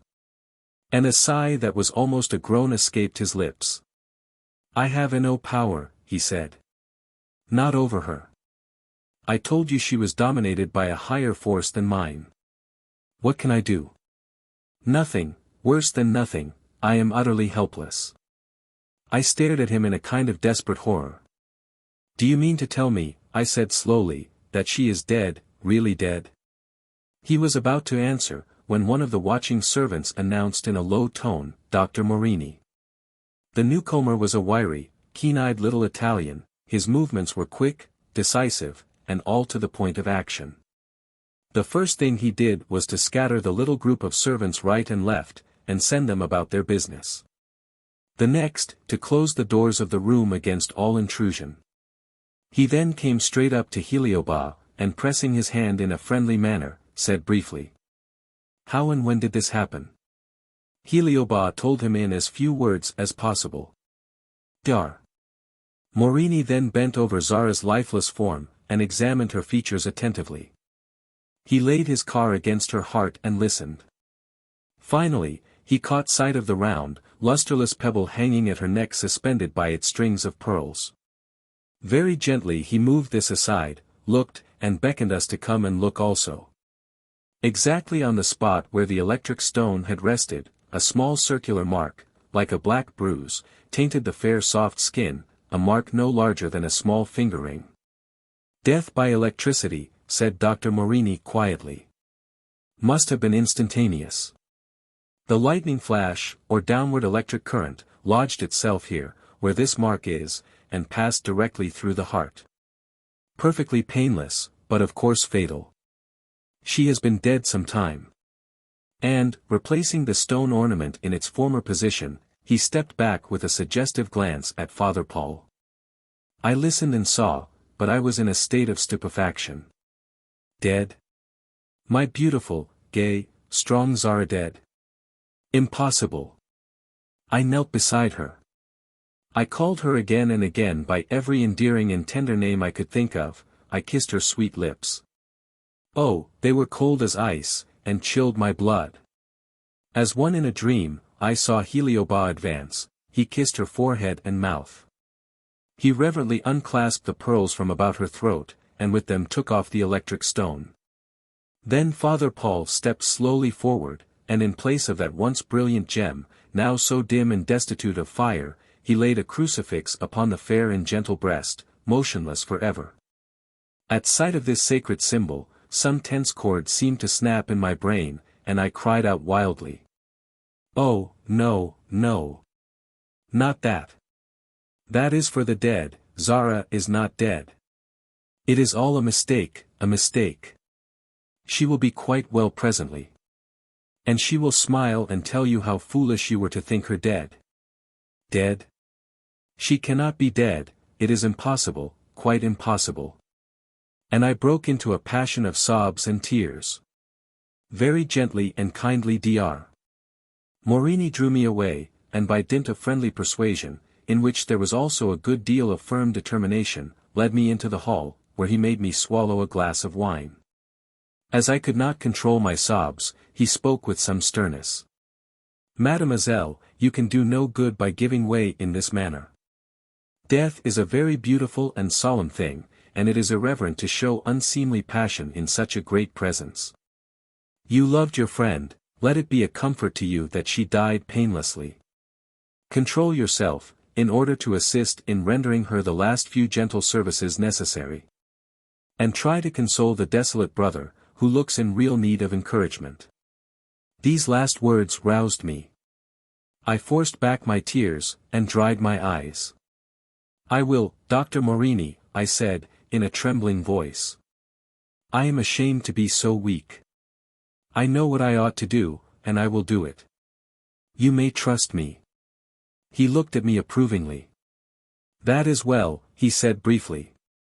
And now, as I am of no use here, I will say good night. Remember, excessive grief is mere selfishness. Resignation is heroism. He was gone.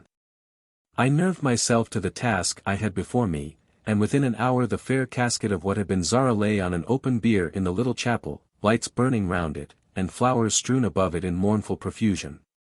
We left her body arrayed in its white satin garb. The cluster of orange blossoms she had gathered still bloomed upon the cold breast, where the crucifix lay. But in the tresses of the long dark hair I wove a wreath of lilies instead of the pearls we had undone. And now I knelt beside the bier absorbed in thought. Some of the weeping servants had assembled, and knelt about in little groups. The tall candles on the altar were lit, and Father Paul, clad in mourning priestly vestments, prayed there in silence. The storm of rain and wind still raged without, and the windows of the chapel shook and rattled with the violence of the tempest. A distant clock struck 1. With a deep clang that echoed throughout the house. I shuddered. So short a time had elapsed since Zara had been alive and well, now, I could not bear to think that she was gone from me forever. Forever, did I say? No, not forever, not so long as love exists, love that shall bring us together again in that far-off sphere where... Hush! What was that? The sound of the organ. I looked around me in startled wonderment. There was no one seated at the instrument. It was shut close. The lights on the altar and round the bier burnt steadily, the motionless figure of the priest before the tabernacle, the praying servants of the household, all was unchanged. But certainly a flood of music rolled grandly on the ear, music that drowned for a moment the howling noise of the battering wind. I rose softly, and touched one of the kneeling domestics on the shoulder. "Did you hear the organ?" I said. The woman looked up at me with tearful, alarmed eyes. "No, mademoiselle." I paused, listening. The music grew louder and louder, and surged round me in waves of melody. Evidently no one in the chapel heard it but myself. I looked about for Heliobas, but he had not entered. He was most probably in his study, whither he had retired to grieve in secret when we had borne Zara's body to its present couch of dreamless sleep. These sounds were meant for me alone, then. I waited, and the music gradually died away, and as I resumed my kneeling position by the bier all was again silence, save for the unabated raging of the storm. A strange calmness now fell on my spirits. Some invisible hand seemed to hold me still and tearless. Zara was dead. I realized it now. I began to consider that she must have known her fate beforehand. This was what she had meant when she said she was going on a journey. The more I thought of this the quieter I became, and I hid my face in my hands and prayed earnestly. A touch roused me, an imperative, burning touch. An airy brightness, like a light cloud with sunshine falling through it, hovered above Zara's bier. I gazed breathlessly, I could not move my lips to utter a sound. A face looked at me, a face angelically beautiful. It smiled. I stretched out my hands, I struggled for speech, and managed to whisper. "Zara, Zara. You have come back." Her voice, so sweetly familiar, answered me, to life. "Ah, never, never again. I am too happy to return. But save him, save my brother. Go to him, he is in danger, to you is given the rescue. Save him, and for me rejoice, and grieve no more." The face vanished, the brightness faded, and I sprang up from my knees in haste. For one instant I looked at the beautiful dead body of the friend I loved, with its set mouth and placid features, and then I smiled. This was not Zara, she was alive and happy, this fair clay was but clay doomed to perish, but she was imperishable. "Save him, save my brother." These words rang in my ears. I hesitated no longer, I determined to seek Heliobas at once. Swiftly and noiselessly I slipped out of the chapel. As the door swung behind me I heard a sound that first made me stop in sudden alarm, and then hurry on with increased eagerness. There was no mistaking it, it was the clash of steel. Chapter 16. A struggle for the mastery. I rushed to the study door, tore aside the velvet hangings, and faced Heliobas and Prince Ivan Petrovsky. They held drawn weapons, which they lowered at my sudden entrance, and paused irresolutely. "What are you doing?" I cried, addressing myself to Heliobas. "With the dead body of your sister in the house you can fight. You, too," and I looked reproachfully at Prince Ivan. "You also can desecrate the sanctity of death, and yet, you loved her." The prince spoke not, but clenched his sword hilt with a fiercer grasp, and glared wildly on his opponent. His eyes had a look of madness in them, his dress was much disordered, his hair wet with drops of rain, his face ghastly white, and his whole demeanor was that of a man distraught with grief and passion. But he uttered no word. Heliobas spoke. He was coldly calm, and balanced his sword lightly on his open hand as if it were a toy. "This gentleman," he said, with deliberate emphasis, "happened, on his way thither, to meet Dr. Morini, who informed him of the fatal catastrophe which has caused my sister's death. Instead of respecting the sacredness of my solitude under the circumstances, he thrust himself rudely into my presence, and, before I could address him, struck me violently in the face, and accused me of being my sister's murderer. Such conduct can only meet with one reply. I gave him his choice of weapons, he chose swords. Our combat has just begun, we are anxious to resume it, therefore if you, mademoiselle, will have the goodness to retire, dash. I interrupted him. I shall certainly not retire, I said firmly. This behavior on both your parts is positive madness. Prince Ivan, please to listen to me. The circumstances of Zara's death were plainly witnessed by me and others, her brother is as innocent of having caused it as I am. And I recounted to him quietly all that had happened during that fatal and eventful evening. He listened moodily, tracing out the pattern of the carpet with the point of his sword. When I had finished he looked up, and a bitter smile crossed his features. I wonder, mademoiselle, he said, that your residence in this accursed house has not taught you better. I quite believe all you say, that Zara, unfortunate girl that she was, received her death by a lightning flash. But answer me this, who made her capable of attracting atmospheric electricity? Who charged her beautiful delicate body with a vile compound of electrical fluid, so that she was as a living magnet, bound to draw towards herself electricity in all its forms? Who tampered with her fine brain and made her imagine herself allied to a spirit of air? Who but he, yonder unscrupulous wretch? He who in pursuit of his miserable science, practiced his most dangerous experiments on his sister, regardless of her health, her happiness, her life. I say he is her murderer, her remorseless murderer, and a thrice damned villain. And he sprang forward to renew the combat. I stepped quietly, unflinchingly between him and Heliobas.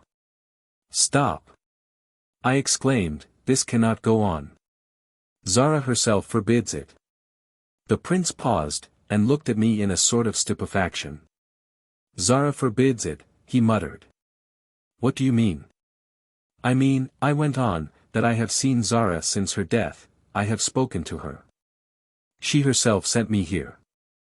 Prince Ivan stared, and then burst into a fit of wild laughter. Little fool! He cried to me, he has maddened you too, then. You are also a victim.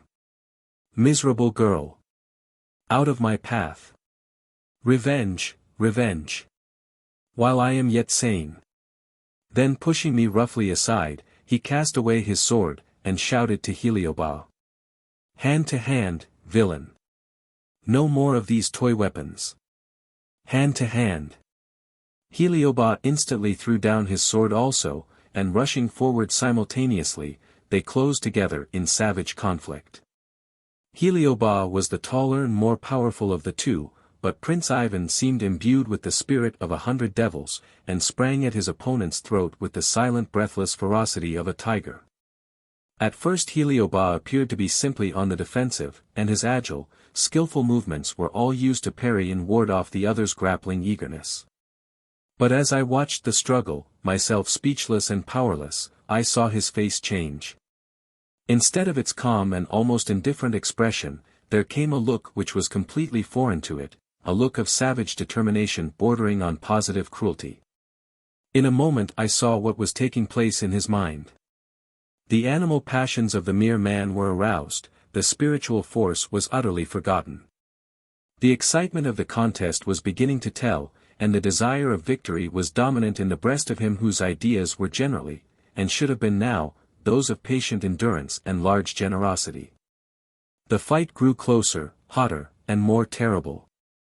Suddenly the prince swerved aside and fell, and within a second Heliobas held him down, pressing one knee firmly against his chest. From my point of observation I noted with alarm that little by little Ivan ceased his violent efforts to rise, and that he kept his eyes fixed on the overshadowing face of his foe with an unnatural and curious pertinacity. I stepped forward. Heliobas pressed his whole weight heavily down on the young man's prostrate body, while with both hands he held him by the shoulders, and gazed with terrific meaning into his fast-paling countenance. Ivan's lips turned blue. His eyes appeared to start from their sockets, his throat rattled. The spell that held me silent was broken, a flash of light, a flood of memory swept over my intelligence.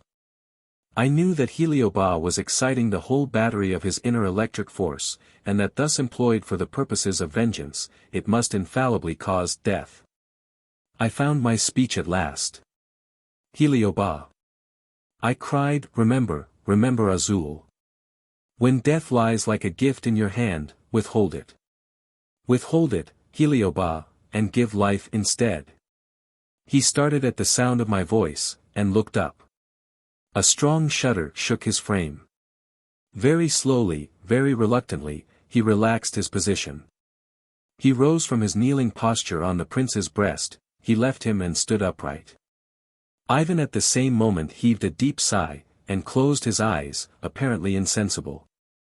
Gradually one by one the hard lines faded out of the face of Heliobas, and his old expression of soft and grave beneficence came back to it as graciously as sunlight after rain.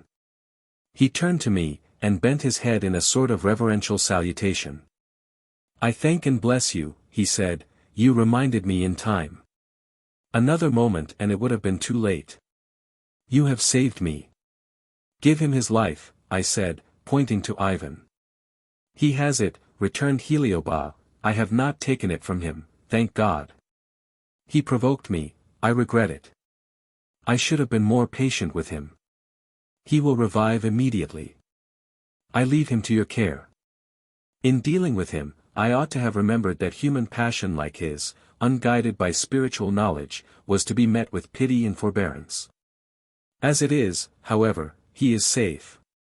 For me, I will go and pray for Zara's pardon, and that of my wronged Azul. As he uttered the last words, he started, looked up, and smiled. My beautiful one. Thou hast pardoned me. Thou wilt love me still. Thou art with me, Azul, my beloved. I have not lost thee, O my best and dearest. Wilt thou lead me? Whither? Nay, no matter whither, I come. And as one walking in sleep, he went out of the room, and I heard his footsteps echoing in the distance on the way to the chapel. Left alone with the prince, I snatched a glass of cold water from the table, and sprinkled some of it on his forehead and hands. This was quite sufficient to revive him, and he drew a long breath, opened his eyes, and stared wildly about him. Seeing no one but me he grew bewildered, and asked, "What has happened?"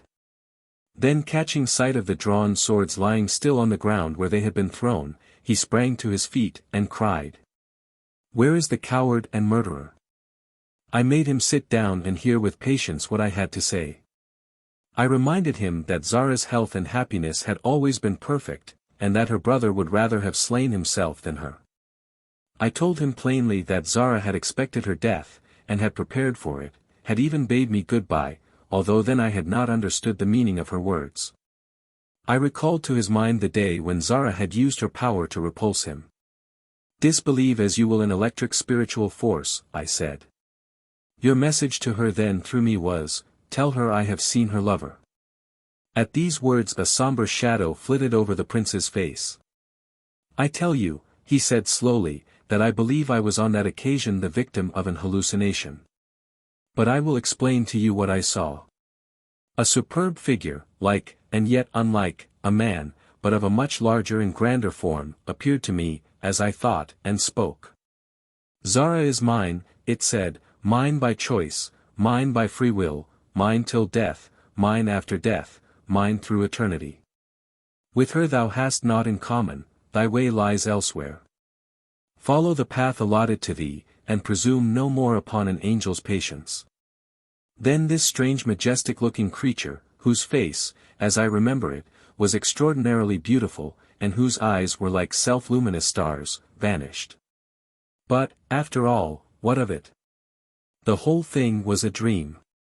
"I am not so sure of that," I said quietly, "but, Prince Ivan, now that you are calmer and more capable of resignation, will you tell me why you loved Zara?"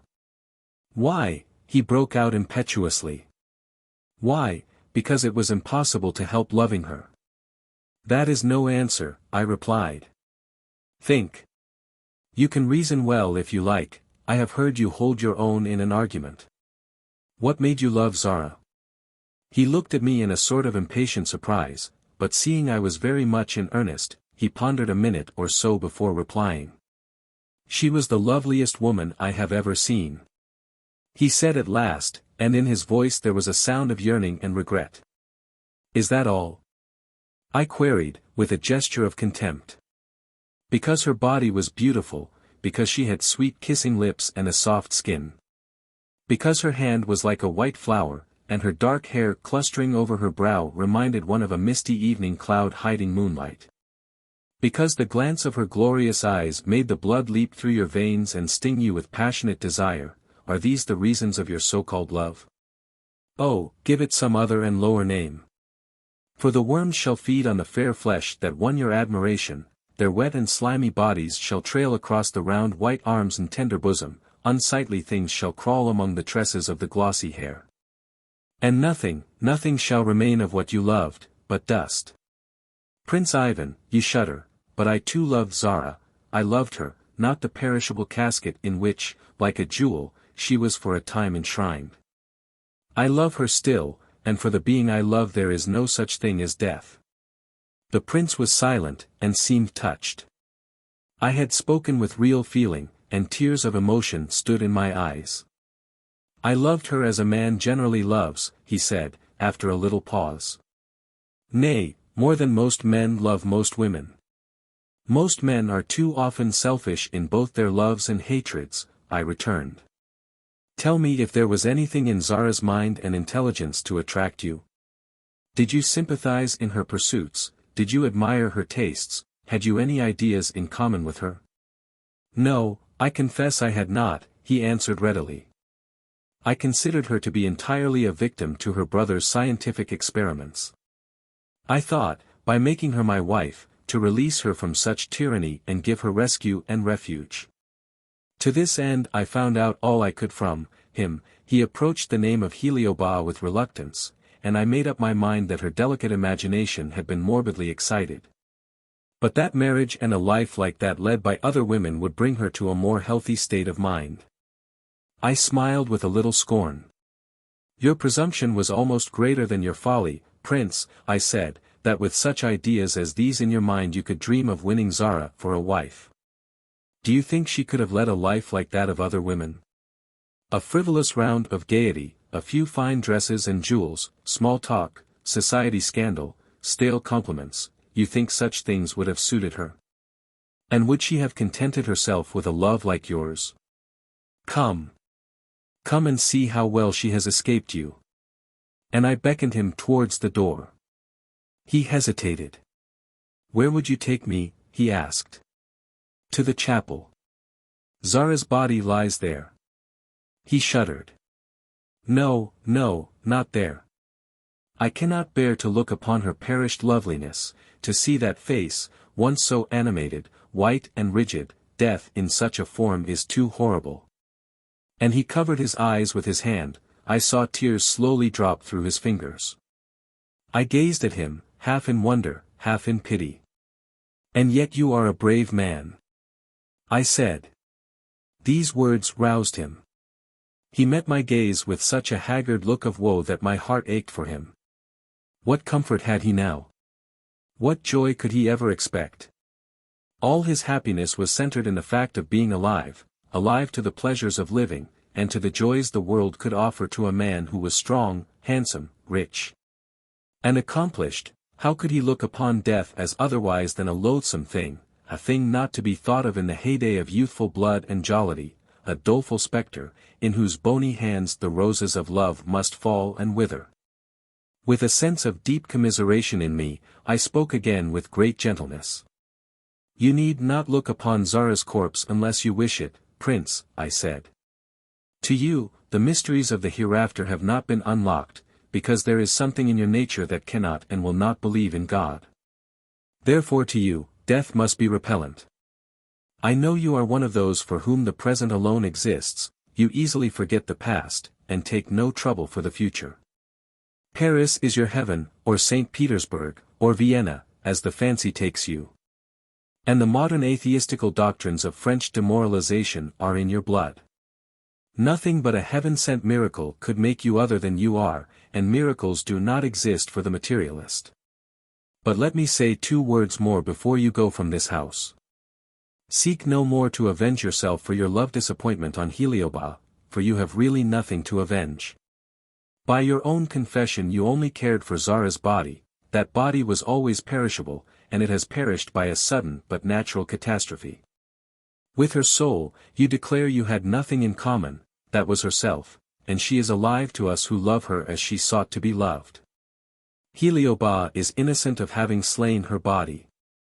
He but helped to cultivate and foster that beautiful spirit which he knew to be her, for that he is to be honored and commended. Promise me, therefore, Prince Ivan, that you will never approach him again except in friendship. Indeed, you owe him an apology for your unjust accusation, as also your gratitude for his sparing your life in the recent struggle.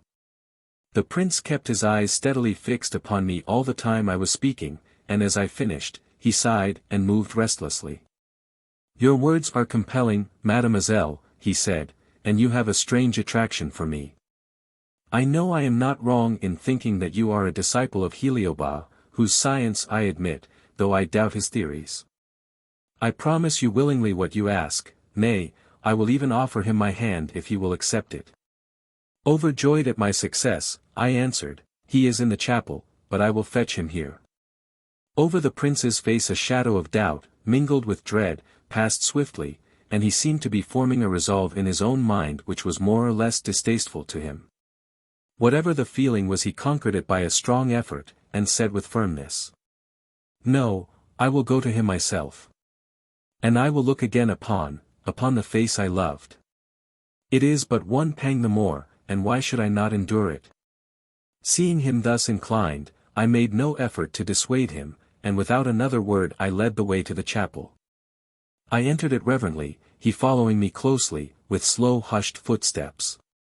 All was the same as I had left it, save that the servants of the household had gone to take some needful rest before the morning light called them to their daily routine of labor. Father Paul, too, had retired, and Heliobas alone knelt beside all that remained of Zara, his figure as motionless as though carved in bronze, his face hidden in his hands. As we approached, he neither stirred nor looked up, therefore I softly led the prince to the opposite side of the bier, that he might look quietly on the perished loveliness that lay there at rest forever. Ivan trembled, yet steadfastly gazed at the beautiful reposeful form, at the calm features on which the smile with which death had been received, still lingered, at the folded hands. The fading orange blossoms, at the crucifix that lay on the cold breast like the final seal on the letter of life. Impulsively he stooped forward, and with a tender awe pressed his lips on the pale forehead, but instantly started back with the smothered exclamation. "O God! How cold!" At the sound of his voice Heliobas rose up erect, and the 2 men faced each other, Zara's dead body lying like a barrier betwixt them. A pause followed, a pause in which I heard my own heart beating loudly, so great was my anxiety. Heliobas suffered a few moments to elapse, then stretched his hand across his sister's bier. "In her name, let there be peace between us, Ivan," he said in accents that were both gentle and solemn. The prince, touched to the quick, responded to these kindly words with eager promptness, and they clasped hands over the quiet and lovely form that lay there, a silent, binding witness of their reconciliation. "I have to ask your pardon, Casimir," then whispered Ivan. "I have also to thank you for my life." "Thank the friend who stands beside you," returned Heliobas, in the same low tone, with a slight gesture towards me. "She reminded me of a duty in time. As for pardon, I know of no cause of offense on your part save what was perfectly excusable. Say no more, wisdom comes with years, and you are yet young." A long silence followed. We all remained looking wistfully down upon the body of our lost darling, in thought too deep for words or weeping. I then noticed that another humble mourner shared our watch, a mourner whose very existence I had nearly forgotten. It was the faithful Leo. He lay couchant on the stone floor at the foot of the bier, almost as silent as a dog of marble, the only sign of animation he gave being a deep sigh which broke from his honest heart now and then. I went to him and softly patted his shaggy coat. He looked up at me with big brown eyes full of tears, licked my hand meekly, and again laid his head down upon his two forepaws with a resignation that was most pathetic. The dawn began to peer faintly through the chapel windows, the dawn of a misty, chilly morning. The storm of the past night had left a sting in the air, and the rain still fell, though gently. The wind had almost entirely sunk into silence. I rearranged the flowers that were strewn on Zara's corpse, taking away all those that had slightly faded. The orange blossom was almost dead, but I left that where it was, where the living Zara had herself placed it. As I performed this slight service, I thought, half mournfully, half gladly. Yes, heaven is thine, but this is a world of sweets and sours. Our flowers are merely flowers. And the shadow of thy perfect bliss is the sunshine of ours. Prince Ivan at last roused himself as from a deep and melancholy reverie, and, addressing himself to Heliobas, said softly, I will intrude no longer on your privacy, Casimir. Farewell. I shall leave Paris tonight. For all answer Heliobas beckoned him and me also out of the chapel. As soon as its doors closed behind us, and we stood in the center hall, he spoke with affectionate and grave earnestness. Ivan, something tells me that you and I shall not meet again for many years, if ever. Therefore, when you say, farewell, the word falls upon my ears with double meaning. We are friends, our friendship is sanctified by the dead presence of one whom we both loved, in different ways. Therefore you will take in good part what I now say to you. You know, you cannot disguise from yourself that the science I study is fraught with terrible truth and marvelous discoveries. The theories I deduce from it you disbelieve, because you are nearly a materialist. I say nearly, not quite. That not quite makes me love you, Ivan, would save the small bright spark that flickers within you from both escape and extinction. But I cannot, at least, not as yet. Still, in order that you may know that there is a power in me higher than ordinary human reason, before you go from me tonight hear my prophecy of your career. The world waits for you, Ivan, the world, all agape and glittering with 1,000 sparkling toys, it waits greedy for your presence, ready to fawn upon you for a smile, willing to cringe to you for a nod of approval. And why? Because wealth is yours, vast, illimitable wealth. You need not start or look incredulous, you will find it as I say. You, whose fortune up to now has barely reached a poor 4,000 per annum, you are at this moment the possessor of millions. Only last night a relative of yours, whose name you scarcely know, expired, leaving all his hoarded treasures to you. Before the close of this present day, on whose threshold we now stand, you will have the news. When you receive it remember me, and acknowledge that at least for once I knew and spoke the truth. Follow the broad road, Ivan, laid out before you, a road wide enough not only for you to walk in, but for the crowd of toadies and flatterers also, who will push on swiftly after you and jostle you on all sides. Be strong of heart and merry of countenance. Gather the roses. Press the luscious grapes into warm, red wine that, as you quaff it, shall make your blood dance a mad waltz in your veins, and fair women's faces shall seem fairer to you than ever, their embraces more tender, their kisses more tempting. Spin the ball of society like a toy in the palm of your hand. I see your life stretching before me like a brilliant, thread-like ephemeral ray of light. But in the far distance across it looms a shadow that your power alone can never lift. Mark me, Ivan. When the first dread chill of that shadow makes itself felt, come to me, I shall yet be living. Come, for then no wealth can aid you, at that dark hour no boon companions can comfort. Come.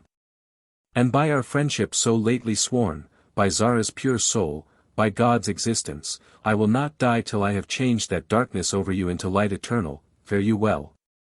He caught the prince's hand, and wrung it hard.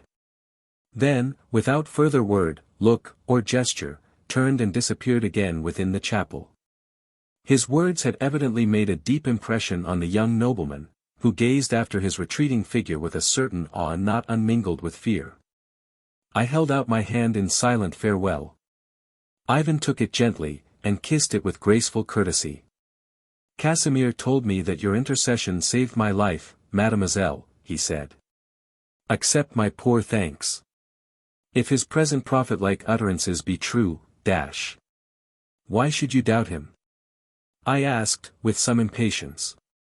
Can you believe in nothing? The prince, still holding my hand, looked at me in a sort of grave perplexity. I think you have hit it, he observed quietly. I doubt everything except the fact of my own existence, and there are times when I am not even sure of that.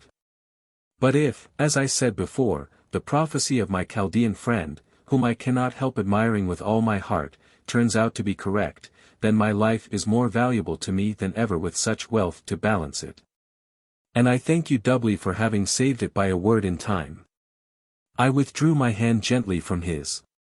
You think the worth of your life increased by wealth? Tasked.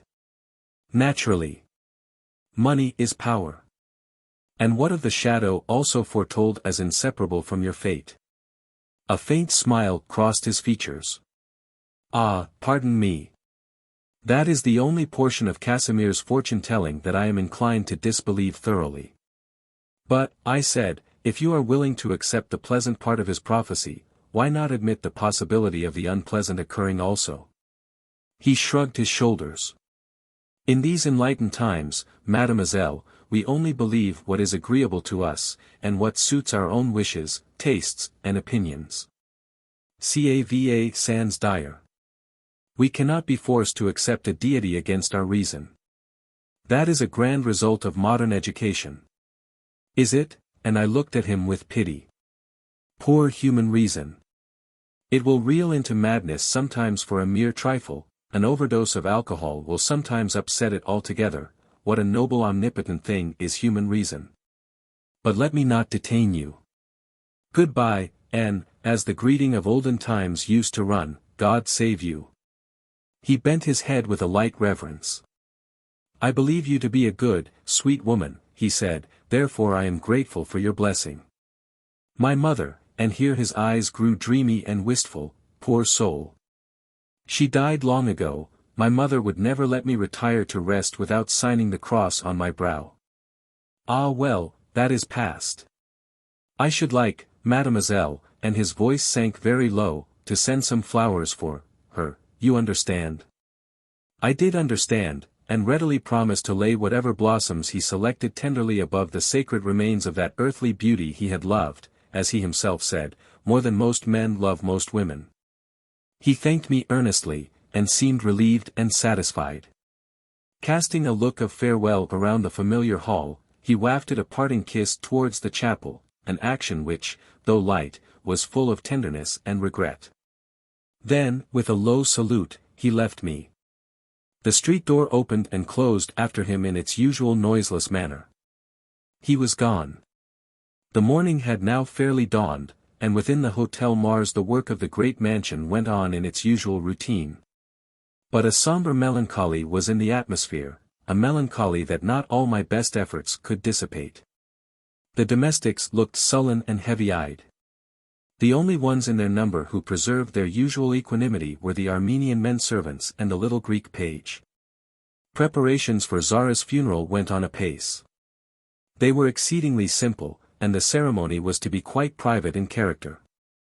Heliobas issued his orders, and saw to the carrying out of his most minute instructions in his usual calm manner. But his eyes looked heavy, and his fine countenance was rendered even more majestic by the sacred, resigned sorrow that lay upon it like a deep shadow.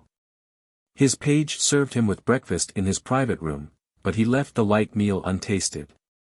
One of the women brought me coffee, but the very thought of eating and drinking seemed repulsive, and I could not touch anything. My mind was busy with the consideration of the duty I had to perform, namely, to see the destruction of Zara's colossal statue, as she had requested. After thinking about it for some time, I went to Heliobas and told him what I had it in charge to do. He listened attentively. Do it at once, he said decisively. Take my Armenians. They are discreet, obedient, and they ask no questions. With strong hammers they will soon crush the clay. Stay. I will come with you. Then looking at me scrutinizingly, he added kindly, you have eaten nothing, my child. You cannot. But your strength will give way. Here, take this. And Lai held out a small glass of a fluid whose revivifying properties I well knew to be greater than any sustenance provided by an ordinary meal. I swallowed it obediently, and as I returned the empty glass to him he said, I also have a commission in charge from Zara. You know, I suppose, that she was prepared for her death. I did not know, but I think she must have been, I answered. She was. We both were. We remained together in the chapel all day, saying what parting words we had to say to one another. We knew her death, or rather her release, was to occur at some hour that night. But in what way the end was destined to come, we knew not. Till I heard the first peals of thunder, I was in suspense, but after that I was no longer uncertain. You were a witness of the whole ensuing scene. No death could have been more painless than hers. But let me not forget the message she gave me for you. Here he took from a secret drawer the electric stone Zara had always worn. This jewel is yours, he said. You need not fear to accept it, it contains no harm. It will bring you no ill fortune. You see how all the sparkling brilliancy has gone out of it. Wear it, and within a few minutes it will be as lustrous as ever. The life throbbing in your veins warms the electricity contained in it, and with the flowing of your blood, its hues change and glow. It has no power to attract, it can simply absorb and shine. Take it as a remembrance of her who loved you and who loves you still. I was still in my evening dress, and my neck was bare. I slipped the chain, on which hung the stone, round my throat, and watched the strange gem with some curiosity. In a few seconds a pale streak of fiery topaz flashed through it, which deepened and glowed into a warm crimson, like the heart of a red rose, and by the time it had become thoroughly warmed against my flesh, it glittered as brilliantly as ever. I will always wear it, I said earnestly. I believe it will bring me good fortune. I believe it will, returned Heliobas simply. And now let us fulfill Zara's other commands. On our way across the hall we were stopped by the page, who brought us a message of inquiry after Zara's health from Colonel Everard and his wife, and also from the Chaloner's. Heliobas hastily wrote a few brief words in pencil, explaining the fatal result of the accident, and returned it to the messenger, giving orders at the same time that all the blinds should be pulled down at the windows of the house. That visitors might understand there was no admittance. We then proceeded to the studio, accompanied by the Armenians carrying heavy hammers. Reverently, and with my mind full of recollections of Zara's living presence, I opened the familiar door. The first thing that greeted us was a most exquisitely wrought statue in white marble of Zara herself, full length, and arrayed in her customary graceful Eastern costume. The head was slightly raised, a look of gladness lighted up the beautiful features, and within the loosely clasped hands was a cluster of roses. Bound the pedestal were carved the words, Omnia Vincit Amor, with Zara's name and the dates of her birth and death. A little slip of paper lay at the foot of the statue, which Heliobas perceived, and taking it he read and passed it to me. The lines were in Zara's handwriting, and ran as follows. To my beloved Casimir, my brother, my friend, my guide and teacher. To whom I owe the supreme happiness of my life in this world and the next, let this poor figure of his grateful Zara be a memento of happy days that are gone, only to be renewed with redoubled happiness hereafter. I handed back the paper silently, with tears in my eyes, and we turned our attention to the colossal figure we had come to destroy. It stood at the extreme end of the studio, and was entirely hidden by white linen drapery. Heliobas advanced, and by a sudden dexterous movement succeeded in drawing off the coverings with a single effort, and then we both fell back and gazed at the clay form disclosed in amazement. What did it represent? A man? A god? An angel? Or all three united in one vast figure? It was an unfinished work. The features of the face were undeclared, save the brow and eyes, and these were large, grand, and full of absolute wisdom and tranquil consciousness of power. I could have gazed on this wonderful piece of Zara's handiwork for hours, but Heliobas called to the Armenian servants, who stood near the door awaiting orders, and commanded them to break it down. For once these well-trained domestics showed signs of surprise, and hesitated. Their master frowned. Snatching a hammer from one of them, he himself attacked the great statue as if it were a personal foe. The Armenians, seeing he was in earnest, returned to their usual habits of passive obedience, and aided him in his labor. Within a few minutes the great and beautiful figure lay in fragments on the floor, and these fragments were soon crushed into indistinguishable atoms. I had promised to witness this work of destruction, and witness it I did, but it was with pain and regret. When all was finished, Heliobas commanded his men to carry the statue of Zara's self down to his own private room, and then to summon all the domestics of the household in a body to the great hall, as he wished to address them. I heard him give this order with some surprise, and he saw it.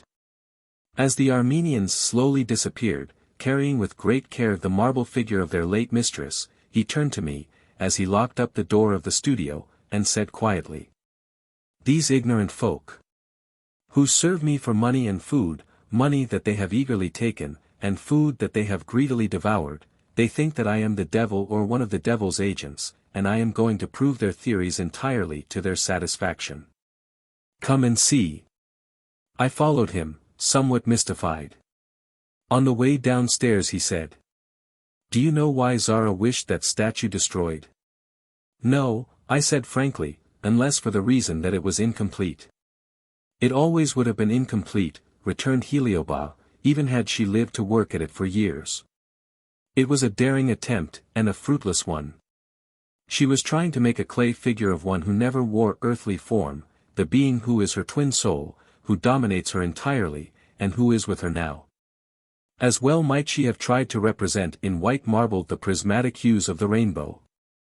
We had now reached the hall, and the servants were assembling by twos and threes. They glanced at their master with looks of awe, as he took up a commanding position near the fountain, and faced them with a glance of calm scrutiny and attention. I drew a chair behind one of the marble columns and seated myself, watching everything with interest.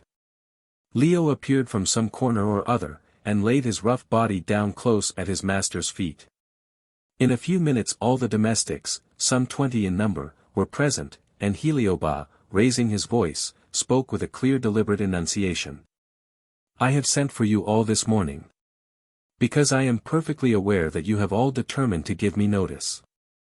A stir of astonishment and dismay ensued on the part of the small audience, and I heard one voice near me whisper, "He is the devil, or how could he have known it?" The lips of Heliobas curled in a fine sarcastic smile. He went on, "I spare you this trouble. Knowing your intentions, I take upon myself to dismiss you at once. Naturally, you cannot risk your characters by remaining in the service of the devil. For my own part, I wonder the devil's money has not burnt your hands, or his food turned to poison in your mouths.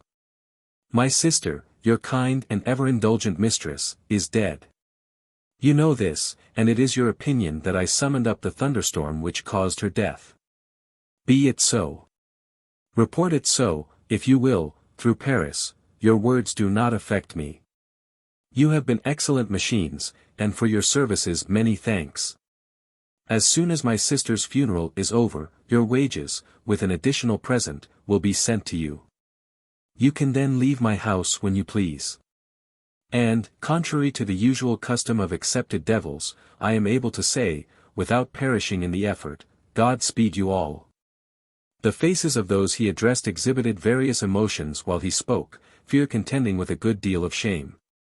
The little Greek page stepped forward timidly. "The master knows that I will never leave him," he murmured, and his large eyes were moist with tears. Heliobas laid a gentle hand on the boy's dark curls, but said nothing. One of the 4 Armenians advanced, and with a graceful rapid gesture of his right hand, touched his head and breast. "My lord will not surely dismiss us who desire to devote ourselves to his service. We are willing to follow my lord to the death if need be, for the sake of the love and honor we bear him." Heliobas looked at him very kindly. "I am richer in friends than I thought myself to be," he said quietly. "Stay then, by all means, Afra, you and your companions, since you have desired it. And you, my boy, he went on, addressing the tearful page, think you that I would turn adrift an orphan, whom a dying mother trusted to my care? Nay, child, I am as much your servant as you are mine, so long as your love turns towards me. For all answer the page kissed his hand in a sort of rapture, and flinging back his clustering hair from his classic brows, surveyed the domestics, who had taken their dismissal in silent acquiescence, with a pretty scorn. Go, all of you, scum of Paris, he cried in his clear treble tones, you who know neither God nor devil. You will have your money, more than your share, what else seek you? You have served one of the noblest of men. And because he is so great and wise and true, you judge him a fiend. Oh, so like the people of Paris, they who pervert all things till they think good evil and evil good. Look you. You have worked for your wages. But I have worked for him, I would starve with him, I would die for him. For to me he is not fiend, but angel. Overcome by his own feelings the boy again kissed his master's hand, and Heliobas gently bade him be silent. He himself looked round on the still motionless group of servants with an air of calm surprise. What are you waiting for? He asked. Consider yourselves dismissed, and at liberty to go where you please. Any one of you that chooses to apply to me for a character shall not lack the suitable recommendation. There is no more to say. A lively-looking woman with quick restless black eyes stepped forward. I am sure, she said, with a mincing curtsy, that we are very sorry if we have unintentionally wronged monsieur, but monsieur, who is aware of so many things, must know that many reports are circulated about monsieur that make one to shudder. That madam his sister's death so lamentable has given to all, what one would say, the horrors, and monsieur must consider that poor servants of virtuous reputation. So, Jean Claudette, interrupted Heliobas, in a thrilling low tone. And what of the child, the little waxen-faced helpless babe left to die on the banks of the Loire?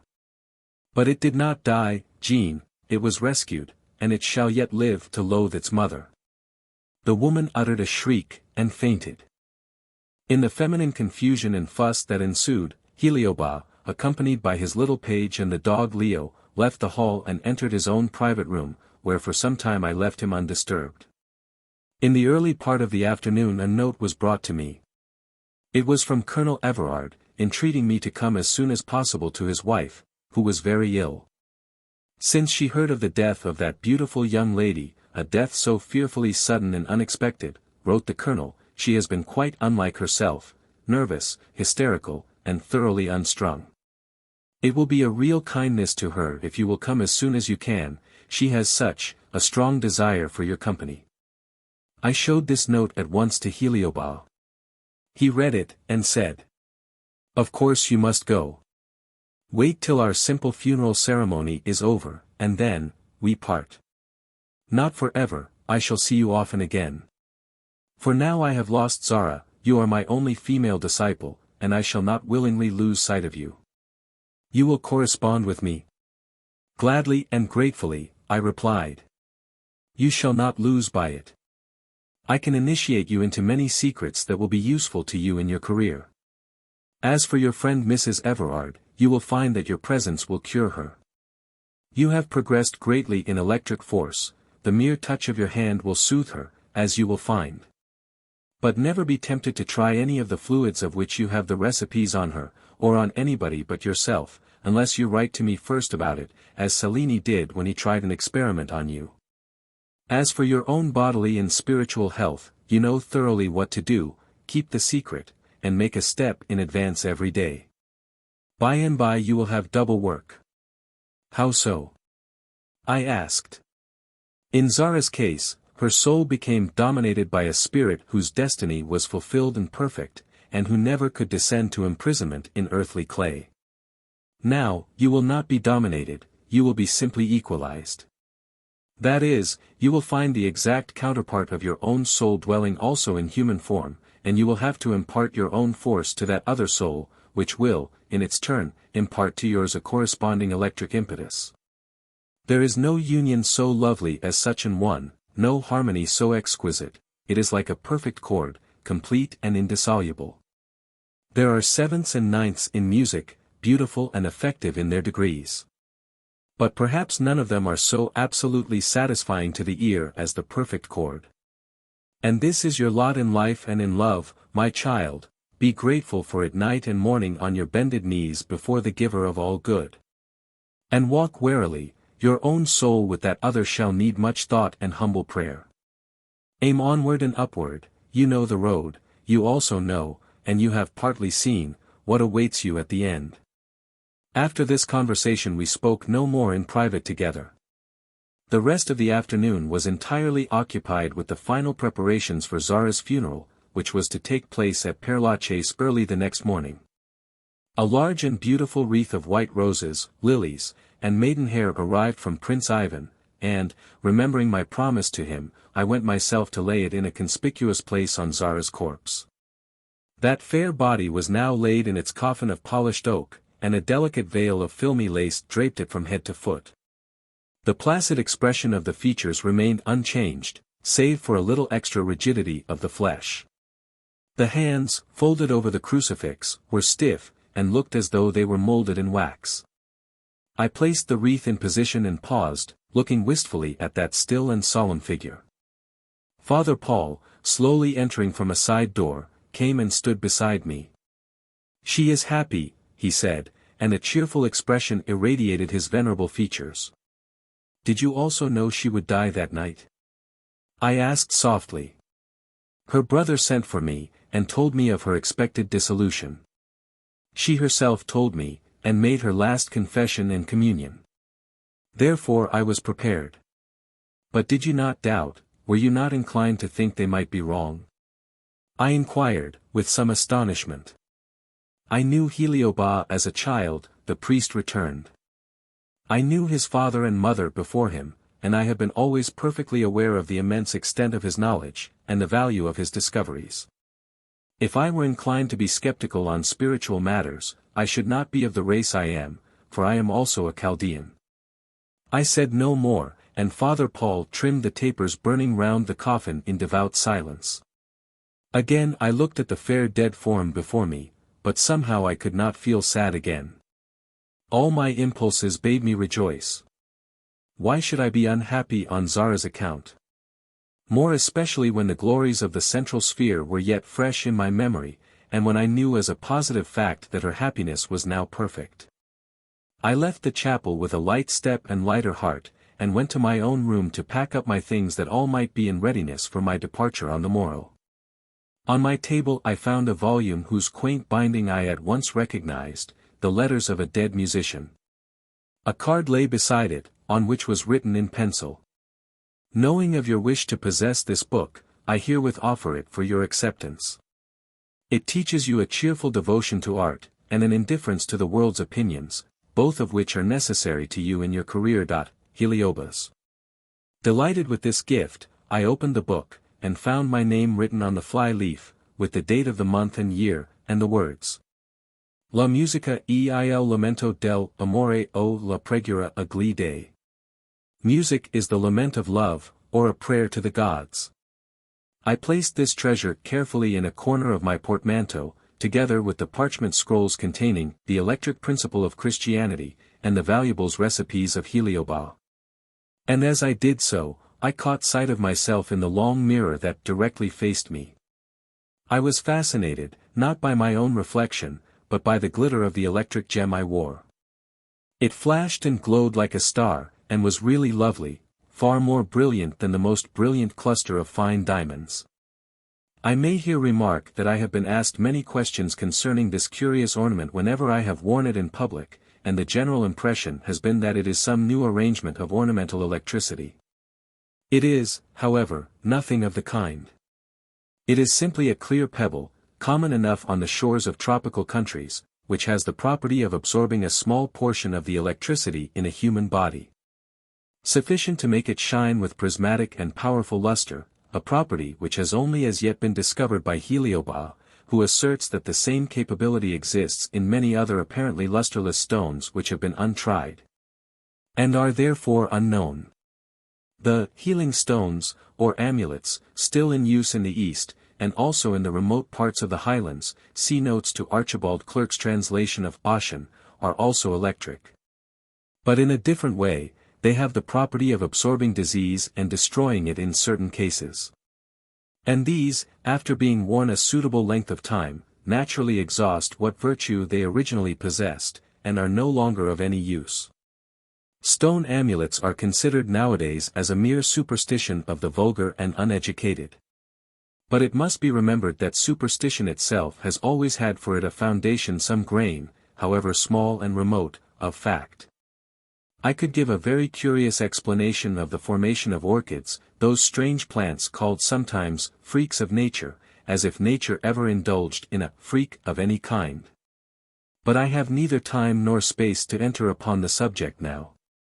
Indeed, if I were once to begin to describe the wonderful, amazing and beautiful vistas of knowledge that the wise Chaldean, who is still my friend and guide, has opened up and continues to extend before my admiring vision, a work of 20 volumes would scarce contain all I should have to say. But I have written this book merely to tell those who peruse it, about Heliobas, and what I myself experienced in his house. Beyond this I may not go. For, as I observed in my introduction, I am perfectly aware that few, if any, of my readers will accept my narrative as more than a mere visionary romance, or that they will admit the mysteries of life, death, eternity, and all the wonders of the universe to be simply the natural and scientific outcome of a ring of everlasting electric heat and light. But whether they agree to it or no, I can say with Galileo, e puris I move. Chapter 17. Conclusion. It was a very simple and quiet procession that moved next day from the Hotel Mars to Père Lachaise. Zara's coffin was carried in an open hearse, and was covered with a pall of rich white velvet, on which lay a royal profusion of flowers, Ivan's wreath, and a magnificent cross of lilies sent by tender-hearted Mrs. Challoner, being most conspicuous among them. The only thing a little unusual about it was that the funeral car was drawn by 2 stately white horses. And Heliobas told me this had been ordered at Zara's special request, as she thought the solemn pacing through the streets of dismal black steeds had a depressing effect on the passers-by. And why, she had said, should anybody be sad, when I in reality am so thoroughly happy? Prince Ivan Petrovsky had left Paris, but his carriage, drawn by 2 prancing Russian steeds, followed the hearse at a respectful distance, as also the carriage of Dr. Morini, and some other private persons known to Heliobas. A few people attended it on foot, and these were chiefly from among the very poor, some of whom had benefited by Zara's charity or her brother's medical skill, and had heard of the calamity through rumor, or through the columns of the Figaro, where it was reported with graphic brevity. The weather was still misty, and the fiery sun seemed to shine through tears as Father Paul, with his assistants, read in solemn yet cheerful tones the service for the dead according to the Catholic ritual. One of the chief mourners at the grave was the faithful Leo, who, without obtruding himself in anyone's way, sat at a little distance, and seemed, by the confiding look with which he turned his eyes upon his master, to thoroughly understand that he must henceforth devote his life entirely to him alone. The coffin was lowered, the requiem aeternam spoken, all was over. Those assembled shook hands quietly with Heliobas, saluted each other, and gradually dispersed. I entered a carriage and drove back to the Hotel Mars, leaving Heliobas in the cemetery to give his final instructions for the ornamentation and decoration of his sister's grave. The little page served me with some luncheon in my own apartment, and by the time all was ready for my departure, Heliobas returned. I went down to him in his study, and found him sitting pensively in his armchair, absorbed in thought. He looked sad and solitary, and my whole heart went out to him in gratitude and sympathy. I knelt beside him as a daughter might have done, and softly kissed his hand. He started as though awakened suddenly from sleep, and seeing me, his eyes softened, and he smiled gravely. "Are you come to say good-bye, my child?" he asked, in a kind tone. "Well, your mission here is ended." "Had I any mission at all," I replied, with a grateful look, "save the very selfish one which was comprised in the natural desire to be restored to health?" Heliobas surveyed me for a few moments in silence. "Were I to tell you," he said at last, by what mystical authority and influence you were compelled to come here, by what a marvelously linked chain of circumstances you became known to me long before I saw you. How I was made aware that you were the only woman living to whose companionship I could trust my sister at a time when the society of one of her own sex became absolutely necessary to her. How you were marked out to me as a small point of light by which possibly I might steer my course clear of the darkness which threatened me. I say, were I to tell you all this, you would no longer doubt the urgent need of your presence here. It is, however, enough to tell you that you have fulfilled all that was expected of you, even beyond my best hopes. And in return for your services, the worth of which you cannot realize, whatever guidance I can give you in the future for your physical and spiritual life, is yours. I have done something for you, but not much. I will do more. Only, in communicating with me, I ask you to honor me with your full confidence in all matters pertaining to yourself and your surroundings, then I shall not be liable to errors of judgment in the opinions I form or the advice I give. I promise most readily, I replied gladly, for it seemed to me that I was rich in possessing as a friend and counselor such a man as this student of the loftiest sciences. And now one thing more, he resumed, opening a drawer in the table near which he sat. Here is a pencil for you to write your letters to me with. It will last about 10 years, and at the expiration of that time you can have another. Write with it on any paper, and the marks will be like those of an ordinary drawing pencil, but as fast as they are written they disappear. Trouble not about this circumstance, write all you have to say, and when you have finished your letter your closely covered pages shall seem blank. Therefore, were the eye of a stranger to look at them, nothing could be learned therefrom. But when they reach me, I can make the writing appear and stand out on these apparently unsullied pages as distinctly as though your words had been printed. My letters to you will also, when you receive them, appear blank. But you will only have to press them for about 10 minutes in this, and he handed me what looked like an ordinary blotting book, and they will be perfectly legible.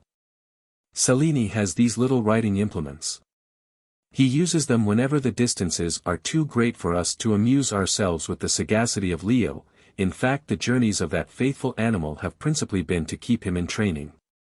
But, I said, as I took the pencil and book from his hand, why do you not make these convenient writing materials public property? They would be so useful. Why should I build up a fortune for some needy stationer? He asked, with a half-smile. Besides, they are not new things. They were known to the ancients, and many secret letters, laws, histories, and poems were written with instruments such as these. In an old library, destroyed more than 2 centuries ago, there was a goodly pile of apparently blank parchment. Had I lived then and known what I know now, I could have made the white pages declare their mystery. Has this also to do with electricity? I asked. Certainly, with what is called vegetable electricity. There is not a plant or herb in existence, but has almost a miracle hidden away in its tiny cup or spreading leaves. Do you doubt it? Not I. I answered quickly. I doubt nothing. Heliobas smiled gravely. You are right, he said. Doubt is the destroyer of beauty, the poison in the sweet cup of existence, the curse which mankind have brought on themselves. Avoid it as you would the plague. Believe in anything or everything miraculous and glorious. The utmost reach of your faith can with difficulty grasp the majestic reality in perfection of everything you can see, desire, or imagine.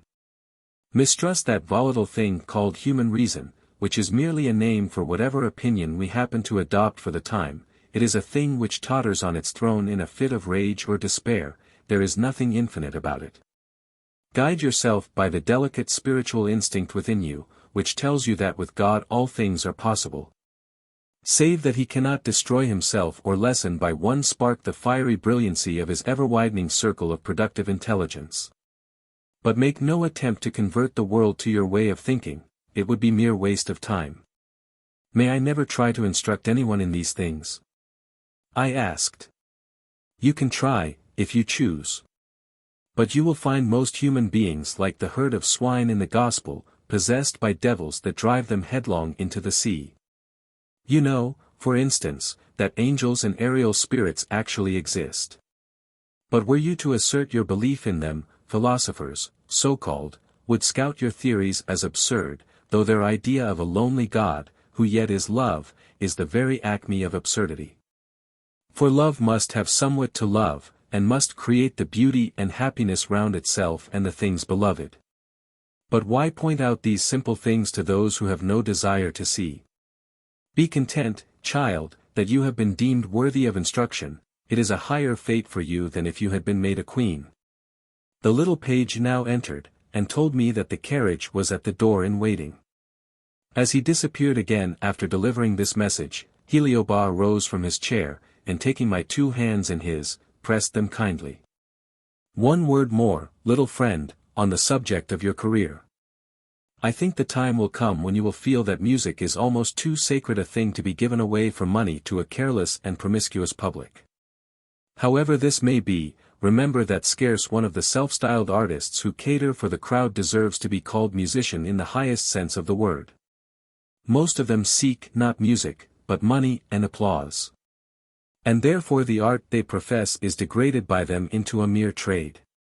But you, when you play in public, must forget that persons with little vanities and lesser opinions exist. Think of what you saw in your journey with Azul. And by a strong effort of your will, you can, if you choose, compel certain harmonies to sound in your ears, fragments of what is common breathing air to the children of the ring, some of whom you saw, and you will be able to reproduce them in part, if not in entirety. But if you once admit a thought of self to enter your brain, those aerial sounds will be silenced instantly. By this means, too, you can judge who are the true disciples of music in this world, those who, like Schubert and Chopin, suffered the heaven-born melodies to descend through them as though they were mere conductors of sound. Or those who, feebly imitating other composers, measure out crotchets and quavers by rule and line, and flood the world with inane and perishable, and therefore useless, productions. And now, farewell. Do you remain in Paris? I asked. For a few days only. I shall go to Egypt, and in traveling accustom myself to the solitude in which I must dwell, now Zara has left me. You have Azul, I ventured to remark. Ah! But how often do I see her? Only when my soul for an instant is clear from all earthly and gross obstruction, and how seldom I can attain to this result while weighted with my body. But she is near me, that I know, faithful as the star to the mariner's compass. He raised his head as he spoke, and his eyes flashed. Never had I seen him look more noble or kingly. The inspired radiance of his face softened down into his usual expression of gentleness and courtesy, and he said, offering me his arm. Let me see you to the carriage. You know, it is not an actual parting with us, I intend that we shall meet frequently. For instance, the next time we exchange pleasant greetings will be in Italy. I suppose I looked surprised. I certainly felt so, for nothing was further from my thoughts than a visit to Italy. Heliobas smiled, and said in a tone that was almost gay. Shall I draw the picture for you? I see a fair city, deep embowered in hills and sheltered by olive groves. Over it beams a broad sky, deeply blue, many soft bells caress the summer air. Away in the Cassine woods a gay party of people are seated on the velvety moss. They have mandolins, and they sing for pure gaiety of heart. One of them, a woman with fair hair, arrayed in white, with a red rose at her bosom, is gathering the wild flowers that bloom around her, and weaving them into posies for her companions. A stranger, pacing slowly, book in hand, through the shady avenue, sees her, her eyes meet his. She springs up to greet him, he takes her hand. The woman is yourself. The stranger no other than your poor friend, who now, for a brief space, takes leave of you. So rapidly had he drawn up this picture, that the impression made on me was as though a sudden vision had been shown to me in a magic glass. I looked at him earnestly. Then our next meeting will be happy? I said inquiringly. Of course. Why not? And the next after that also, he answered. At this reply, so frankly given, I was relieved, and accompanied him readily through the hall towards the street door. Leo met us here, and intimated, as plainly as a human being could have done, his wish to bid me goodbye. I stooped and kissed his broad head and patted him affectionately, and was rewarded for these attentions by seeing his plume-like tail wave slowly to and fro, a sign of pleasure the poor animal had not betrayed since Zara's departure from the scene of her earthly imprisonment. At the door the pretty Greek boy handed me a huge basket of the loveliest flowers. "The last from the conservatory," said Heliobas. "I shall need no more of these luxuries." As I entered the carriage he placed the flowers beside me, and again took my hand. "Goodbye, my child," he said, in earnest and kindly tones. "I have your address, and will write you all my movements.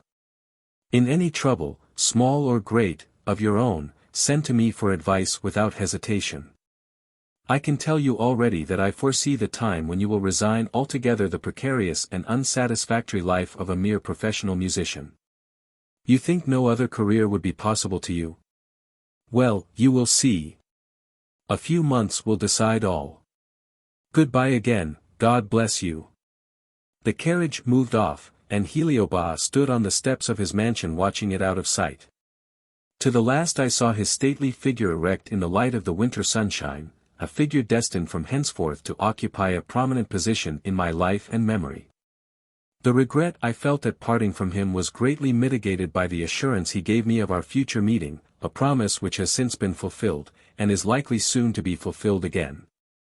That I have such a friend is an advantageous circumstance for me, for through his guidance I am able to judge accurately of many things occurring in the course of the daily life around me, things which, seemingly trivial, are the hints of serious results to come, which, I am thus permitted in part to foresee. There is a drawback, of course, and the one bitter drop in the cup of knowledge is, that the more I progress under the tuition of Heliobas, the less am I deceived by graceful appearances. I perceive with almost cruel suddenness the true characters of all those whom I meet. No smile of lip or eye can delude me into accepting mere surface matter for real depth.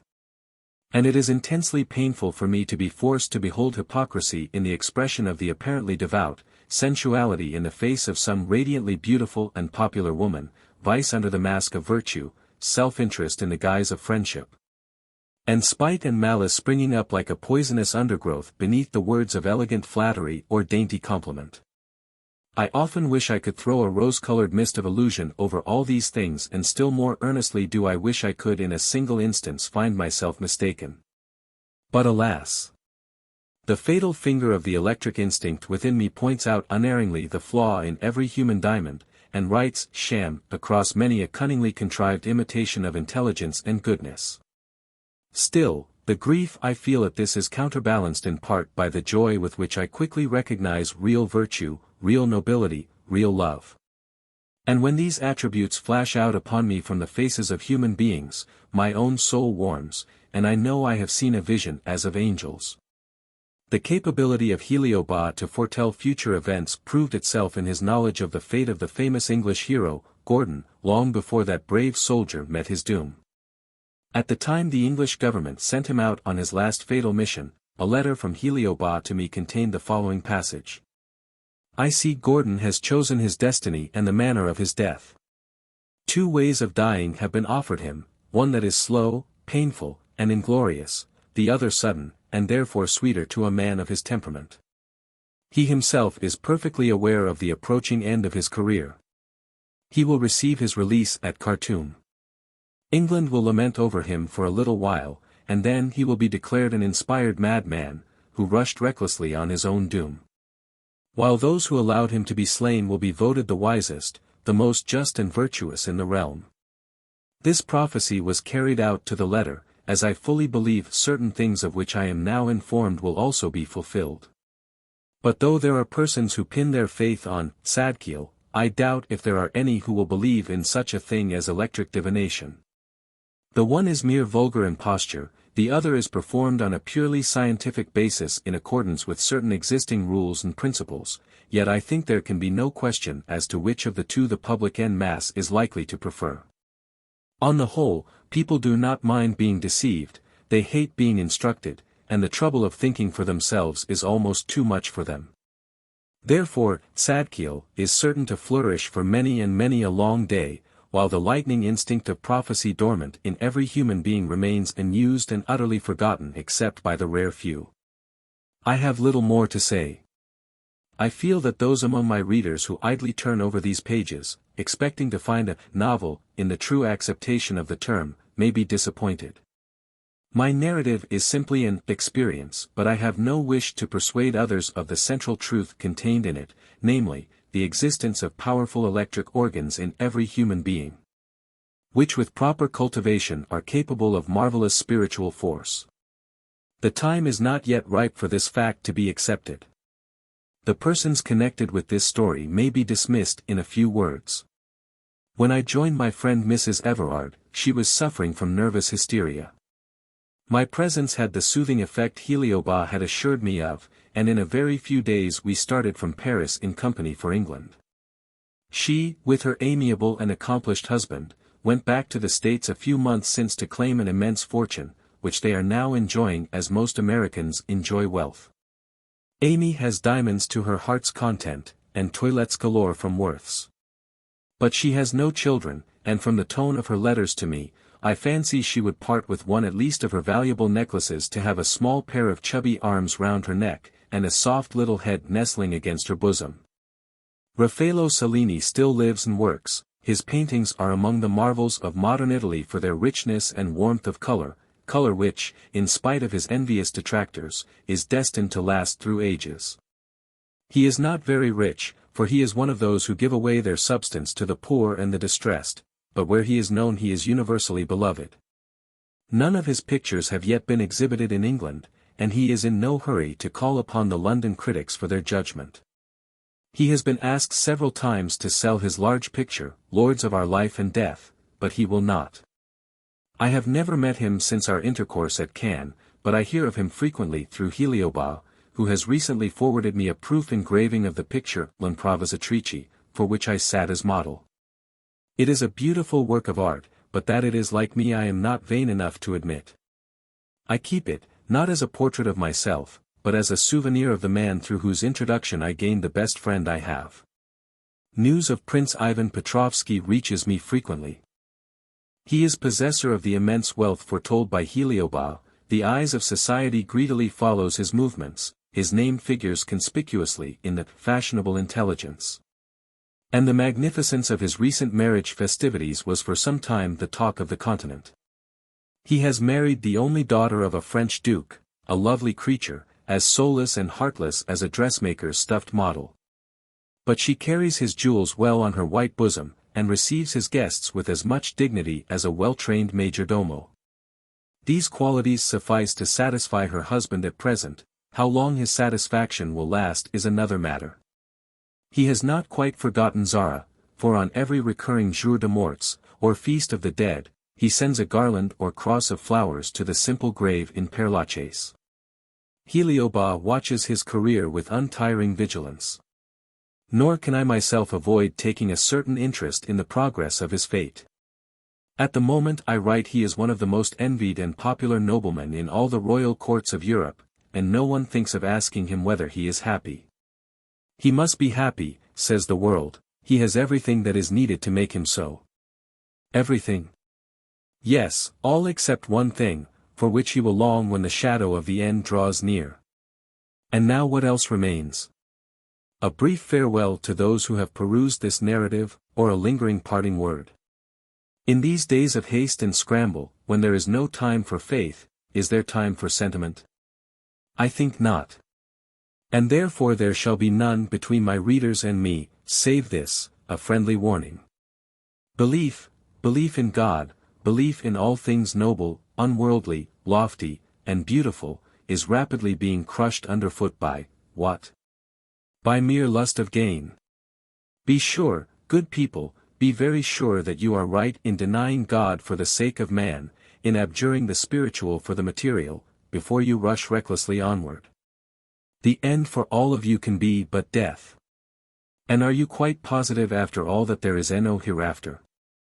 Is it sense to imagine that the immense machinery of the universe has been set in motion for nothing? Is it even common reason to consider that the soul of man, with all its high musings, its dreams of unseen glory, its longings after the infinite, is a mere useless vapor, or a set of shifting molecules in a perishable brain. The mere fact of the existence of a desire clearly indicates an equally existing capacity for the gratification of that desire. Therefore, I ask, would the wish for a future state of being, which is secretly felt by every one of us, have been permitted to find a place in our natures, if there were no possible means of granting it? Why all this discontent with the present, why all this universal complaint and despair and world-weariness, if there be no hereafter? For my own part, I have told you frankly what I have seen and what I know, but I do not ask you to believe me. I only say, if you admit to yourselves the possibility of a future and eternal state of existence, would it not be well for you to inquire seriously how you are preparing for it in these wild days? Look at society around you, and ask yourselves, whither is our progress tending, forward or backward, upward or downward? Which way? Fight the problem out. Do not glance at it casually, or put it away as an unpleasant thought, or a consideration involving too much trouble. Struggle with it bravely till you resolve it, and whatever the answer may be, abide by it. If it leads you to deny God and the immortal destinies of your own souls, and you find hereafter, when it is too late, that both God and immortality exist, you have only yourselves to blame. We are the arbiters of our own fate, and that fact is the most important one of our lives. Our will is positively unfettered, it is a rudder put freely into our hands, and with it we can steer wherever we choose. God will not compel our love or obedience. We must ourselves desire to love and obey, desire it above all things in the world.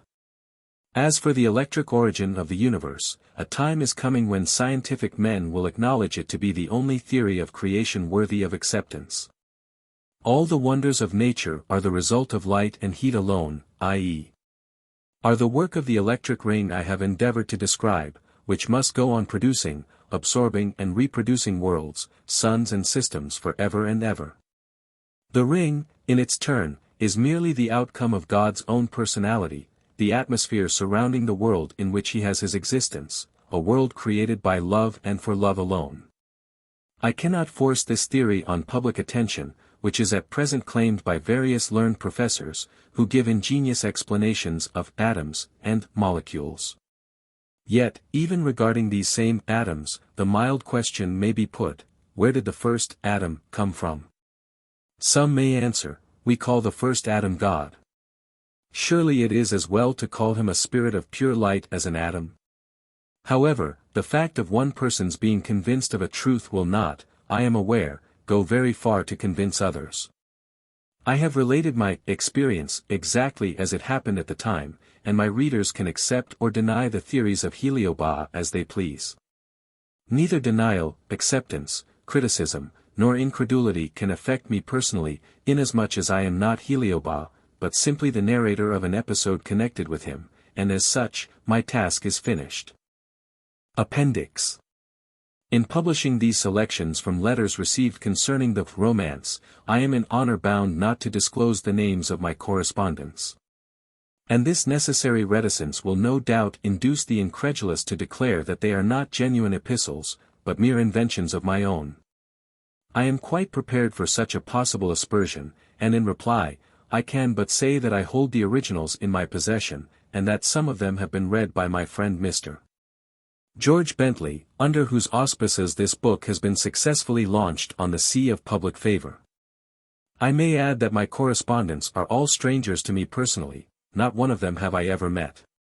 A few have indeed asked me to accord them interviews, but this request I invariably deny, not wishing to set myself forward in any way as an exponent of high doctrine in which I am as yet but a beginner and student. Author. Letter I.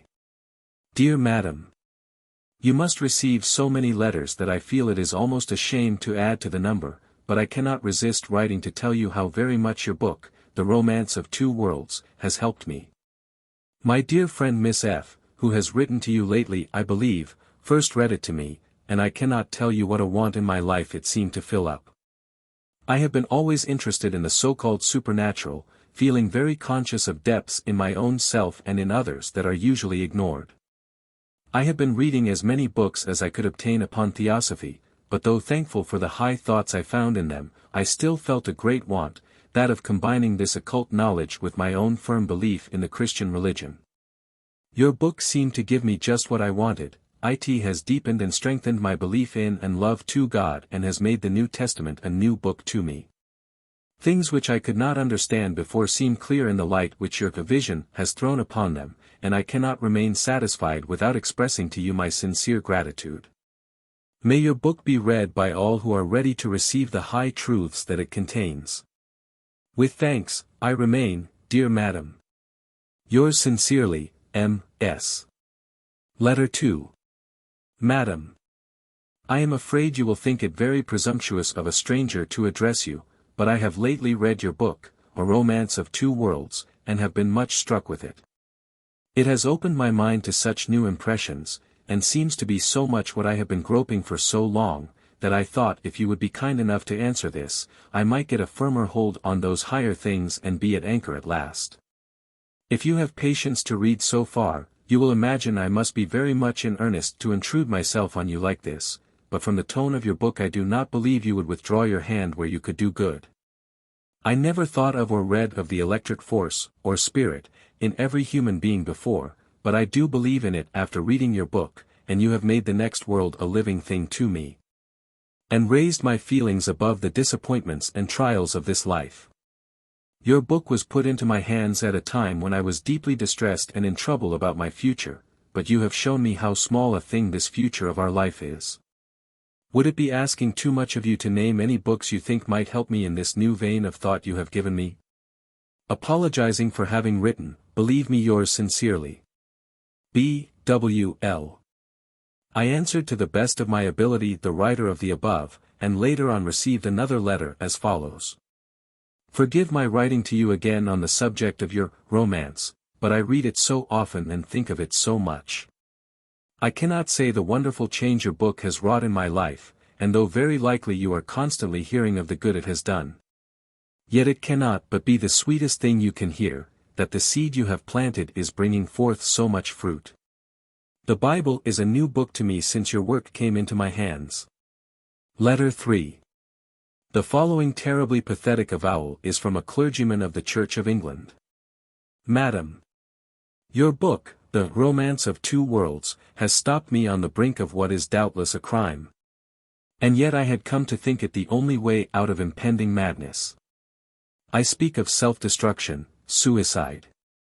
And while writing the word, I beg of you to accept my gratitude for the timely rescue of my soul. Once I believed in the goodness of God, but of late years the cry of modern scientific atheism, there is no God, has rung in my ears till my brain has reeled at the desolation and nothingness of the universe.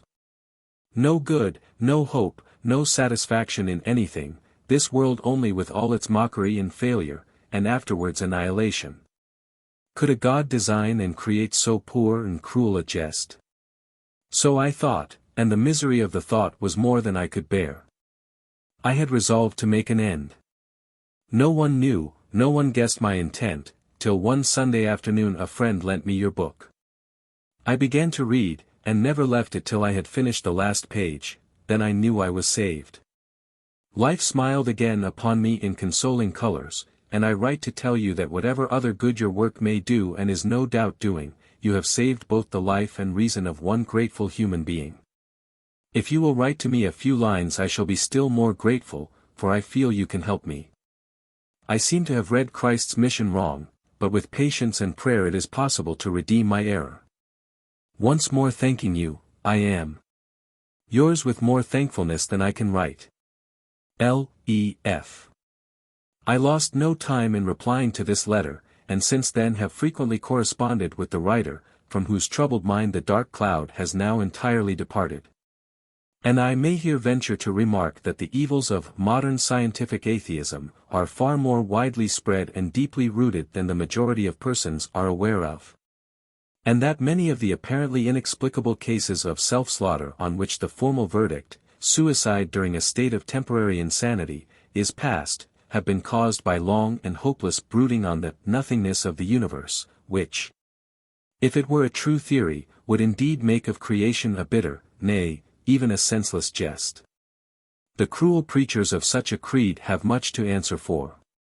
The murderer who destroys human life for wicked passion and wantonness is less criminal than the proudly learned, yet egotistical, and therefore densely ignorant scientist, seeking to crush the soul by his feeble, narrow-minded arguments, and deny its imperishable nature, dares to spread his poisonous and corroding doctrines of despair through the world, draining existence of all its brightness, and striving to erect barriers of distrust between the creature and the Creator.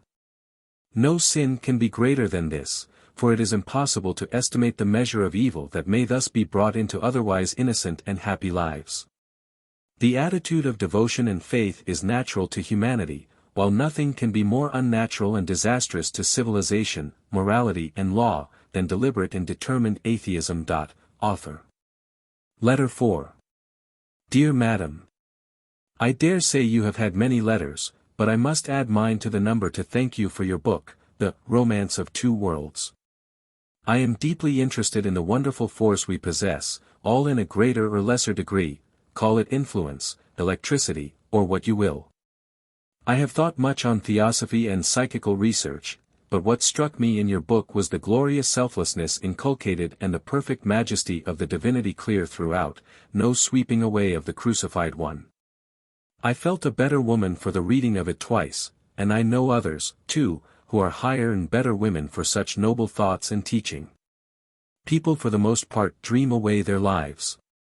One meets so few who really believe in electrical affinity, and I have felt it so often and for so long. Forgive my troubling you with this letter, but I am grateful for your labor of love towards raising men and women. Sincerely yours. R.H. Letter V. I should like to know if Marie Corelli honestly believes the theory which she enunciates in her book, The Romance of Two Worlds, and also if she has any proof on which to found that same theory. If so, the authoress will greatly oblige an earnest seeker after truth if she will give the information sought to. A.S. I sent a brief affirmative answer to the above note. The proof of the theories set forth in the romance is, as I have already stated, easily to be found in the New Testament. But there are those who do not and will not believe the New Testament, and for them there are no proofs of any existing spirituality in earth or heaven. Having eyes they see not, and hearing they do not understand. Author. Letter 6. Dear Madam, I have lately been reading with intense pleasure your Romance of Two Worlds, and I must crave your forbearance towards me when I tell you that it has filled me with envy and wonder. I feel sure that many people must have plied you with questions on the subject already, but I am certain that you are too earnest and too sympathetic to feel bored by what is in no sense idle curiosity, but rather a deep and genuine longing to know the truth. To some minds it would prove such a comfort and such a relief to have their vague longings and beliefs confirmed and made tangible, and, as you know, at the present day so-called religion, which is often a mere mixture of dogma and superstition, is scarcely sufficient to do this. I might say a great deal more and weary your patience, which has already been tried, I fear. But may I venture to hope that you have some words of comfort and assurance out of your own experience to give me? With your expressed belief in the good influence which each may exert over the other, not to speak of a higher and holier incentive in the example of one, in whom you also believe, who bids us for his sake to bear one another's burdens. You cannot, I think, turn away in impatience from the seeking of a very earnest soul. Yours sincerely. B.D. I have received about 50 letters written in precisely the same tone as the above, all more or less complaining of the insufficiency of so-called religion, which is often a mere mixture of dogma and superstition, and I ask, what are the preachers of Christ's clear message about that there should be such plaintively eager anxious souls as these, who are evidently ready and willing to live noble lives if helped and encouraged ever so little? Shame on those men who presume to take up the high vocation of the priesthood for the sake of self-love, self-interest, worldly advancement, money or position. These things are not among Christ's teachings. If there are members of the clergy who can neither plant faith, nor consolation, nor proper comprehension of God's infinite beauty and goodness in the hearts of their hearers, I say that their continuance in such sacred office is an offense to the master whom they profess to serve. It must needs be that offences come, but woe to that man by whom the offence cometh. To such may be addressed the words, hypocrites. For ye shut up the kingdom of heaven against men. Ye neither go in yourselves, neither suffer ye them that are entering to go in. Author. Letter 7. Madam. I hope you will not think it great presumption my writing to you. My excuse must be that I so much want to believe in He great Spirit that makes for righteousness, and I cannot.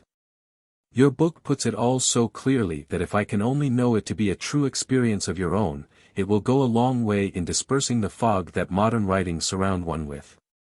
Apologizing for troubling you, I am faithfully yours. C.M. E. Letter 8. Madam. I trust you will pardon the liberty I take in writing to you. My excuse must be the very deep interest your book, A Romance of Two Worlds, has excited in me. I, of course, understand that the story itself is a romance, but in reading it carefully it seems to me that it is a book written with a purpose. The electric creed respecting religion seems to explain so much in Scripture which has always seemed to me impossible to accept blindly without explanation of any kind. And the theory that Christ came to die and to suffer for us as an example and a means of communication with God, and not as a sacrifice, clears up a point which has always been to me personally a stumbling block. I cannot say how grateful I shall be if you can tell me any means of studying this subject further, and trusting you will excuse me for troubling you, I am, Madam, yours truly, H. B. Once more I may repeat that the idea of a sacrifice to appease God's anger is purely Jewish, and has nothing whatever to do with Christianity according to Christ. He himself says, I am the way, the truth, and the life. No man cometh to the Father but by me. Surely these words are plain enough, and point unmistakably to a means of communication through Christ between the Creator and this world. Nowhere does the Divine Master say that God is so furiously angry that he must have the bleeding body of his own messenger, Christ, hung up before him as a human sacrifice, as though he could only be pacified by the scent of blood. Horrible and profane idea. And one utterly at variance with the tenderness and goodness of our Father, as pictured by Christ in these gentle words, Fear not, little flock, it is your Father's good pleasure to give you the kingdom. Whereas that Christ should come to draw us closer to God by the strong force of his own divinity, and by his resurrection prove to us the reality of the next life, is not at all a strange or ungodlike mission. And ought to make us understand more surely than ever how infinitely pitying and forbearing is the all-loving One, that he should, as it were, with such extreme affection show us a way by which to travel through darkness unto light. To those who cannot see this perfection of goodness depicted in Christ's own words, would say in the terse Oriental maxim, diving, and finding no pearls in the sea, blame not the ocean, the fault is in the. Author. Letter 9. Dear Madam. I have lately been reading your remarkable book, A Romance of Two Worlds, and I feel that I must write to you about it. I have never viewed Christianity in the broadly transfigured light you throw upon it, and I have since been studying carefully the four Gospels and comparing them with the theories in your book. The result has been a complete and happy change in my ideas of religion, and I feel now as if I had, like a leper of old, touched the robe of Christ and been healed of a long-standing infirmity. Will you permit me to ask if you have evolved this new and beneficent luster from the Gospel yourself? Or whether some experienced student in mystic matters has been your instructor? I hear from persons who have seen you that you are quite young, and I cannot understand how one of your sex and age seems able so easily to throw light on what to many has been, and is still, impenetrable darkness. I have been a preacher for some years, and I thought the Testament was old and familiar to me. But you have made it a new and marvelous book full of most precious meanings, and I hope I may be able to impart to those whom it is my duty to instruct, something of the great consolation and hope your writing has filled me with. Believe me. Gratefully yours. T.M. Letter X. Madam. Will you tell me what ground you have for the foundation of the religious theory contained in your book, a romance of two worlds? Is it a part of your own belief?